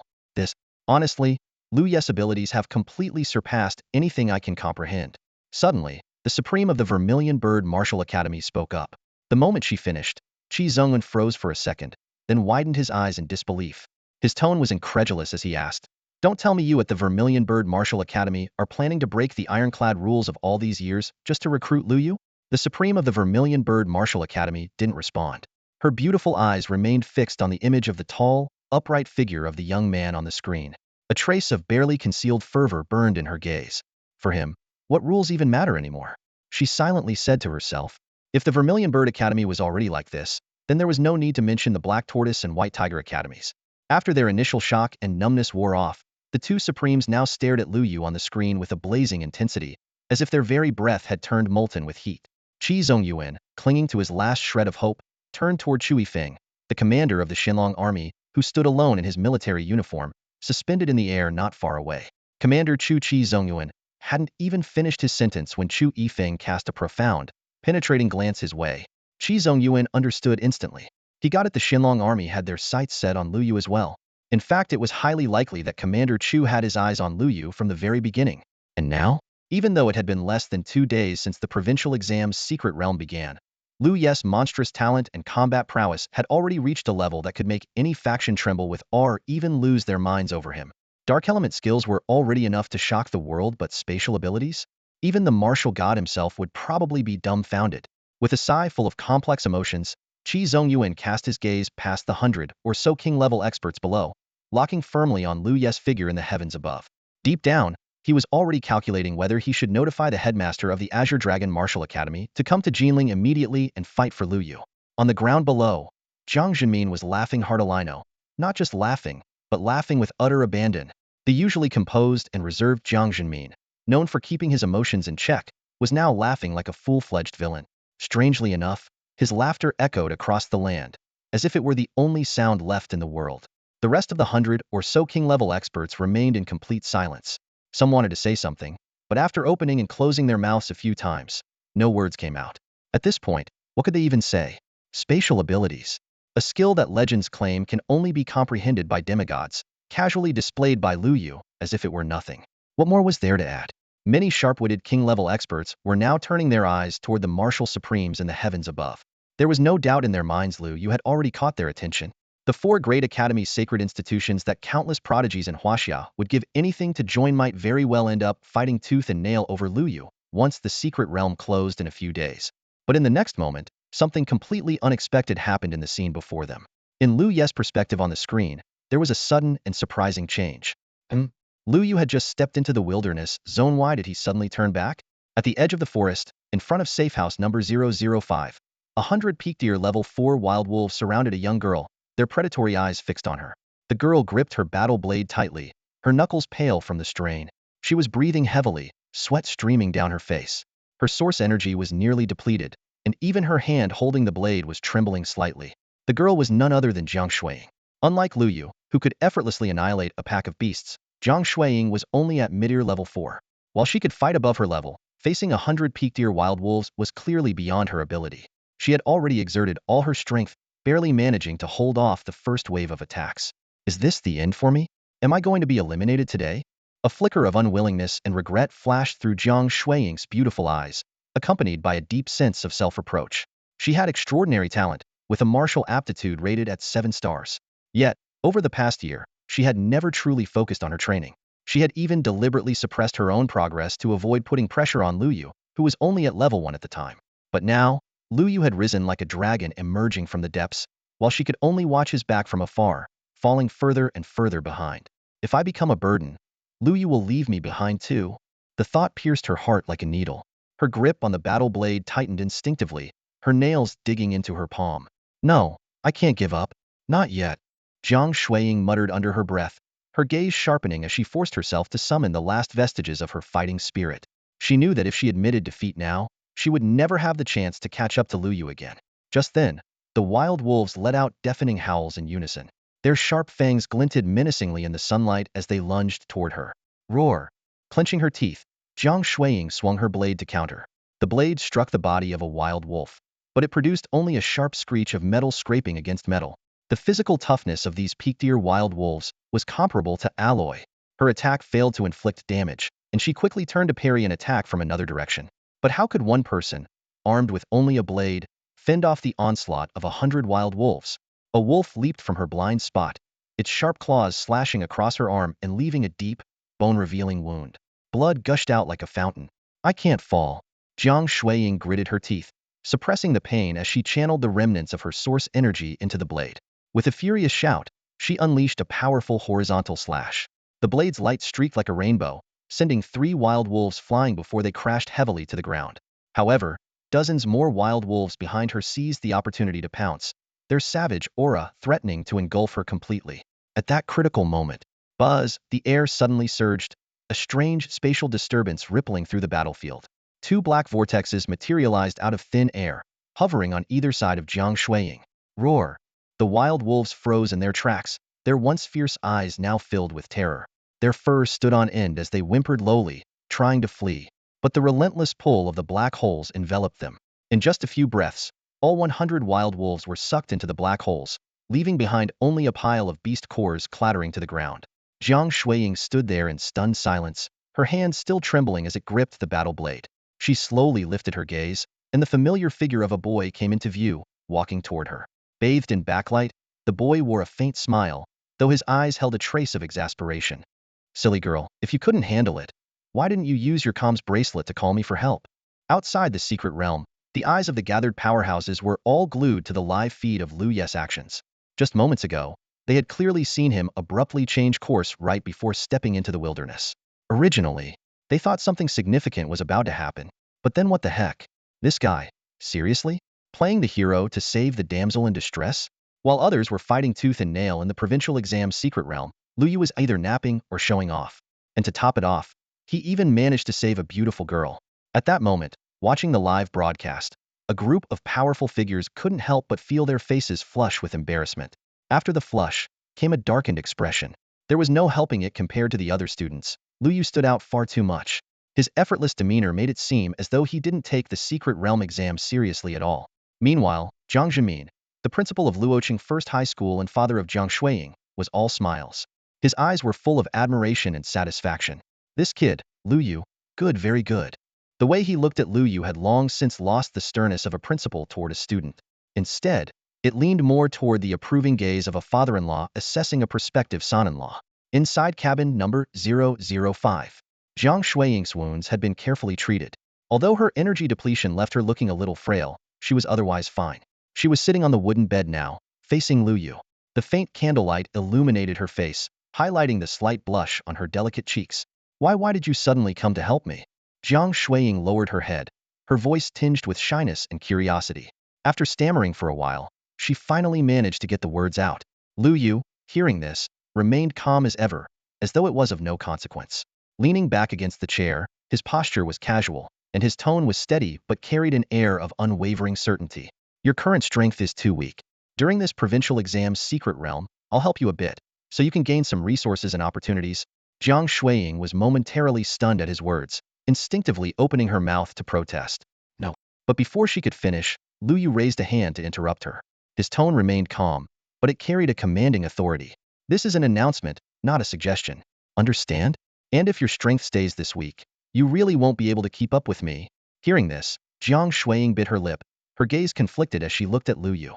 In the end, she lowered her head and silently nodded. Seeing her reaction, Luo Yu smiled faintly, satisfaction evident in his expression. His tone suddenly softened. Oh, and don't think I don't know where that soy milk and meat bun came from. After the final exam, I spent days visiting every breakfast shop in Luoqing. None of them tasted like the ones you brought me. As soon as he said this, Jiang Shuiying's eyes widened in shock, her face filled with disbelief. You knew I made them myself? Before she could say more, she looked up only to find that Luo Yu had already disappeared from the small cabin. The flickering candlelight cast shadows on her slightly stunned face. After a moment, Jiang Shuiying swallowed the words she was about to say, her expression uncharacteristically serious and determined. She closed her eyes gently, took a deep breath, and began meditating, fully focused on her cultivation. Inside cabin number 006, a pack of 100 wild prairie wolves also surrounded this cabin, but the atmosphere was entirely different. At the center of the encirclement stood a girl, her movements swift and graceful. The long sword in her hand gleamed like ice, radiating a sharp, lethal aura. Despite a few visible wounds on her body, her gaze remained calm, her movements precise and unwavering. With a flash of her blade, another prairie wolf fell. As time passed, the number of wolves dwindled, their corpses piling up on the ground, each one a peak fourth-tier beast.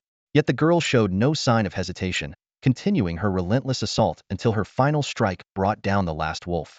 After an hour of relentless battle, she finally exhaled deeply, collapsing onto the ground in exhaustion. She breathed heavily, her forehead beaded with sweat, and faint traces of blood seeped from her wounds. Though she looked battered, her composure remained intact. Even so, her delicate features carried a cold, detached expression, like an unyielding glacier that never melts. Just then, a voice echoed in her mind, her master, the Empress, speaking in a casual tone. "Shiryao, can you guess what your teacher just saw?" In front of the wooden cabin, Qin Shiryao sat cross-legged, silently channeling her cultivation technique to restore her source energy while lost in thought. Her gaze drifted toward the misty forest in the distance, but her teacher's slightly teasing voice interrupted her reverie. She was taken aback. This was the first time she'd heard her teacher speak in such a tone. Normally, the Empress was stern and imposing, her every word carrying an undeniable weight of authority. Yet today, there was an unfamiliar lightness and playfulness in her voice. Recalling her teacher's tone, Qin Shiryao couldn't help but let the corners of her lips curl into a faint smile. This version of her teacher felt more approachable, and a subtle warmth spread in her heart.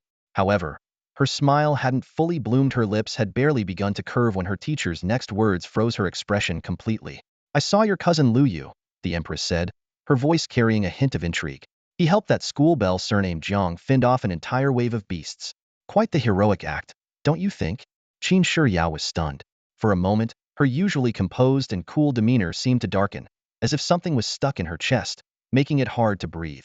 She glanced down at herself. Her clothes were torn, soaked in blood, and her wounds still oozed fresh crimson. Her source energy was nearly depleted, leaving her in a sorry state. Yet, in her mind, the image of Luo Yu's hero saving the damsel scene lingered stubbornly, stirring an inexplicable irritation. She took a deep breath, only to find a faint ache in her chest. Whether it was jealousy or something else, she couldn't quite put her finger on it, but the feeling left her uneasy. Just then, her teacher's teasing voice sounded again, laced with amusement. "Shiryao, you're not wondering why your cousin Luo Yu helped her and not you, are you?" Qin Shiyao's head shot up, and she retorted hastily, "Of course not. Who he helps has nothing to do with me. Besides, I don't even acknowledge him as my cousin. We just lived under the same roof for a few years, that's all." Her voice was a bit louder than usual, as though someone had struck a nerve. In the consciousness space, the Empress shadow smiled faintly, her violet gold eyes gleaming with a hint of mischief. "Oh, really?" Qin Shiryao nodded emphatically, letting out a cold huff. "Of course. Although I'll admit Luo Yu did perform exceptionally well in the provincial exam secret realm this time. But so what? Over the past few years, we've barely exchanged a handful of words. We have nothing to do with each other." As if feeling her explanation wasn't convincing enough, she added, "Who Luo Yu helps is his business. What does that have to do with me?" Still, her final words carried a faint trace of bitterness. The Empress chuckled softly, but soon adopted a more serious tone. Fair enough. But you're only at the early stage of the 5th tier. Today, you managed to handle a wave of 100 peak 4th tier beasts. But what about tomorrow? It might be a wave of peak 5th tier beasts. By then, with your current strength, I'm afraid you won't be able to hold out. Hearing this, Qin Shiyao's expression shifted, her heart sinking.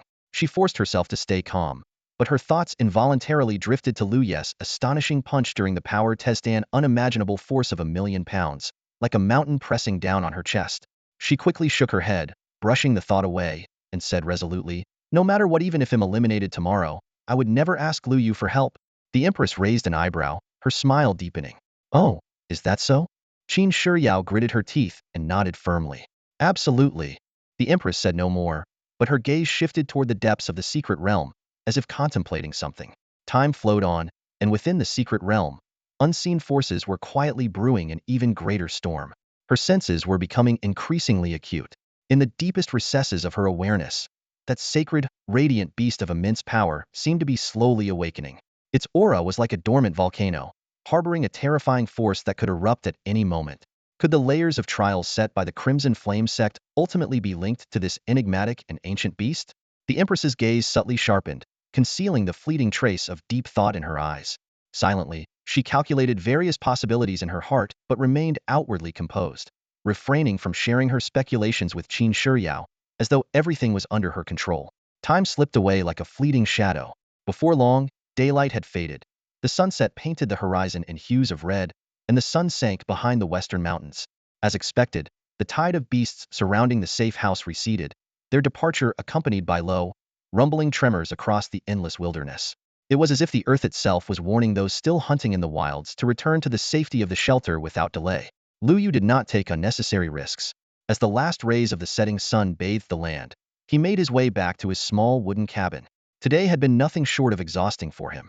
Throughout the day, he had relentlessly unleashed his raw strength across the wilderness, carving out massive black holes one after another. These vortexes, like bottomless abysses, devoured swarms of alien beasts, sweeping away the vitality of the land on a grand scale. By the end of the day, Luo Yu had lost track of how many beasts he had slain or how many points he had earned. The only thing he was certain of was that the fourth-tier peak beast cores he had collected nearly covered his wooden bed, leaving barely any room to stand. Such a scene, when witnessed by the powerful figures observing from outside the secret realm, no longer evoked shock. They had grown numb to Luo Yu's astonishing feats. Monster. This guy is an absolute monster. Outside the secret realm, every spectator couldn't help but voice the same sentiment. Watching Luo Yu effortlessly conjure black holes with his hands left their eyes filled with complex emotions. The same dark element black hole skill, when utilized by Luo Yu, displayed power and effectiveness far beyond that of the Black Cat Beast. Even the martial supremes of the four great martial academies were rendered speechless by Luo Yu's unparalleled performance. Isn't a beast master supposed to have mediocre combat strength, relying entirely on their contracted beasts to fight? Someone murmured in disbelief. But Luo Yu, his personal combat prowess is even more overwhelming than his beasts. What even is this? The black hole created by the Black Cat the previous day had a diameter of barely 100 meters. Yet the black holes Luo Yu had conjured today were nearly 300 meters wide. The stark contrast left everyone in awe. No matter how hard they racked their brains, they simply couldn't fathom how Luo Yu had achieved such a feat. As complex emotions swirled among those inside and outside the secret realm, the crimson sun quietly dipped below the horizon, and darkness fully enveloped the land. Suddenly, a glowing screen appeared in the sky, and the rankings for the second day were officially revealed. On the screen, names and scores began to appear one by one from the bottom up. Before long, at the very top of the leaderboard, a familiar name once again came into view: Luo Yu. Even though everyone had mentally prepared themselves, they couldn't help but gasp in shock when they saw his staggering score. First place, Luo Yu. Score: 88,484,424-2. This achievement shattered the historical record for the second day's rankings. Special rewards triggered. Supreme Source Crystals 10, Key 1. Almost simultaneously, within safe house number 007, a simple yet ancient-looking key in Luo Yu's possession suddenly erupted with a dazzling, fiery red glow. What's going on? Luo Yu, who had been engrossed in the leaderboard, suddenly froze. He quickly pulled out the key he had received during the previous strength test. The key had an ancient design, originally shimmering with a bronze hue. But now, it had abruptly turned fiery red. Not only that, waves of scorching heat emanated from the key, making Luo Yu's palm tingle with numbness. Frowning slightly, he rubbed his fingers over the surface of the key and noticed that the ancient distinct patterns were now gradually becoming clearer. Holding his breath, he stared intently at the patterns on the key, a vague sense of foreboding welling up in his heart. Moments later, his pupils contracted sharply. Those patterns had formed into the outline of a head engulfed in raging flames, as if the fire itself was roaring with a deep, oppressive force that was impossible to ignore. Reward for breaking the record has been issued. Just then, a cold, mechanical voice suddenly rang in his ears.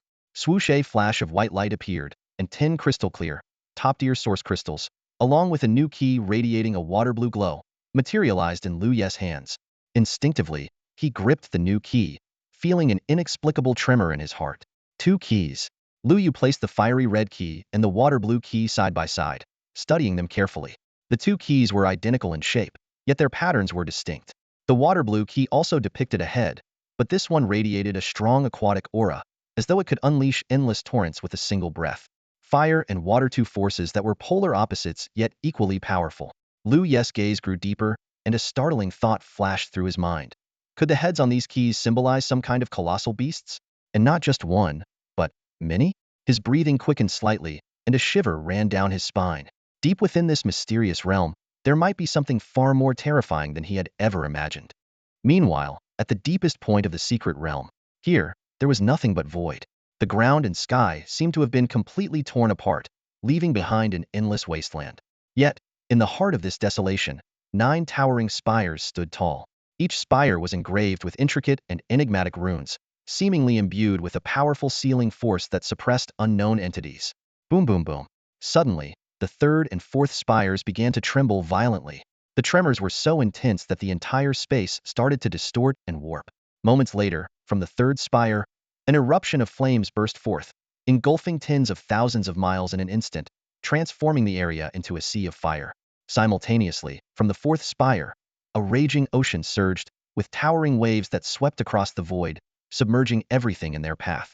Fire and water intertwined in that moment, creating a catastrophic scene as if the apocalypse itself had descended upon the realm. The heavens and earth seemed to bow before their overwhelming power, rendered insignificant in comparison. It was unclear how much time had passed, but eventually, the 2 spires settled into silence. However, if one were to venture deep within the spires, they would discover that each contained an enormous head, as massive as the sun, sealed within. Buzz buzz. The next moment, the 2 colossal heads slowly opened their eyes. Their gaze brimmed with boundless elemental energy and apocalyptic might. Their ancient and overpowering presence felt as though it had traversed countless eras, carrying an aura capable of annihilating worlds. Another 10,000 years have passed. The head within the third spire, wreathed in blazing flames, spoke in a thunderous, resonant voice that echoed through the void. Before the sound faded, the water-blue head within the fourth spire spoke in a low, chilling tone. Indeed, a new human has entered. Its voice was cold and frigid, carrying an unfathomable chill that sent shivers down the spine. It paused briefly, its enormous, mountain-like, water-blue eyes seemingly piercing through countless seals and barriers, gazing at the other 7 massive towers that remained silent. Within each of these towers rested a colossal head. Yet, they had not awakened. This silence, though it brought a faint sense of loneliness, was also a form of fortune. For if all 9 heads were to awaken, it would mean that the 9 brothers could reunite after 120,000 long years, but that moment would inevitably bring about unpredictable consequences. The water-blue head turned slightly, as though sensing the subtle changes within the secret realm. Its deep voice echoed in the void. The secret realm has been activated. It won't be long before new humans intrude upon this place. The voice was ancient and profound, carrying a hint of anticipation, but mostly indifference. New humans? The flame head's deep crimson fire flared more intensely, its eyes burning with furious rage. It snorted coldly. And so what if they come? Over 120,000 years, which of those who reached this place wasn't one of humanity's so-called prodigies? 1,000 years ago, that one called Dongfang Ao even managed to single-handedly fight a king-class beast at merely the 9th tier. And what was the result? Its tone suddenly rose, the flames seemingly fueled by an unextinguished fury. In the end, he still left empty-handed. As it spoke, the flame head's eyes erupted with twin beams of fire, brimming with boundless anger and hatred. That damned young old man. If not for his treachery, how could we have been trapped here? Once my 9 brothers break free, we will traverse the stars, hunt him down, and never rest until he is destroyed. A thunderous roar reverberated through the void, like a tempest tearing through endless darkness. Yet in this desolate expanse, no life responded. Only the water-blue head let out a faint sigh, gazing calmly into the distance, as if waiting, or perhaps lost in thought. Deep within the secret realm, inside cabin 007, Luo Yu sat at the table, holding 2 mysterious keys in his hands, his gaze fixed on them, his brows furrowed. He had been observing them for a long time. Yet aside from the intricate patterns on their surfaces and the faint aura of mystery they exuded, he could discern nothing further. How many of these keys are there? Luo Yu murmured to himself, his eyes flickering slightly. If possible, it would be best to collect them all. He gently stroked the keys, attempting to uncover more details from their finer aspects. Earlier, he had even tried asking the secret realm's rules for answers, but the silence he received made it clear that such classified information would not be disclosed to any participant. A glimmer of contemplation flashed in Luo Yu's eyes. His intuition told him that the key's purpose was undoubtedly tied to the ultimate secret of the realm, perhaps even its greatest treasure. Meanwhile, outside the secret realm, countless eyes were fixed on the live feed of Luo Yu, with many powerful individuals watching intently and engaging in heated discussions. If I'm not mistaken, the patterns on those keys appear to be carvings of giant beast heads, an elderly man said slowly, his sharp gaze scrutinizing the screen. Two keys, symbolizing two different giant beasts. Could it be that there are truly giant beasts deep within the Crimson Flame sect's secret realm? At these words, the audience fell silent. Suddenly, someone whispered, "Wasn't the reward for this year's provincial exam champion supposed to be a living king-class beast? Could it be inside this secret realm?" Before the voice could fade, several king-class experts from the prominent families of Jinling City scoffed and retorted, "Impossible. That king-class beast is currently in Jinling City. How could it be inside this secret realm?" This statement caused the atmosphere to freeze momentarily, before erupting like a stone thrown into a tranquil lake. Shocked expressions spread across the crowd as they sought to probe further. However, the king-class experts, realizing their slip of the tongue, quickly vanished into streaks of light, rushing towards Jinling City, leaving behind a stunned audience. Amid the commotion, the secret realm's broadcast remained silent. Luo Yu's figure, shrouded in a mysterious radiance, appeared increasingly enigmatic and unfathomable. Outside the secret realm, although the king-level powerhouses of the prominent families in Jinling had hurriedly departed, the shocking words they inadvertently revealed were like a stone cast into a calm lake, stirring waves of astonishment among those present. The attention of hundreds of king-level experts instantly shifted away from Luo Yu, leaving a single thought echoing repeatedly in everyone's minds. The king-level beast awarded to the top scorer in the provincial exam is now in Jinling City. As soon as this idea was voiced, it sent shockwaves through the crowd, raising a storm of doubt and disbelief. A king-level beast? In Jinling City? How could that be possible? Every king-level beast was a gargantuan creature, with bodies stretching at least several hundred meters, sometimes nearing a kilometer in length. How could such an enormous being possibly hide within a city? It was utterly inconceivable. Immediately, a king-level expert murmured in skepticism. A beast of that size, forget Jinling City. Even megacities like Modu or the imperial capital couldn't possibly conceal it. These words sparked a wave of agreement from those nearby. Though Jinling, as the provincial capital of Jiang Province, was vast, the idea of accommodating a king-level beast seemed nothing short of a fantasy. Yet, the expressions and tone of the Jinling powerhouses who had spoken suggested they were not joking. After all, king-level experts would hardly fabricate such claims lightly. Moreover, the provincial exam's rewards would inevitably be revealed, and the truth would come to light sooner or later. Could it really be true? Someone whispered, their voice laden with confusion. This lingering doubt only deepened the crowd's perplexity, leaving them unable to shake their unease. At the same time, high above in the skies, the supreme leaders of the four martial academies had also overheard the conversation. They exchanged glances, their brows furrowed in thought, clearly just as puzzled. They had long heard rumors that the reward for the provincial exam's top scorer was a living king-level beast, but they had never delved into the matter. However, the notion that such a beast could be hidden within Jinling City was far too bizarre to ignore. "How strange," remarked Qi Zongyuan, the supreme leader of the Azure Dragon Martial Academy, clicking his tongue in bewilderment. In contrast, Zhou Yifeng, commander of the Xinlong army, displayed a subtly different expression. His typically resolute face showed a slight furrow of his brows, as if something had crossed his mind. He murmured softly to himself, "Could it be that the three great families of Jinling have brought out that peculiar beast as the reward?" At this moment, his thoughts drifted back to an incident from a few months prior. At that time, he had led a small unit of the Xinlong army to a desolate abyss. It was a dead city, devastated and desolate, resembling a hellscape. There, they had stumbled upon a truly unique king-level beast. Zhou Yifeng still vividly remembered his first impression of that beast. To his astonishment, a single absurd word had surfaced in his mind: adorable. Yes, adorable. The idea of using such a word to describe a king-level beast was so absurd that even he found it laughable. Yet, subsequent investigations had left both him and the three great families of Jinling deeply shocked and uneasy. The instigator of the catastrophe they had encountered was none other than this seemingly harmless and peculiar beast. If it really is that one, Zhou Yifeng pondered, a sense of certainty gradually forming in his heart. Then it would make sense. After all, that beast's unique characteristics do make it capable of hiding within Jinling City without anyone noticing. As this realization dawned on him, his gaze grew more profound, as if the pieces of the puzzle were finally beginning to fall into place. Jinling City, the central hub of Jiang Province. Since the dawn of the Age of Behemoths, the city of Jinling has experienced an unprecedented and terrifying rate of expansion in both size and population. To this day, Its territory spans nearly the area of what once constituted a large portion of Jiang province, with a staggering population that now exceeds tens of millions. At this moment, the golden hues of dusk bathe the colossal city in a warm glow. Jinling's streets and alleys are illuminated by countless lights, resembling a starry river descending upon the mortal realm. At the very heart of this immense city stands a stately and imposing mansion, the City Lord's Manor, a towering symbol of power and authority. Unlike other cities in Jiang province, Jinling does not have a single, definitive city lord. Instead, the position is shared by the heads of three prominent families, each serving as a deputy city lord. Thus, while Jinling lacks an official city lord, it is governed by the delicate balance of power among these three deputy lords. Inside the grand and opulent council hall of the City Lord's Manor, flickering candlelight casts long shadows on the walls, illuminating three solemn figures seated around a heavy round table. The vast hall is eerily quiet, occupied only by these three individuals, two men and one woman.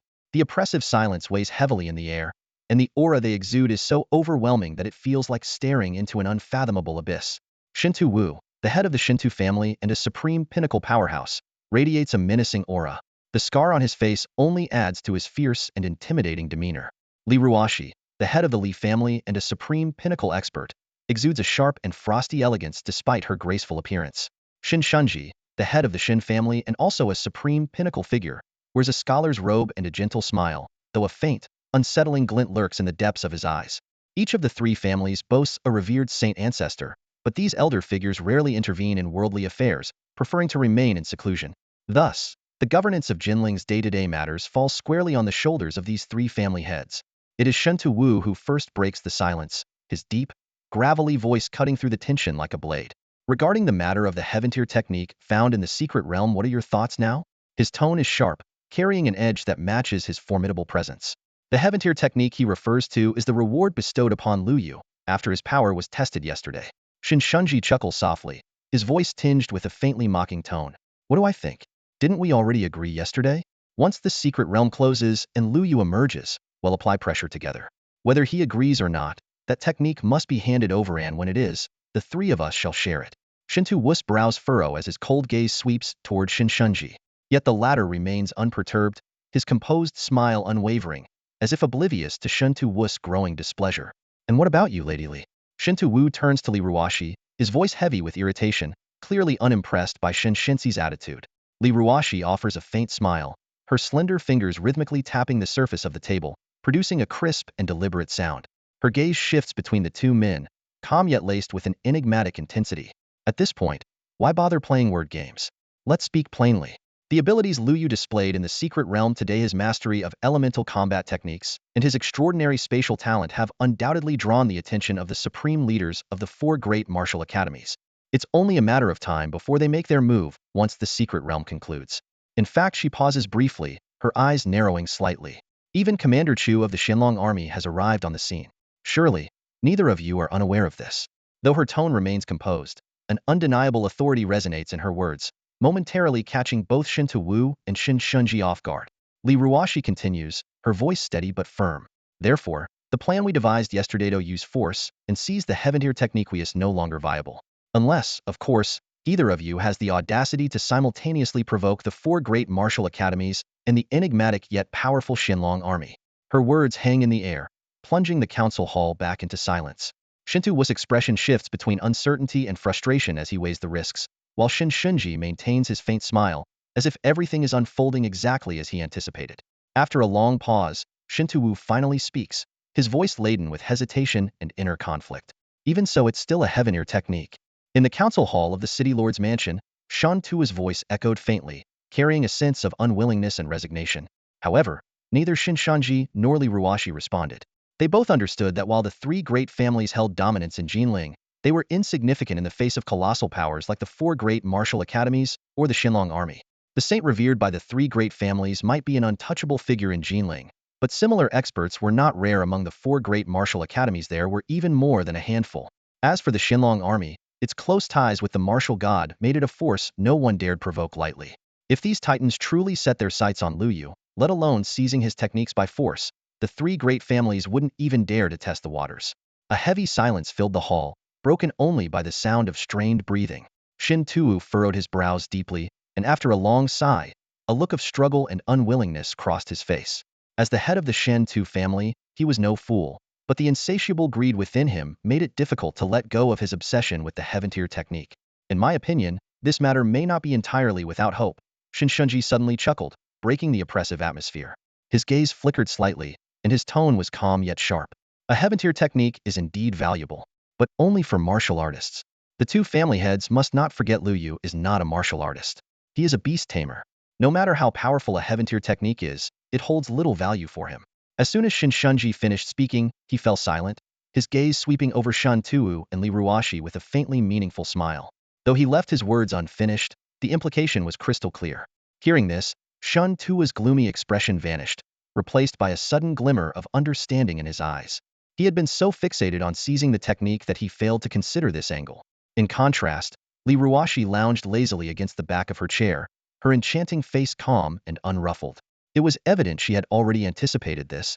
In fact, she had been preparing for this eventuality, mobilizing the Li family's resources from the moment the secret realm opened, ready to win over Luo Yu once it concluded. The next moment, Shinshunji rapped on the table, his expression turning serious as his tone grew stern. Enough about the heaven tier technique for now. The real issue we need to discuss today is the impending abyssal uprising. How are we going to respond? Inside cabin 007 of the secret realm, silence reigned. Luo Yu sat on a wooden chair, holding a jade scroll in his hands.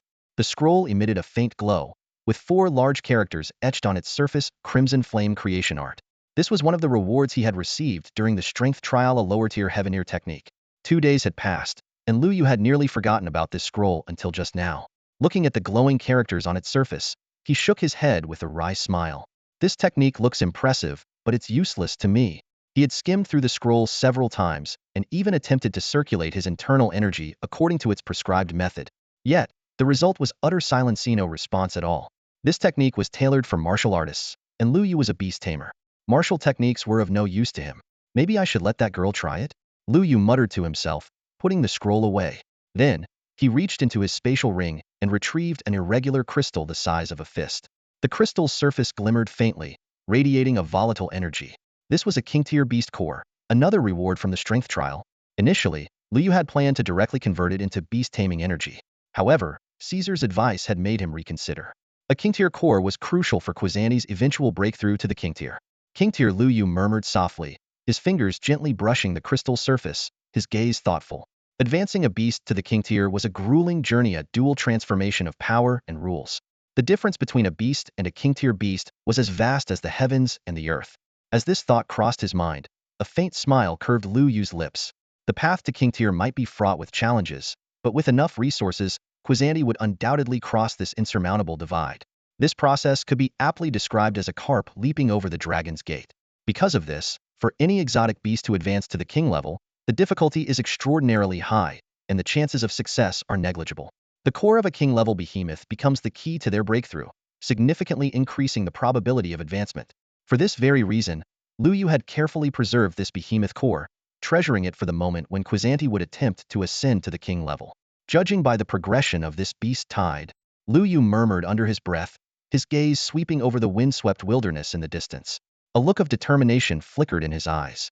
That day shouldn't be far off. His attention shifted to the beast space, where a cocoon as black as ink hovered silently, emanating a faint yet overwhelming and profound pressure. Kwazani's aura was growing increasingly powerful and had begun to stabilize. Narrowing his eyes slightly, Luo Yu's lips curled into a faint smile. By tomorrow morning, the evolution should be complete. Night quietly receded, and time flowed by like water. In the blink of an eye, dawn broke. At the edge of the horizon, the rising sun cast a warm golden glow over the forest's fringe. In front of the secure shelter, students began to emerge one by one. Compared to the previous day, their numbers had markedly dwindled. From over 300 students bustling about yesterday, only about 100 remained. The Beast Tide assessment from the day before had eliminated 200 participants outright. The remaining students no longer bore the bold confidence of the previous day. Instead, their faces were marked by solemnity and caution. They were acutely aware that today's beast tide would be even more dangerous, with an elevated level of intensity. If we can just hold out for 3 days, we'll gain access to the depths of the secret realm and its opportunities, one student muttered with steely resolve. Today is the 3rd day. No matter what, we have to push through. However, the idea of venturing deeper into the wilderness was something most avoided discussing. Even the prodigies hailing from the grand city of Jinling were uncharacteristically silent, refraining from mentioning any ventures beyond their abilities. As for Luo Yu, after the previous day's results were announced, all the participants had tacitly agreed that Luo Yu was an anomaly, someone who defied conventional logic. With a staggering score of 8,848 points, it was even more outrageous than his performance on the first day. For context, the second-place scorer, Shun Tu-xiong, had barely managed to scrape together 2,000 points. Luo Yu's achievement wasn't just dominant, it was an overwhelming, one-sided display of superiority. In truth, the competition for rankings, once filled with suspense, had lost all its intrigue due to Luo Yu's presence. Still, if there was any lingering suspense, it lay in a single question that haunted everyone's mind. In the face of an increasingly menacing beast tide, how long could Luo Yu endure, and just how far could he go? In front of Shelter 095, Shun Tu-xiong stood silently. His gaze was fixed on the crimson gauntlets covering his hands, his expression a mixture of complexity and depth. Everyone assumed these gauntlets were his weapon, but the truth was far from that. These gauntlets were crafted by the Shen Tu family at great expense, exchanged from the sacred temple, and designed to suppress his blood fiend physique. Yes, suppress not enhance. But now, Shun Tu-xiong's gaze flitted between the gauntlets and the distant horizon, his eyes filled with hesitation and inner conflict. Father warned me, never take off the gauntlets unless it's absolutely necessary, he murmured, his tone tinged with uncertainty. And now, is this the moment of necessity?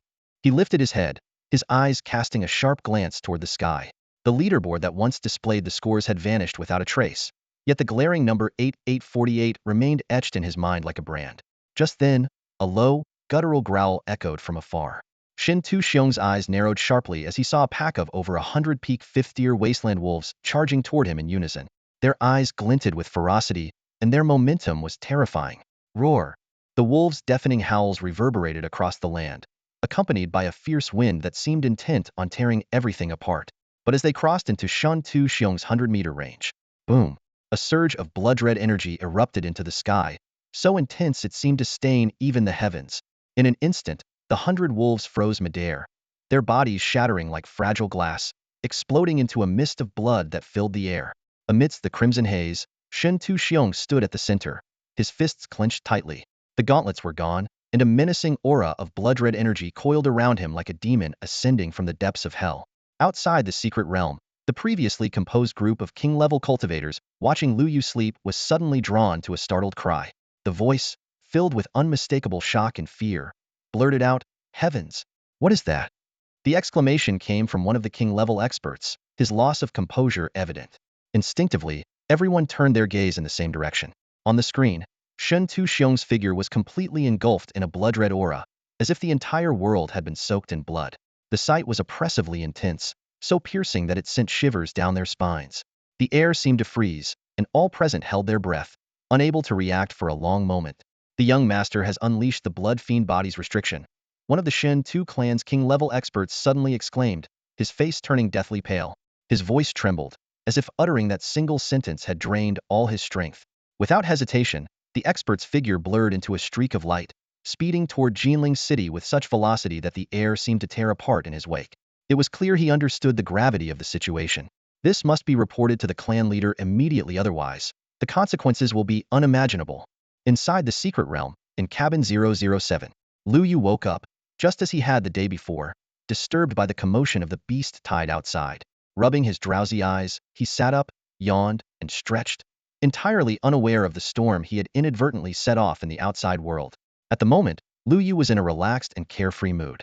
He had no idea that his unintentional actions had forced the Shen Tu clan's prodigy into desperation, compelling him to break all limits and unleash the forbidden blood fiend body. Even if Luo Yu were to find out, he probably wouldn't care much after all. His capabilities were nothing short of overpowered. Has it finally completed its evolution? Luo Yu's thoughts stirred as a familiar voice echoed in his mind. A faint smile played on his lips as he summoned Kuei Sancti. Swish! A streak of dark light flashed, and a black cat appeared on his bed. It still looked as adorable and fluffy as ever, its innocent appearance making it hard to associate with any potential danger. Meow meow meow, Kuei Sancti let out its usual soft, sweet mews. However, in the next second, as if sensing Luo Yu's thoughts, it let out a faint snort, flicked its tail, and then, swish! Another streak of dark light. This time, its form expanded rapidly, transforming into its full combat state. Before its evolution, Kuei Sancti's combat form had already been quite formidable, resembling a sleek black panther over 2 meters long.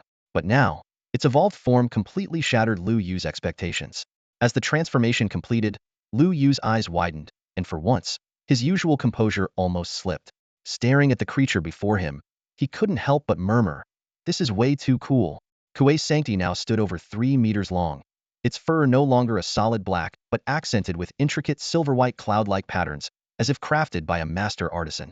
Every inch of its muscular frame exuded sheer power, while the intertwining silver and black gave it an air of mystery and majesty, like a divine beast descended to the mortal realm. What drew the most attention was the silver vertical mark on its forehead, resembling an unopened third eye, radiating an indescribable sense of authority. Its eyes had also undergone a dramatic change. Its pupils now burned with a faint, ghostly flame, so deep and enigmatic it seemed capable of devouring everything. Luo Yu gazed at the awe-inspiring sight before him and couldn't help but break into a grin. Now this is going to be fun. One black and one white. Within its pupils, a vortex slowly swirled.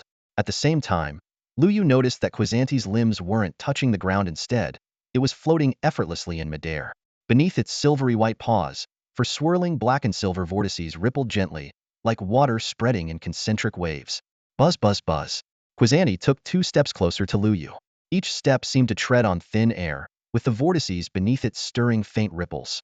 A low, resonant hum echoed faintly in the air. Luo Yu stared at Quizanti with a complicated expression. His throat tightened slightly before he couldn't help but blurt out, "Damn, I let you evolve, and you put all your points into looks?"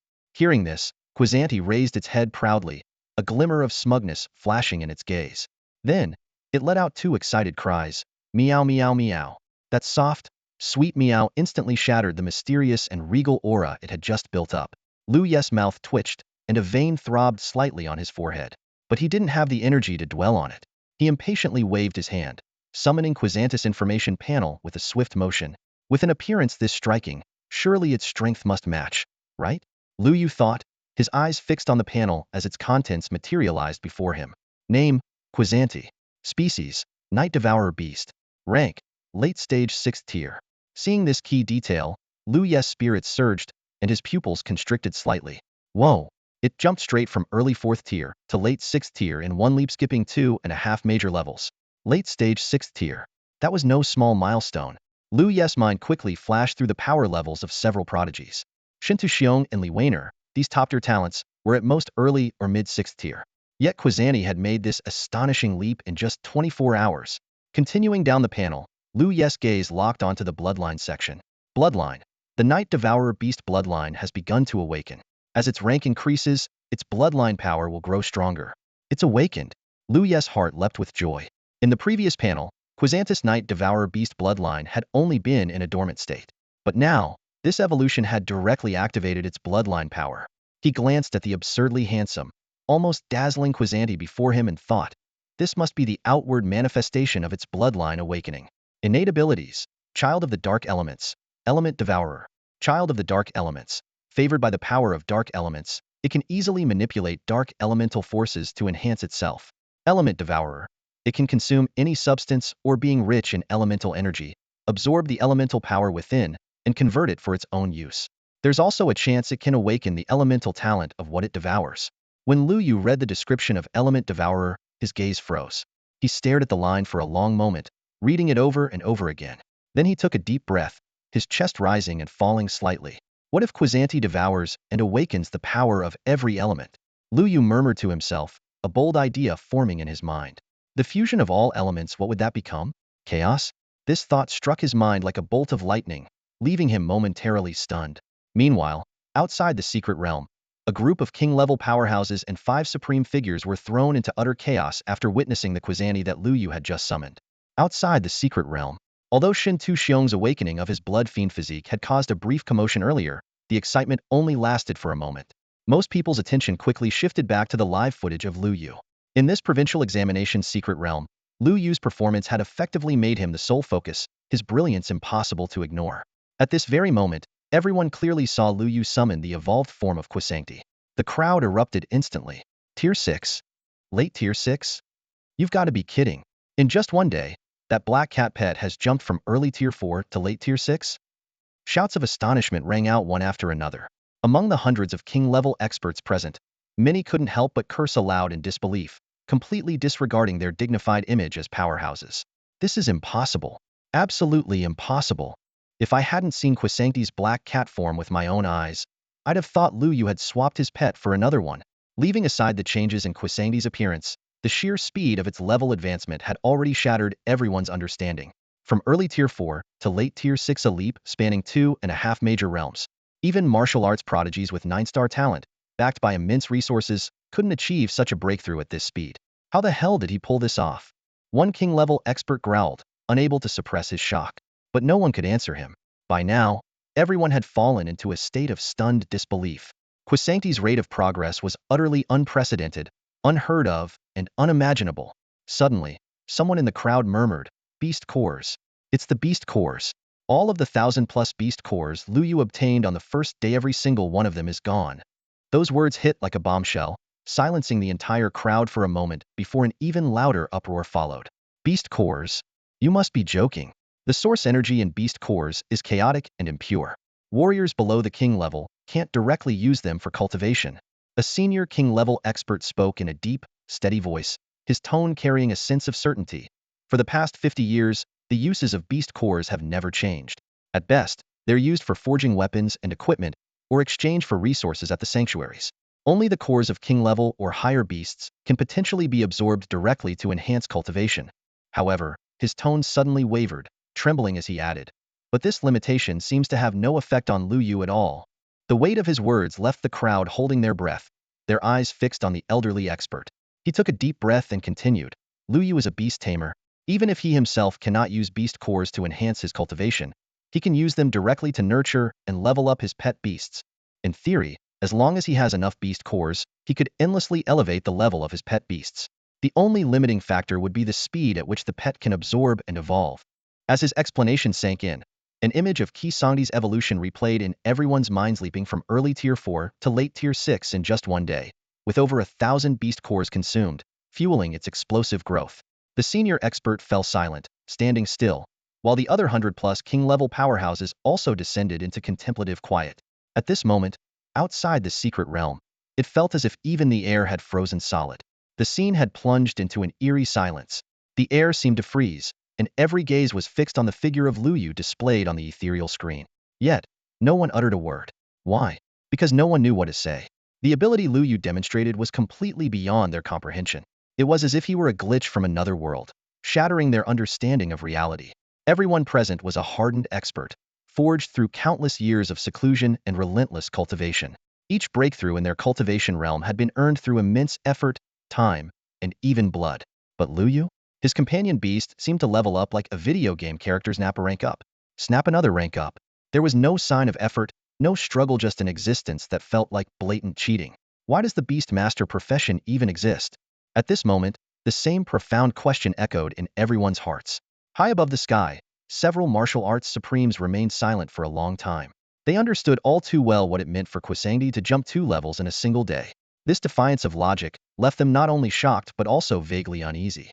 Their vision extended far beyond that of ordinary king-level experts, and they began to consider an alarming possibility. If sufficient beast cores were available, could Luo Yu's black cat companion ascend to the 7th tier, the 8th tier, or even the 9th? And beyond that, to the king level? The thought sent a shiver down their spines. But as their emotions churned, the commander of the Xuanlong army, Chu Yifeng, furrowed his brows. His gaze remained fixed on Quisankti, but his mind echoed with the words of the martial god before his departure. The beastmaster profession has its flaws. Martial arts is the true path. Chu Yifeng's expression grew complex. Could the martial god be wrong? Nearly impossible, especially since this conclusion was derived from the guidance of the Sacred Hall. How could the Sacred Hall be mistaken? Yet, Luo Yu's performance made him waver slightly. Was it true that the beastmaster profession had flaws that would manifest later? Or perhaps these flaws would only appear at much higher levels? Chu Yifeng took a deep breath, his frown deepening. He had a vague feeling that while the beastmaster profession was overwhelmingly dominant in its early stages, this advantage might not last in the later stages. At the king level or saint level, there might be insurmountable barriers waiting for Luo Yu. This thought weighed heavily on his heart. But how could he persuade Luo Yu? Especially now, when his strength left everyone speechless. Inside the secret realm, in front of cabin 007, the third day's second wave of beast hordes 100 peak tier level 5 wasteland wolves had been utterly crushed by Quisankti. The same familiar black vortex, the same effortless annihilation. 100 beast cores rained down, hitting the ground with crisp, clear sounds. Outside the secret realm, the crowd watching this scene had grown numb. It was no longer shock, but a sense of helplessness. They couldn't even muster any extra reactions. All they could do was silently watch the screen. Then, they saw Luo Yu dispatch Quisanti deeper into the wilderness to continue hunting beasts. As for himself, he activated Void Traverse and sped off westward. That's the direction of Safe House 005, where Zhang Shuiying is. Someone muttered under their breath, their tone tinged with complexity. This kid, off to play the hero and save the damsel in distress again? Huh. A younger king-level expert couldn't help but tease, while Jiang Zhenmin's face lit up with a broad smile, his wrinkles smoothing out like a blooming chrysanthemum. However, that smile didn't last long. From among the crowd, a voice suddenly rang out, tinged with doubt and alarm. Wait, hold on. Luo Yu's black cat companioned the direction it's heading in the wilderness. It looks like it's about to run into Shintaxiong. An endless wilderness stretched out as far as the eye could see. Packs of prairie wolves roamed aimlessly across the desolate terrain, occupying every corner. But then, at the edge of the horizon, a figure shrouded entirely in blood red appeared, slowly emerging into view. Roar! The wolves, scattered within a few miles, reacted as if a fuse had been lit. They howled and charged ferociously toward the figure. Yet, their ferocity and sheer numbers were no match for the red-clad figure. Before they could even get close, invisible forces tore them apart, leaving behind nothing but a bloody mist and no trace of their bones or bodies. Luo Yu. The blood-soaked figure was none other than Shintaxiong, who had unleashed the restraints on his fists. Previously at the mid-6th tier, his aura had now surged into the early 7th tier. What was even more terrifying was that with each punch, each kill, he absorbed more and more bloodthirsty energy, his power continuing to rise. The Blood Fiend Physikia, forbidden ability that grows stronger by absorbing the bloodthirsty aura of slaughter. But such power comes at a cost. As the blood energy flooded into him, Shintaxiong's mind was gradually being consumed. The clarity in his eyes faded, replaced by a deep, primal rage and insanity. Every muscle in his body tensed from the overwhelming power, and every breath exuded an oppressive thirst for blood. He was no longer a man, but a bloodthirsty beast cloaked in human form. And yet, despite this transformation, Shintaxiong's lips trembled faintly. Over and over, he muttered a name in a raspy, unwavering tone: Luo Yu. The sound was hoarse and persistent, crossing the boundary between reason and madness. It wasn't a conscious call, but an obsessive cry. This obsession, like a thin thread, barely kept Shintaxiong from fully succumbing to the abyss of slaughter, preserving a sliver of his humanity. Roar, roar, roar. More and more prairie wolves were drawn by the scent of blood, closing in on Shintaxiong like a tidal wave. Yet his movements were simple and brutal, one punch after another. With each strike, dozens, sometimes hundreds, of 5th-tier peak beasts were obliterated like fragile weeds, crushed in an instant. The blood aura swirled around him like a crimson mist before being greedily absorbed into his body. His presence grew ever more terrifying, and the air around him seemed to thicken with the oppressive weight of blood energy, suffocating and heavy. Boom, boom, boom. The blood aura condensed so densely it began to drip like liquid, seeping from his body and leaving a trail of vivid red footprints on the ground. Drip, drip, drip. Step by step, Shintaxiong moved forward, his steps heavy yet resolute, as if searching for something.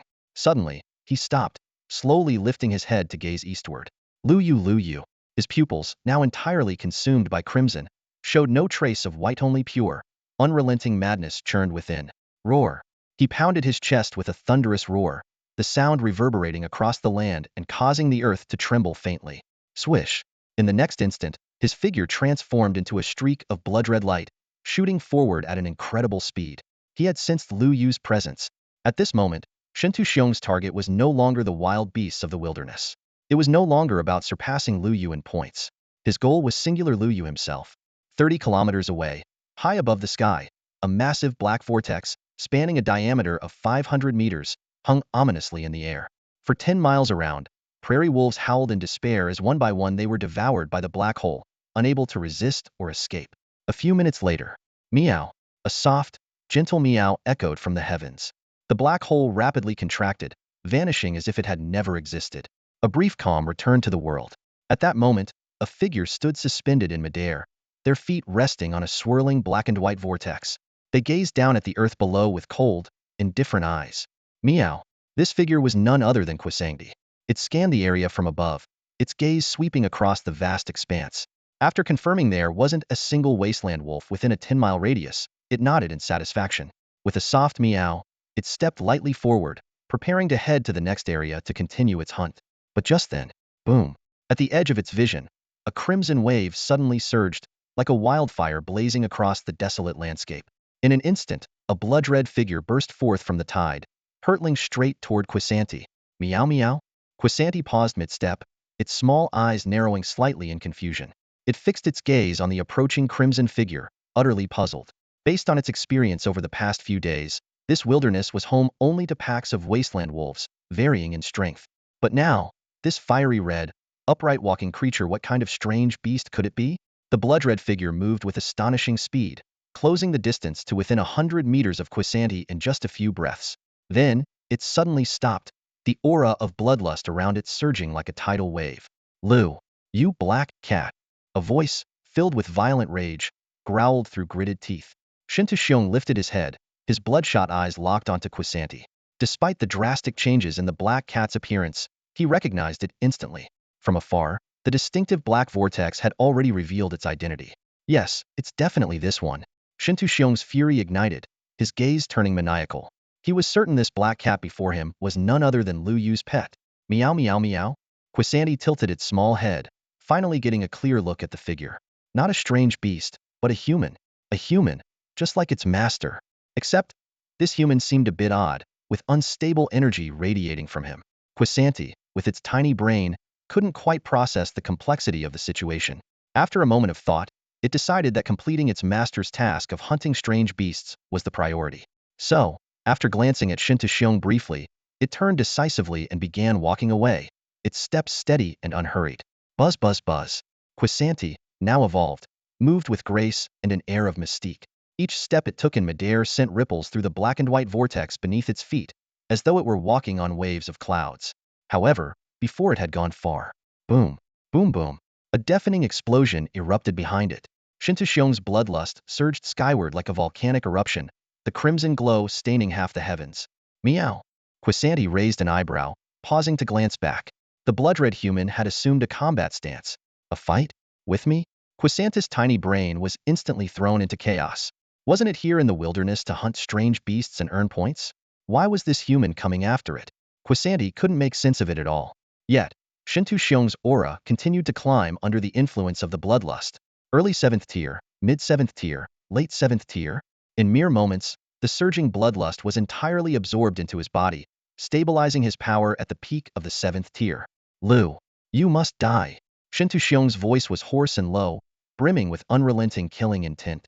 At this point, his mind was consumed by rage, leaving only a singular obsession with Luo Yu. To chase Luo Yu, surpass him, suppress him, and ultimately kill him. Since he couldn't find Luo Yu, he would start with his pet. Killing this black cat would be the first step to breaking through his inner demons. At the same time, Quisanti, who had been leisurely trotting away, suddenly froze in place. Its small face was filled with confusion, but the moment it heard the words, "Luo Yu must die," its pupils contracted sharply. In the next instant, something rare and extraordinary occurred. Quisanti's eyes sharpened, radiating an intense and deadly aura. Roar. This was no longer the soft, endearing meow of a cat. It was a thunderous roar that shook the very heavens. Outside the secret realm, countless powerful figures were stunned. No one had anticipated that on the third day of the Beast Tide assessment, such a dramatic confrontation between man and beast would unfold. Though calling it a man and beast confrontation might not be entirely accurate. After all, the root of the matter lay in this. Shintuxiong's ultimate target remained Luo Yu. This was supposed to be a competition among students, yet now, with Shintuxiong activating his blood fiend physique and losing most of his sanity, the competition had been forcibly escalated to the brink of a life-and-death battle. Hiss, this is bad. A king-level expert couldn't help but gasp in a low voice. Luo Yu's pet beast is in real trouble. If things go south, it might even die on the spot. The remark instantly sparked a flurry of discussions among the other experts. That's right. That pet beast is only in the late stage of the 6th tier, and it just recently broke through, but Shintuxiong, his aura now is almost at the 8th tier. The speaker paused, their tone filled with shock. Shintuxiong's blood fiend physique is truly terrifying, jumping straight from the 6th tier to the 8th. That's 8th tier combat power almost at the king level. Who in this secret realm could possibly be his match now? The group of king-level experts exchanged heated opinions, and within just a few sentences, they had practically sentenced Quisanti to death. After all, Shin Xiong was already completely out of control. Bereft of reason, his attacks were merciless, leaving no room for restraint. Every strike carried lethal intent. Once he made a move, it would undoubtedly be a fatal blow. Quisanti was in mortal peril. At this moment, Jiang Jinmin's face was filled with worry as he stared intently at the image on the sky screen. Not far away, a king-level expert from the Shinto family, who had just rushed back from Jinling City, let out a long sigh of relief. A faint, relaxed smile even appeared on his face. According to the patriarch, while the young master lifting the restraints on his blood-fiend physique carries the risk of losing control, it is also a great opportunity, he murmured softly, his tone tinged with excitement. Under normal circumstances, the blood fiend she can amplify power and cultivation level, but it also severely corrodes the mind. In extreme cases, it can turn someone into a mindless, rampaging lunatic. But the young master is different. He activated his blood fiend physique under the pressure from Luo Yu. His obsession with Luo Yu remains unbroken. As long as that obsession persists, the young master will not completely lose himself. He raised his eyes to the sky screen, his gaze filled with anticipation. If the young master can suppress Luo Yu, that will be the moment he overcomes his inner demons and resolves his obsession. If that happens, not only will he regain full clarity of mind, but he will also achieve complete mastery over the power of the blood fiend physique. His gaze shifted to the black cat in the image, his eyes burning with intensity. Although he's not facing Luo Yu directly right now, this black cat is Luo Yu's pet beast and his greatest support. Kill the pet beast first, then subdue Luo Yu. In doing so, the young master's blood fiend physique will reach perfection. The fortune gained from this will be unimaginable. Within the secret realm, across the endless wilderness, man and beast stood facing each other from a distance. Shin Xiong's eyes burned blood red, exuding boundless killing intent. Slowly, he raised one hand. Boom, boom, boom. Like a storm, blood fiend chi surged wildly from his body, forming a crimson vortex around him. The terrifying aura soared skyward, shaking the heavens. Clearly, Shin Xiong had no interest in tangling with a mere sixth-tier pet beast. He intended to crush Quisanti with a single blow. Meanwhile, high above in the sky, Quisanti hovered midair, its fur bristling in defiance. Buzz, buzz, buzz. Its eyes flared with fury, and its jet-black fur stood on end. The dark elemental energy within it surged like a tide, gathering around its body and forming a deep, ominous black aura. Though Quisanti didn't recognize the blood-red figure before it, the overwhelming pressure emanating from the opponent made it clear this was a battle it could not afford to retreat from. But the intruder was here for its master. Worse still, the intruder declared they would kill its master. Such audacity, such insolence. At this moment, Quisanti was utterly enraged. Its crimson eyes burned with a fiery intensity, as if flames danced within them. It had already cast aside the task of hunting exotic beasts, a mission entrusted to it by its master. Now, the only thing it wanted was to crush the arrogant fool standing before it. Time seemed to stretch infinitely in this moment. Man and beast faced each other on the desolate wilderness, neither making a reckless move. The air was thick with suffocating tension, as if even the wind had been frozen in place. Only the invisible clash of their killing intent filled the space between them. Both sides were gathering their strength, preparing for a decisive strike. The atmosphere on the barren land grew increasingly eerie, and even the sky seemed to darken under the weight of their confrontation. No one could tell how much time had passed until the wilderness was completely divided by two starkly contrasting forces. On one side, a blood-red hue as thick as fresh wounds. On the other, a deep black as endless as the night. The two forces occupied their respective domains, locked in a fierce standoff, neither yielding an inch. Luo, you must die. Shin Xiong finally spoke, his voice hoarse and low, brimming with an overwhelming killing intent. In the next instant, he moved.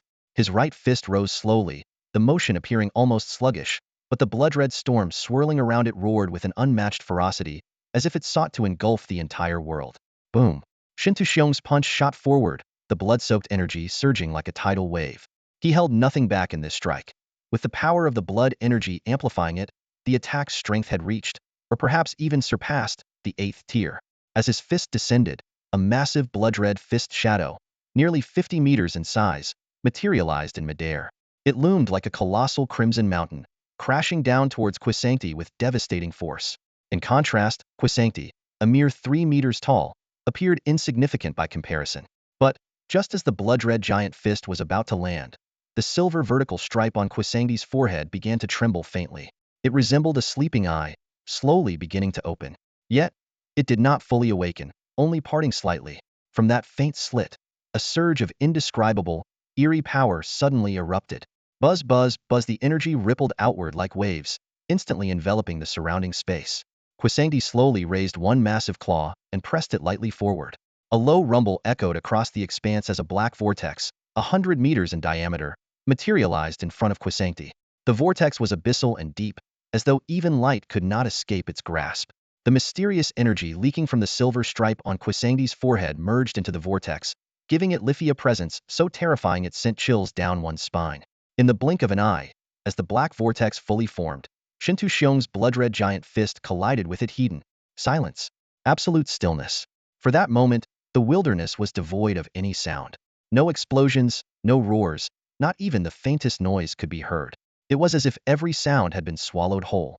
Within the black vortex, a faint silvery white glow flickered, eerily absorbing everything, not just sound, but also the blood-red giant fist barreling toward it. The blood-red fist disintegrated inch by inch before the black vortex, like a struggling beast being devoured, its resistance futile. In mere moments, the massive fist shadow vanished completely without a trace. Meanwhile, the black vortex, laced with silvery white brilliance, remained suspended in the air, exuding an oppressive and chilling aura. On the ground, Shintu Xiong froze. His blood-red eyes, which had burned with fury moments ago, now showed a fleeting clarity. That clarity was filled with disbelief, shock, and utter bewilderment. He had never imagined that his most powerful strike could be neutralized so effortlessly. High above, Quisanti let out a long, satisfied belch, as if it had thoroughly enjoyed its recent meal.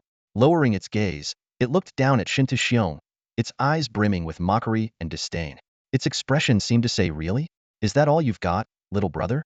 In the desolate wilderness, Quisanti stood high above, gazing down at Shintu Xiong with an indifferent expression. Shintu Xiong's blood-red eyes were filled with rigidity, as if bound by an invisible force, unable to move. Meanwhile, outside the secret realm, the gathered king-level powerhouses watching this scene fell into a collective silence. In that moment, even these invincible figures in their respective domains couldn't help but recall the fear of being dominated by a great beast. Though Quisanti appeared to be no more than 3 meters tall in the image, to these elites, it loomed like an unstoppable colossus, exuding an oppressive aura that suffocated the soul. An 8th tier defeating a 6th tier. Just like that? After an extended silence, one of the king-level powerhouses muttered under his breath, disbelief laced in his tone. Yet, his words were met with no response, for all eyes remained fixed on the scene in the wilderness. The life-and-death battle between Shintu Xiong and Quisanti was far from over. Boom, boom, boom. Shintu Xiong's consciousness returned for only a fleeting moment before his eyes were once again consumed by an even deeper blood-red hue. A fiercer and more violent aura of blood fury surged out of his body like a tidal wave. He tilted his head back and let out a beast-like roar, then hurled his fists forward. 1 punch, 2 punches, 3 punches. Each strike carried a storm of blood fury, tearing through the air and aiming directly at Quisanti. Every punch was powerful enough to annihilate an ordinary 8th-tier warrior. However, as the barrage of punches continued, Shintu Xiong's energy grew increasingly chaotic. The last trace of clarity in his eyes was rapidly being devoured by the overwhelming crimson. Meow. High above, Quisanti seemed utterly unbothered. It no longer bristled with tension as before. Instead, it let out a lazy, soft meow, its movements casual and unhurried. During their earlier clash, it had already realized that its innate devour essence ability allowed it to easily suppress this human. To be precise, it wasn't just suppression, it was an innate counter. Quisanti's devour essence ability enabled it to absorb all elemental forces, and Shintu Xiong's blood fury was no exception. As long as the elemental power didn't exceed its limit, Quisanti could absorb it entirely. In fact, if the absorbed elements were potent enough, there was even a chance it could awaken corresponding elemental abilities. Meow. Quisanti meowed again, the silver-white marking on its forehead slowly writhing. More devour essence power poured out, merging into the massive black hole in the air, which spanned 100 meters in diameter. Swish, swish, swish. Once more, Shintu Xiong's blood-red fists struck toward the black hole. This time, there was no eerie silence. Instead, the sound of ripples echoed as though something had splashed onto a water's surface. Under the stunned gazes of the onlookers outside the secret realm, Shintu Xiong's frenzied assault was effortlessly neutralized by Quisanti. The creature even leisurely swished its tail, the image of pure ease. Roar. Roar, roar. Shintu Xiong let out another deafening roar, this time completely devoid of any human semblance. His sanity had utterly collapsed, and he now resembled a wild beast from a primordial era. He roared madly, even tearing at his own flesh with his bare hands. Crack, crack, crack, he ripped chunks of his flesh from his body, then began devouring them, shoving them into his mouth with savage abandon. Crunch, crunch. The grotesque sight made even Quisankti wrinkle its small face in distaste, a flicker of disdain flashing in its eyes. Yet at the same time, the unstable aura surrounding Shintu Xiong surged once again, like a rocket shooting skyward. The power of his blood fiend physique erupted completely, resembling a rampaging beast out of control. Madness flickered in his eyes as his entire being seemed to transform into a blazing crimson flame, burning away his very life force and martial foundation. The blood fiend physique, a bizarre and terrifying talent, allowed him to absorb the strength of flesh and blood to enhance himself. But now, he had turned this ability on his own body. Creak, creak. A chilling sound, like bones crunching, echoed across the desolate wilderness. Shintu Xiong's body began to deteriorate at a visible rate as he started devouring his own flesh. The muscles of his chest were nearly consumed, leaving exposed bones and internal organs gruesomely visible. His hair, starting from the roots, gradually turned a vivid blood red. This was the cost of fully activating the blood fiend physique. He was willing to destroy everything he had all for one final obsession: to kill Luo Yu and that exalted pet beast by his side. Boom, boom, boom. As time passed, Shintu Xiong's body was reduced to little more than a skeletal frame, yet he ceased his self-devouring actions. A suffocating aura of blood fiend energy erupted into the sky, painting the heavens crimson. The dark, ghostly light that had been opposing him was swiftly overwhelmed. Aside from the area near the black hole in front of Quisanti, where faint traces of dark light still flickered, the rest of the land was bathed entirely in blood red. Whoosh, whoosh, whoosh. The blood fiend aura surged like a torrential river, and behind Shintu Xiong, a towering blood-red giant, over 100 meters tall, began to take form.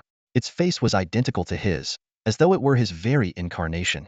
The giant raised its massive fist, and in perfect synchronization, Shintu Xiong mirrored the movement, unleashing a thunderous force that roared as it hurtled toward Quisanti. Boom! Quisanti dared not hesitate. Raising its paw, it struck toward the black hole vortex from a distance. Hum hum hum, the black hole rapidly expanded, growing to a massive 500 meters in diameter. At the same time, a glimmer of silver light appeared at the vortex's center, resembling a silver eye slowly opening. Bankaboom! The blood-red giant's fist, imbued with overwhelming blood fiend energy, smashed toward the black hole with terrifying momentum. Yet in the next instant, the situation shifted drastically. The black hole vortex suddenly accelerated, generating an immense and horrifying suction force. The giant's fist was the first to be swallowed, followed by its right arm, torso, and the rest of its body. In just a few breaths, the blood-red giant's apparition vanished without a trace. At the same moment, a sharp cracking sound echoed from within Shintu Xiong's body on the ground. The very core of his blood fiend physique shattered. That blood-red giant had been the source of all his blood fiend power, and now, every last trace of it had been devoured by the black hole. However, something even stranger occurred. Quisanti, hovering midair, suddenly froze, its expression shifting in surprise. Its small face displayed a hint of astonishment. Meow meow? It let out two soft cries, and then, an even purer, more violent blood fiend energy than Shintu Xiong's erupted from within its body. Quisanti's devouring essence talent had been fully activated, and the blood fiend element awakened within it. Wrapped in the surging blood fiend energy, its body began to evolve once again. Well, buddy, your blood fiend power was impressive, but now it belongs to me. Beneath the vast wilderness, Quisanti entered a mystical state. Its eyes were tightly shut, its fur swaying despite the still air, and the silver-white mark on its forehead writhed slowly, as if alive. The surrounding atmosphere seemed to thicken, exuding an eerie and oppressive aura.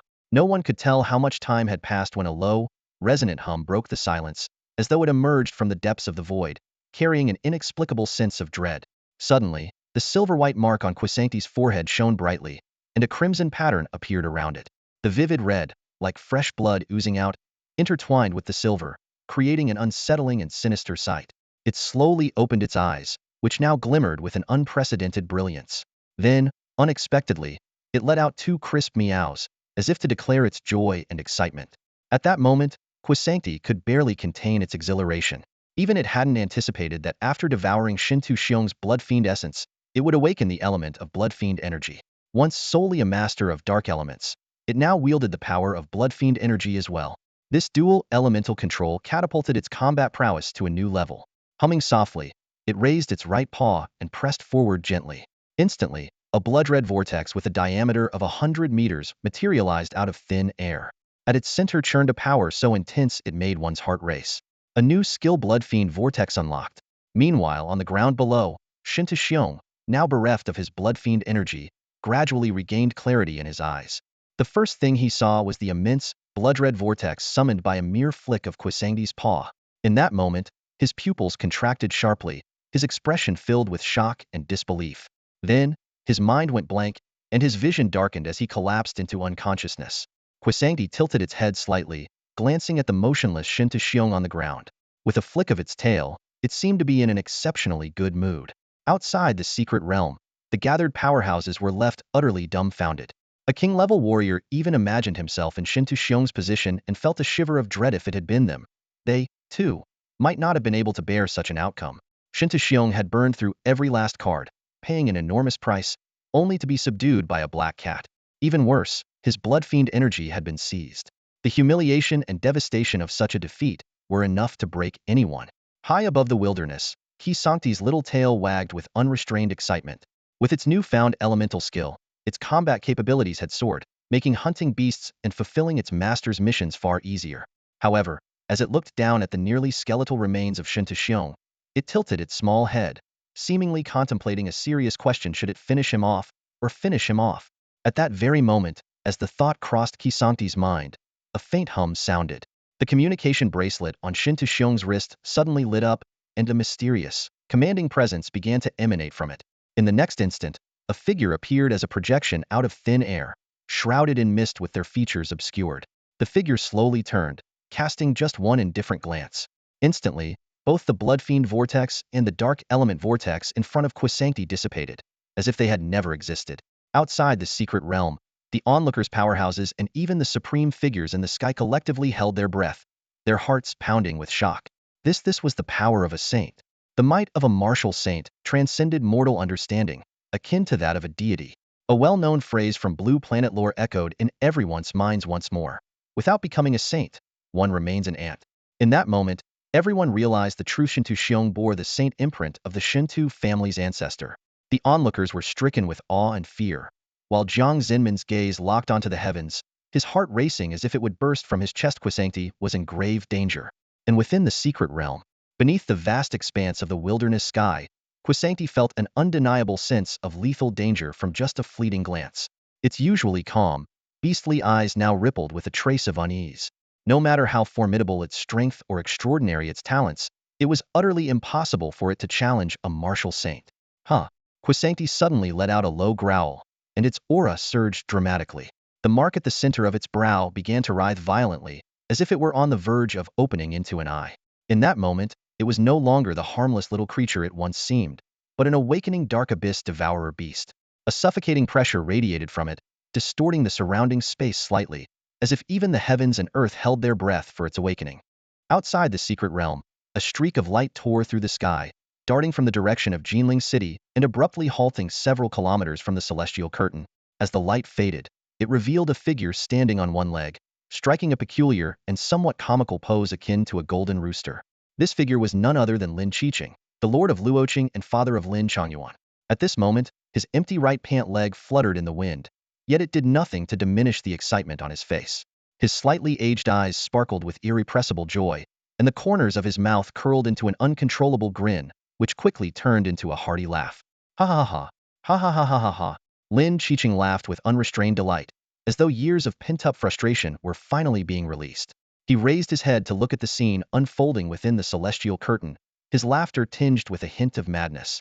Luo Yu, oh Luo Yu, in Luoqing, with your aunt protecting you, this old man indeed couldn't touch you. But this is Jinling. He spoke each word with gritted teeth, his tone filled with resentment and triumph. The Shintu family would rather reject my allegiance than fulfill our previous deal to help me take back what is rightfully mine, the corpse of the colossal beast. Yet you foolishly sought death by provoking the Shintu family. No matter how strong your pet beast is, even if it can suppress or even attempt to slay the young prodigy of the Shintu family, what of it? Ha ha ha. With the martial saint ancestor personally stepping in, your death is inevitable this time. Lin Qiqing's laughter was laced with long-suppressed insanity. In the past few days, while Luo Yu had been making waves and basking in glory within the secret realm, Lin Qiqing had been enduring one humiliation after another outside. A king-level powerhouse at the very peak, just a step away from the sovereign level, he had found himself repeatedly thwarted by a young beast tamer. As these thoughts crossed his mind, Lin Qiqing's gaze turned icy cold. Yes, that mysterious, vanished king-level Titan beast. It must have been taken by that brat, Luo Yu. His fists clenched tightly, his knuckles turning white, and his entire body trembled slightly with rage. That was my spoils of war. I lost my right leg for it. Only by obtaining the king-level beast core can I break through to the sovereign level and restore my body. Lin Qiqing's voice was low and hoarse, brimming with bitterness and resentment. If it hadn't been for Luo Yu's intervention, I would already be a martial supreme. The three great families of Jinling would treat me with respect instead of turning their backs when I sought their aid. He took a deep breath. His face darkened to the point where it seemed to drip with malice. Even the Shintu family turned against me. The deal we originally agreed upon, they broke it. Not only did they refuse to help me deal with Luo Yu, but they even drove me out. Outrageous. At this moment, Lin Qiqing resembled a cornered beast, exuding an air of desperation and venom. He gritted his teeth and muttered curses under his breath. I may not be able to claim the beast core from your hands, but watching you, a thief, get crushed effortlessly by the martial saint will at least bring some satisfaction to my heart. However, before he could finish his words, his voice abruptly faltered. Because within the celestial curtain, something completely unexpected had occurred, something no one could have foreseen. Within the hidden realm, across the desolate wilderness, the phantom projection of the Shintu family's saint ancestor cast a cold, indifferent gaze upon Quisancti. Though this manifestation was merely a fraction less than one-tenth the saint ancestor's true power, it was more than enough to annihilate Quisancti with a single thought. At this moment, the saint ancestor's face was indistinct, blurred by the haze of his projection, yet the oppressive atmosphere emanated a chilling intent to kill. Shintu Xiong, a rare prodigy of the Shintu family over the past few decades, had been utterly ruined on this day. His blood-fiend physique was dismantled, his martial foundation destroyed, and now he barely clung to life, a shadow of a man. Even if he were saved, he would amount to nothing more than a cripple, his martial path completely severed. And the root cause of all this? A black cat, the pet beast of Luo Yu, an obscure, unremarkable young beast tamer, had brought the mighty Shintu family to such disgrace. Luo Yu, a beast tamer, the saint ancestor's phantom murmured softly, as if trying to recall something, but soon shook his head. Whatever Luo Yu's background might be, today, as the saint ancestor of the Shintu family, he could not forego action, even if it meant exploiting his seniority. If he did nothing, the honor of the Shintu family would be utterly obliterated. With this thought, the phantom's gaze turned piercingly cold. A mere flicker of his will, and the entire world seemed to freeze. A saint's single thought could silence all life. Yet, just as this destructive power was about to descend upon Quisancti, whoosh, an enigmatic figure suddenly materialized in the heavens and earth.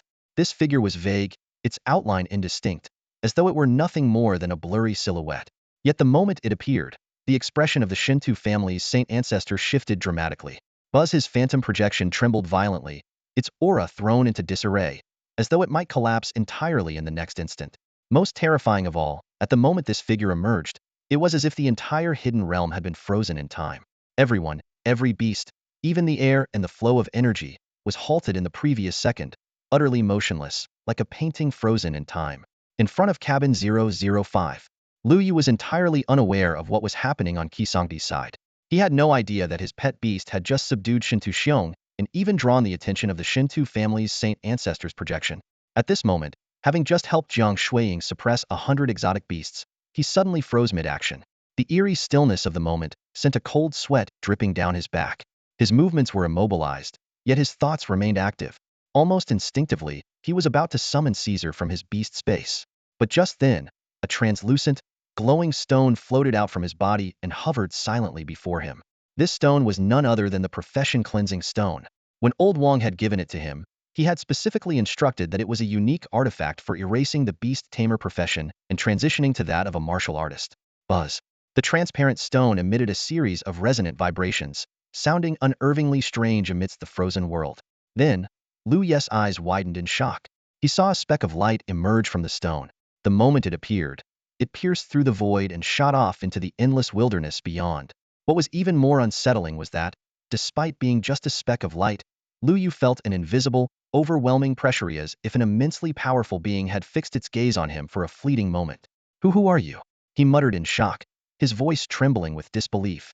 In front of cabin 006, Qin Shiyao was surrounded by a pack of ferocious wolves on the desolate plain. Yet, in that instant, both she and the savage beasts froze midair, as if time itself had been abruptly halted. This bizarre phenomenon sent a chill through her heart. Panicking, she called out silently in her mind, "Teacher, what's happening?" However, this time, her plea was met with nothing but silence. Meanwhile, in the depths of her consciousness, within that mysterious realm, the Empress, clad in a regal purple-gold robe, stood motionless. Her usual composed and authoritative demeanor was replaced by an uncharacteristic solemnity, even a hint of dread. Her gaze was profound as she stared at the suddenly frozen secret realm, murmuring under her breath, "Time has stopped, and not just stopped, but instantly frozen the entire secret realm?" What kind of power could this be? Before she could finish her thought, her expression grew increasingly complex. A cultivation level merely at the pinnacle of demigod? The Empress' sharp eyes narrowed, a flicker of unease crossing her face. But why does this presence feel more oppressive than even my former self at my peak? In that moment, the once unshakable strongest of the purple star showed a rare trace of bewilderment. Her gaze traversed through the consciousness space, as if piercing through dimensions of time and space, finally landing on Luo Yu. Like everything else was frozen in place. Her attention was soon drawn to the softly glowing stone before him. Her eyes, sharp as lightning, immediately locked onto the source of the terrifying orate was that very stone. Outside the secret realm, those observing the projected images were struck by an unprecedented shock. Lin Keqing's face turned ashen as he stared at the scene, while the king-level experts on the ground below, and even the martial supremes in the heavens above, were all left utterly petrified, as if turned to stone. This was different from their earlier astonishment at Luo Yu's performance. This time, they were truly frozen in disbelief, rendered speechless. They could clearly see what was happening within the secret realm when the ethereal figure appeared. Everything froze. Not just a person or a wild beast, but the entire secret realm. Every living being, every gust of wind. Even time itself had been completely immobilized. What kind of power is this? One of the king-level experts stammered, their voice trembling with awe and terror. Meanwhile, in the sky, the martial supremes wore pale expressions, their pupils shrinking to pinpoints as cold sweat trickled down their foreheads. They had never encountered a force so utterly beyond comprehension. However, among them all, Shenlong Army Commander Chu Yifeng's reaction was particularly unusual. After his initial shock, his eyes locked onto the phantom figure within the secret realm with an almost fanatical fervor. His body trembled with excitement, and his face displayed an expression of pure, devout reverence, as though he were a worshipper standing before a deity. Yet at this moment, the supreme leaders of the four great academies had their full attention fixed on the scene within the secret realm, oblivious to Chu Yifeng's abnormal behavior. Back within the frozen wilderness, in that utterly still world, the ethereal figure, neither tall nor imposing, yet exuding boundless authority, finally moved. With deliberate slowness, he spoke, his voice deep and majestic, resonating as if it spanned the very heavens and earth. The moment his words echoed, everyone, whether they were low-level cultivators or the exalted martial supremes, felt a profound shock deep within their souls, an overwhelming force they could not resist, driving them to the brink of madness. Within the hidden realm, an endless expanse of desolate wilderness stretched as far as the eye could see. A towering, imposing figure stood silently, back turned to the world, exuding an unshakable aura of dominance. Suddenly, a deep, drawn-out sigh echoed through the heavens, as if piercing the very fabric of existence. In that instant, the world seemed to sink into an intangible oppression, and all things trembled as if sighing in unison. The spectral image of the Shinto clan's venerable ancestor froze upon hearing the sigh. His pupils contracted sharply, and the terror and dread etched on his face seemed almost tangible. His body trembled slightly, as though crushed by an invisible force, rendering him breathless. A name surfaced in his mind, dragging with it a memory that sent shivers down his spine. "It's him, it's actually him," he murmured to himself, his voice barely audible. Before anyone could recover from the abrupt change, a deep male voice resonated once more, low and ominous. "A great calamity looms, humanity's disaster." Just 8 words, but they struck like thunderclaps, shaking the very heavens. In that moment, an unseen force seemed to drag everyone into another realm. Before their eyes unfolded scenes of utter devastation, rampaging beasts, collapsing cities, mountains of corpses, seas of blood, the abyss seething, and a vision of blue star teetering on the brink of annihilation.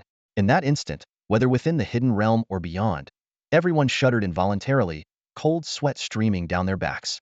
Many widened their eyes in terror and confusion. The vision was too vivid, so real that it felt as if it could descend upon them at any moment.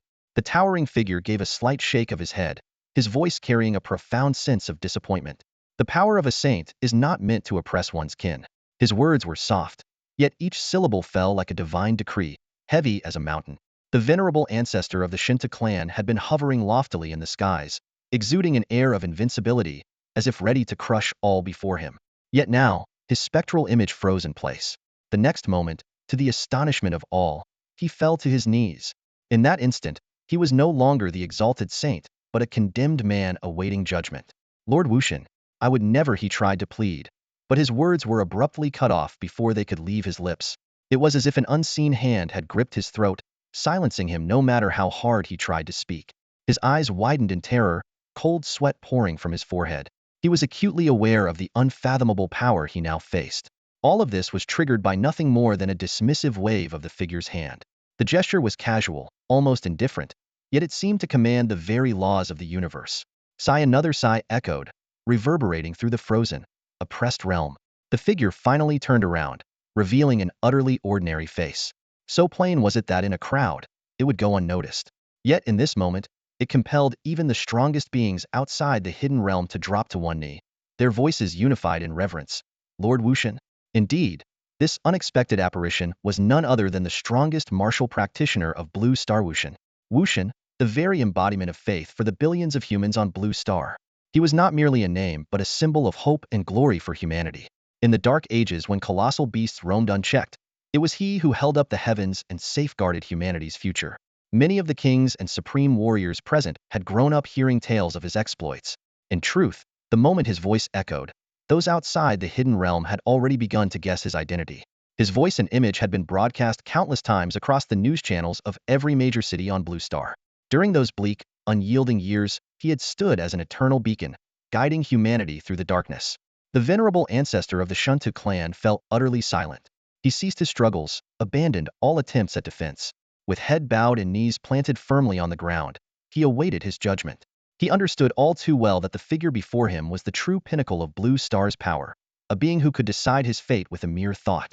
The venerable ancestor was mighty, capable of reshaping mountains and rivers with a single thought. Yet at this moment, he was as insignificant as an ant. In the presence of the martial god, he was utterly insignificant, so weak that a mere glance from the martial god could annihilate him countless times over. The disparity in their realms was insurmountable, a chasm that no effort could bridge. Moreover, the invisible pressure emanating from the martial god's identity and status was enough to shatter one's courage and resolve. Today, I sever your arm. Let this be a warning, there will be no next time. The martial god's voice was low and calm, yet it carried an undeniable authority that brooked no defiance. His gaze lifted slightly, casting a faint glance at the phantom projection of the Saint Patriarch. With a subtle motion, he raised a finger and wielded it like a sword, making a gentle slash through the air. Crack! The sound was like the heavens and earth collapsing. In that instant, the space itself seemed unable to withstand the overwhelming power, fracturing inch by inch. Cracks spread like a spiderweb across the void. On the desolate plain, the phantom of the Saint Patriarch shuddered violently, as if crushed by an invisible, colossal force.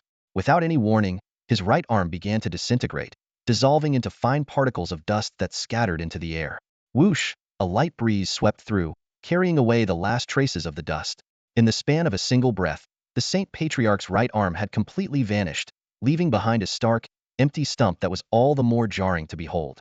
Yet, what struck terror into the hearts of onlookers was not just the loss of the arm, it was the realization that the martial god's strike was aimed at more than just the phantom projection before him. Swish! Outside the secret realm, the skies over Jinling City were suddenly torn apart by a brilliant streak of sword light. The light, dazzling and scorching like a blazing sun descending from the heavens, shot straight toward the deepest sanctum of the Shinto clan. Ah! A piercing scream of agony echoed across the skies, reverberating through Jinling City and causing the entire city to tremble faintly. Yet the scream was abruptly cut short within a single breath. In its place came a feeble voice, trembling with reverence and fear. Martial god above, Shinto Lai acknowledges his wrongdoing. Gasp! The city erupted in shock and astonishment. Shinto Lai, the exalted Saint Patriarch of the Shinto clan, had been forced to admit his fault. Everyone understood the gravity of such an admission. Back within the secret realm, on the desolate plain, martial god above, Shinto Lai acknowledges his wrongdoing. The phantom projection of the Saint Patriarch spoke in unison with his true self, as though the two were perfectly synchronized. Though their consciousnesses were not fully aligned, their reactions to the martial god's strike were identical. The martial god cast an indifferent glance at the phantom projection before withdrawing his gaze. Buzz! A deep, resonant hum echoed through the heavens and earth, as if the entire secret realm was bowing in acknowledgement of the martial god's presence. The martial god's phantom raised an eyebrow slightly, tilting his head to gaze at the sky. His voice was calm, yet it carried a chilling edge that sent shivers down the spine. Unyielding? Then hold it in. Otherwise, I'll cut you down as well. Though his words seemed to be spoken into the void, they carried an undeniable weight of authority. The moment the words fell, the skies above suddenly gathered with endless thunderclouds, dark and oppressive, covering the heavens in an ominous shroud. Lightning crackled and roared, as if poised to unleash a cataclysmic fury. And yet, the thunderclouds lingered for only a moment before gradually dispersing, fading into nothingness. The martial god observed this with a faint smirk, his lips curling into a subtle smile, as if everything had unfolded exactly as he had anticipated. Outside the secret realm, countless powerful figures who had been watching this spectacle were left awestruck, their hearts surging with emotion. This was the true power of the martial god of the human race, the martial god of Huaxia. That seemingly casual warning had very likely been enough to deter the very rules governing the secret realm itself. Yet how pitiful it was for all its might. The secret realm's rules could do nothing but retreat before the martial god. It had raged, but it was nothing more than a fleeting outburst of defiance. Buzz! Back on the desolate plain, the martial god's phantom scanned the surroundings once more. His gaze fell upon a figure not far away, Sancti, whose large eyes darted about nervously, betraying a mix of cunning and apprehension.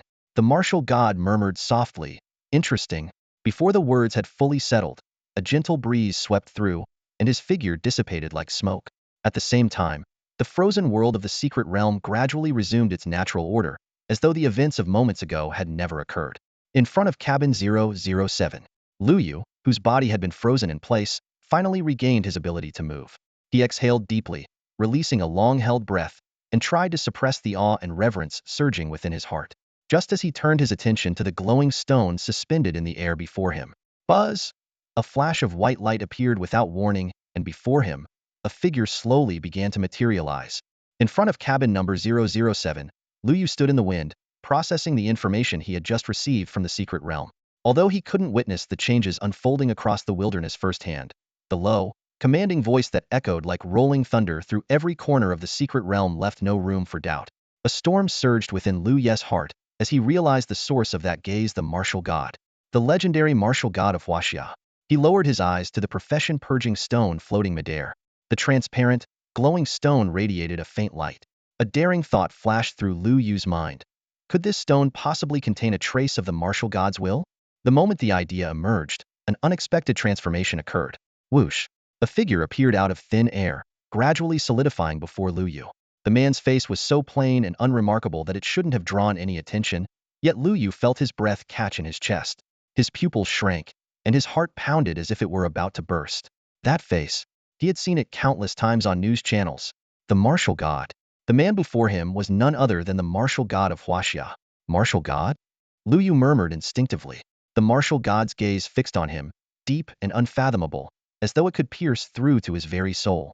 There was a complexity in that look, admiration, curiosity, and even a subtle hint of unspoken expectation. A sense of overwhelming pressure washed over Luo Yu, making his heart sink. He was utterly baffled. He had never met the martial god before, and the only link between them was the profession-purging stone in his hand. This stone had been personally retrieved from the sacred temple by the martial god and delivered to him.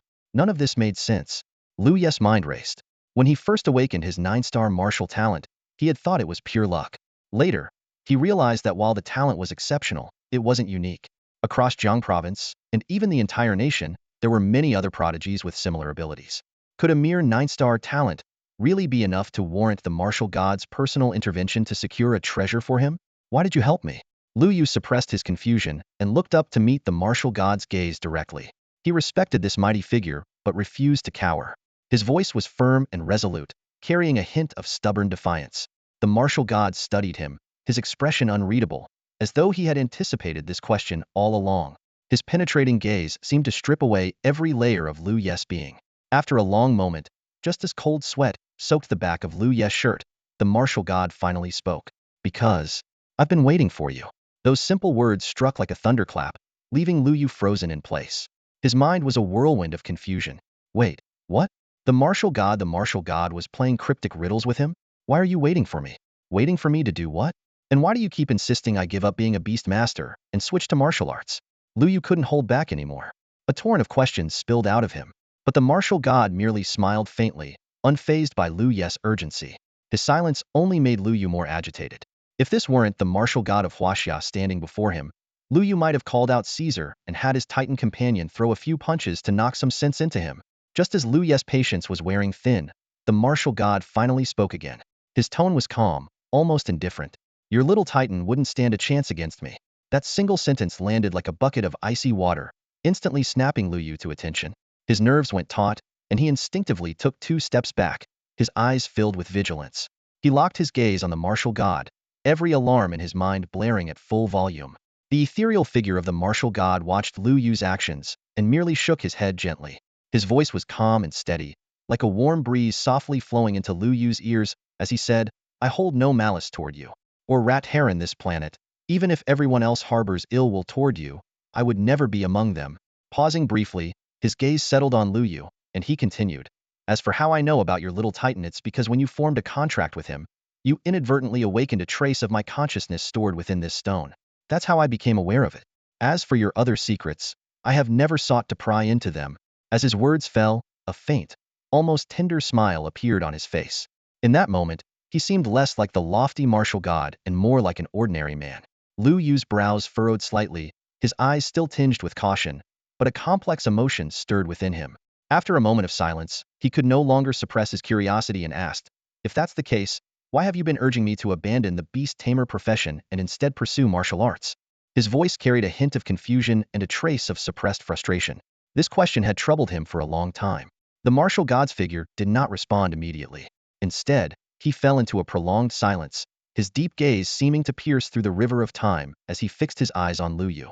The emotions in his eyes were intricate and unfathomable. Finally, he spoke, his voice low and deliberate. If you are the one I have been waiting for, then you must abandon beast taming and choose martial arts. If you are not, no, you won't be anyone else. Only you could be the one I've waited for all this time. His words carried a resolute conviction, yet there was an undercurrent of hesitation and uncertainty. Luo Yu took a deep breath, his chest rising and falling slightly. He stared at the martial god's figure, a hint of resignation in his gaze. He had come to realize that while this martial god had many admirable qualities, his way of speaking was a masterclass in saying much without saying anything at all. Luo Yu couldn't help but mock internally. Listening to him speak is like listening to more speaking. Ultimately, he chose not to press further. He knew he wouldn't get the answers he sought from this martial god. The martial god seemed to sense Luo Yu's thoughts and let out a soft chuckle, his tone now carrying a touch of nonchalance. In any case, I won't force you to make a decision, but you would do well to keep this stone safe. It can help you cleanse your profession and set you on the path of martial arts. As for when you should decide, in theory, the sooner, the better. But no matter when you choose, I can train you in the shortest time possible, train you until you surpass even me. This time, the martial god's words were unexpectedly detailed. Luo Yu listened quietly, processing the information. By the time he snapped out of his thoughts and looked up, the ethereal figure of the martial god had completely vanished. The translucent, glowing stone, as if losing its source of power, began to slowly descend from midair. With quick reflexes, Luo Yu reached out and caught the stone securely in his hand. He glanced down at it, a flicker of mixed emotions passing through his eyes, but ultimately, he tucked it away carefully, choosing not to discard it. At that moment, Zhang Shuiying, who had been standing nearby in a daze, finally snapped out of her stupor. Her clear, watery eyes locked onto Luo Yu, filled with shock and disbelief. She opened her mouth, her voice trembling slightly as she asked, just now were you talking with the martial god himself? Although Zhang Shuiying couldn't hear their conversation due to the martial god's methods, she had clearly seen their interaction. One asking, the other answering, it looked like a casual chat. What left her utterly dumbfounded, however, was that Luo Yu's expression seemed less than pleased, almost as if he were annoyed. But the person opposite him was none other than the martial god of Huaxia. For ordinary warriors, even kings among warriors or martial arts supremes, meeting the martial god would mean bowing in reverence. Yet here was Luo Yu, seemingly chatting with him as if it were no big deal. In truth, it wasn't just Zhang Shuiying who was stunned. Outside the secret realm, the expressions of the king-level warriors and martial arts supremes watching through the live projection were even more varied and colorful.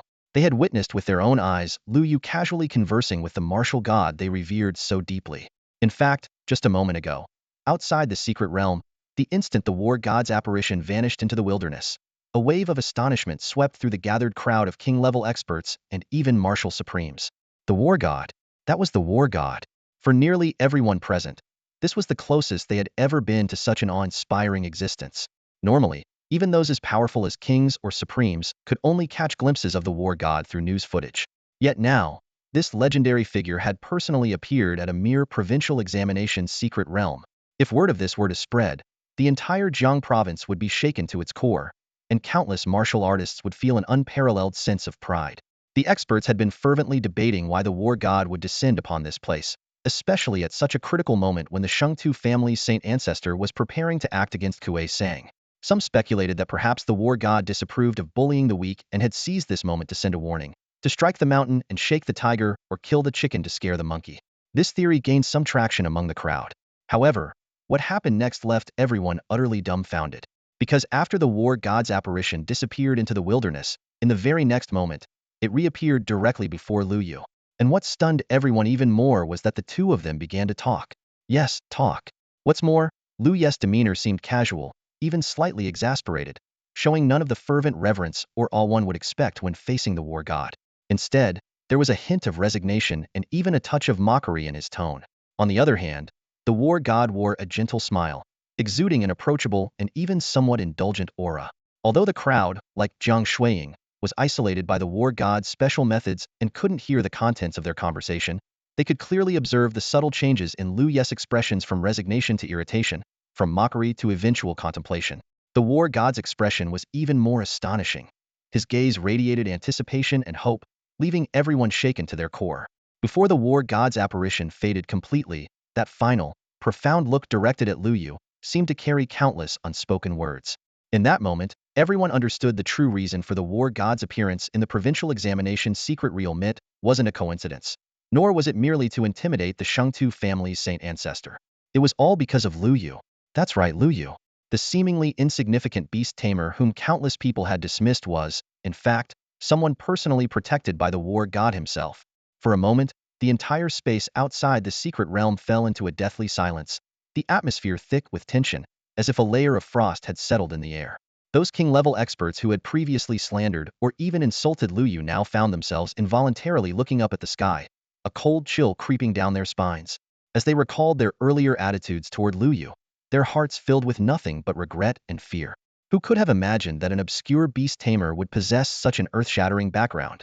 And who would have thought that standing behind him was none other than the war god of Huaxia? If only they had known this earlier, who would have dared to show him the slightest disrespect? Even if they had all the courage in the world and the biggest prejudices against beast masters, they wouldn't dare speak out recklessly. After all, the martial god has his back. Not just in Huaxia, but across the entire blue planet. Such a backing is unbeatable. My goodness, young Master Luo Yu, why didn't you mention this background earlier? On the ground below, over 100 king-level powerhouses figures who were usually revered and untouchable in their respective cities were now looking up at the sky like students watching a lecture. Their eyes were all fixed on the image in the heavens, on that single figure. Luo Yu's gaze filled with a mixture of awe, reverence, and even a tinge of flattery. Several kilometers away, Lin Qiqing cut a much more pathetic figure. Thump! He stumbled and fell straight to the ground. A peaked king-level powerhouse, reduced to such a state if word got out. No one would believe it. But the reality was right in front of them.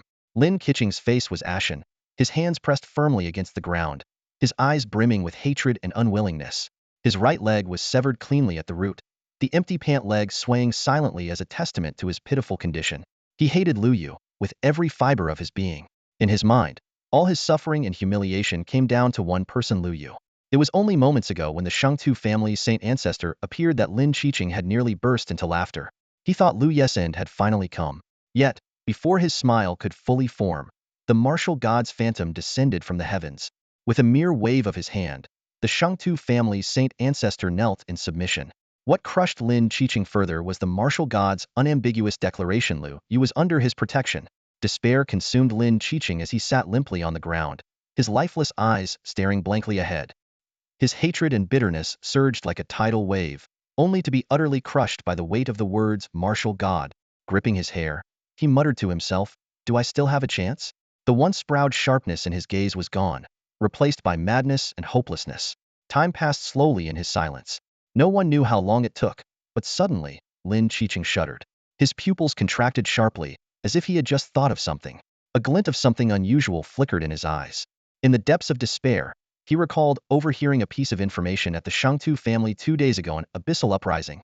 The martial god could protect Luo Yu. But what about the abyssal beasts? They wouldn't care about such protection. Beasts, they wouldn't care about that, right? Lin Qiqing's lips curled into a twisted, sinister smile, one that reeked of madness and desperation. Inside the secret realm, in front of cabin 005, Luo Yu had no idea that a few casual words had already cemented his image in the minds of countless powerhouses as someone with the martial god's backing. And honestly, if the martial god's lighthearted remarks from earlier were true, there wasn't much to argue against. But Luo Yu shook his head, pushing aside such thoughts. He firmly believed that no matter where or when, the only person he could truly rely on was himself. Strength was the only way to weather any storm. His goal was clear: the Beast Tide assessment. He needed to gather as many keys as possible, explore the depths of the secret realm, and, if there truly were abyssal beasts there, perhaps even acquire a powerful new beast companion. Beside him, Jiang Shuiying's beautiful eyes were locked onto Luo Yu, her expression complicated. Her delicate face alternated between a blush, worry, excitement, and nervousness, a whirlwind of emotions that left her visibly frazzled. Luo Yu noticed her gaze and couldn't help but feel a little awkward. His lips twitched slightly, unsure of how to respond.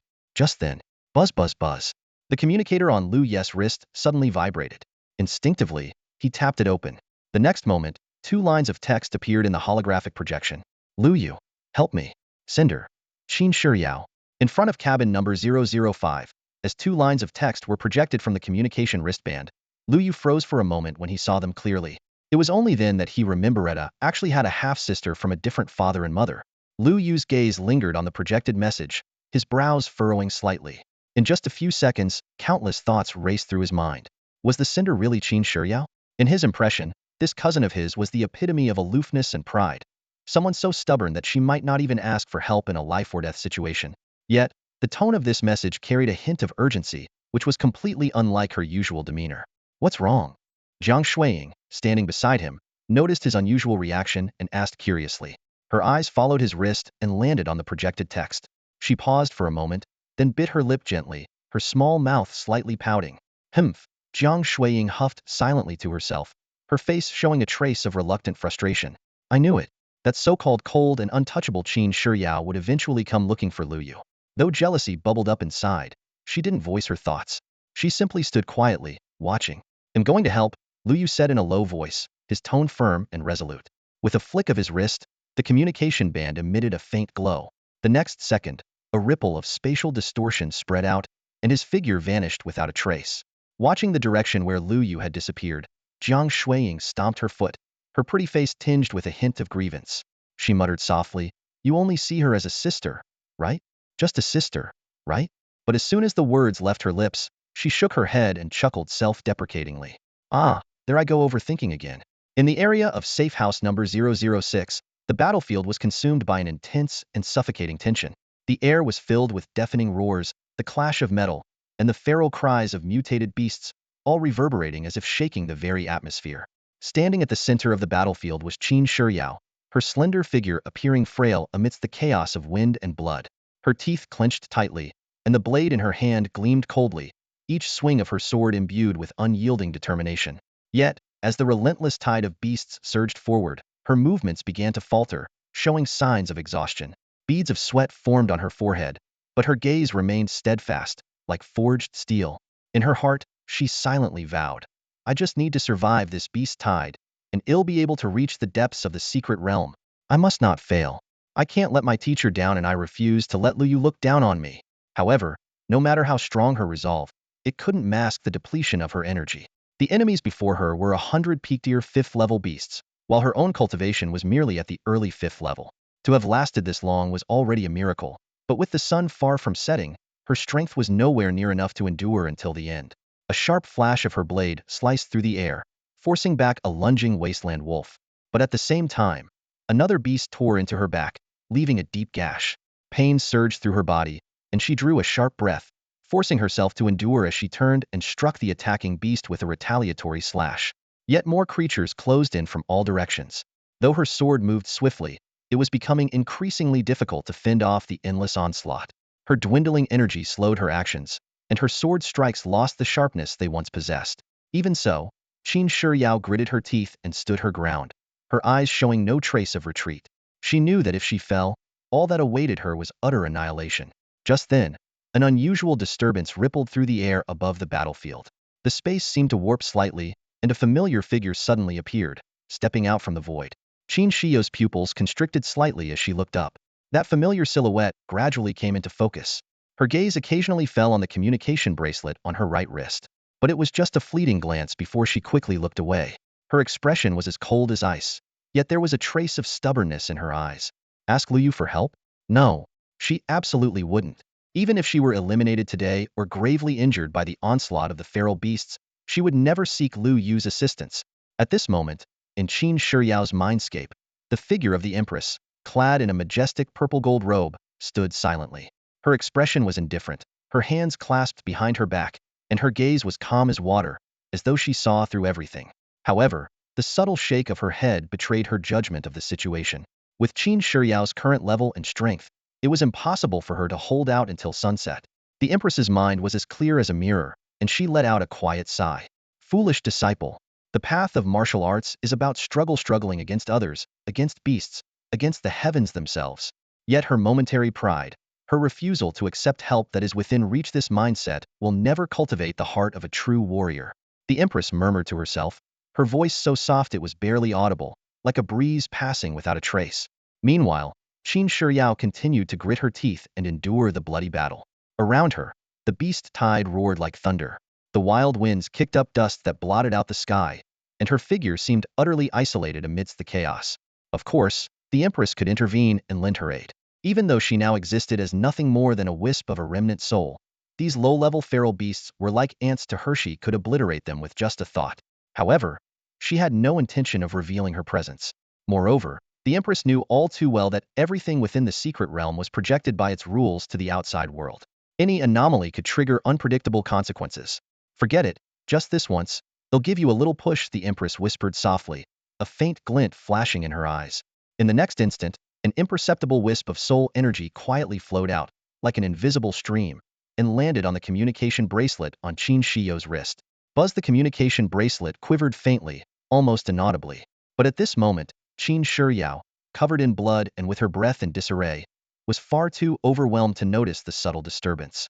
Her vision blurred, and her consciousness began to waver, as though she were lost in a fog. For some reason, at this life-and-death juncture, a wave of bitterness surged in Qin Shiyao's heart. Vivid memories from long ago surfaced in her mind. At the age of 10, she first met Luo Yu while accompanying her mother. "Hi, I'm Luo Yu," he had said, his young face bright with enthusiasm, his smile as warm as sunlight. She, on the other hand, had responded coldly with a single word, In the 9 years that followed, though they lived under the same roof, they were like parallel lines, their conversations adding up to no more than a handful of sentences.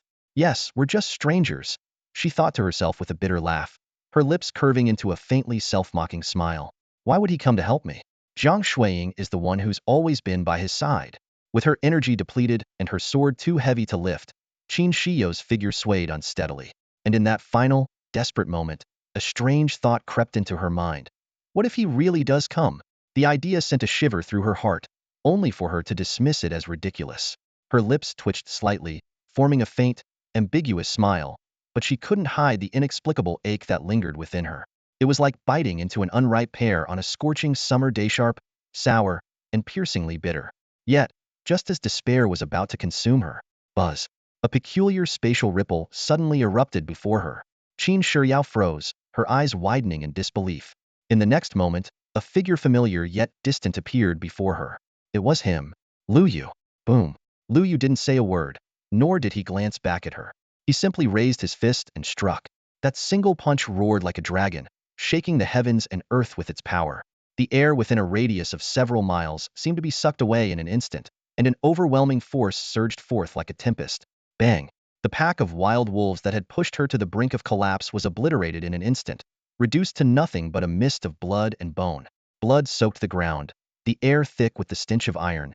Yet for a moment, time itself seemed to freeze. Luo Yu turned around slowly, his gaze calm yet profound. A faint apologetic smile graced his lips as he spoke in a gentle tone. "Sorry, I'm a bit late." In that moment, Qin Shiyao stared at him in a daze. Her flawless, icy-cold features seemed, for the first time, to show signs of softening, as though the frost was finally beginning to melt. "Thank you," Qin Shiyao whispered those two simple words, standing before the quaint wooden cabin. The lush green forest behind her seemed especially tranquil under the glow of the setting sun, a stark contrast to the chaos of the beast tide that had just been quelled. Her body was visibly exhausted as she dragged herself forward, head bowed low. After a long moment of silence, she finally spoke, her voice carrying a hint of cold detachment. A faint blush painted her cheeks, though her tone remained distant. Luo Yu glanced at her briefly, his expression indifferent. He chuckled lightly, waving his hand dismissively. "It's nothing. If anything, it was my oversight. If Aunt Fong knew, she would have reminded me to take better care of you in the secret realm." His tone was casual, as if this were a mere passing remark, but his words seemed to strike a chord. Qin Shiyao's face froze momentarily. She looked up, her eyes reflecting a trace of confusion. In a barely audible murmur, she muttered to herself, "Aunt Fong?" Is that the only reason her voice was so soft it drifted away like a whisper on the wind, leaving Luo Yu oblivious to her words? Luo Yu's gaze shifted to their surroundings. The aftermath of his earlier punch, imbued with a hint of Caesar's power, lay scattered before them, hundreds of beasts annihilated, their lifeless bodies strewn across the ground. The faint metallic tang of blood lingered in the air. The crisis of Qin Shiyao's beast tide assessment was now completely resolved. "Well, if there's nothing else, they'll head back now," Luo Yu said, turning to her with a nonchalant tone. Qin Shiyao hesitated for a moment, pressing her lips together before giving a slight nod. Go find her," she replied, her voice still cool and detached, though her words carried an ambiguous undertone. Her response made Luo Yu pause. He furrowed his brow, a strange unease stirring within him, as though had been unwittingly cast in the role of some heartless scoundrel. "Wait a minute, my dear cousin. What's with that tone? It's so odd." He shook his head helplessly, sensing that lingering any longer would only make the situation more awkward. Without further ado, a low hum resonated as the power of spatial traversal surged. In an instant, Luo Yu vanished from sight. The moment he disappeared, Qin Shiyao could no longer hold herself upright. She collapsed onto the ground, her usually cold and composed eyes now filled with a mix of confusion and turmoil. Her gaze remained fixed on the spot where Luo Yu had vanished, her emotions a tangled web she couldn't quite unravel. "Teacher," she called out softly in her heart, her voice tinged with a trace of hesitation and unease. After a brief silence, a chilly, commanding voice echoed in her mind. "He came to help you because I used your wristband to send a message." The revelation struck her like a bolt of lightning. Qin Shiyao's body stiffened, her exhaustion momentarily forgotten as a surge of energy coursed through her. She hurriedly raised her wrist and activated the communication device. With a faint flicker, a line of text was projected before her eyes. "Luo Yu, help me." The recipient was none other than Luo Yu. For a moment, her delicate features were a canvas of conflicting emotions: embarrassment, shock, frustration, and finally, resignation. She let out a soft sigh, her expression a mixture of helplessness and self-reproach. Time passed swiftly, and before long, the sun dipped below the horizon, its golden rays casting a warm glow over the land. Luo Yu returned to his small wooden cabin, where the serene atmosphere stood in stark contrast to the earlier chaos of the beast tide. With a sudden flash of dark light, a sleek black cat appeared inside the cabin. It was Quisanti, his loyal companion. Meow. Quisanti greeted Luo Yu with unbridled enthusiasm, rubbing against him repeatedly and purring in delight. Its cheerful demeanor seemed to convey the thrilling tale of its close encounter earlier that day. Luo Yu chuckled softly, reaching out to stroke the cat's head. Through their shared mental connection, he pieced together the events of the day. As it turned out, this mischievous feline had narrowly escaped being subdued by an old and formidable adversary, barely clinging to life.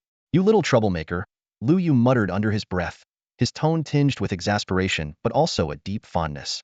Despite the scolding, it was clear he couldn't stay mad at his beloved companion. As Quisanti rambled on, Luo Yu's thoughts seemed to be pulled by an invisible thread, taking him back to the heart-pounding battle earlier that day. He hadn't expected that his clash with Shentu Xiong would summon the apparition of Shentu clan's saint ancestor. The overwhelming pressure from that presence still left him breathless. Yet, what was even more unexpected was that in the most perilous moment, a mysterious figure's shadow had appeared out of nowhere, suppressing the saint ancestor's apparition with unimaginable power and saving his life. Luo Yu focused his thoughts, recalling the vague outline of that shadow. Though indistinct, it carried an undeniable air of authority. He couldn't help but marvel at how the day's twists and turns, all stemming from his actions, had somehow unfolded to his advantage. Quisanti's voice pulled him back to the present. Through a stroke of luck, Quisanti had awakened a new element, the blood fiend element, thanks to his devour talent. By sharing this talent, Liu had also gained mastery over this newfound power. The thought made the corners of his lips curl upward in a faint smile as he mused inwardly. Shintu Xiong is starting to look like a treasure-delivering boy. As he indulged in his private jest, Quisanti suddenly opened his mouth, revealing a small, swirling black vortex. To Liu Yu's astonishment, beast cores began pouring out of the vortex in an unending stream, as if they cost nothing. Within moments, the humble wooden bed was piled high with beast cores of varying colors, each radiating a dazzling glow. Just then, a low, thunderous hum echoed from the skies outside the wooden hut, like the rumble of distant thunder. Liu Yu's spirits lifted as his gaze shifted toward the window. High above the heavens, lines of text slowly emerged. The leaderboard for the third day of the trial was about to be revealed.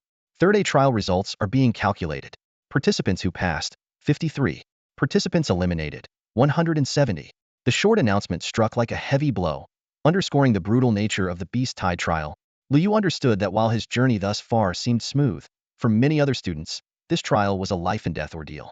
With the Beast Tide's difficulty escalating, the 53 remaining participants were almost exclusively scions of prestigious families from Jinling and Suqing, all of whom had reached mid to latest stage Tier 5.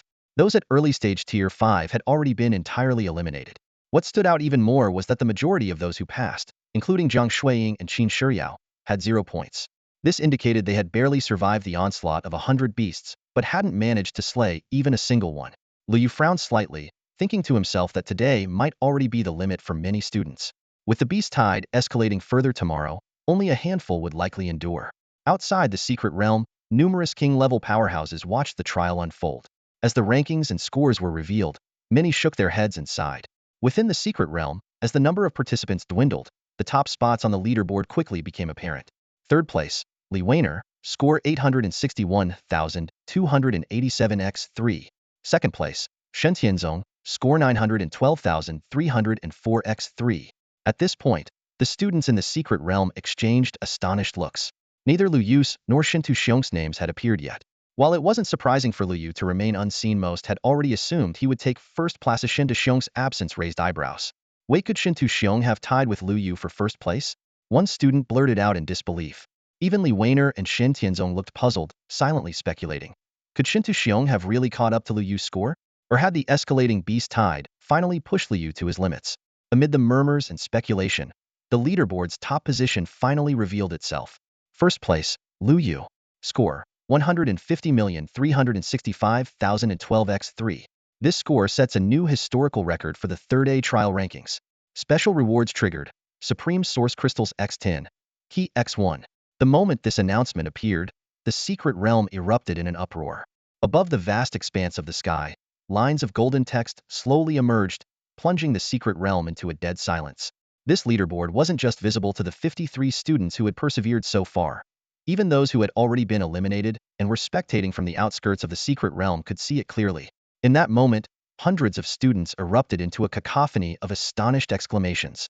The uproar, however, wasn't due to Liu Yu's latest otherworldly score. His extraordinary feats had long since ceased to surprise, leaving many numb to his brilliance. What truly shocked everyone was the disappearance of Shen Tuxiong. Yes, Shen Tuxiong, the one who had vanished. His name had disappeared from the leaderboard entirely. What the heck? Shen Tuxiong got eliminated? This revelation struck like a bolt of lightning, leaving the crowd stunned. Every student widened their eyes in disbelief. After all, he was the pride of the Shen Tu family, a peerless prodigy. In the previous strength test, his performance had been second only to Liu Yu's, marking him as an undisputed powerhouse of monstrous talent. For someone like him to be eliminated on just the third day of the Beast Wave trial, it was simply inconceivable. Yet, before the murmurs of disbelief could settle, the leaderboard in the sky flickered again, revealing another set of smaller text. The contents of these new lines instantly silenced the once raucous crowd, plunging them into an eerie stillness. Day 3 trial. Special circumstance explanation. Participant Shen Tuxiong eliminated. Total beasts slain, 2,027. Points earned, 6,081. Subsequently, engaged in combat with participant Liu Yu's contracted beast in the boundless wasteland, and lost the ability to continue. Due to the conflict between participants, a hidden rule of the secret realm was triggered. The defeated party is forcibly expelled from the secret realm and disqualified from this trial. These words landed like a sledgehammer on everyone's hearts. The mention of Shen Tuxiong's loss to Liu Yu's contracted beast left the students in a state of utter disbelief. Shen Tuxiong, a prodigy of such renown, couldn't even defeat Luo Yu's contracted beast? This was beyond extraordinary, it was downright absurd. Before the students could recover from their shock, the images in the sky shifted. As if to assert its authority and fairness, the secret realm system began replaying the events of that fateful battle. In the boundless wasteland, the two combatants were revealed. The Night Devourer Beast and Shun Tuxiong in his fully unleashed blood fiend form. The replay vividly showcased Qisongdi's terrifying strength and uncanny agility, while Shin Tuxiong, despite going all out, was relentlessly suppressed and left with no chance to retaliate. Ultimately, he was completely defeated under Qisongdi's ferocious assault. The students inside the secret realm gasped audibly as they watched the scene unfold. The sheer power displayed by Qisongdi was beyond anything they had ever imagined. Meanwhile, Luo Yu merely glanced at the replay before withdrawing his gaze, his attention already captured by a newly acquired key in his hand. This key, in terms of design, was nearly identical to the two keys Luo Yu had previously obtained. However, what set it apart was its dazzling golden glow, radiating like a miniature sun and impossible to ignore. At the same time, the two earlier keys began to emit their own distinctive lights, one fiery red and the other deep blue. The three hues intertwined, as if communicating some profound message. When Luo Yu brought the three keys together, a phantom-like image appeared before him, visible only to his eyes. It was a monstrous, terrifying beast with 9 massive heads. The creature rampaged through the void, exuding an aura of destruction as though it sought to devour everything in its path. At that moment, 3 of its 9 heads began to slowly open their eyes, releasing an oppressive and chilling energy. Meanwhile, in the deepest part of the secret realm, a desolate expanse stretched endlessly. 9 towering spires, inscribed with ancient runes, stood like sleeping giants amidst the barren wilderness. Suddenly, the foremost spire trembled slightly before erupting with a golden brilliance, illuminating the entire realm like the descent of a radiant sun. In that instant, the stillness of the secret realm's depths was shattered. The long-hidden secrets seemed on the verge of being unveiled. The 2 heads within the 3rd and 4th colossal towers suddenly snapped their eyes open. The eldest has awakened. It's the eldest. The mental voices of the 2 heads clashed in the void, causing a resonating hum, akin to thunder rolling across the heavens. Atop the 1st colossal tower, golden light surged like a tidal wave, stretching on for a long moment before gradually dissipating. Then, in the void before the tower, a golden head, over 1,000 meters in diameter, slowly materialized as a spectral apparition. Its aura was overwhelming, its presence oppressive like a mountain, clearly surpassing the power of the 2 heads in the 3rd and 4th towers. 3rd brother, 4th brother. The golden head's shimmering eyes swept across the 2 towers. Its voice was sharp and grating, like the screech of metal, sending shivers down to the heart. Eldest brother. The 2 heads within the towers responded in unison, their voices brimming with excitement, yet tinged with a faint trace of unease. The awakening of their eldest brother was undoubtedly thrilling, but in merely 2 days, 3 of the 9 brothers had already awakened in succession. If this pace continued, the day when all 9 brothers fully awakened seemed alarmingly close. And that day's arrival was far from a cause for celebration. After all, the old man from the last era had designed this secret realm precisely to prevent that from happening. Heh, 3rd brother, 4th brother, you're overthinking it. The golden head's gaze seemed to pierce through all barriers, locking onto the expressions of the fiery and watery heads. A faint smirk of mockery tugged at the corners of its mouth, and its voice carried an air of calm certainty. As the eldest among the 9 brothers, the golden head's power might not have been the greatest, but its insight and intellect far surpassed the others. At this moment, its sharp gaze exuded composure, and its tone was imbued with unshakable confidence, as though it held everything within its grasp. Relax. I'm somewhat familiar with the trials that Old Man Yin designed back then. No matter how strong or gifted the human challengers may be, it's absolutely impossible for them to gather all 9 keys and awaken the 9 sky-ceiling towers. The booming voice echoed through the void, as if proclaiming an unchangeable truth. The golden head continued. If my guess is correct, those humans are currently undergoing the Beast Tide trial. As time progresses, the level of the Beast Tide will continue to escalate. The reason you and I, the 3 brothers, have been awakened is merely because the Beast Tide's level is still relatively low. A glint of cold amusement flashed in its golden eyes, and its tone dripped with undisguised derision. Later on, there will be king-level beasts among them. How will humans below the king level stand a chance? Even that prodigy Dongfang Ao, who once fought a king-level beast alone at the 9th tier, couldn't withstand the king-level assault on the 9th day. The golden head paused briefly before speaking with even greater conviction. In my eyes, gathering all 9 keys is an utterly impossible task. It's something that will never, ever happen. As the sun set, night descended. High above, The replay of the battle between Qiusangdi and Shun Tuxiong came to an end. The scene froze at the moment Qiusangdi subdued Shun Tuxiong, and then abruptly stopped.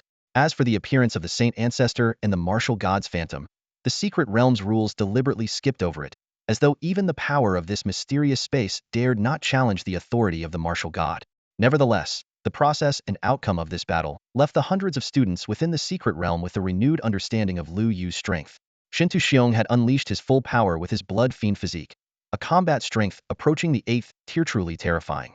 Yet even so, he was effortlessly crushed by Luo Yu's black cat beast companion, unable to retaliate. This outcome completely overturned everyone's perception of beastmasters. Luo Yu, that guy isn't human, he's a monster. Similar murmurs echoed throughout the secret realm, as students whispered among themselves about the battle. Meanwhile, the remaining 50-something students had no time for idle chatter. They were far more concerned about the beast tide that loomed on the horizon for the next day. But time waits for no one. No matter how anxious they were, it continued to pass silently. As dawn broke, the fiery sun rose from the edge of the horizon. Under the soft light of morning, the last 50-some small wooden cabins in the testing grounds opened their doors, and one by one, the students emerged fully armed. Each of their faces was marked by a grave expression. In the distance, near the familiar barrier of the wilderness, the roars of the beast tide could already be heard. Unlike previous days, today's beast tide was far more fearsome. The tier of these beasts had reached the peak of the 6th tier, a crushing display of power. This was especially alarming considering that the strongest student thus far, Shun Tuxiong, had only reached the mid-6th tier. To make matters worse, the number of beasts had not diminished in the slightest. A full 100 beasts were charging in simultaneously. This might really be the end, someone muttered softly, their tone filled with resignation. Well, we're doomed. Another joked, attempting to mask their fear with sarcasm. They'll be back. Yet another quipped, trying to lighten the mood with a touch of humor, even amidst despair. But jokes aside, not a single one of the 50-some students backed down. Each of them hailed from prestigious families in Jinling, gifted and courageous. Even though they knew this beast tide was nearly impossible to fend off, they unsheathed their swords and readied themselves for battle. If they couldn't win, they'd at least fight to the end. In front of cabin 007, Luo Yu was uncharacteristically awake early. Qiusangdi, in its black cat form, lay obediently at his feet, eyes closed, seemingly processing the results of yesterday's battle. Upon closer observation, one could sense that Qiusangdi's aura had grown even stronger than the day before, already touching the peak of the 7th tier and just a step away from breaking into the 8th. Yesterday's battle had yielded an impressive 5,000 beast cores for Qiusangdi. Adding to that the king tier beast core Luo Yu had previously acquired, it was more than enough to push Qiusangdi straight to the king tier. However, Luo Yu understood that allowing Qiusangdi to evolve to the king tier would cause it to enter a cocooning stadia process that would take considerably longer than before. With the beast tide test at hand, Luo Yu needed Qiusangdi's devastating area effect attacks and efficient beast core collection abilities. Thus, he decided to delay the breakthrough. Go, Luo Yu said softly. Meow, Qiusangdi responded excitedly. In a flash, it transformed into a streak of black light and shot off toward the endless wilderness in the distance. Meanwhile, Luo Yu lightly tapped the ground with his foot, his figure vanishing like a phantom into the shadows.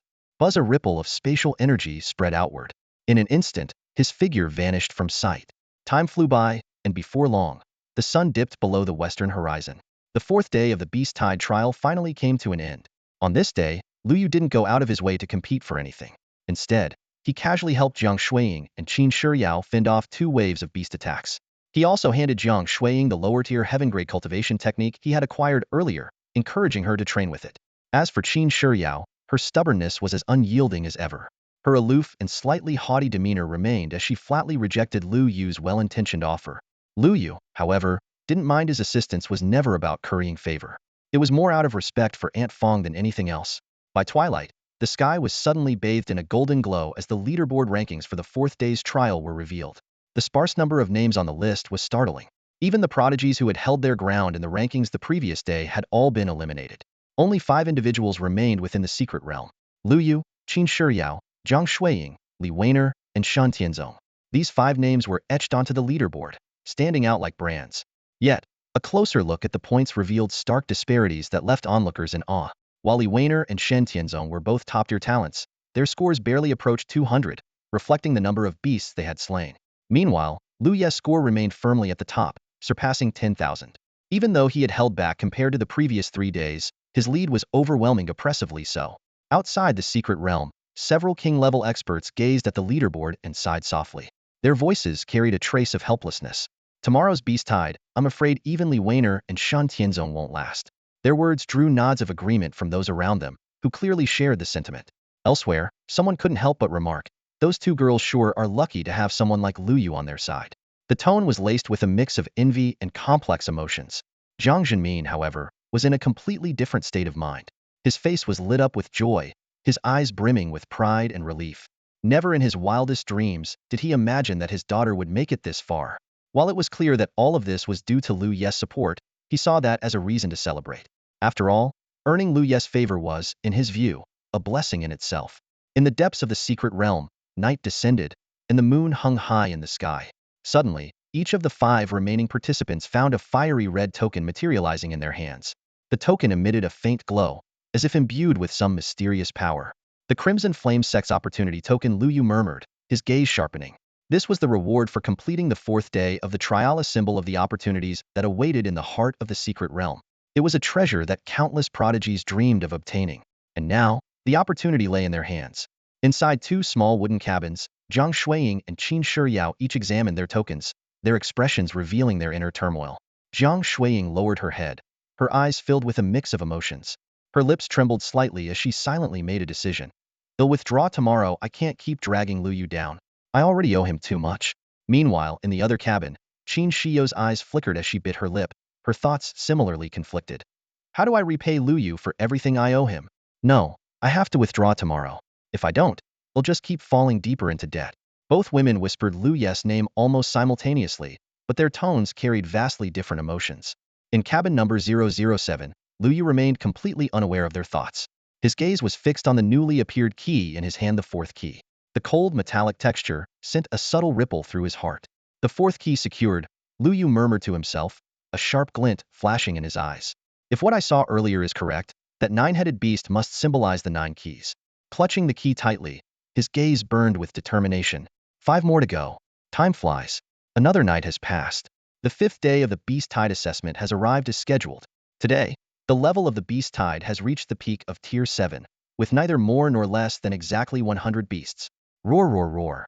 As the Tier 7 peak level Beast Tide broke through the barrier of the endless wilderness and surged toward the safe zone, the atmosphere inside and outside the secret realm instantly became tense. The students within the realm held their breath, their eyes fixed intently on the scenes displayed on the sky screen.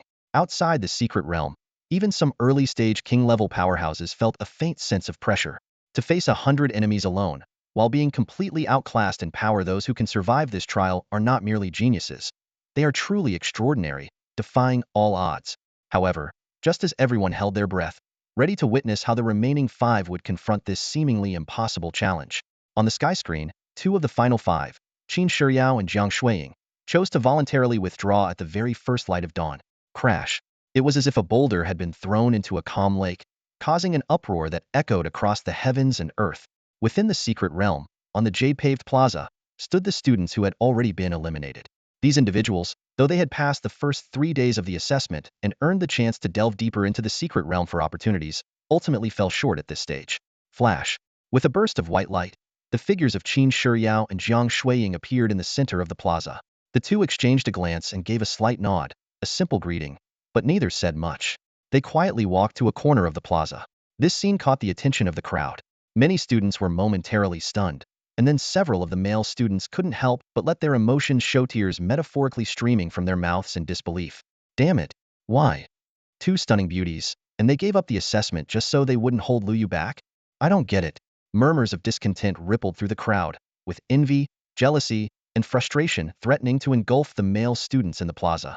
However, a few crisp female voices quickly interrupted their complaints. Why, you ask? Because Luo Yu consistently ranks first in points, and even breaks historical records. Because Luo Yu can effortlessly handle beast tides and help those beauties out. Their words were filled with admiration, even hinting at a touch of flattery and deference. What made the situation even more amusing was that the speakers were some of the more attractive female students in the plaza. As for Luo Yu, he was completely unaware of any of this. Outside the secret realm, the expressions on the faces of the observing powerhouses were complex, as if they didn't know how to react. Inside the secret realm, Luo Yu stood in front of the small cabin belonging to the 2 women, his expression somewhat grim. He had used spatial traversal to rush over, intending to discuss strategies with them for the next phase. However, What he found instead was the news of their voluntary withdrawal. Ive been seriously underestimated again. Luo Yu muttered to himself, shaking his head in exasperation. It wasn't hard for him to guess the two women's reasoning. They were likely worried about being a burden to him. Yet, deep down, Luo Yu couldn't help but sigh. A mere tier 7 peak level beast tide doesn't even interest me enough to take it seriously. Still, he didn't bother to dwell on it. Turning around, he returned to his own cabin, lay down on the bed, and closed his eyes to rest. While Luo Yu appeared completely at ease, the remaining two individuals in the secret realm were already facing dire straits. One of them was Li Weiner, a prodigy of the Li family from Jinling. Despite having awakened her powers only a year ago, she had already reached the early stage of Tier 6 and possessed a fire attribute constitution. Her combat abilities were exceptional, allowing her to easily fight above her level. However, despite her talents, against this Tier 7 peak level beast tide, her situation was nothing short of disastrous. Surrounded by a relentless assault from 100 peak 7th tier exotic beasts, Li Weiner found herself struggling to hold her ground. In the end, despite the unwillingness flashing through her eyes, she had no choice but to grit her teeth and retreat. Stumbling back to the safety shelter, she whispered a single word: surrender. With that, she exited the trial, her figure vanishing from the secret realm. On the other side, Shen Tianzong was in no better shape. His sword energy was sharp and fierce, capable of injuring a peak 7th tier wasteland wolf with nearly every strike. Yet, faced with the endless waves of exotic beasts, his movements became increasingly sluggish. His sword aura grew weaker, sweat dripped from his forehead, and his hands trembled slightly. Ultimately, he too could only retreat to the safety shelter. His gaze was conflicted and filled with inner turmoil, but in the end, he bit his lip and muttered, surrender. In the next instant, his figure disappeared from the secret realm and reappeared on the Jade Plaza. With that, this grand beast tide trial, involving hundreds of prodigies, was down to its final contestant Luo Yu. As if sensing this pivotal moment, the secret realm projected Luo Yu's perspective onto the sky above. On the Jade Plaza, all the students held their breath, their eyes fixed on the screen. But in the very next moment, everyone froze in disbelief. Luo Yu was lying in bed, sound asleep. Buzz buzz buzz, even the rules of the secret realm seemed momentarily disrupted by this bizarre scenario. The sky projection quickly shifted to another scene. In the vast wilderness, Quisanti stood alone, facing a horde of over 1,000 peak 7th tier exotic beasts. Boom boom boom, two massive vortices, one black and one red, churned violently in front of Quisanti, tearing through one beast after another. Shockingly, Quisanti's expression remained indifferent, even carrying a hint of boredom, as though this battle was nothing more than routine. At that moment, the secret realm and the outside world fell into complete silence. All eyes shifted back and forth between Quisanti and Luo Yu, and the same question surfaced in everyone's Mindy's martial arts truly stronger than beast taming? Prodigies like Li Weiner and Shen Tianzong, who excelled in martial arts, were forced to retreat in the face of the beast tide. But Luo Yu, as a beast tamer, he simply let his companion beast handle the fight while he slept peacefully. Even more astonishing was the growth rate of his companion beast. Just days ago, that black cat was only at the peak of the 3rd tier. Yet now it had reached the peak of the 7th tier. Some even began to speculate. If the beast tide continued, would Luo Yu's black cat directly break through to the king level? If that really happens, a student on the plaza murmured, their voice trembling slightly. The crowd fell into deep thought, imagining the terrifying possibility, chills running down their spines. Time passed slowly. While others practiced martial arts, Luo Yu focused on beast taming. When the beast tide struck, Luo Yu stood out alone. This pattern continued for an entire day. By sunset, the leaderboard for the 5th day finally appeared. On the list, there was only one name: Luo Yu. Unsurprisingly, Luo Yu once again set a new points record and claimed the secret realm's generous rewards: 10 supreme grade source crystals and the 5th key. However, before he could examine the key's secrets, the leaderboard in the sky began to tremble, and lines of text gradually emerged. Only one participant remains. Starting tomorrow, the endless beast tide mode will be activated. The participant is advised to prepare for the onslaught of the endless beast tide. In that instant, the secret realm and the outside world erupted into chaos once more. Above the celestial dome, the sudden change in the rules of the secret realm instantly sparked widespread discussion among those inside and outside the realm. Whoa, an endless beast tide? That sounds pretty badass. Badass? More like insanely difficult. Endless beast tide. You know what endless means? Infinite. Damn. If that's true, who could possibly make it through? Do you think Luo Yu can make it? The students' voices rose and fell in heated discussion, tinged with unease and fear. Outside the secret realm, however, the reactions of the king-level experts were much calmer, though their opinions varied. An endless beast tide? For Luo Yu's pet beast, that might not be much of a threat, one king-level expert remarked nonchalantly. As soon as these words were spoken, many nodded in agreement. Over the past few days, they had already observed the fighting style of Luo Yu's pet beast Quisanti. Simply put, it was like fishing with a baited hook, waiting for the prey to take the bait. Quisanti's daily routine involved creating vortex-like black holes in the endless wilderness. Regardless of the rank of the beasts, any that approached would be forcibly sucked into the black holes and utterly annihilated. In essence, Quisanti's efficiency in killing beasts isn't determined by their rank but by their numbers, someone added. After all, it actively seeks out beasts to kill in the wilderness, heading wherever the beasts are most abundant. An endless beast tide might even make things easier for it, turning it into a fully automated beast core processor. However, another king-level expert shook his head in disagreement. That's not entirely accurate. Your argument assumes that the rank of the beast tide won't increase. But do you really think the peak of Tier 7 is the limit? Don't forget about that prodigy, Dongfang Ao. On the power ranking list, his cultivation is at the peak of Tier 9. So, the rank of this endless beast tide is likely far beyond Tier 7. Just as he finished speaking, a sudden hum resonated across the celestial dome. Lines of new text appeared, immediately drawing everyone's attention. Once the endless beast tide begins, it cannot be interrupted. Duration of the endless beast tide: 1 day. Beast tide rank: minimum Tier 8 peak. Maximum early king level. The performance of the participants will be evaluated collectively after they either give up or pass, with rewards to follow. The endless beast tide will officially begin at sunrise tomorrow. Participants, please prepare yourselves. These few lines of text struck like a bolt of lightning, leaving everyone inside and outside the secret realm momentarily speechless. For words, early king level instantly plunged the crowd into dead silence. Early king level? The highest rank of the beast tide isn't Tier 9 peak, but king level, someone muttered in disbelief. King level? That was no longer an ordinary beast, it was a true behemoth. Damn, a beast tide with king level behemoths? Who could possibly handle that? In the Jade Stone Square, the prodigies who had been bitter about their early elimination now felt a sense of relief, as if they had narrowly escaped a disaster. King-level behemoths? In the post-abyssal era, behemoths represented not glory but catastrophe and annihilation to humanity on Blue Planet.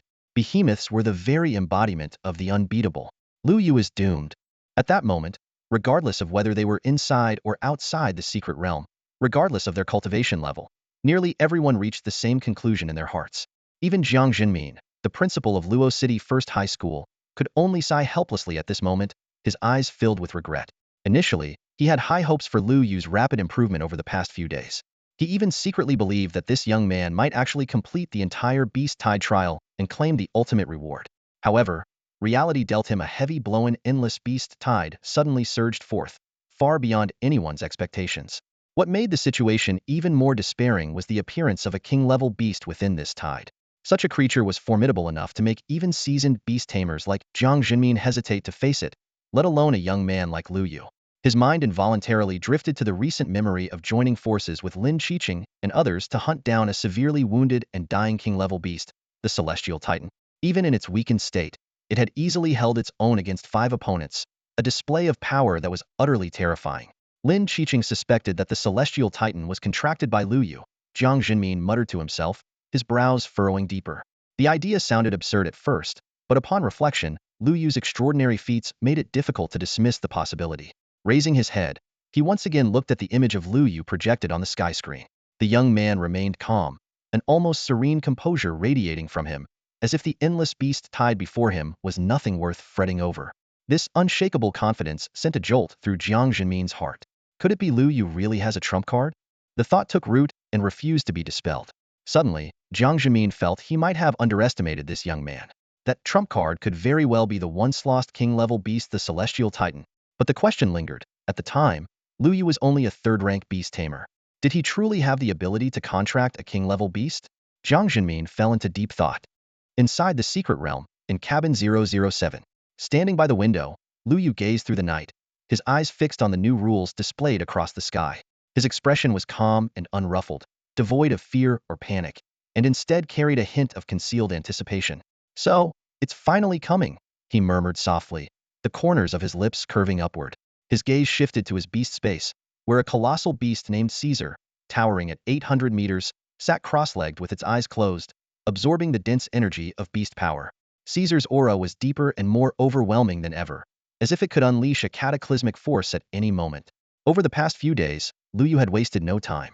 Using the beast cores collected by Kwazani, he converted them into immense amounts of beast power, channeling it all into Caesar's growth. Caesar had not disappointed him, successfully breaking through from the peak of 4th rank king level to 5th rank king level. Although it was just a minor advancement in rank, it had consumed thousands of beast cores to achieve. As for Kwazani, Luo Yu had deliberately set aside a portion of beast cores to help it ascend to the king level. He planned to let Kwazani absorb these cores after the beast tide trial concluded, allowing it to complete its breakthrough. By then, he would have another king-level beast under his command. Moonlight bathed the small wooden cabin as Luo Yu sat quietly on the wooden bed, gripping 5 keys in his left hand with a slight force of his fingers. These represented his current progress. He was still 4 keys short of the 9 required.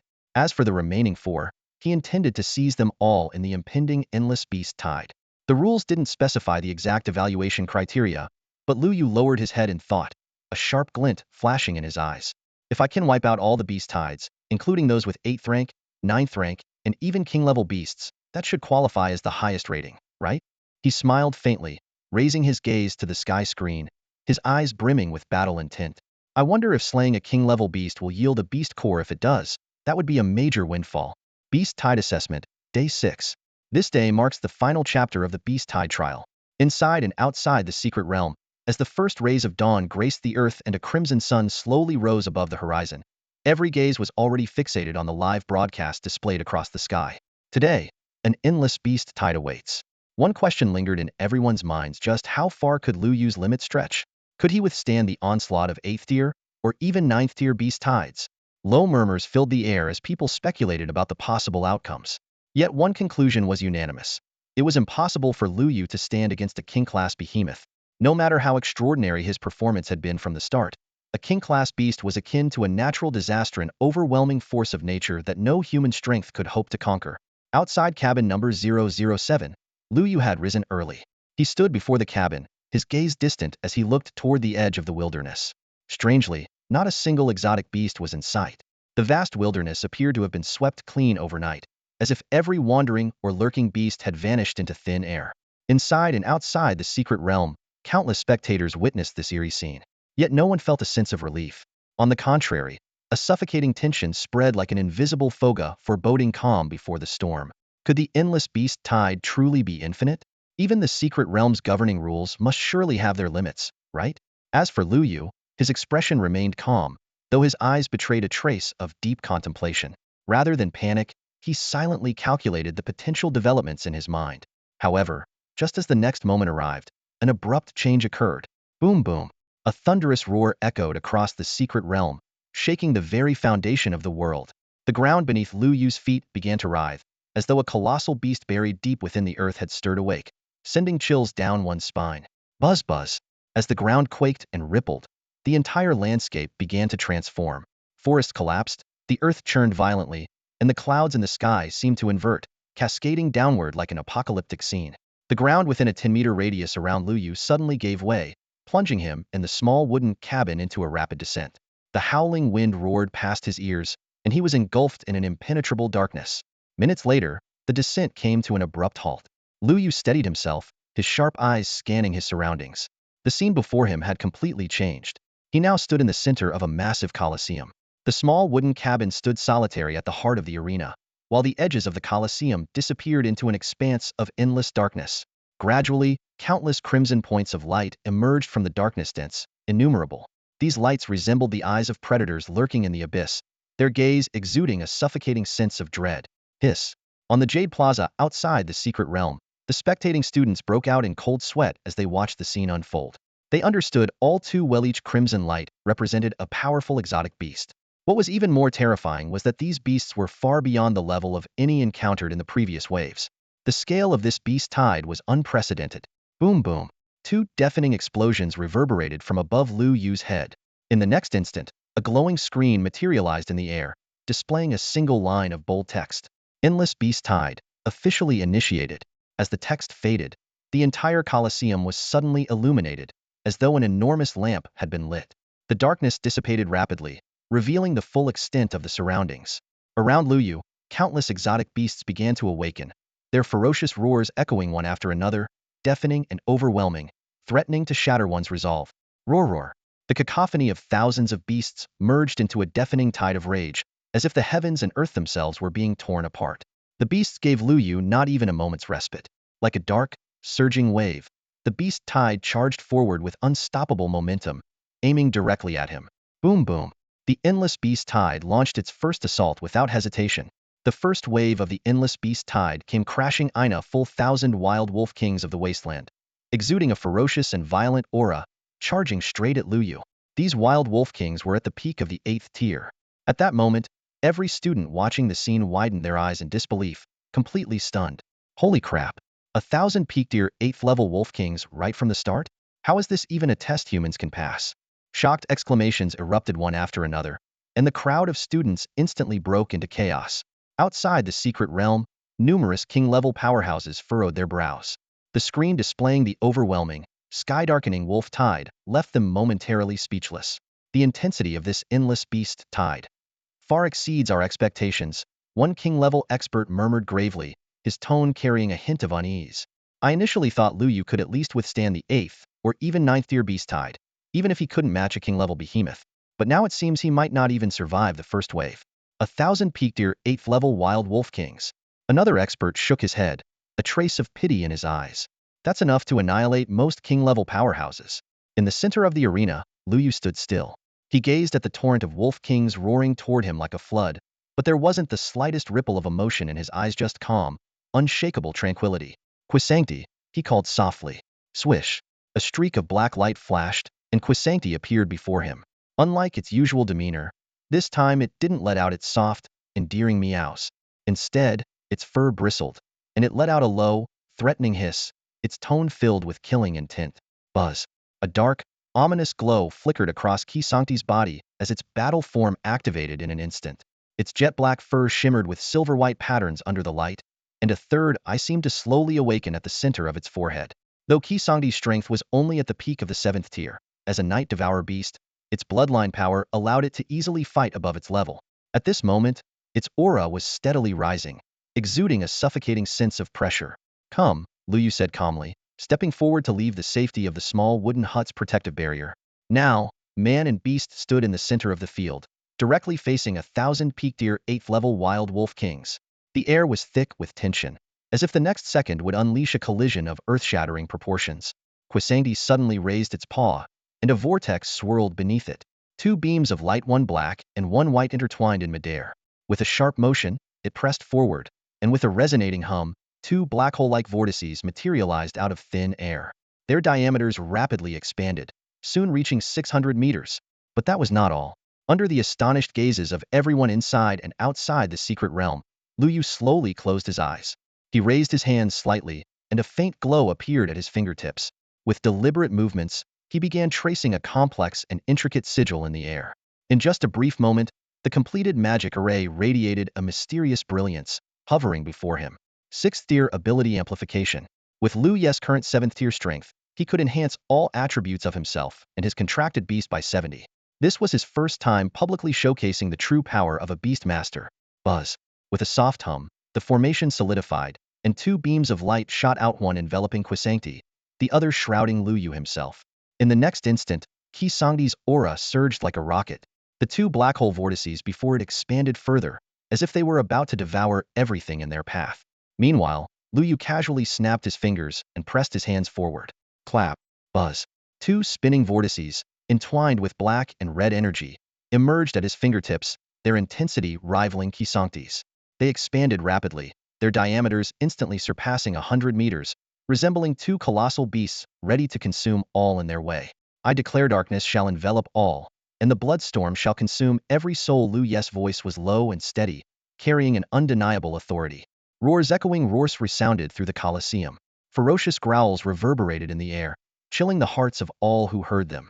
Before Luo Yu and Quisancti, two black and two crimson vortices, each nearly a kilometer in diameter, spread out in the 4 cardinal directions. The sight alone left everyone within and outside the secret realm utterly stunned. A kilometer in diameter, what kind of scale is that? Even the colossal king-tier beasts range between hundreds of meters to a kilometer in size. Yet here, these vortices had reached their absolute limit, and there were 4 of them. The black vortices were as deep as bottomless abysses, with dark elemental energy churning within. seeming ready to devour everything in their path. The blood-red vortices radiated an overwhelming aura of slaughter, violent and scorching, as if formed from the blood of countless battlefields. Could such a phenomenon truly be created by beings below the Kingtir? Outside the secret realm, the assembled Kingtir experts were left speechless, their faces frozen in shock. These were individuals accustomed to witnessing grand spectacles, yet the emergence of these four vortices shook them to their core. Kingtir experts could wield mastery over elemental battle techniques, but even Lin Qiqing, in his prime, could only produce blade energy spanning 100 meters, nothing close to the kilometer-wide vortices before them. And Luo Yu, a mere 7th-tier beastmaster, had managed to summon such terrifying forces. These four vortices, even I feel a sense of threat from them, murmured a Kingtir expert in the early stages of his level. His voice barely fell when the complex expressions of those around him betrayed similar sentiments. They, too, felt the same unease but were reluctant to admit it, bound by pride. After all, they were Kingtir experts who had cultivated for decades, while Luo Yu had only awakened his abilities a year ago. The first wave of the Beast Tide should pose no threat to Luo Yu now, sighed Qi Zongyuan, the supreme of the Azure Dragon Martial Academy, his tone laced with a mix of awe and contemplation as he gazed down from the heavens. Indeed, Qi Zongyuan's words proved true. Within the Colosseum, the four black hole-like vortices stood towering, unyielding. One by one, peak 8th-tier wolf kings charged toward them like moths to a flame, only to be swallowed whole before even getting close. Their dying howls of fury echoed mournfully, a stark reminder of their helplessness. Luo Yu remained expressionless, his demeanor calm and composed, as though everything was unfolding exactly as he had planned. His gaze pierced through the first wave of the Beast Tide, looking toward the horizon. A thunderous rumble shook the ground as a massive horde of wasteland wolf kings surged forward like an unstoppable tidal wave. Their numbers were staggering, easily surpassing 1,000, forming an army that seemed endless. Beast Tide meat grinder? Luo Yu murmured, his voice carrying a faint chill. He turned to look at Quisancti, whose imposing and indomitable battle form resembled that of an undefeated war god. Sensing his master's intent, Quisancti gave a slight nod before slowly closing his eyes. A faint glow began to emanate from the silver-white mark, etched with blood-red patterns, on Quisancti's forehead. Moments later, a subtle crack appeared within the mark, and an invisible force burst forth, shooting directly into one black and one crimson vortex. Whoosh! The vortices underwent an instant transformation. Just like during the battle against Shinta, the black vortex seemed to gain sentience, churning and pulsating with newfound vitality. Its devouring power grew even more terrifying. Meanwhile, Luo Yu stood unwavering, exuding an air of absolute control, as if everything was proceeding exactly as he had foreseen. The bloodline of the abyss-devouring beast could share it too. At that moment, a faint, shadowy mark began to emerge on his forehead. The mark twisted subtly, almost alive, exuding an aura of profound mystery. Swoosh! A strange energy surged from the mark, rushing like a torrential river into two of the black hole vortexes, instantly melding into them. At that moment, all four black hole vortexes began to undergo an extraordinary transformation. The vortexes did not expand in diameter, but deep within the black holes, a peculiar presence began to stir. It was as if a mysterious eye was peering out from the depths, coldly watching everything around it, radiating an indescribable sense of oppression. Roar, roar, roar! The deafening howls shook the heavens and the earth, as if the entire secret realm trembled under their power. Wave after wave of beast tides surged forth from the distant wastelands, like an unending deluge. Among them, each wasteland wolf king had once been the ruler of its territory, yet now, they were mere pawns in this boundless tide of beasts. Even more terrifyingly, the level of the beast tide continued to rise. Starting from the peak of the 8th rank, the first 9th rank wolf king appeared amidst the tide. Soon after, groups of 9th rank wolf kings followed in succession. The second wave, the third wave, even mid-stage 9th rank wolf kings began to emerge. Before long, the entire arena was filled with the silhouettes of wolf kings, ranging from the peak of the 9th rank to the peak of the 8th rank. Their numbers so vast they defied calculation. And Luo Yu? He remained standing calmly in front of the wooden cabin, his hands clasped behind his back, his gaze serene as he watched the scene unfold. His composure and tranquility made it seem as if the endless beast tide was no more than a gentle afternoon breeze. As the tide surged forward, the four black hole vortexes rotated silently, instantly devouring every beast that dared to approach. Another wave came, and the vortexes spun again, endlessly repeating the cycle, as if they were tireless. With the full activation of the abyss-devouring talent, the black hole vortexes began to extract energy from the devoured beasts, feeding it back into themselves. At this moment, the four vortexes had become like perpetual motion machines, true meat grinders for the beast tide. No matter how many beasts came, they were all swallowed whole, leaving not even a trace behind. As time passed, the strength of the beast tide grew ever more fearsome, yet the black hole vortexes continued to devour without the slightest strain. Luo Yu, however, still did not see the king-level beast he had been waiting for. Raising an eyebrow, he seemed a bit bored. Turning around, he stepped back into the wooden cabin and, unbelievably, lay down to rest. This scene left everyone inside and outside the secret realm utterly stunned. Among the students watching, someone couldn't help but shout angrily, "This guy is showing off again, isn't he? He's definitely showing off." Before the words had fully left his mouth, someone else retorted coldly, "Yes, he's showing off again. But what can you do about it? If you had the ability to nap in the middle of an endless beast tide, you'd be showing off too." Outside the secret realm, the expressions of the king-level experts were complicated, and even the martial arts supremes in the heavens above remained silent. For a moment, none of them could find the words to describe Luo Yu's performance. Genius? Monster? Freak? These words all felt woefully inadequate. Finally, the female supreme from the Vermilion Bird Martial Academy gritted her teeth and spat out, "He's the biggest anomaly in this entire martial arts era." And so, the battle that everyone had anticipated for an entire day, the clash against the endless beast tide, was reduced to a monotonous, repetitive display by Luo Yu's automatic beast tide grinder. The beasts came, the vortexes spun, and the beasts vanished. Wave after wave, endlessly repeating, as though it would never end. By this point, no one could remember how many waves of beasts had come or how many creatures Luo Yu had swallowed. The only thought left in everyone's minds, both inside and outside the secret realm, was this: just end it already. Please, end this dull beast tide. Boom boom. Suddenly, without any warning, a deafening explosion echoed from the sky, as if it were tearing the very fabric of space apart. Everyone's spirits jolted, their eyes fixed intently on the scene. Inside the wooden cabin, Luo Yu slowly sat up, his gaze piercing through the window to the distant horizon. In the depths of the darkness, a colossal shadow, hundreds of meters tall, emerged from the gloom, striding step by step toward the arena. Each step felt like it was pressing down on the hearts of everyone watching. In that moment, the expressions of everyone inside and outside the secret realm turned grave. The atmosphere stretched taut to its breaking point. The king-level beast had finally arrived. Yet Luo Yu merely smiled faintly, a glimmer of anticipation flashing in his deep eyes. He spoke softly, "Caesar, it's time to get to work." Thud thud, thud. The heavy, pounding footsteps echoed through the darkness like the blows of a mighty hammer. In that moment, everyone held their breath. The beast had truly arrived. Thud thud, thud. The vast, boundless arena seemed to tremble with the low, resonant drumbeat of the approaching steps, reverberating in the hearts of all present. In the shadows, an immense silhouette began to take shape, like a moving mountain, its oppressive presence suffocating. As the king-class beast made its entrance, the seemingly endless pack of wild wolves on the desolate plain began to retreat like a receding tide, vanishing into the darkness without a trace. There were no howls, no struggles, only a silent withdrawal, as if loyal subjects bowing to their sovereign. The eerie, soundless retreat only heightened the tension and unease. On the jade-paved plaza, the faces of countless prodigious students turned pale, and the air grew thick with an indescribable heaviness. Gulp. Several students swallowed hard, their legs trembling slightly. They tried to appear calm, but the primal fear that had taken root deep in their souls climbed to the surface with every echo of the beast's footsteps. Is that really a beast?" Someone murmured, their voice trembling so much it was barely audible. Perhaps out of fear of drawing the beast's attention, everyone instinctively lowered their voices, even holding their breath.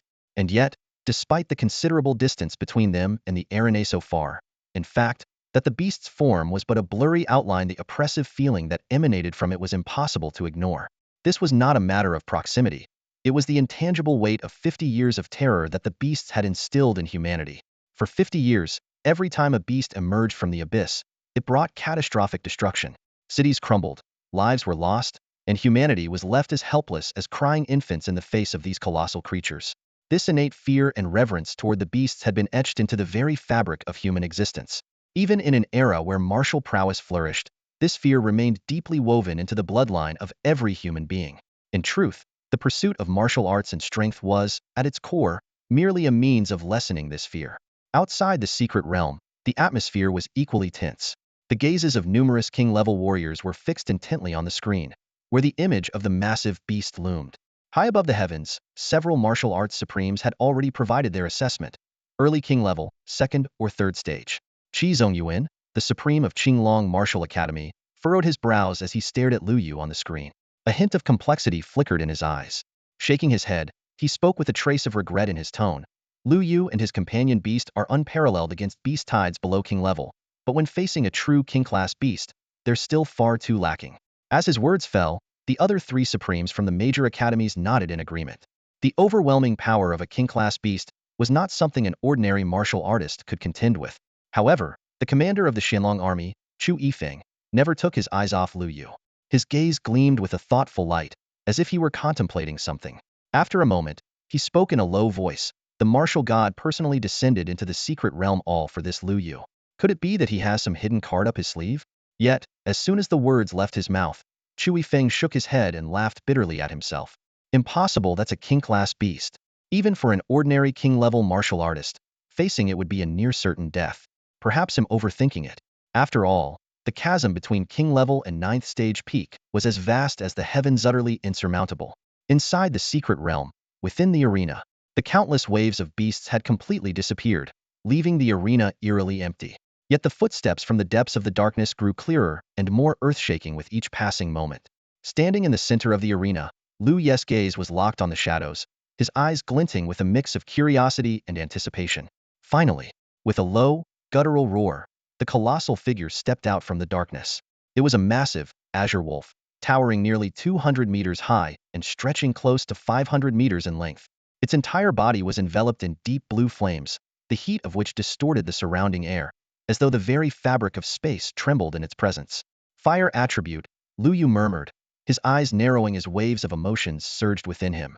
He had prepared himself for this moment, but seeing the king-class beast with his own eyes still left him awestruck. The seemingly ordinary wild plains wolf, after advancing to the king level, unexpectedly awakened a special fire attribute. And more than that, the azure flames it emitted somehow reminded Luo Yu of an old acquaintance from the novels he had read in his past life. But what stood out the most were its eyes. Unlike the bloodthirsty and savage look it had before, the king-level giant wolf now bore a gaze filled with a chillingly human-like hatred. That hatred was so profound, like an abyss without end, as though it carried grievances accumulated over countless ages, not fading in the slightest. Roar! The moment the azure flame giant wolf appeared, it howled toward the sky, its cry echoing across the land. With its roar, waves of azure flames surged forth like a tsunami, instantly engulfing several miles around it. Wherever the flames passed, grass and trees turned to ash, and the air itself seemed to seethe with an intense, scorching heat. Woof! Even from a distance, Luo Yu could feel the blistering heat radiating toward him. He squinted his eyes and frowned slightly, but his breathing remained steady, as if entirely unfazed by the beast's overwhelming presence. In the next instant, the massive eyes of the azure flame giant wolf shifted slightly, locking onto the four enormous vortices suspended in the heavens. Roar!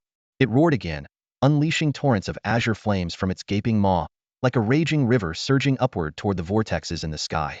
The azure flames roared and surged, and the sharp sound of cracking echoed from within the vortexes.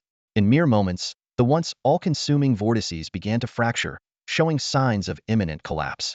This scene left everyone within and outside the secret realm utterly stunned. On the Jade Plaza, the students turned pale, their gazes fixed on the unfolding spectacle above.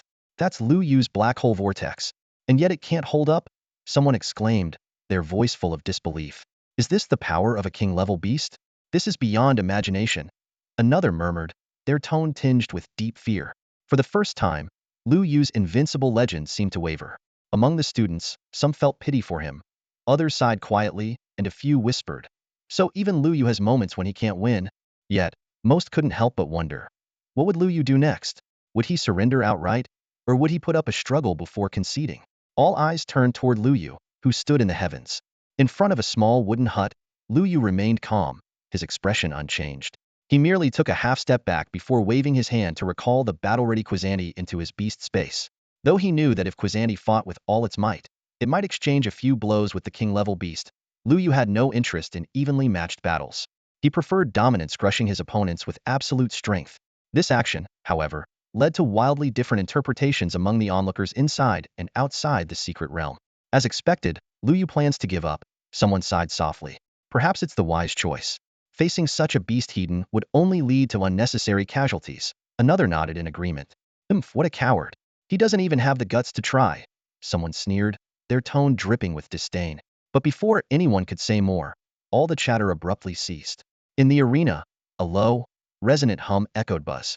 The air in front of Luo Yu suddenly distorted, and then, a colossal figure emerged silently from the void. It was a towering beast, hundreds of meters tall, radiating an aura of overwhelming pressure. Just its mountain-like form was enough to make hearts tremble.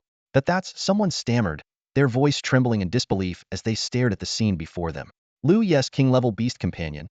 Another muttered blankly, their voice filled with shock. The giant beast raised its head high, its gaze like thunder sweeping across the land. Then, it let out a roar that shook the heavens and the earth. My name is Kaiser. The thunderous voice reverberated throughout the secret realm and beyond, shaking the hearts of all who heard it.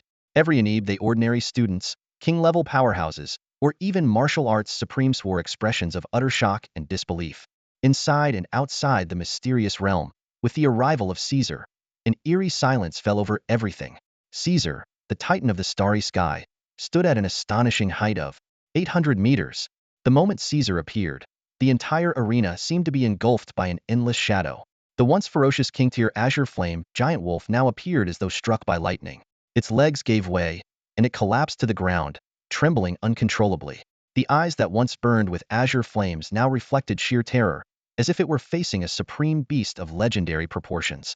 Caesar's overwhelming presence was so powerful that it left no room for resistance. The azure flame giant wolf's entire body quaked, and it couldn't help but feel like it was no longer a king-tier beast, but a pitifully weak prey. If even the king-tier giant wolf reacted in such a way, one could only imagine the impact on everyone else inside and outside the realm. At this moment, everyone regardless of status was frozen in shock, their eyes fixated on Caesar's colossal figure. It was as if their very souls had been shaken free from their bodies.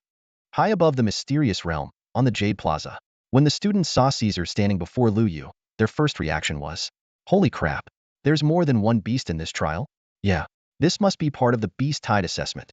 Almost all the students instinctively assumed that Caesar, who had appeared out of nowhere, was another beast in the trial. That's a beast, all right? And just look at its size. Do we even need to sense its aura? Just by its size, easily over 800 meters, it's ridiculously strong. Luo Yu's done for. If he doesn't run to the safety shelter and quit now, he's gonna get squashed into a meat patty. The plaza buzzed with a chorus of shocked and confused discussions. Terror and curiosity intertwined among the students.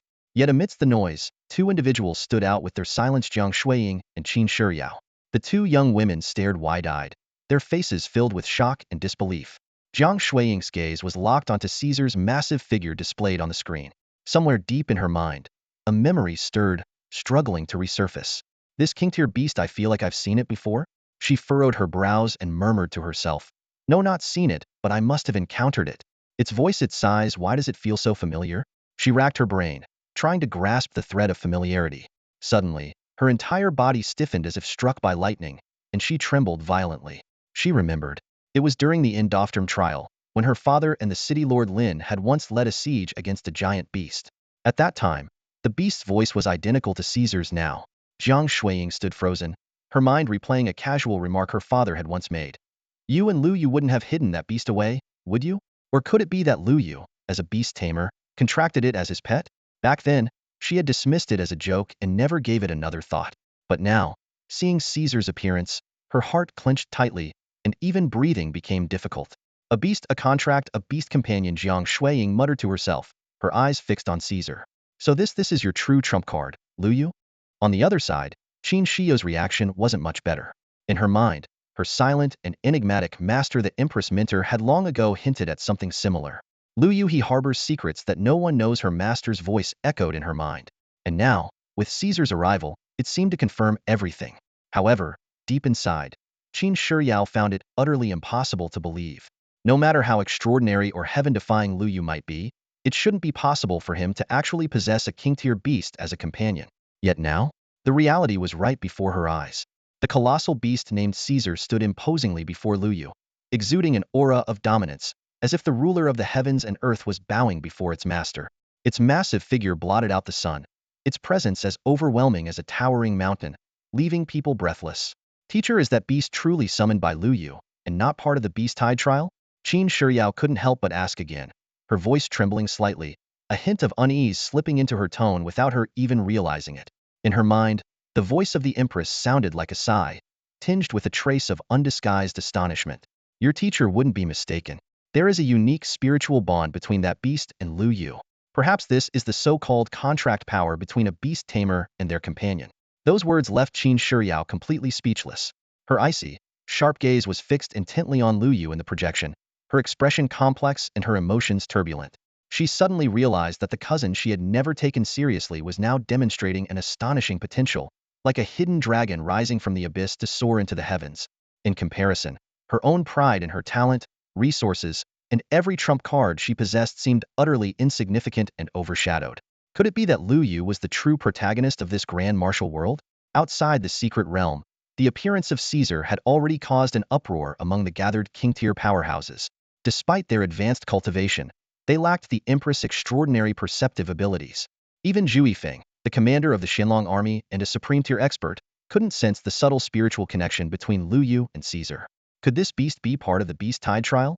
Almost all the experts instinctively reached the same conclusion, assuming Caesar was merely a challenge within the secret realm, specifically targeting Luo Yu. To them, this explanation seemed beyond question. However, two individuals stood apart: Jiang Jinmin and Lin Qiqing, who was several kilometers away, his expression twisted with rage. While they might not recognize the name Caesar, the beast's familiar form and immense size were etched deeply into their memories. This was none other than the Titan of the Stars, a legendary king-tier beast. Even when critically injured and on the brink of death, it had managed to fight off 5 opponents single-handedly, leaving Lin Qiqing, a peak king-tier powerhouse, crippled and without his entire right leg. Luo Yu actually did it? Jiang Zenmin's lips trembled slightly as he stared intently at the screen. His emotions a chaotic storm of shock, joy, excitement, and anticipation. The sheer intensity of it all left him nearly unhinged, teetering on the edge of madness. Principal Jiang? Luo Yu is up against a second giant beast, and is about to be eliminated. How can you still be smiling? One of the king-tier experts from another city couldn't help but ask in confusion. As soon as the question was posed, everyone turned to look, even the martial supremes in the sky casting their gazes down. While they too assumed Caesar to be part of the Beast Tide trial, Jiang Zenmin's reaction made it seem as though there was more to the story. Ha ha ha, ha ha ha ha ha. Instead of explaining, Jiang Jinmin burst out laughing, his laughter filled with unrestrained exhilaration and satisfaction, as if he were finally releasing years of pent-up emotions. But before Jiang Jinmin could elaborate, the next scene unfolding within the secret realm left everyone stunned, their minds momentarily blank as if struck by lightning. In front of the duel arena, Caesar's colossal figure loomed like a moving mountain, its aura wild yet majestic. Its growl resonated like thunder, shaking the surroundings. After roaring its name, it slowly turned, facing Luo Yu, and incredibly, bent one knee and knelt down, extending its massive right hand. It bowed its head slightly, its deep voice solemn and reverent, like a vow. My master Caesar fights for you. Boom! Caesar's words echoed like rolling thunder, reverberating throughout the entire arena. And Luo Yu, under the stunned gazes of everyone inside and outside the secret realm, leaped lightly without hesitation onto Caesar's outstretched hand. In the next moment, Caesar raised its arm, lifting Luo Yu high and steadily placing him on its shoulder. At that moment, Luo Yu and Caesar man and beast stood tall between heaven and earth, as if gods had descended. The scene appeared eternal, as if frozen in time. My lord, my lord, my lord. At this very moment, inside and outside the secret realm, everyone was frozen in place, staring in utter disbelief at the scene before them. Their thoughts seemed paralyzed, their minds overwhelmed by the thunderous cry that echoed through the heavens and earth, my lord Caesar fights for you. And in that vision, standing atop the shoulder of the Titan behemoth, was none other than Luo Yu. Everything they saw and heard seemed to mercilessly declare an unimaginable truth. The colossal creature named Caesar, which had just appeared, was actually Luo Yu's pet. Am I losing my mind? Or has the world gone mad? Outside the secret realm, a king-level expert shouted in shock, his voice trembling with disbelief. He, a dignified and powerful king-level warrior, had been rendered utterly shaken by what he was witnessing. It wasn't just him. Even the supreme beings in the sky were left speechless, their gazes meeting in stunned silence, as if their ability to articulate had been stripped away. Among them, Zhu Yifeng, the commander of the Xianlong army, was particularly shaken. His imposing figure trembled faintly. As someone who had spent years battling behemoths, he deeply understood their immense strength and terrifying nature. Precisely because of this, he grasped just how unfathomable the scene before him was. Behemoths, those were the natural disasters of this era. Yet now, Luo Yu had not only subdued a behemoth, but had also made it refer to him as master. What kind of earth-shattering phenomenon was this? Gulp, Chu Yifeng swallowed hard, cold sweat beating on his forehead. His emotions churned violently, waves of shock and disbelief crashing over him. Within the secret realm, in the arena, the azure-flamed giant wolf, which had previously cowered under Caesar's shadow, suddenly rose to its feet. Its eyes, ablaze with cyan flames, locked onto Caesar with unwavering intensity. The fear that once consumed it was now replaced by pure, unrelenting fury. Roar, roar! The azure-flamed giant wolf howled toward the heavens, its voice filled with confusion, resentment, hatred, and disdain. Its rage erupted like a volcano, surging skyward. The dignity of the beast race could not be trampled upon. A behemoth would never submit. To the wolf, Caesar's actions were nothing short of betrayal and disgrace to their entire kind. In the next moment, the azure-flamed giant wolf did the unthinkable. It spoke. Its voice, cold and dripping with fury and hatred, rang out, "You disgrace the behemoth race. You are the shame of our kind." The wolf's fury overwhelmed its fear. Its body began to swell, and the azure flames around it burned even more fiercely. Then, whoosh whoosh, dark cyan flames erupted like a tidal wave, engulfing the entire arena in a hellish glow of azure fire. Swished, the wolf's massive jaws opened wide, and all the azure flames were drawn back into its body. Immediately, a radiant cyan fireball began to form within its maw, dazzling and intense. Buzz buzz. The energy within the fireball surged wildly, like a star on the verge of exploding. The scorching heat it emitted distorted the surrounding space, threatening to incinerate everything. Traitor, die! The azure-flamed giant wolf's roar reverberated across the heavens and earth. It channeled every ounce of its azure flames into the fireball, which grew brighter and brighter, resembling a blazing cyan sun. Its destructive aura was terrifying, poised to obliterate everything in its path. It unleashed its most powerful skill. This was its ultimate attack, draining every ounce of its strength. At this moment, after expelling the blazing sphere of light, the aura of the azure flame wolf rapidly diminished. It could barely stand, its legs trembling under its weight. Yet, in its cyan wolf eyes burned an intense and fervent confidence. This was the strongest killing move it had awakened after advancing to the King Tiara strike, powerful enough to shake a mid-tier king-level beast to its core. The wolf knew full well it was no match for Caesar. However, even in the face of inevitable defeat, it was determined to make Caesar pay. This traitor to the beast race would feel the full force of its wrath and resolve. Whoosh whoosh whoosh. The azure flame sphere tore through the air, its speed suffocatingly fast. The moment it was unleashed, it expanded against the wind, swelling to a massive diameter of 1,000 meters in an instant. It became a fiery dome that loomed over Luo Yu and Caesar, descending upon them with crushing force. This strike was like the advent of Doomsday, a cataclysmic force of destruction. Outside the secret realm, the sight of this attack caused the expressions of many king-tier powerhouses to change drastically. A mid-tier king-level expert gasped, "That strike! I wouldn't be able to withstand it." Low-tier king-level experts remained silent, their faces written with despair and helplessness. Even late-tier and peak-tier king-level powerhouses wore grim expressions. "Under that strike, I would be gravely injured, perhaps even on the brink of death." High above the secret realm, several martial supreme beings watched this scene with solemn expressions, each calculating silently in their hearts. One of them murmured, "Luo Yu's beast companion, Caesar, may be mid-tier king level, but it's doubtful he can escape unscathed." Luo Yu's overconfidence allowed the azure flame wolf to fully charge this attack, but in the next moment, their predictions were utterly shattered. Within the arena, Luo Yu stood calmly on Caesar's shoulder, his gaze steady as he watched the colossal azure flame sphere hurtling toward him. The 1,000-meter-wide fireball filled his entire field of vision, its searing heat threatening to incinerate the very air. Yet Luo Yu remained unfazed. Sharing 60% of Caesar's strength, coupled with his 50 damage transfer ability, made him feel completely secure. As for why he stood on Caesar's shoulder, the corner of Luo Yu's mouth curled into a slight smirk, an amused thought crossing his mind. Of course, to make an impression. As a beast master, standing side by side with your companion is the way to go. Watching from a distance? How boring would that be? Caesar remained motionless, his massive form standing tall as though the flaming sphere was beneath his notice. Luo Yu called out softly, "Caesar?" Caesar's voice resonated in Luo Yu's mind like rolling thunder. "Master, I am emulating your style silent until the moment of brilliance." Luo Yu's lips twitched. All right, not bad," he replied, though internally he grumbled, "Of all things to imitate, you had to pick showing off." It was at this moment that the apocalyptic fireball arrived. The azure flame wolf's eyes gleamed with wild delight, as if it could already see Caesar reduced to ashes. But Caesar merely raised his right hand. his massive fingers curling into a fist in a movement so slow it resembled a Tai Chi gesture. Then, with an almost casual motion, he swung his fist forward. Boom crack. There was no flourish, no unnecessary movements. That seemingly effortless punch struck the azure flame sphere like a bolt of thunder. In the next instant, the once mighty fireball exploded into fragments, scattering into a rain of fiery sparks that illuminated the sky like fireworks. One punch. With a single punch, Caesar had obliterated the azure flame wolf's all-out attack, reducing it to nothing more than a fleeting display.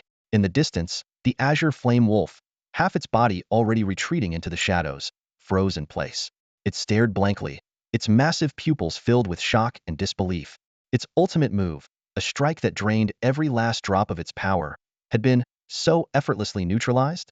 The azure flame wolf's mind went blank. By all logic, the energy from that strike should have been enough to incinerate the flesh of an ordinary king-tier beast. And yet, Caesar remained unscathed. Not even the faintest trace of the dark cyan flames lingered on him. In that moment, the azure flame wolf's conviction shattered completely. Buzz. The space before it suddenly distorted. Before it could react, Caesar's towering 800-meter frame had vanished from the distance. In the next instant, an enormous fist filled its vision, growing larger and larger at an alarming speed. Crash! A deafening explosion rang out as blood and mangled flesh burst into the air, painting the sky with a macabre display of crimson fireworks. The vibrant yet chilling scene symbolized nothing but death. In the final moments before its consciousness faded, the azure flame wolf heard Caesar's thunderous voice, tinged with a hint of pride. "Master, do you like this firework display?" At that moment, a torrent of regret surged through the azure flame wolf's heart. If it could live again, it would choose to die differently. Within the mysterious arena, Caesar's colossal figure stood like a towering mountain, exuding an aura of suffocating intensity. Slowly, it retracted its iron-like fist, the faint warmth of blood still lingering on its knuckles. Above, a macabre display of blood-red fireworks exploded in the air, dazzling yet laced with the chill of death. The king-level azure flame wolf, towering 200 meters high and stretching nearly 500 meters in length, had been utterly obliterated in the brief clash, reduced to nothing but a crimson mist that scattered with the remnants of the fireworks, vanishing into the heavens and earth. With a deafening crash, a torrential rain of blood poured down from above, staining every inch of the arena's ground a deep red. The air grew heavy with the stench of iron, oppressive and suffocating. Hovering midair, the massive beast core, faintly ablaze with a dark azure flame, emanated an overwhelming and terrifying presence. "Not bad," Luo Yu remarked, standing with his hands behind his back, his gaze calm as he observed the scene. Yet, a trace of satisfaction colored his tone. Internally, he calculated with excitement Caesar's combat strength was indeed as formidable as he had anticipated, surpassing expectations. But what thrilled him even more was the fact that slaying a king-level beast had actually yielded a beast core.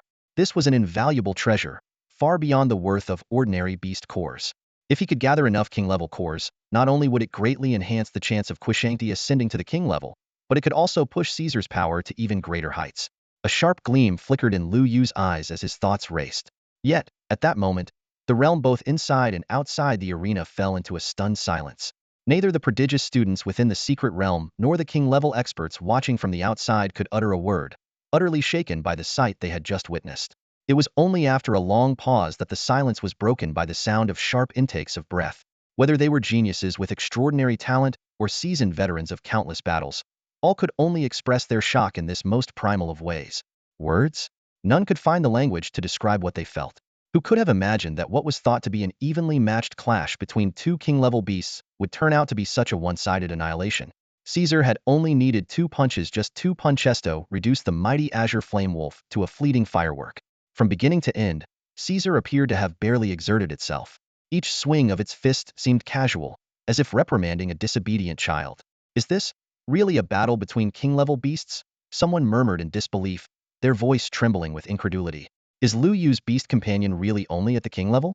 More and more people stared at the screen in shock, waves of astonishment crashing through their hearts. To them, Caesar's effortless dispatching of the azure flame wolf seemed even more absurd than an adult disciplining a toddler. Yet, as the crowd remained immersed in their awe and bewilderment, inside the arena, Luo Yu had already discreetly retrieved the beast core, its dark azure flames still flickering ominously. In the next instant, a deafening roar erupted from the shadows. Boom boom boom. The sound came in rapid, thunderous succession, as if the entire world were trembling. From the depths of the darkness, one massive figure after another began to emerge, their overwhelming auras crashing down like tidal waves, freezing the very air. King-level beasts, someone cried out, but their exclamation was quickly drowned out by a chorus of gasps and commotion. 1, 2, 3, 15? As the silhouettes became clearer, the crowd collectively drew in a sharp breath. 15 king-level beasts had appeared at once, and judging by their auras, these creatures were all mid-tier Kinglevel far stronger than the Azure Flame Wolf from before. On the Jade Stone Plaza, where students gathered to watch the projection, the crowd erupted into chaos. Eyes widened in disbelief as they stared at the unfolding scene. Meanwhile, outside the secret realm, even the most powerful experts began to pale. High above, the faces of several martial supremes grew increasingly grim. Zhong Yuanqi, the supreme leader of Azure Dragon Martial Academy, frowned deeply, his voice heavy with concern. Something's wrong. The difficulty of this beast wave trial is absurdly high. To jump from a single early-stage king-level beast to 15 mid-tier ones all at once, this is clearly the secret realm's rules targeting Luo Yu. His voice rumbled like distant thunder, and the expressions of the surrounding experts grew even more somber. In theory, the difficulty of any trial within a secret realm should progress gradually. However, the situation Luo Yu was now facing seemed to skip levels, rapidly skipping levels. Perhaps the secret realm's rules had detected the unusual nature of Luo Yu's colossal beast companion, causing the challenge to escalate dramatically.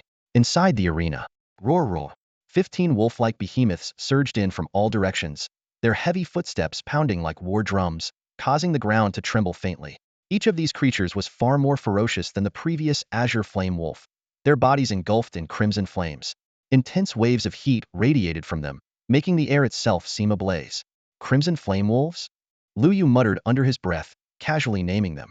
At his side, Caesar fixed his gaze on the 15 monstrous wolves. A peculiar, knowing smile appeared on his otherwise simple face. With a deep voice, he remarked, "My master, that little wolf from earlier was too weak. Now, this is finally getting interesting." Luo Yu couldn't help but roll his eyes, exasperated. "Where on earth did you learn to speak in such a pretentious tone?" Caesar, however, seemed to be in high spirits, continuing without pause. "My master, how did you like the fireworks earlier? I could set off a few more for you." As he spoke, he pounded his massive fists against his chest. Boom, boom, boom. The thunderous sound reverberated, shaking the very air. Roar. The 15 crimson flame wolves let out deafening howls in unison, their fiery red eyes ablaze with rage. The sheer hatred emanating from them was almost tangible, their killing intent directed squarely at Luo Yu and Caesar. The air reeked of blood, the unmistakable scent of their fallen kin. Traitor to the beasts. Die! The leading wolf growled in a guttural, menacing voice, speaking in human tongue. It was the largest of the pack, towering at 500 meters tall and stretching 700 meters long, resembling a walking volcano. Die! The other 14 crimson flame wolves roared in unison. Amidst their earth-shattering howls, crimson flames surged like a tidal wave, instantly transforming the entire arena into a sea of fire. At the center of this inferno stood Luo Yu and Caesar. Whomp, what a racket! Caesar snorted disdainfully, twin streams of white mist shooting from his nostrils. His face, once simple and benign, now bore a look of utter contempt.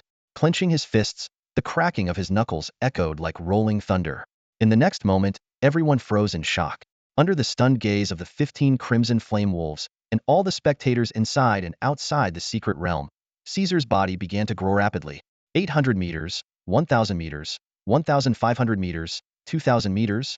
Boom, boom, boom. The entire secret realm quaked violently, as if the space itself could barely withstand the immense pressure. In just a few breaths, Caesar's height stabilized at an astonishing 3,000 meters. At this size, a single fist of his was over 100 meters in diameter, like a towering mountain.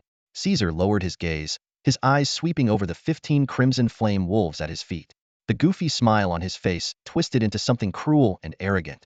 Standing firmly on Caesar's shoulder, Luo Yu crossed his arms, his delicate face wearing a gentle smile as he murmured softly, "So, you like to bully the weak with numbers? Well then, I guess we'll have to bully you with size. Time for the fireworks."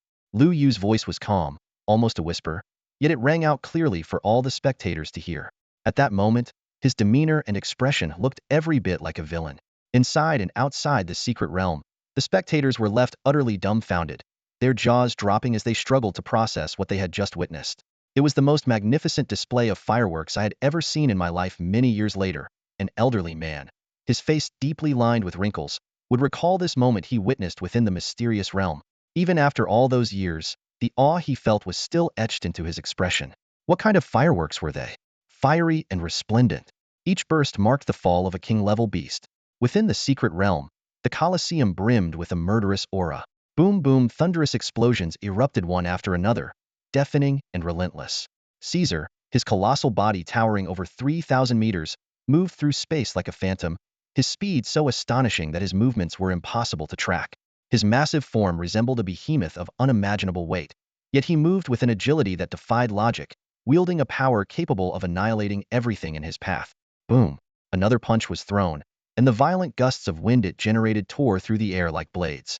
A crimson flame wolf didn't even have time to let out a wail before it was obliterated by Caesar's fist, reduced to a mist of blood. It wasn't just torn apart, it was pulverized entirely. Even its bones disintegrated into dust, vanishing into the air under the sheer force of his attack. At this moment, Caesar had activated his augmentation ability, amplifying not only his size but also his strength to an almost suffocating level. Each of his punches effortlessly surpassed millions of pounds in sheer force. It was raw power, simple, yet utterly devastating. The crimson flame wolves, each hundreds of meters long, seemed as fragile as paper before him, their attempts at resistance laughably futile. Roar, roar, roar. The remaining crimson flame wolves let out deep and furious growls, but beneath their thunderous roars lay an unmistakable fear. Their fiery red eyes, ablaze with flames, were filled with shock and dread. In the span of just a few breaths, Caesar's massive fists had struck 7 times, and with each strike, a king-level wolf had fallen. 7 punches, 7 beasts slain, and 7 blood-red fireworks exploded in the sky. Traitor die. The largest of the crimson flame wolves, the leader of the pack, could no longer hold back. It let out an earth-shaking roar, its entire body erupting into flames, as if it intended to transform itself into a raging inferno to engulf Caesar completely. The remaining 7 wolves, overcoming their fear, roared in unison and charged at Caesar from every direction with an earth-shattering momentum. Outside the secret realm, the spectators watching this scene were momentarily stunned before realization dawned upon them. They figured out Caesar's ability to traverse space. Someone exclaimed in a low voice, "They're trying to surround and trap him." However, within the secret realm, Luo Yu, perched on Caesar's shoulder, simply smiled faintly, a hint of coldness in his gaze. Surround and trap? His voice was calm but laced with mockery. Isn't this more like delivering themselves to their doom? At this moment, faced with the full-force assault of 10 king-level beasts of the same rank, Caesar didn't retreat. Instead, he pounded his chest in excitement, letting out a roar that shook the heavens and earth. Bring it on! Buzz! Caesar's entire body tensed, his muscles bulging as if carved from mountains, with every ridge of his form resembling ancient runes coming to life. These countless runes began to glow, radiating a blinding brilliance, as though an ancient war god had descended. Buzz, buzz, buzz. With each rune that awakened, Caesar's strength surged further, his aura becoming increasingly terrifying. When the runes on his right arm were fully illuminated, their dazzling radiance was as intense as the blazing sun, almost impossible to look at directly. Ha! Caesar let out an exhilarated roar, clenching his right fist tightly. A crisp, cracking sound echoed through the air, as if even space itself was fracturing under the sheer force of his grip. The surrounding air currents swirled violently, creating visible ripples. Whoosh whoosh. At that very moment, 8 crimson flame wolves had already closed the distance, their massive forms appearing insignificant in comparison to Caesar, barely reaching his knees. Yet their gazes were filled with determination, as if they were ready to sacrifice their lives to tear Caesar apart. Caesar lowered his gaze slightly, his eyes gleaming with a chilling light. Slowly, he raised his right fist, its brilliance intensifying, his aura surging like an unstoppable tide. It was the most magnificent display of fireworks I had ever seen. However, the crimson flame direwolves seemed to have abandoned all restraint. They even began burning their own beast cores, extracting an even more ferocious power. Their eyes blazed with unyielding determination, willing to sacrifice themselves entirely just to leave even the faintest scratch on Caesar. They understood that only by doing so could their kin stand a chance against this terrifying colossus. Yet, while their resolve was admirable, reality was mercilessly cruel. Buzz. Caesar threw a punch. This punch was unlike the previous 7. There was no deafening sonic boom, no rending roar of air being torn apart. Instead, the entire space fell into an eerie silence. Only the invisible ripples of spatial distortion swept through like a suppressed storm, silent yet devastating. Even before the punch fully landed, the heavens and earth trembled in its wake. And when Caesar's punch was finally unleashed, boom, the silence shattered. At the point of impact, space began to fracture visibly, inch by inch.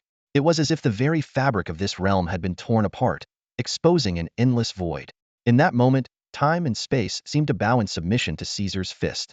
Outside the secret realm, the spectators were left utterly speechless. Even the martial arts supremes high above the clouds were shaken to their core, unable to find words for what they had just witnessed. Shattering space. That's something only a saint-level expert could achieve. Qi Zongyuan murmured to himself, as if caught in a dream. A pinnacle martial supreme like himself couldn't so much as disturb space, even with his full strength. Yet Liu Ye's companion beast, at merely mid-king level, had reached such a terrifying stage? Impossible. And yet, the reality before him was undeniable. The fact that a peak martial supreme would lose composure to such an extent was testament to the sheer, incomprehensible power of Caesar's punch. Inside the arena, as Caesar's fist descended, the surrounding space fractured piece by piece. The razor-sharp shards of spatial debris, like invisible blades, rampaged wildly, reducing everything within a radius of dozens of miles to mere dust in an instant. Roar roar. The 8 crimson-flame direwolves howled in fury and despair, but their struggles were futile against this tide of destruction. They couldn't even graze a single strand of Caesar's fur before being annihilated by the countless spatial fragments, leaving nothing behind but a mist of blood. Caesar slowly withdrew his fist and rumbled, "Master, this is my new idea for setting off fireworks." Standing on Caesar's shoulder, Liu Ye's lips twitched slightly. He couldn't shake the feeling that Caesar was becoming increasingly ostentatious. Buzz buzz buzz. 8 plumes of blood mist bloomed in the air like fireworks, soundless except for the faint whispers of space being sliced apart.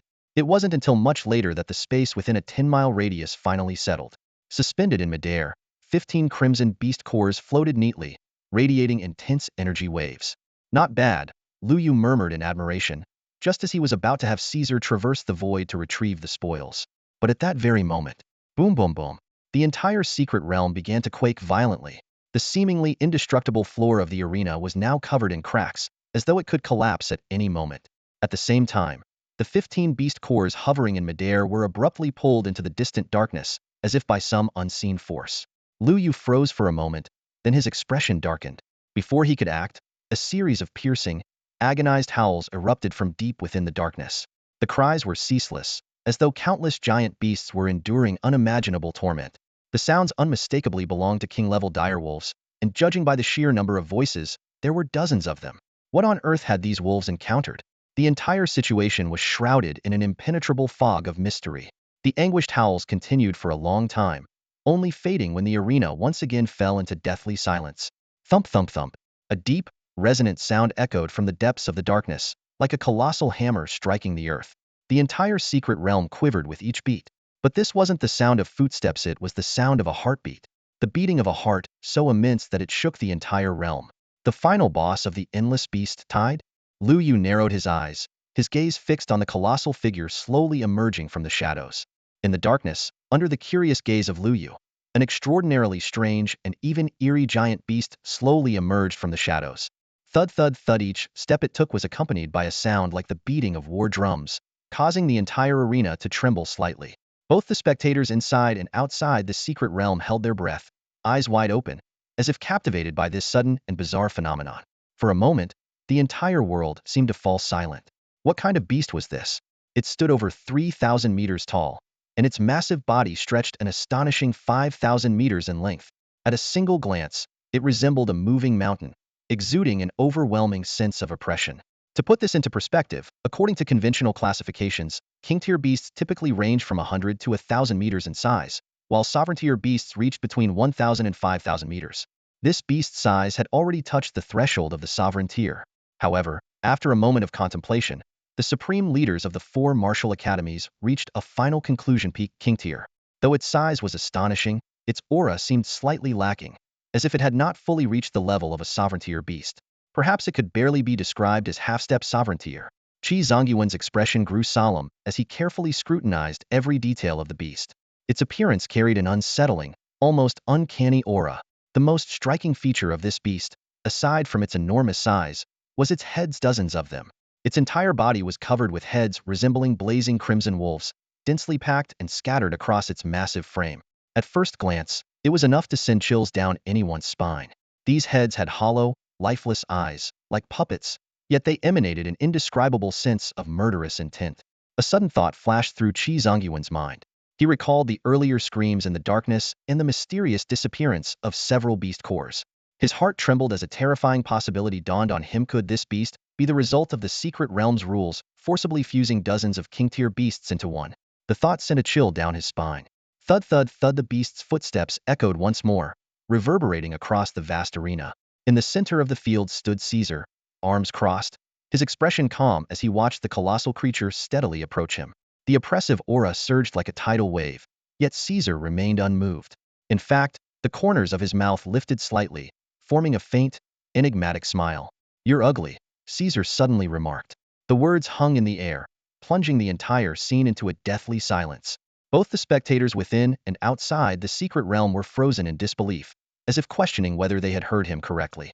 This 3,000-meter-tall beast, with dozens of heads and an aura at the peak of the king tier, exuded a suffocating power, yet Caesar had nonchalantly criticized its appearance.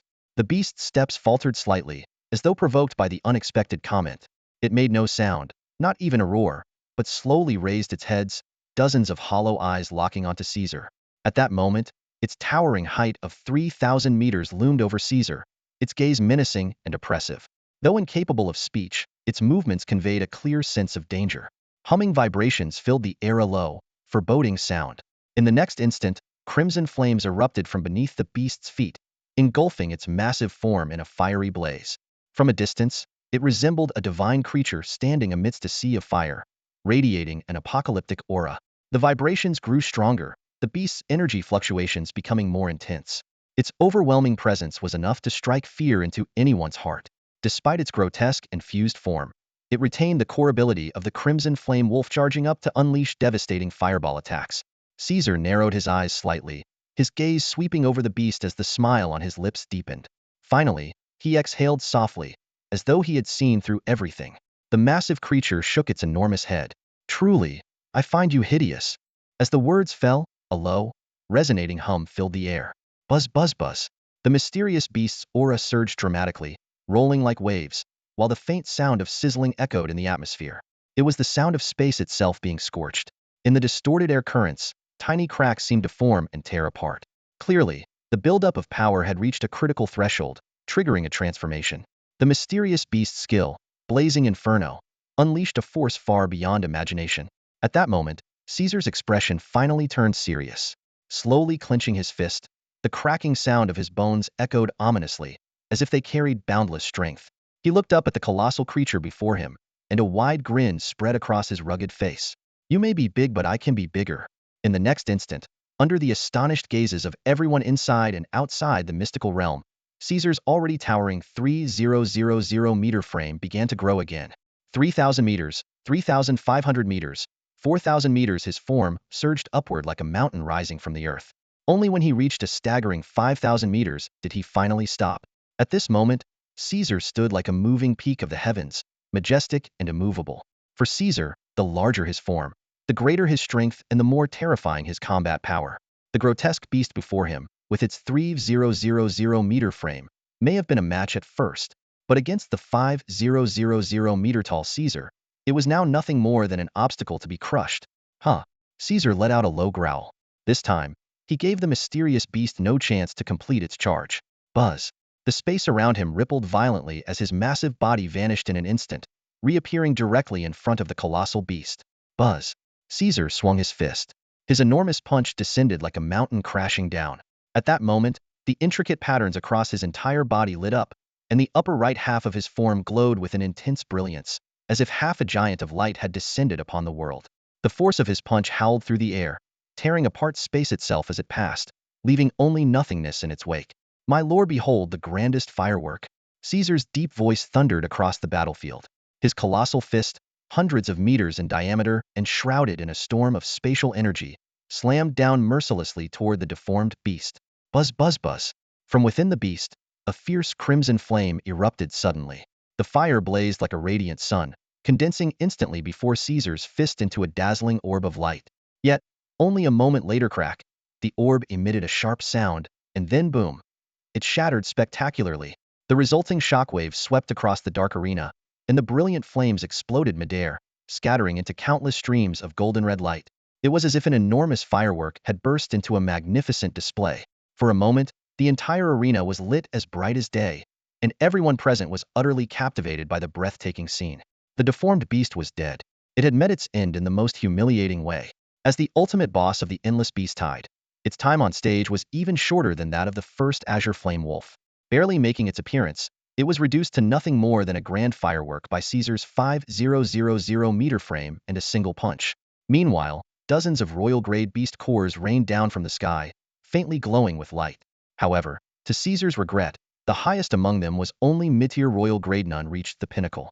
Luo Yu gathered the spoils of battle, smacking his lips as if unsatisfied. Buzz. At that very moment, a massive projection screen appeared simultaneously above the arena, the Jade Plaza, and the outer regions of the mystical realm. On the screen, golden text began to appear. Congratulations to challenger Luo Yu for clearing the endless beast tide. The second trial of the beast tide assessment is officially complete. Reward calculation is now in progress. It's over? Finally, it's over. On the jade-paved plaza, a group of students stared blankly at the glowing screen. Then, as if on cue, they collectively let out a deep sigh of relief, as though a massive weight had been lifted from their shoulders. Why such a reaction? Because they all shared a single thought: if the endless beast tide had any ultimate hidden boss, Luo Yu might just pull out an even more terrifying trump card. The thought of that colossal beast companion of his, named Caesar, whose maximum size could reach an astonishing 5 kilometers, sent shivers down their spines. Just imagining it was enough to make their hearts tremble with fear. After all, Luo Yu was just their peer. Yet, in a matter of days, he had single-handedly fought off a horde of king-level beasts. And as for them? Forget fighting a king-level beast, they could barely keep themselves from shaking, just catching a distant glimpse of one. At this moment, the sheer gap between them and him felt insurmountable, like heaven and earth. Especially those students who had once participated in strength tests alongside Luo Yu. Looking back now, they realized they had never truly been in the same league as him. Above them, the final rankings of the trial began to appear on the screen. A student stared at the text, muttering under their breath, "The gap, it's unimaginable." The rankings were based on overall performance during the Beast Tide trial, and only students who had lasted more than 3 days were included. Thus, the 100 or so students currently standing on the Jade Plaza all made it onto the leaderboard. But the number 1 spot? There was no suspense at all. First place, Luo Yu. Evaluation. SSS. With an unparalleled performance, Luo Yu had conquered the endless beast tide, breaking multiple records and becoming the first participant to ever complete this difficulty since the opening of the Crimson Flame sect's secret realm. The reward list appeared shortly after. Rewards. Keys X3. Elemental Crystals X100. Supreme Source Crystals X1000. Heaven Tier Low-Grade Martial Skill X1. Access to the Heavenly Tower. Next came the second and third places. Second place, Shun Tianzong. Evaluation. A. Rewards. Supreme Source Crystal X1. Elemental Crystal X1. Earth Tier Low-Grade Martial Skill X1. Third place, Li Wanner. Evaluation. A. Rewards. Supreme Source Crystal X1. Elemental Crystal X1. Earth Tier Low-Grade Martial Skill X1. Line after line of rankings and rewards lit up the sky, and the sight of such valuable resources made many students envious. However, whether it was Shen Tianzong or Li Wanner, neither could bring themselves to smile as they looked at their rewards. Normally, these resources would have been enough to make anyone ecstatic, but compared to Luo Yu's mountain of rewards, their prizes felt like mere scraps from the table. Li Wanner pouted and grumbled, "Ugh, so frustrating. I really feel like robbing that annoying guy." But the moment she thought of the 5-kilometer Caesar from the trial, her voice softened, and she muttered under her breath, "Forget it. If he hears me, he might just turn me into fireworks." Meanwhile, Luo Yu was still in the arena, not yet transported back to the Jade Plaza by the Secret Realm's rules. In front of him floated countless Supreme Source Crystals and Elemental Crystals, their translucent brilliance radiating a dazzling light so intense it was hard to look directly at them. Inside his beast-taming space, Quisanti stared at the Elemental Crystals, meowing incessantly, its drool nearly dripping to the ground. It was undeniable these treasures were an irresistible temptation for it. As for Caesar, it stood silently beside Luo Yu. Despite having shrunk its massive body to a mere 8 meters tall, it still exuded an overwhelming and suffocating aura of dominance. Caesar's duplication talent grows stronger with his rank, but for now, it seems that reducing things to 1/100th of their size is his limit. Gulp. Amidst the silence of the Colosseum, the sound of someone swallowing broke the stillness. Luo Yu turned his head and saw Caesar staring at the top-grade source crystal floating in midair, his honest, broad face filled with internal struggle. He was trying hard to restrain himself, but the crystalline source crystal, along with the core of the king-level beast from earlier, radiated such intense energy waves that he couldn't help but swallow again. I want to become stronger, so I can protect Master better, Caesar stammered, looking a bit embarrassed under Luo Yu's gaze. His honest face flushed with awkwardness as he struggled to get the words out. Hearing this, Luo Yu couldn't help but shake his head with a soft chuckle. His tone, however, carried a gentle warmth. There's no need to worry.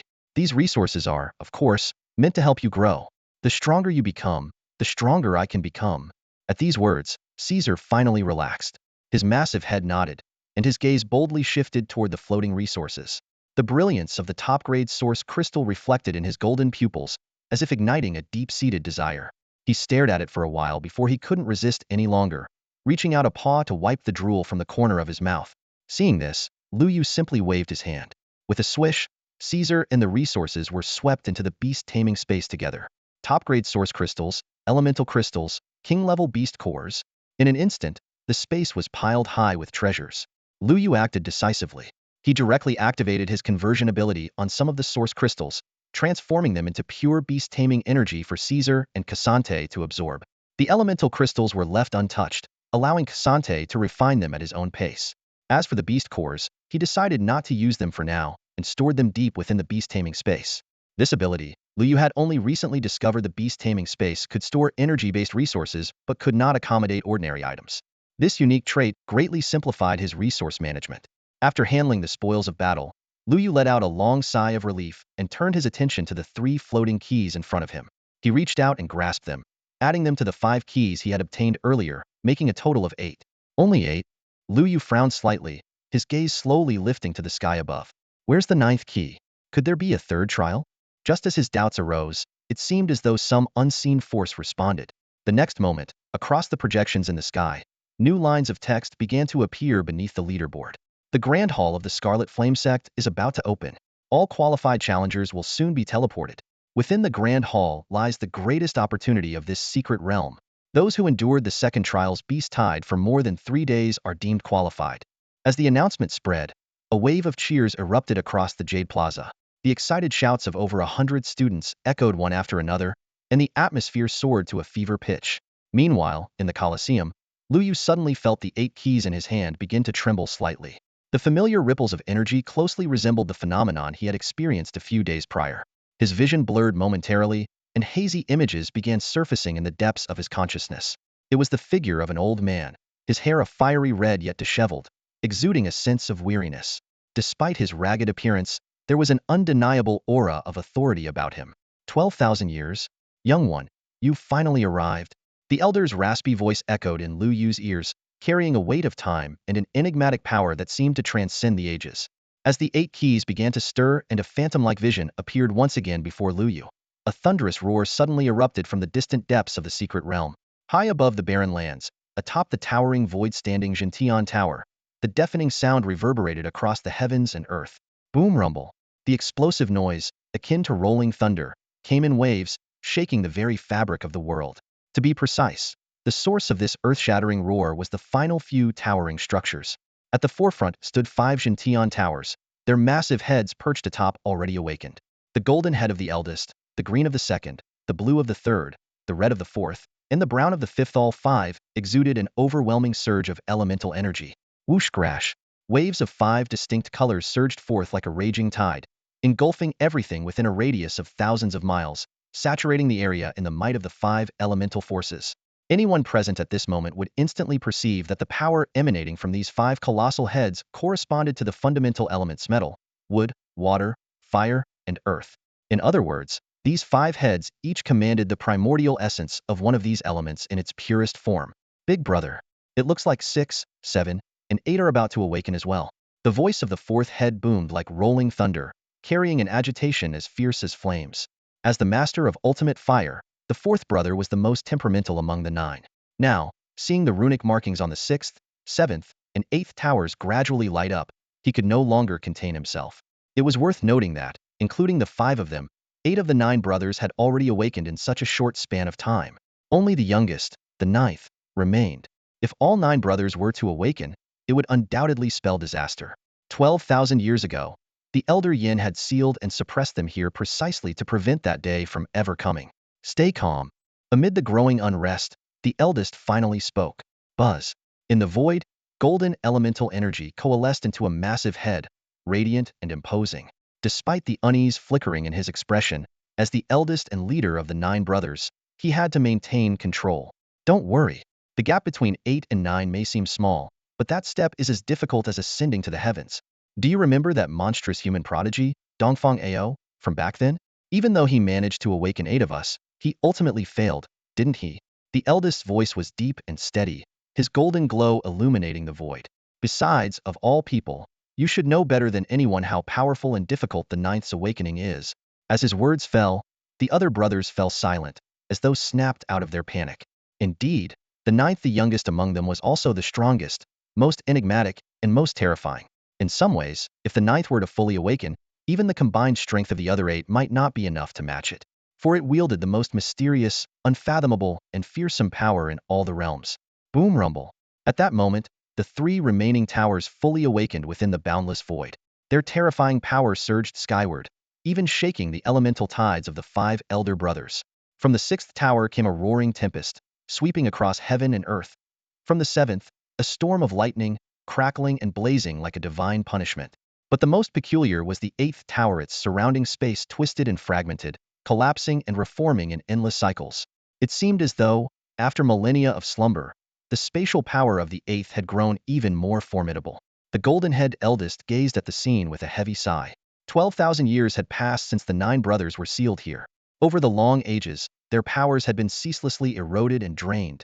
Yet in that dormancy, they had also accumulated an even more terrifying potential. And now, the time had come, only a trace of their original power remained. Among them, only Xiaoba, who had mastered the ultimate power of space, could continuously absorb the energy of the void to restore himself in this endless emptiness. For this reason, among the 9 brothers, apart from the still slumbering Xiaojiao, Xiaoba was now the strongest. Big brother, big brother, big brother. The 3 brothers who awakened simultaneously turned their massive heads toward the golden head deep within the void. After tens of thousands of years, the 8 brothers were reunited. Yet, at this moment, their faces bore no trace of joy but were instead shrouded in an unshakable sorrow. Xiaojiao, it's unlikely he'll ever be awakened, right? One of them spoke in a low voice, his gaze fixed on the last and silent Zhentian Tower. That towering structure, adorned with intricate and profound runes, emanated a sealing power so heavy it seemed to crush the void itself. Within the tower was imprisoned the most terrifying existence. Because of this, awakening the being within the 9th tower was an almost impossible task. Don't worry. The golden-head eldest brother's voice was deep but carried an air of certainty. Such a powerful seal cannot be easily shaken by a mere key. Even if that human somehow obtains the 9th key, they won't be able to awaken Xiaojiao, unless... His voice trailed off, his gaze growing profound. Unless Yin Laotu himself descends. Yin Laotu? The other brothers repeated softly, their expressions subtly changing. But that's absolutely impossible, the golden head continued, his tone laced with a hint of coldness. 120,000 years ago, he entered the star battlefield and has been missing ever since. No one could possibly bring him back. Boom. The void trembled, as if echoing the golden head's assertion. The 8 brothers exchanged glances, their massive heads nodding slightly in unison. Big brother is right. I believe in Big brother. Exactly. If Big brother says so, then there's no mistake. In a secret realm, within the arena, the illusory scene before Luo Yu's eyes flashed by in an instant, so fleeting that he could barely grasp any details. The only impression left behind was that of an old man with messy, fiery red hair. 820,000 years? Waiting for me? Luo Yu furrowed his brows, muttering under his breath. Not long ago, that mysterious martial god had said something similar, waiting for you. The martial god's waiting seemed to imply that he hoped Luo Yu would embark on the martial path. And now, this fiery-haired old man was also waiting for him. Could it be, again, about changing his career path? Come on, don't tell me I'm stuck with such a cliché storyline. Luo Yu murmured to himself, a touch of self-mocking resignation in his tone. Buzz. A sudden, inexplicable spatial ripple spread around him.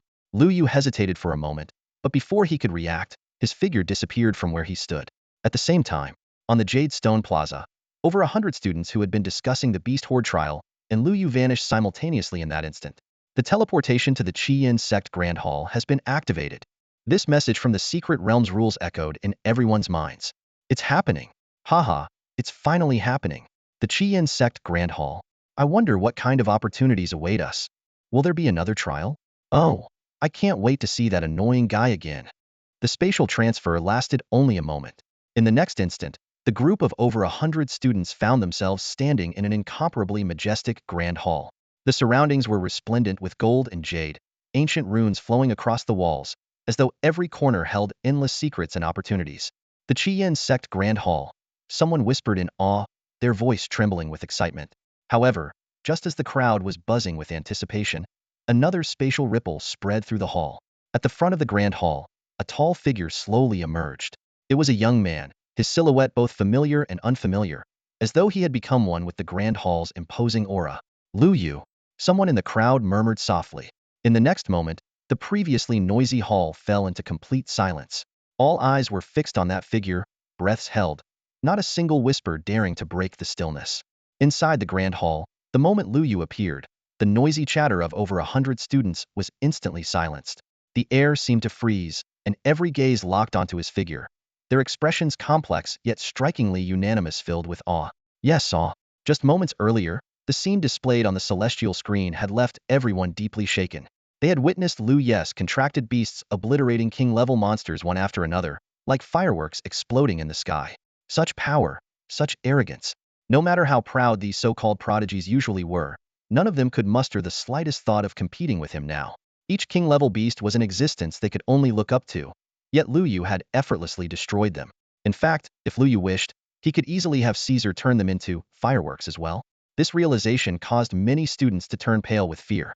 A suffocating silence hung in the air for what felt like an eternity. Finally, gulp, the sound of someone swallowing broke the oppressive stillness. Though faint, it was jarring, especially because it came from a few students who had been the most vocal in mocking Luo Yu as a coward earlier. At the front of the crowd, Luo Yu glanced around, his brow furrowing slightly. He had been waiting, but there was still no sign of Jiang Shuiying and the others. Puzzled, he thought to himself, did we get separated during the teleportation? While he was lost in thought, the sound of nervous gulping reached his ears from behind. Turning around, he was startled to find over 100 prodigious students standing silently behind him, packed densely together. What the? Why are you all so quiet? Luo Yu exclaimed, genuinely startled. The sheer number of people standing silently behind him was undeniably eerie. But no sooner had he spoken than an even stranger scene unfolded. The once silent crowd suddenly came to life. At first, a few people spoke up, but soon it was like a floodgate had burst, and the chatter became uncontrollable. Hey, how are you? Long time no see, old friend. Yes. It's been ages, old friend. Wow, the weather's great today. Clear skies turning cloudy, perfect for drying blankets. Blah blah blah. One by one, these so-called prodigies began spouting nonsense. Their words were chaotic and incoherent, but one thing was clear: they were desperately trying to find something, anything, to talk about, even if it was complete gibberish, just to break the silence. Luo Yu, outside the secret realm, in front of the celestial screen, a group of king-level powerhouses watched the scene unfold with varied expressions. Moments ago, they had been quietly proud that their students had made it into the final opportunity zone. But now, seeing their students behaving so miserably in front of Luo Yu, their faces burned with embarrassment. They wished they could dig a hole and hide in it. Ahem. Well, it's understandable. One of the king-level powerhouses finally broke the awkward silence, coughing lightly in an effort to salvage some dignity. The strength Luo Yu displayed is truly overwhelming. It's natural for these students to feel pressured. Though they spoke these words, their eyes remained glued to the screen. Watching their students awkwardly chat while sneaking nervous glances at Luo Yu's reaction only deepened their frustration. The students' cautious and deferential behavior stung. To step into the grand hall of the Scarlet Flame sect, one had to be the cream of the crop. Yet in front of Luo Yu, they appeared utterly devoid of confidence, more like submissive juniors than proud prodigies. The gap between prodigies is truly vast, murmured Qi Zongyuan, the supreme elder of the Azure Dragon Martial Academy, his gaze profound. Prodigies? The female supreme elder of the Vermilion Bird Martial Academy let out a derisive laugh and said softly, what kind of prodigy can reverses lay king-level beasts at the 7th stage? Luo Yu is an animalian, unfathomable anomaly. She glanced at Qi Zongyuan, who seemed momentarily lost in thought, and a flicker of complexity flashed in her eyes. Her thoughts quietly reached out to the communication jade pendant hanging around her neck. Dean, how much longer until you arrive? The secret realm is about to end, and Luo Yu will be out any moment. Though her voice carried a hint of urgency, her tone remained calm, as if she were afraid of revealing even the slightest trace of emotion. Meanwhile, on the other side, Qi Zongyuan, who appeared to be in a daze, was secretly using a concealed talisman to contact the dean of the Azure Dragon Martial Academy. His fingers lightly rubbed the talisman hidden within his wide sleeves. His voice low yet hurried. Dean, hurry. You must be the first to arrive. Get Luo Yu immediately. Not far behind the two, the supreme elders of the Black Tortoise and White Tiger Martial Academies exchanged a glance, a subtle smile flickering in their eyes. The next moment, they both took a synchronized half-step back, as though waiting for something. The Black Tortoise Supreme Elder whispered, Dean, move faster. The White Tiger Supreme Elder, not to be outdone, smirked coldly and added, Dean, where are you? High above the sky, the commander of the Black Dragon Army, Chu Yifeng, stood alone in midair, observing everything below with eyes as sharp as an eagle's. A faint, mocking smile tugged at the corner of his lips. Trying to snatch someone, he muttered under his breath. With a smooth motion, he pressed the communication ring on his wrist, his tone laced with amusement. Boss, someone's trying to snatch someone from the Black Dragon Army. Get here, quick. Fast, fast, fast. Inside the secret realm, within the grand hall of the Crimson Flame sect, Luo Yu surveyed the group of overenthusiastic, awkwardly chatty young elites around him. He raised an eyebrow and shook his head helplessly. With his hands tucked into his sleeves, he sighed softly. Ah, being unbeatable, it's such a lonely feeling. Luo Yu, congratulations on getting first place in the Beast Tamer assessment. A crisp, cheerful voice interrupted his musings. From the crowd, a vibrant figure stepped forward with light, quick steps. Jiang Shuiying's face radiated genuine joy, her delicate dimples adding charm to her bright smile. She stopped in front of Luo Yu, her eyes brimming with admiration. Seeing her, Luo Yu's lips curved into a faint smile. He reached out and gently pinched her cheek. Jiang Shuiying's face flushed slightly, but she didn't shy away, letting him continue. Ahem, should I come back later? A cool, slightly jealous voice suddenly broke the tender moment. Luo Yu looked up to see Qin Shiyao standing in front of him, her usual icy demeanor intact. Yet, on her exquisite face, there was an unusual flicker of emotion. Jealous? Luo Yu thought for a moment before shaking his head, chuckling inwardly at his own imagination. His aloof cousin, jealous of him? What a joke that'd be, like seeing a pig climb a tree.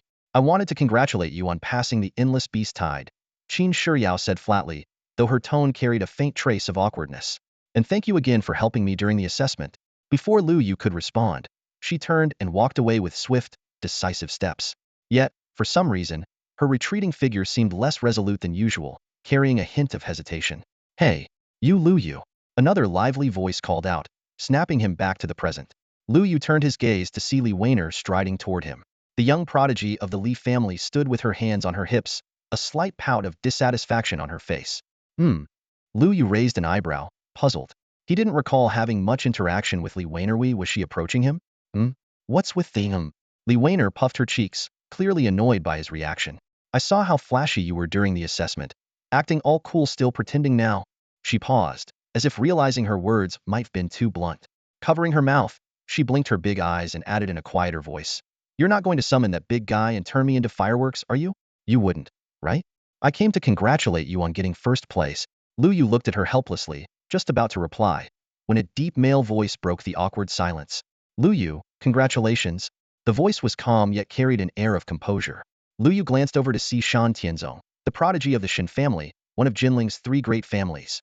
With a tall stature and a refined demeanor, he approached with a polite smile on his face.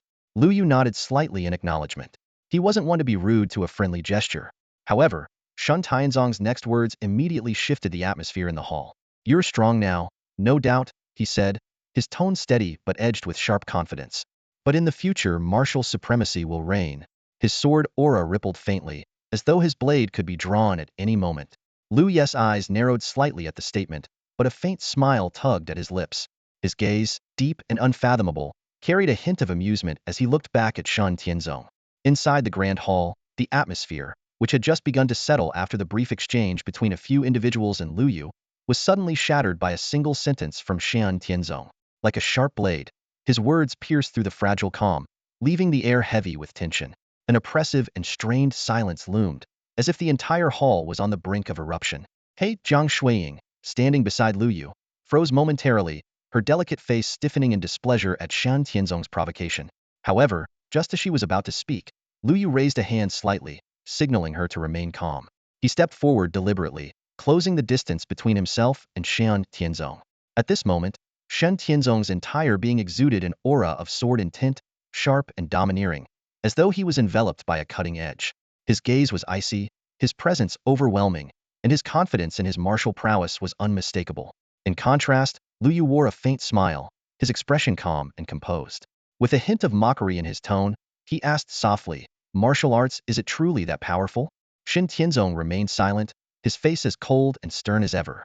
Yet, the sword aura around him grew even more intense, as if it could erupt at any moment.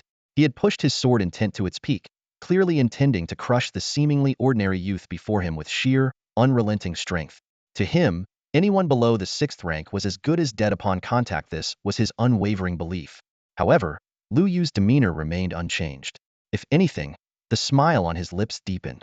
He raised his hand slowly, his movements as unhurried as if he were taking a leisurely stroll, and pressed forward lightly. Crack! A crisp, shattering sound echoed through the grand hall.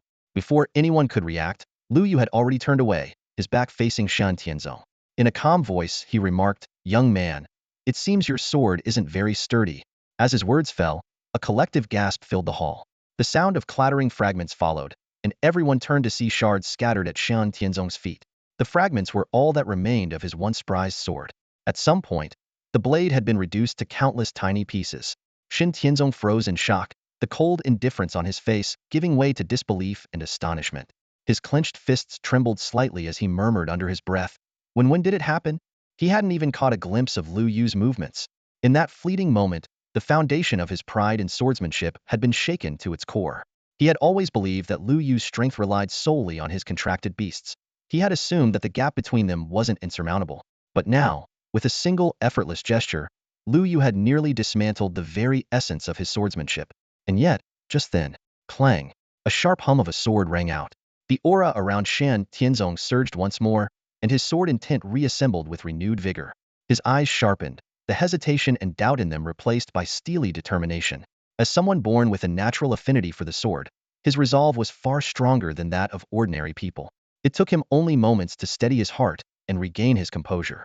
Luo Yu did not turn back, though he paused mid-step. His voice rang clear in the hall, carrying an unmistakable weight. "Earlier, I let it slide because it was your first offense, and I only broke your sword. But if you insist on proving something, I don't mind putting on a little fireworks display for everyone right here in the hall." The moment his words landed, the hall fell into a deathly silence. The students watching could feel a chill run down their spines, cold sweat beating on their foreheads. They knew all too well what Luo Yu's fireworks implied. It was not a display of beauty, but an overwhelming force of destruction. Shan Tianzong stared at Luo Yu's back, his lips trembling as if to retort, but no further words came. The sword aura around him gradually dissipated. Finally, he lowered his head and gritted his teeth, muttering, "The path of the martial god is through martial arts." Hearing this, Luo Yu suddenly chuckled softly. Turning his head slightly, he looked at Shan Tianzong with a trace of amusement in his eyes. "Martial god? You think you're a martial god?" Those few words landed like heavy blows, leaving Shan Tianzong's face burning red with humiliation. His breathing quickened, his fists clenched tightly, but he had no response to offer. Outside the secret realm, numerous powerful figures watched the unfolding scene with grim expressions. Their faces betrayed a mix of emotions, a clear indication of their unease and apprehension toward Luo Yu's strength and composure. In truth, they had no choice but to acknowledge. Far from considering Shan Tianzong's actions rash, everyone admired them deeply. A true warrior dares to challenge a stronger opponent. Most importantly, the words Shan Tianzong spoke resonated deeply with the innermost thoughts of these king-level powerhouses. That single strike from Shan Tianzong was not just a confrontation, it was a declaration of his attitude. As powerful as Luo Yu was, he was no invincible deity. The path of the Beastmaster, though unprecedented, was also shrouded in uncertainty. No one could guarantee that Luo Yu's overwhelming strength today would last forever. Perhaps, at a certain point in the future, the potential of the Beastmaster profession would be exhausted, and Luo Yu would find himself unable to progress further. As the martial god once advised, abandoning the path of the Beastmaster and transitioning to martial arts was the more sustainable choice. Overconfidence leads to downfall, and if a prodigy like Shan Tianzong fails to temper himself, he will inevitably be ground down by the relentless passage of time. While the strong debated and turmoil brewed outside the secret realm, Luo Yu remained oblivious, or perhaps, even if he had heard, he wouldn't have cared. He understood his choices and talents better than anyone else. Not even the martial god could fully comprehend the depths of his potential. Luo Yu stepped towards the center of the grand hall, his stride calm and resolute. Behind him, Jiang Shuiying followed closely, her gaze fixed unwaveringly on his back. Suddenly, Lu Ye's attention was drawn to the carvings on the walls, and he paused slightly. In a low voice, he murmured.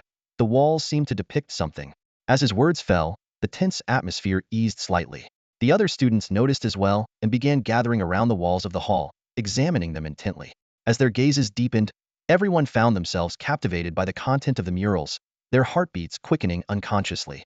The murals seemed to transcend the constraints of time, unveiling an era long gone, a shattered land, an inverted sky, humans capable of soaring through the air and delving into the earth, and colossal, terrifying beasts that blotted out the sun. Each scene was so mesmerizing that it was impossible to look away. Some couldn't help but gasp softly, and as more murals were uncovered, the secrets hidden deep in history began to piece together into a faint outline. The previous era, the archaic epoch, someone murmured. Based on the murals, this archaic epoch occurred tens of thousands of years ago.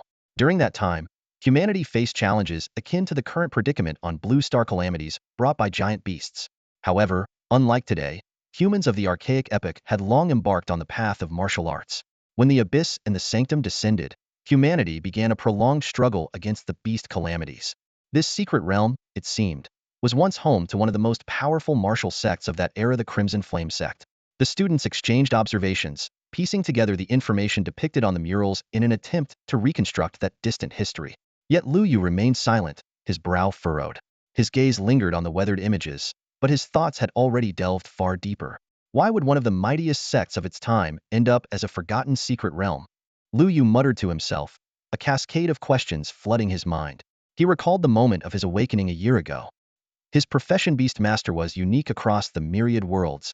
Its emergence seemed to be not only a peculiarity of Blue Star, but also something that transcended time and space.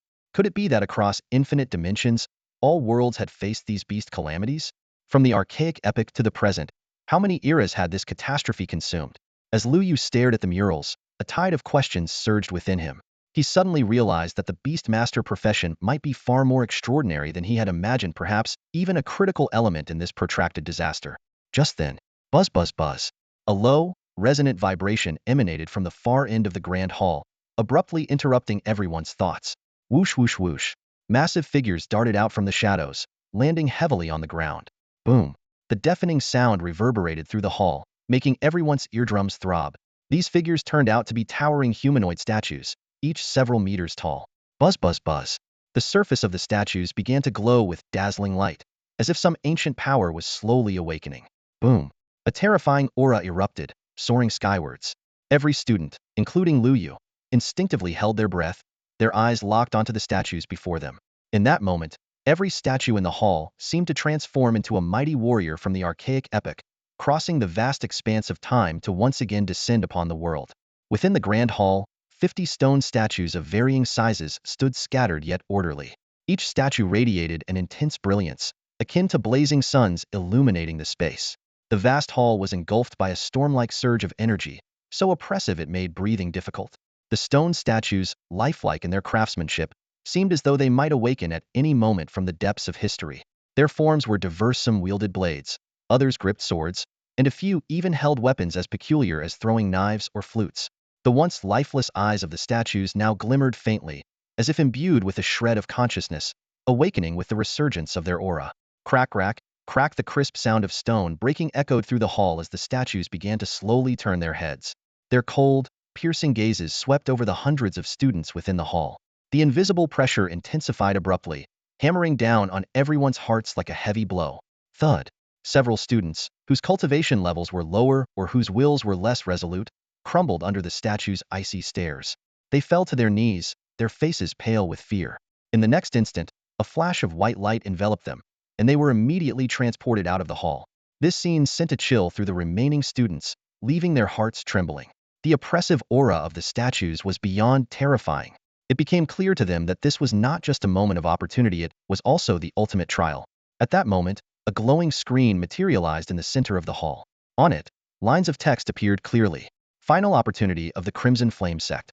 Gain the recognition of a statue to receive the corresponding inheritance of a mighty predecessor. Each individual may choose only one inheritance. The atmosphere, previously tense, was instantly replaced by an overwhelming wave of excitement. The students were momentarily stunned before their faces lit up with uncontrollable joy. Even prodigies like Li Weiner and Shen Tianzong couldn't help but reveal looks of anticipation. This was the inheritance of ancient, epical powerhouses. The sheer pressure they had felt earlier was enough to prove the immense strength these figures had possessed in their lifetimes. Their level of power was overwhelming and awe-inspiring. Li Weiner discreetly raised her eyes, focusing on a female statue at the forefront. A mere glance filled her with a familiar, oppressive sensation, one that reminded her of her own family's revered ancestor, a saint. The saint's inheritance, Li Weiner's heart pounded wildly. Such an inheritance, if revealed to the outside world, would spark a frenzy among warriors, with even countless martial supremes vying for it at all costs. Outside the secret realm, just as Li Weiner had predicted, the scene inside the secret realm had left the powerhouses watching the projection utterly stunned. The eyes of many king-level warriors reddened with envy as they stared intently at the statues, their breathing becoming erratic. Revered level? The inheritances tied to these statues must be at least of the revered level. Someone exclaimed in disbelief, their voice trembling.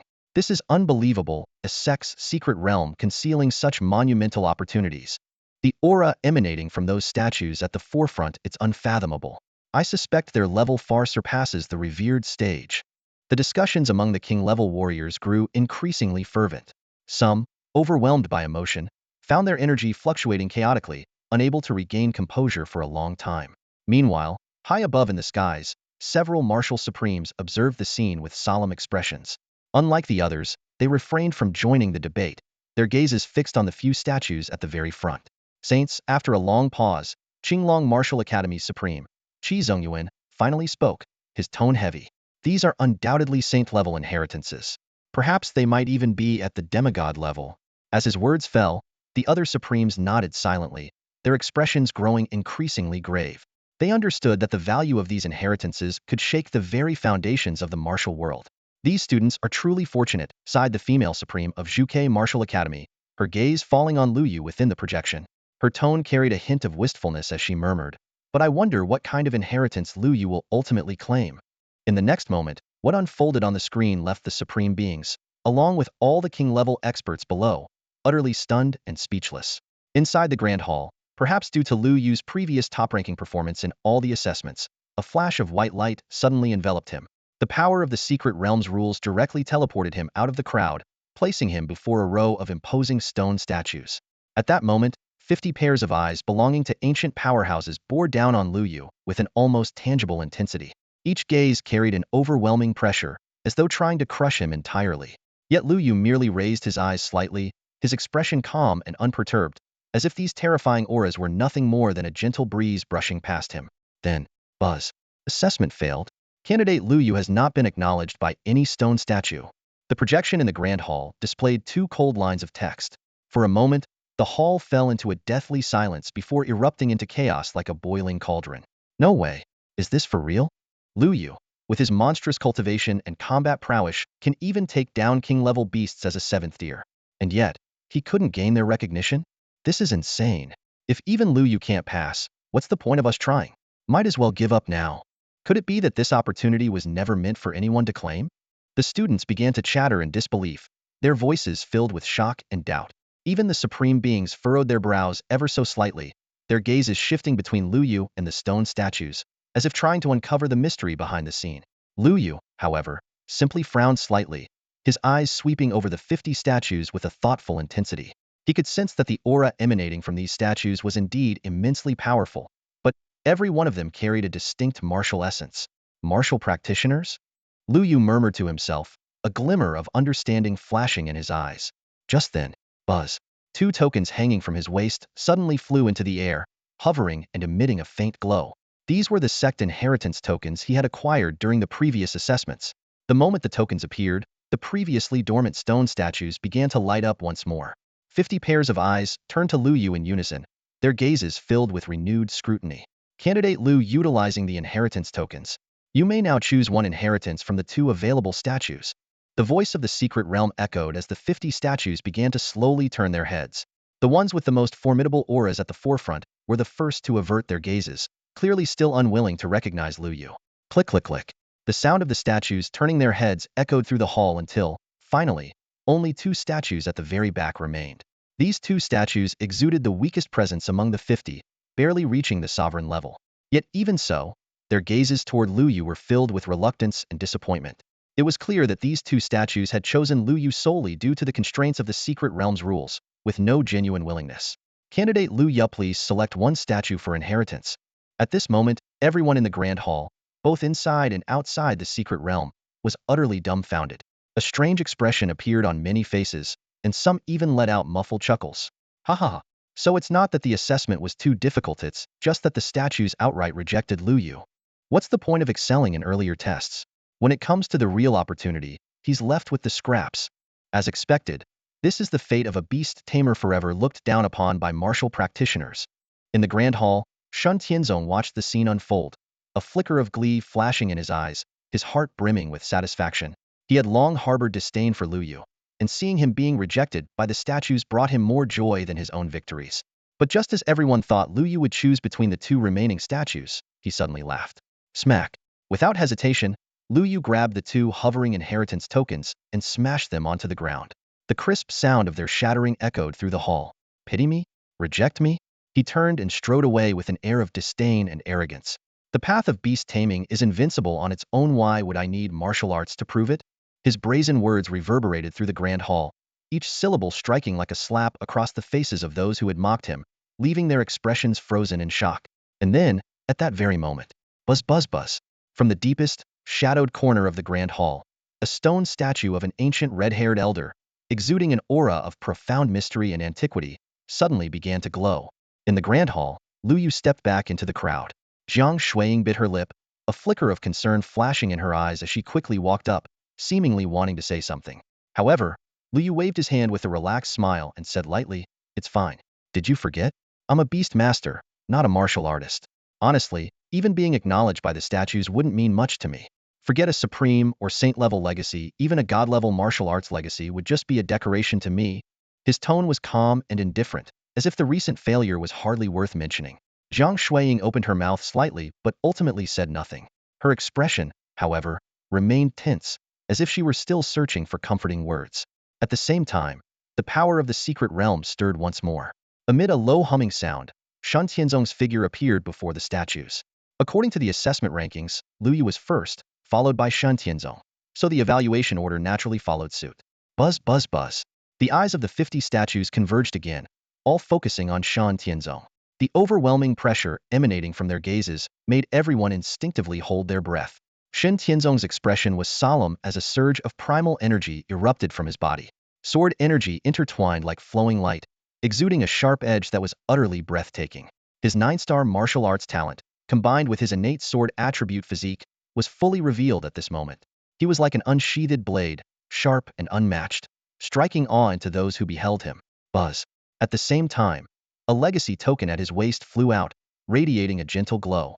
This was a reward from the 4th day of the Beast Tide trial, and only 5 individuals in the entire hall had received it, Shen Tianzong being one of them. Buzz buzz buzz. As the statues lit up one by one, 7 of them eventually shone simultaneously, illuminating Shen Tianzong's figure. Candidate Shen Tianzong acknowledged by 7 statues. You may choose one of the 7 legacies. The moment the result appeared on the glowing screen, the hall erupted into a cacophony of voices. Wow, Shen Tianzong is unstoppable. 7 legacies to choose from now, that's a real genius. TSK, compared to certain people, the gap is just too big. The chatter rippled through the crowd. Though no names were mentioned, the mocking undertone directed at Luo Yu was unmistakable. Shen Tianzong, meanwhile, turned around, his gaze landing squarely on Luo Yu. A radiant smile spread across his face. That single look silenced the entire hall in an instant. The atmosphere grew tense and heavy. Luo Yu narrowed his eyes slightly, his expression unreadable, though the depth of his gaze sent a chill down one's spine. In the end, Shen Tianzong chose one of the statues near the front. This particular statue exuded a powerful swordsmanship aura that perfectly aligned with his martial path. While it wasn't at the saint level, it came remarkably close. Crack. As his choice was made, the statue abruptly shot forward, landing behind Shen Tianzong like a loyal guardian. It followed him as he returned to the crowd. Next up for the assessment was the 3rd-ranked candidate, Li Warner. Her performance was equally dazzling, earning her the acknowledgement of 7 statues as well. Ultimately, she chose the statue positioned at the very front, which emanated the most formidable aura. Following this, the students took their turns for the assessment based on their rankings. Although Jiang Shuiying's talent wasn't particularly outstanding, she managed to secure a supreme-level martial legacy from one of the statues, thanks to the advantage of her legacy token. It's worth mentioning that Qin Shiryao, who had always kept a low profile, turned out to be the best performer in the physical assessment. When she stepped forward, she astonishingly earned the recognition of 10 statues, including the most prominent one at the frontis sacred level statue. The result left everyone utterly speechless. Shen Tianzong, who had been brimming with confidence moments ago, now wore an expression as dark as a stormy sky, his previous smug smile frozen in place. In the end, Qin Shiryao unhesitatingly chose the most powerful saintly inheritance, becoming the biggest winner of this rare opportunity. As she returned to the crowd, a glint of gratitude flashed in her eyes, and she silently whispered in her heart, "Thank you, teacher." Others might not understand the reason behind her success, but how could she not know?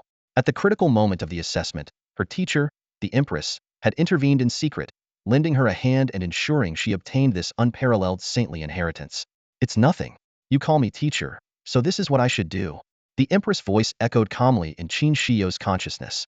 Yet, before her words could fully settle, her expression suddenly shifted. Draped in a regal purple-gold robe, the Empress's gaze pierced through all barriers, locking onto the depths of the grand hall. In the next instant, her soul trembled violently, and she let out a muffled groan as if struck by lightning. This is divine-level energy. For the first time, the Empress, who had always been composed and authoritative, revealed a look of shock and dread. She could clearly sense it deep within the grand hall. A divine-level presence was rapidly awakening. Deep within the secret realm, in the boundless void and desolate lands, within the towering Gentian Tower, 8 colossal towers that had long been dormant suddenly erupted with terrifying energy. 8 massive heads simultaneously opened their eyes, and within their profound gazes lay an unmistakable terror. "Big brother, it's that old man's aura. Do you feel it?" The fourth brother, who wielded the ultimate power of flames, spoke with a trembling voice. The raging fire around him engulfed everything within thousands of miles, its intensity mirroring his turmoil. "I feel it too." Another deep voice resonated, filled with disbelief and unease. How could that old man's aura appear at a time like this? Little 8 is scared. Wu, the youngest head, let out a sobbing sound, its enormous eyes brimming with fear. "Damn it, big brother, didn't you say that old man wanted the star battlefield? How could this happen?" The seventh brother roared, his voice laced with both anger and panic. In the void, a massive golden phantom of a head slowly materialized. It was the eldest of the 9 brothers. At this moment, his expression was unprecedentedly grave, with deep apprehension reflected in his eyes. "It really is Yin, the old man's aura?" The eldest brother's voice was low and hoarse, tinged with disbelief. "But how is this possible? 12,000 years ago, I saw with my own eyes as he sealed us and then departed for the star battlefield. He shouldn't be able to return." Even as the eldest of the 9 brothers, he now appeared utterly bewildered and fearful. The 9 brothers, who feared nothing in heaven or earth, had only one exception: the terrifying old man who haunted their nightmares. "Don't panic. Don't be afraid." After a long silence, the eldest brother finally muttered a few words of comfort. "No matter what, little 9 hasn't awakened yet. Things haven't reached the worst-case scenario." Yet, the other 8 brothers all turned their eyes toward the 9th tower, their gazes filled with a mix of emotions. "Little 9, you mustn't wake up," they prayed in unison in their hearts. Even the usually defiant 4th brother was no exception. Brotherly bonds aside, given the current situation, all 8 brothers had to admit if it meant avoiding the return of that dreadful old man, they would rather little 9 remain asleep forever. Inside the grand hall of the Qian sect, the atmosphere was heavy with anticipation. As the last student stepped forward, the opportunity assessment finally came to an end. The hall, once lined with 50 solemn stone statues, now had only 10 remaining in their original positions. The others had moved, silently following their chosen students like loyal guardians. "I didn't get the recognition of a single statue. How unlucky can I be?" One student sighed in frustration, his face filled with disappointment. "Haha, I got lucky. Even though I only earned the recognition of one of the statues at the very back, it's still a revered inheritance. That's enough for me to brag about for a lifetime." Another student exclaimed, his face glowing with excitement. "Out of over 100 of us, having more than 40 inheritances is already pretty remarkable." Someone remarked with a mix of awe and relief. "Exactly. Even the lowest level inheritance is better than leaving empty-handed." Others chimed in, though their words carried a hint of mockery toward those who had gained nothing. The atmosphere in the hall grew livelier as students gathered in small groups, discussing their fortunes. Yet, amidst the chatter, one name was mentioned repeatedly: Luo Yu. At that moment, Shen Tianzong stood surrounded by a group of exceptional students, forming a small but distinct circle with him at the center. In contrast, Lu Ye's side seemed much quieter, with only Zhang Shuiying and Qin Shiyao standing beside him. What stood out, however, was the fact that behind each of the two girls stood a powerful-looking stone statue, while Lu Ye's back remained empty. Zhang Shuiying tilted her head slightly toward Luo Yu and spoke softly. This should be the final stage of the assessment. Once we receive the inheritance, we should be able to leave the secret realm. Her voice was gentle, but the information she conveyed was enough to send a ripple through anyone's mind. It was clear that she had learned these details from her stone statue. As for the process of receiving the inheritance, she added, the statue said we can start at any time by connecting our consciousness to it. However, the duration of the inheritance process isn't fixed, it could be over quickly, or it might take several days. Luo Yu simply nodded in response, offering no further comment. It was then that Qin Shiyao suddenly spoke, her tone carrying a hint of complexity. You could have chosen an inheritance earlier. Luo Yu raised his eyes to meet hers, his gaze calm and profound. Their eyes locked for only a brief moment before Qin Shiyao shifted her gaze awkwardly, lowering her voice as she added, you just chose not to. Luo Yu let out a soft sigh, his tone even but tinged with a trace of resignation. What use would a martial inheritance be to a beast tamer like me? Though he spoke quietly, his words carried a firm conviction. It wasn't just unwavering confidence in his choice, but also an acceptance of the limitations imposed by reality. As a beast tamer, his cultivation energy was entirely converted into beast taming power, leaving martial inheritances irrelevant to him. Martial arts and beast taming combined? Luo Yu had considered it before, but reality had shown him that such a path was impossible. The two disciplines could not coexist, and he had unreservedly chosen to be a beast tamer. Even so, the feeling of being rejected by all the stone statues was undeniably unpleasant. Luo Yu's gaze drifted toward Shan Tianzong, who was basking in the admiration of the crowd nearby. The smug smile on Shan Tianzong's face was particularly grating. There are two things I despise most in life. First, people stopping me from showing off. Second, people showing off in front of me. Luo Yu thought with a cold snort, a faint smirk tugging at the corner of his lips. But just as this thought crossed his mind, boom, a thunderous explosion shook the entire hall, causing it to tremble violently. The deafening sound reverberated like rolling thunder, echoing in everyone's ears. What's happening? A student shouted in alarm, panic etched across their face. The tremors grew more intense, as if the very ground beneath their feet might collapse at any moment. Many students instinctively turned to the statues behind them for answers. However, when they looked back, they were collectively stunned. Whoosh whoosh whoosh. The statues, which had been faithfully following the students like guardians, suddenly broke free of their positions without warning. One by one, they soared through the air toward the center of the hall. Among them, it even included the sacred stone statue obtained by Qin Shiyao. And more than that, 10 other statues, which had never been acquired by anyone before, suddenly emerged from the darkness, tearing through the void, and landed together at the center of the grand hall. This scene left everyone utterly stupefied.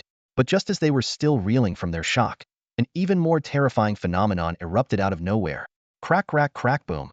At the center of the hall, all 50 stone statues suddenly dropped to one knee in unison, bowing their heads. Even the statues at the forefront, emanating an overwhelming sacred aura, were no exception. The scene was like a silent act of reverence, solemn and profoundly awe-inspiring. And yet, this was only the beginning. Boom, rumble, rumble. The tremors of the secret realm rapidly spread outward, even shaking the desolate lands of the infinite void. Across the endless wilderness, the once roaming hordes of beasts fell prostrate to the ground, trembling in fear. These ferocious creatures, who once seemed invincible, now quaked like frightened birds. Deep within the Colosseum, the remaining king-tier giant wolves widened their eyes in disbelief. The sorrow etched on their faces was instantly replaced by sheer terror and despair. It's him. He's returned. Even these mighty king-tier beasts were reduced to quivering wrecks, curling into tight balls like frightened children, their breaths ragged and strained. Boom, rumble, rumble. The tremors of the secret realm intensified, spreading further and further, with faint signs of encroaching into the outside world.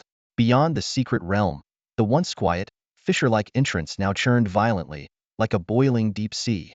It was as though an indescribable and terrifying entity was about to descend into the mortal world. This sight sent shockwaves through the king-level powerhouses on the ground below, their faces pale with horror. Even the martial supreme figures in the heavens above were overwhelmed by an unprecedented sense of oppression, struggling to remain aloft. Bang! In an instant, the 5 supreme warriors plummeted like severed kites, crashing heavily into the earth and kicking up clouds of dust. They were forcibly pinned to the ground by that invisible pressure. What kind of power is this? Among the 5, the usually composed leader of the Xianlong army, Chu Yifeng, was visibly trembling.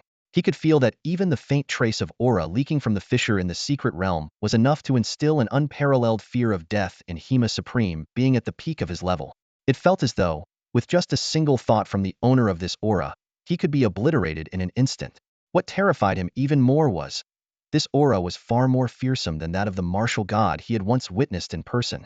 And the martial god was already at the pinnacle of demigod power. Stronger than the martial god. Could it be a deity? Buzz, buzz, buzz. The terrifying aura continued to spread, soon enveloping the entire wasteland and even extending to the vast Jinling city. Within the city, the saintly ancestors of the three great families were likewise suppressed by the overwhelming pressure, completely powerless to resist. Their experience mirrored Chu Yifeng's before this aura. They were utterly defenseless. The entity could erase them countless times over with merely a thought.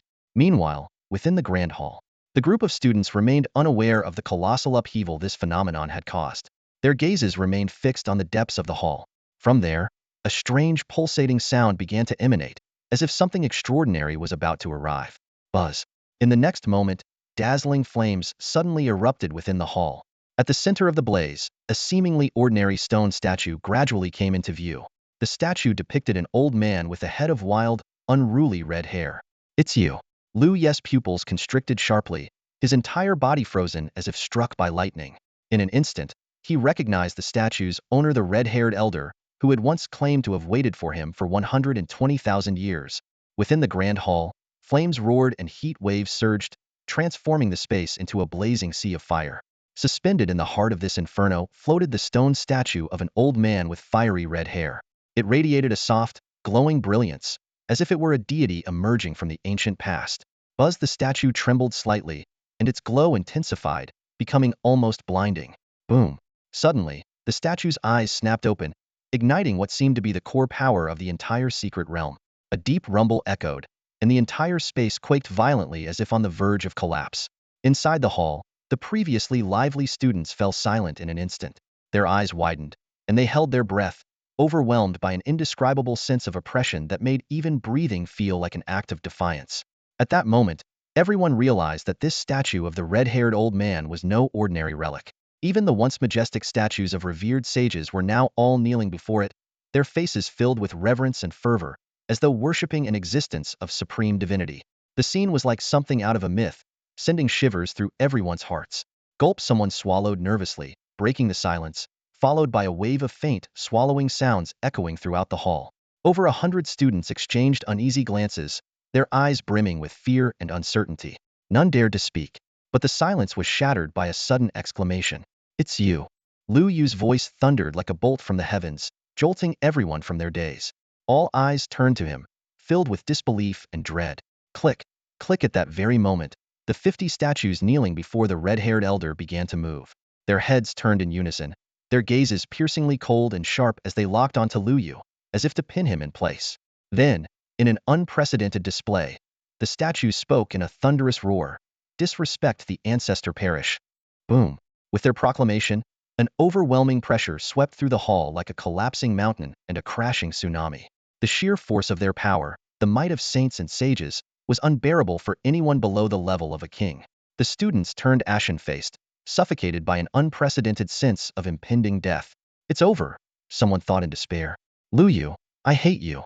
Many others cursed him inwardly, consumed by both fury and helplessness. It was clear to them that Luo Yu's actions had dragged them all into the depths of disaster. And yet, just as the storm of destruction was about to engulf everything, the red-haired elder's gaze fell upon Luo Yu. A hint of unexpected relief appeared on his face. Then, from the statue came a gentle, benevolent voice. No knee. Whoosh! With those two words, the sea of fire erupted into a dazzling brilliance. The terrifying pressure emanating from the 50 statues dissipated instantly, melting away like snow under the sun. They resumed their kneeling positions before the red-haired elder, their expressions returning to their earlier states of devotion and fervor. The hall returned to its previous calm, as though the perilous moment had never occurred. Few the students collectively exhaled, their relief palpable as if they had just escaped the jaws of death. But almost immediately, their gazes turned back to Luo Yu, filled with anger and reproach. Luo Yu, Yu Shan Tianzong began, his face pale and his voice trembling with suppressed fury. But before he could finish, his words caught in his throat, and his expression froze, replaced by utter shock. The red-haired elder's statue had moved. It passed through the sea of fire and appeared directly in front of Luo Yu, mere inches away. The towering figure tilted its head slightly, gazing down at him. Then, that same benevolent voice spoke again. Young one, you've finally arrived. The hall fell into a deathly silence. Shin Tianzong's face was completely stiff, and the other students were left utterly speechless, their minds blank. The anger that had burned so fiercely moments ago was replaced by stunned disbelief. None could comprehend what was unfolding before their eyes. Beyond the secret realm, the skies churned, as if heralding an even greater upheaval on the horizon. The crowd of powerful figures, including several martial arts supremes, all widened their eyes in shock, their faces filled with disbelief. This godlike, terrifying existence had appeared solely because of Luo Yu? At that moment, the red-haired elder's brief words reverberated like thunder in everyone's hearts. In an instant, they all grasped the same piece of information. And then, they were utterly dumbfounded. The ancient stone statue's so-called god-level ancestor had come for Luo Yu?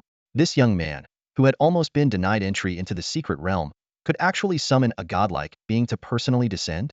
But just earlier, even those 50 stone statues had deemed Luo Yu unworthy. Boom, boom, boom. Before anyone could fully process their shock, a deep rumble suddenly echoed through the grand hall. All eyes turned instinctively, and gasps filled the air. The 50 stone statues of powerful figures had somehow shifted their positions. Now, they all faced Luo Yu's direction, kneeling on one knee. We were gravely disrespectful before. We humbly beg your forgiveness, honored one. The booming voices echoed like thunder, shaking the entire grand hall as if it would collapse under the weight of their words. And those words were directed at Luo Yu. In that moment, the secret realm, both inside and out, fell into a deathly silence. The sudden and dramatic reversal was too overwhelming for everyone. It felt as though their minds had been forcibly paused, leaving them completely frozen. Inside the grand hall, Luo Yu stared blankly at the red-haired elder's statue before him, then turned to look at the 50 kneeling stone statues in the distance. His mind was in utter chaos. To be honest, he was just as confused as everyone else. You, who exactly are you? And why did you say you were waiting for me earlier? Luo Yu's gaze finally settled on the red-haired elder, his tone filled with both doubt and caution. His mind was flooded with questions, and he was desperate for answers. Hearing Luo Yu's question, the red-haired elder's face softened into a kind smile. He did not respond immediately, but instead gazed at Luo Yu with a deep, faraway look, as if peering through him into a distant future. The silence unsettled Luo Yu, sending a chill down his spine and making him increasingly uneasy. Finally, the elder's voice resonated in Luo Yu's mind, low and heavy with the weight of time. Who am I? In the previous era, many called me Yin Lao Tu. Yin Lao Tu? Luo Yu blinked, blurting out instinctively. Are you the ancestor of the Scarlet Flame sect? Is this secret realm yours? The red-haired elder's stone figure nodded slightly, then shook his head. Yes and no. Luo Yu's lips twitched, and he felt a vain throb on his forehead. Seriously? First, the martial god, and now another cryptic riddler? The red-haired elder chuckled, his tone tinged with amusement. Patience, young one. All your questions will be answered. As soon as he finished speaking, he turned around, slowly raising his right hand. With a gentle tap of his fingertip in midair, the space around them began to ripple visibly. Buzz, buzz, buzz. A wave of invisible energy spread from his fingertip, enveloping the entire grand hall. In the next instant, Luo Yu felt his surroundings shift abruptly. Before he could react, the grand hall vanished, replaced by a mysterious, boundless space. The air here was thick with an ancient, profound aura, as though time and space themselves had come to a standstill. I've sent them back to their own tasks, the red-haired elder said calmly, his voice steady yet carrying an undeniable authority. As he spoke, he raised his hand again, tapping lightly on the void. Luo Yu's vision shifted once more, revealing the grand hall again. This time, however, his and the elder's figures were gone. Instead, the remaining students were in an uproar, their voices rising in animated discussion. But soon, as the stone statues returned to their original positions, the students gradually quieted down. They began to focus on receiving martial arts inheritances from the ancient figures. The scene faded, and Yin Laotu tapped the void once more. This time, the vision that appeared was even stranger. Luo Yu watched in astonishment as time and space around Yin Laotu began to reverse and flow backward. The sheer, indescribable magnitude of what he was witnessing left Luo Yu breathless. His fists clenched tightly as his heart pounded in his chest. The images continued to rewind, backtracking through time until it reached the moment when Luo Yu had first entered the secret realm and stepped onto the Jade Plaza. In the mysterious space, Yin Laotu and Luo Yu stood facing each other. Then surrounding Luo Yu, Scenes from the moment he entered the secret realm began to rewind before his eyes. Incredibly, Luo Yu could feel as if he was standing right beside himself. Together with Yin Laotu, he watched himself undergo the power test, survive the Beast Tamer trial, and step into the grand hall of the Qian sect. Time seemed to freeze in that moment, yet it flowed in an indescribable way. Luo Yu's eyes were fixed on the unfolding scenes, clearly observing every step of his actions, and even feeling the faintest emotions he had experienced at the time. The strange sensation sent shivers down his spine.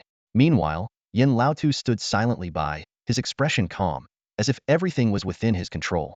Finally, the scenes began to converge, and the timeline gradually aligned. Luo Yu watched as his past self merged with his present form, and the power of time seemed to reach its peak at that moment. In the next instant, a jolt ran through him, and his consciousness snapped back to the present. He instinctively took a step back, his breathing rapid, his eyes filled with shock and disbelief. He was certain this was no mere playback of past events. This was a real reversal of time. He and Yin Laotu had, in some unfathomable way, stepped outside the bounds of time to quietly observe the events of the past. This is terrifying, was the only thought in Luo Yu's mind. He turned to look at Yin Laotu, only to find the old man's face still adorned with that messy yet kind smile, as if everything that had just happened was as effortless as lifting a finger. "You've done well, young one," Yin Laotu said, his smile carrying a genuine sense of appreciation. His sharp yet warm gaze swept over Luo Yu.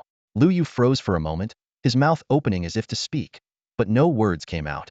In the end, he could only nod woodenly. Yin Laotu studied him for a while, then suddenly raised an eyebrow, his tone taking on a hint of intrigue. "You carry the aura of a supreme being." The words sent a jolt through Luo Yu's heart. He stood there, stunned, confusion written all over his face. A supreme being?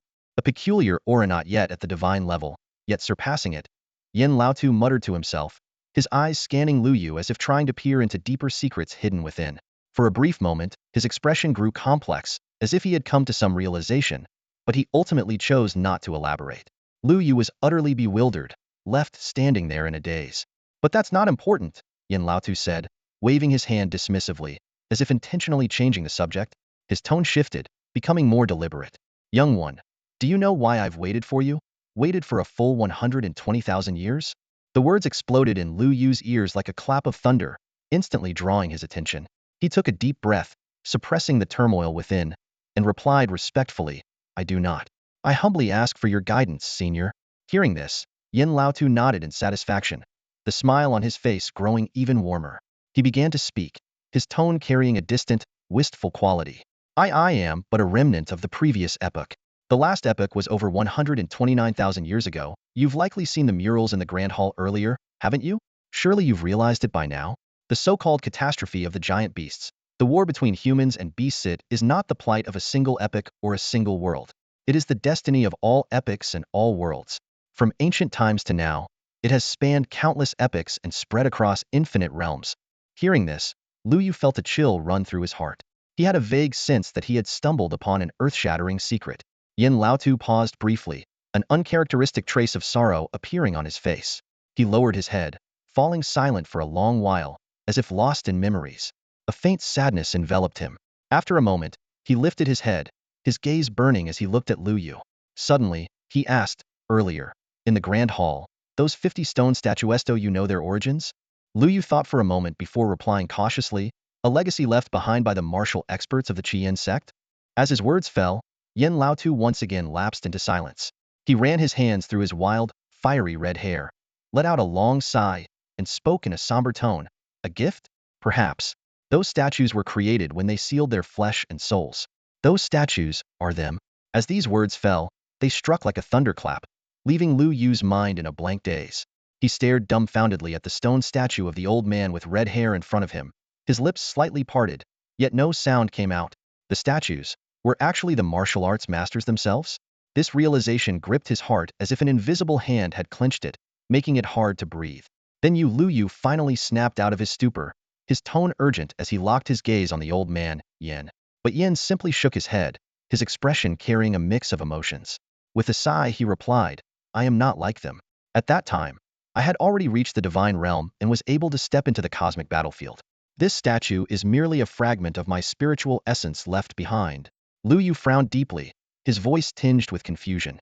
Then why would they seal their lives and souls, willingly becoming cold, lifeless statues? If there's a choice, wouldn't anyone cling to the will to survive? Yin fell silent.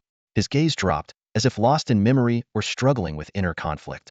Time seemed to freeze, and the air grew heavy with an oppressive atmosphere. After what felt like an eternity, he finally exhaled a long breath, his aged face etched with even deeper sorrow. He seemed unwilling to elaborate further, merely raising his withered hand and gently pointing into the void. Buzz. A shimmering screen materialized, revealing scenes from an ancient era. Luo Yu's eyes were drawn to it, his mind unconsciously immersing itself in the vision. In the images, mountains were overturned, the heavens and earth shattered. Countless stars collapsed and fell, the universe seemingly hurtling toward its end. On the planets, humans and colossal beasts wailed in despair, their cries echoing endlessly. Yet in the end, both humans and beasts were reduced to dust, vanishing into the infinite void. The sheer devastation of the scene left Luo Yu breathless, his fists clenched so tightly that his knuckles turned white, his eyes filled with disbelief. It was at this moment that Yan's voice emerged, low and laden with sorrow. The abyss descended, bringing the calamity of the beasts. Eras collapsed, worlds crumbled. As long as this endless war between humans and beasts remains unresolved, every 129,600 years, the cycle of destruction and rebirth will repeat. At that time, all life, except for those at the divine level who can enter the cosmic battlefield, will meet their end. Yan's words were slow and deliberate, yet each one struck Luo Yu's heart like a heavy hammer. His voice carried on, filled with unhidden grief. Those statues once, they were my most cherished disciples. And yet, they could not escape this fate. The secret realms in your world? They are nothing more than the fragmented remnants of ancient eras that perished. Luo Yu listened, his emotions roiling like a storm. His breathing quickened. He had always believed that as long as he kept getting stronger, he could protect those he cared about and even change humanity's fate. But now, he realized that even someone as powerful as Yin could do nothing but watch his disciples turn into statues, powerless to halt this endless tragedy. A profound sense of helplessness overwhelmed him, as if he were being crushed under an enormous boulder, unable to move. Yin observed him, a complex emotion flickering in his eyes. Suddenly, he asked, "Do you feel sorrow?" "Sorrow." Luo Yu replied without hesitation, his voice low yet resolute. His eyes reflected a mixture of emotions: anger, frustration, and despair. However, Yan's face softened into a faint, relieved smile. He looked at Luo Yu, his gaze carrying a glimmer of hope and expectation. With solemnity, he spoke, "Young one, 120,000 years ago, I accidentally glimpsed a fragment of prophecy about the future. In that vision, you were the one destined to end this sorrow." Luo Yu froze, his mind reeling like a storm-tossed sea. He could hardly believe it, of all people, was fated to break this endless cycle of tragedy. Yan's voice grew firmer, as if proclaiming an inevitable truth. "You are a beast tamer. You are the one and only beast tamer across all realms. Perhaps, in this unending cycle of catastrophe wrought by the beasts, you are the sole key to changing everything." These three sentences exploded in Luo Yu's mind like thunder. His entire body stiffened, goosebumps rising as his scalp tingled. His heartbeat thundered in his chest, and for a long time, he was unable to regain his composure. That's all for today. Thank you so much for watching.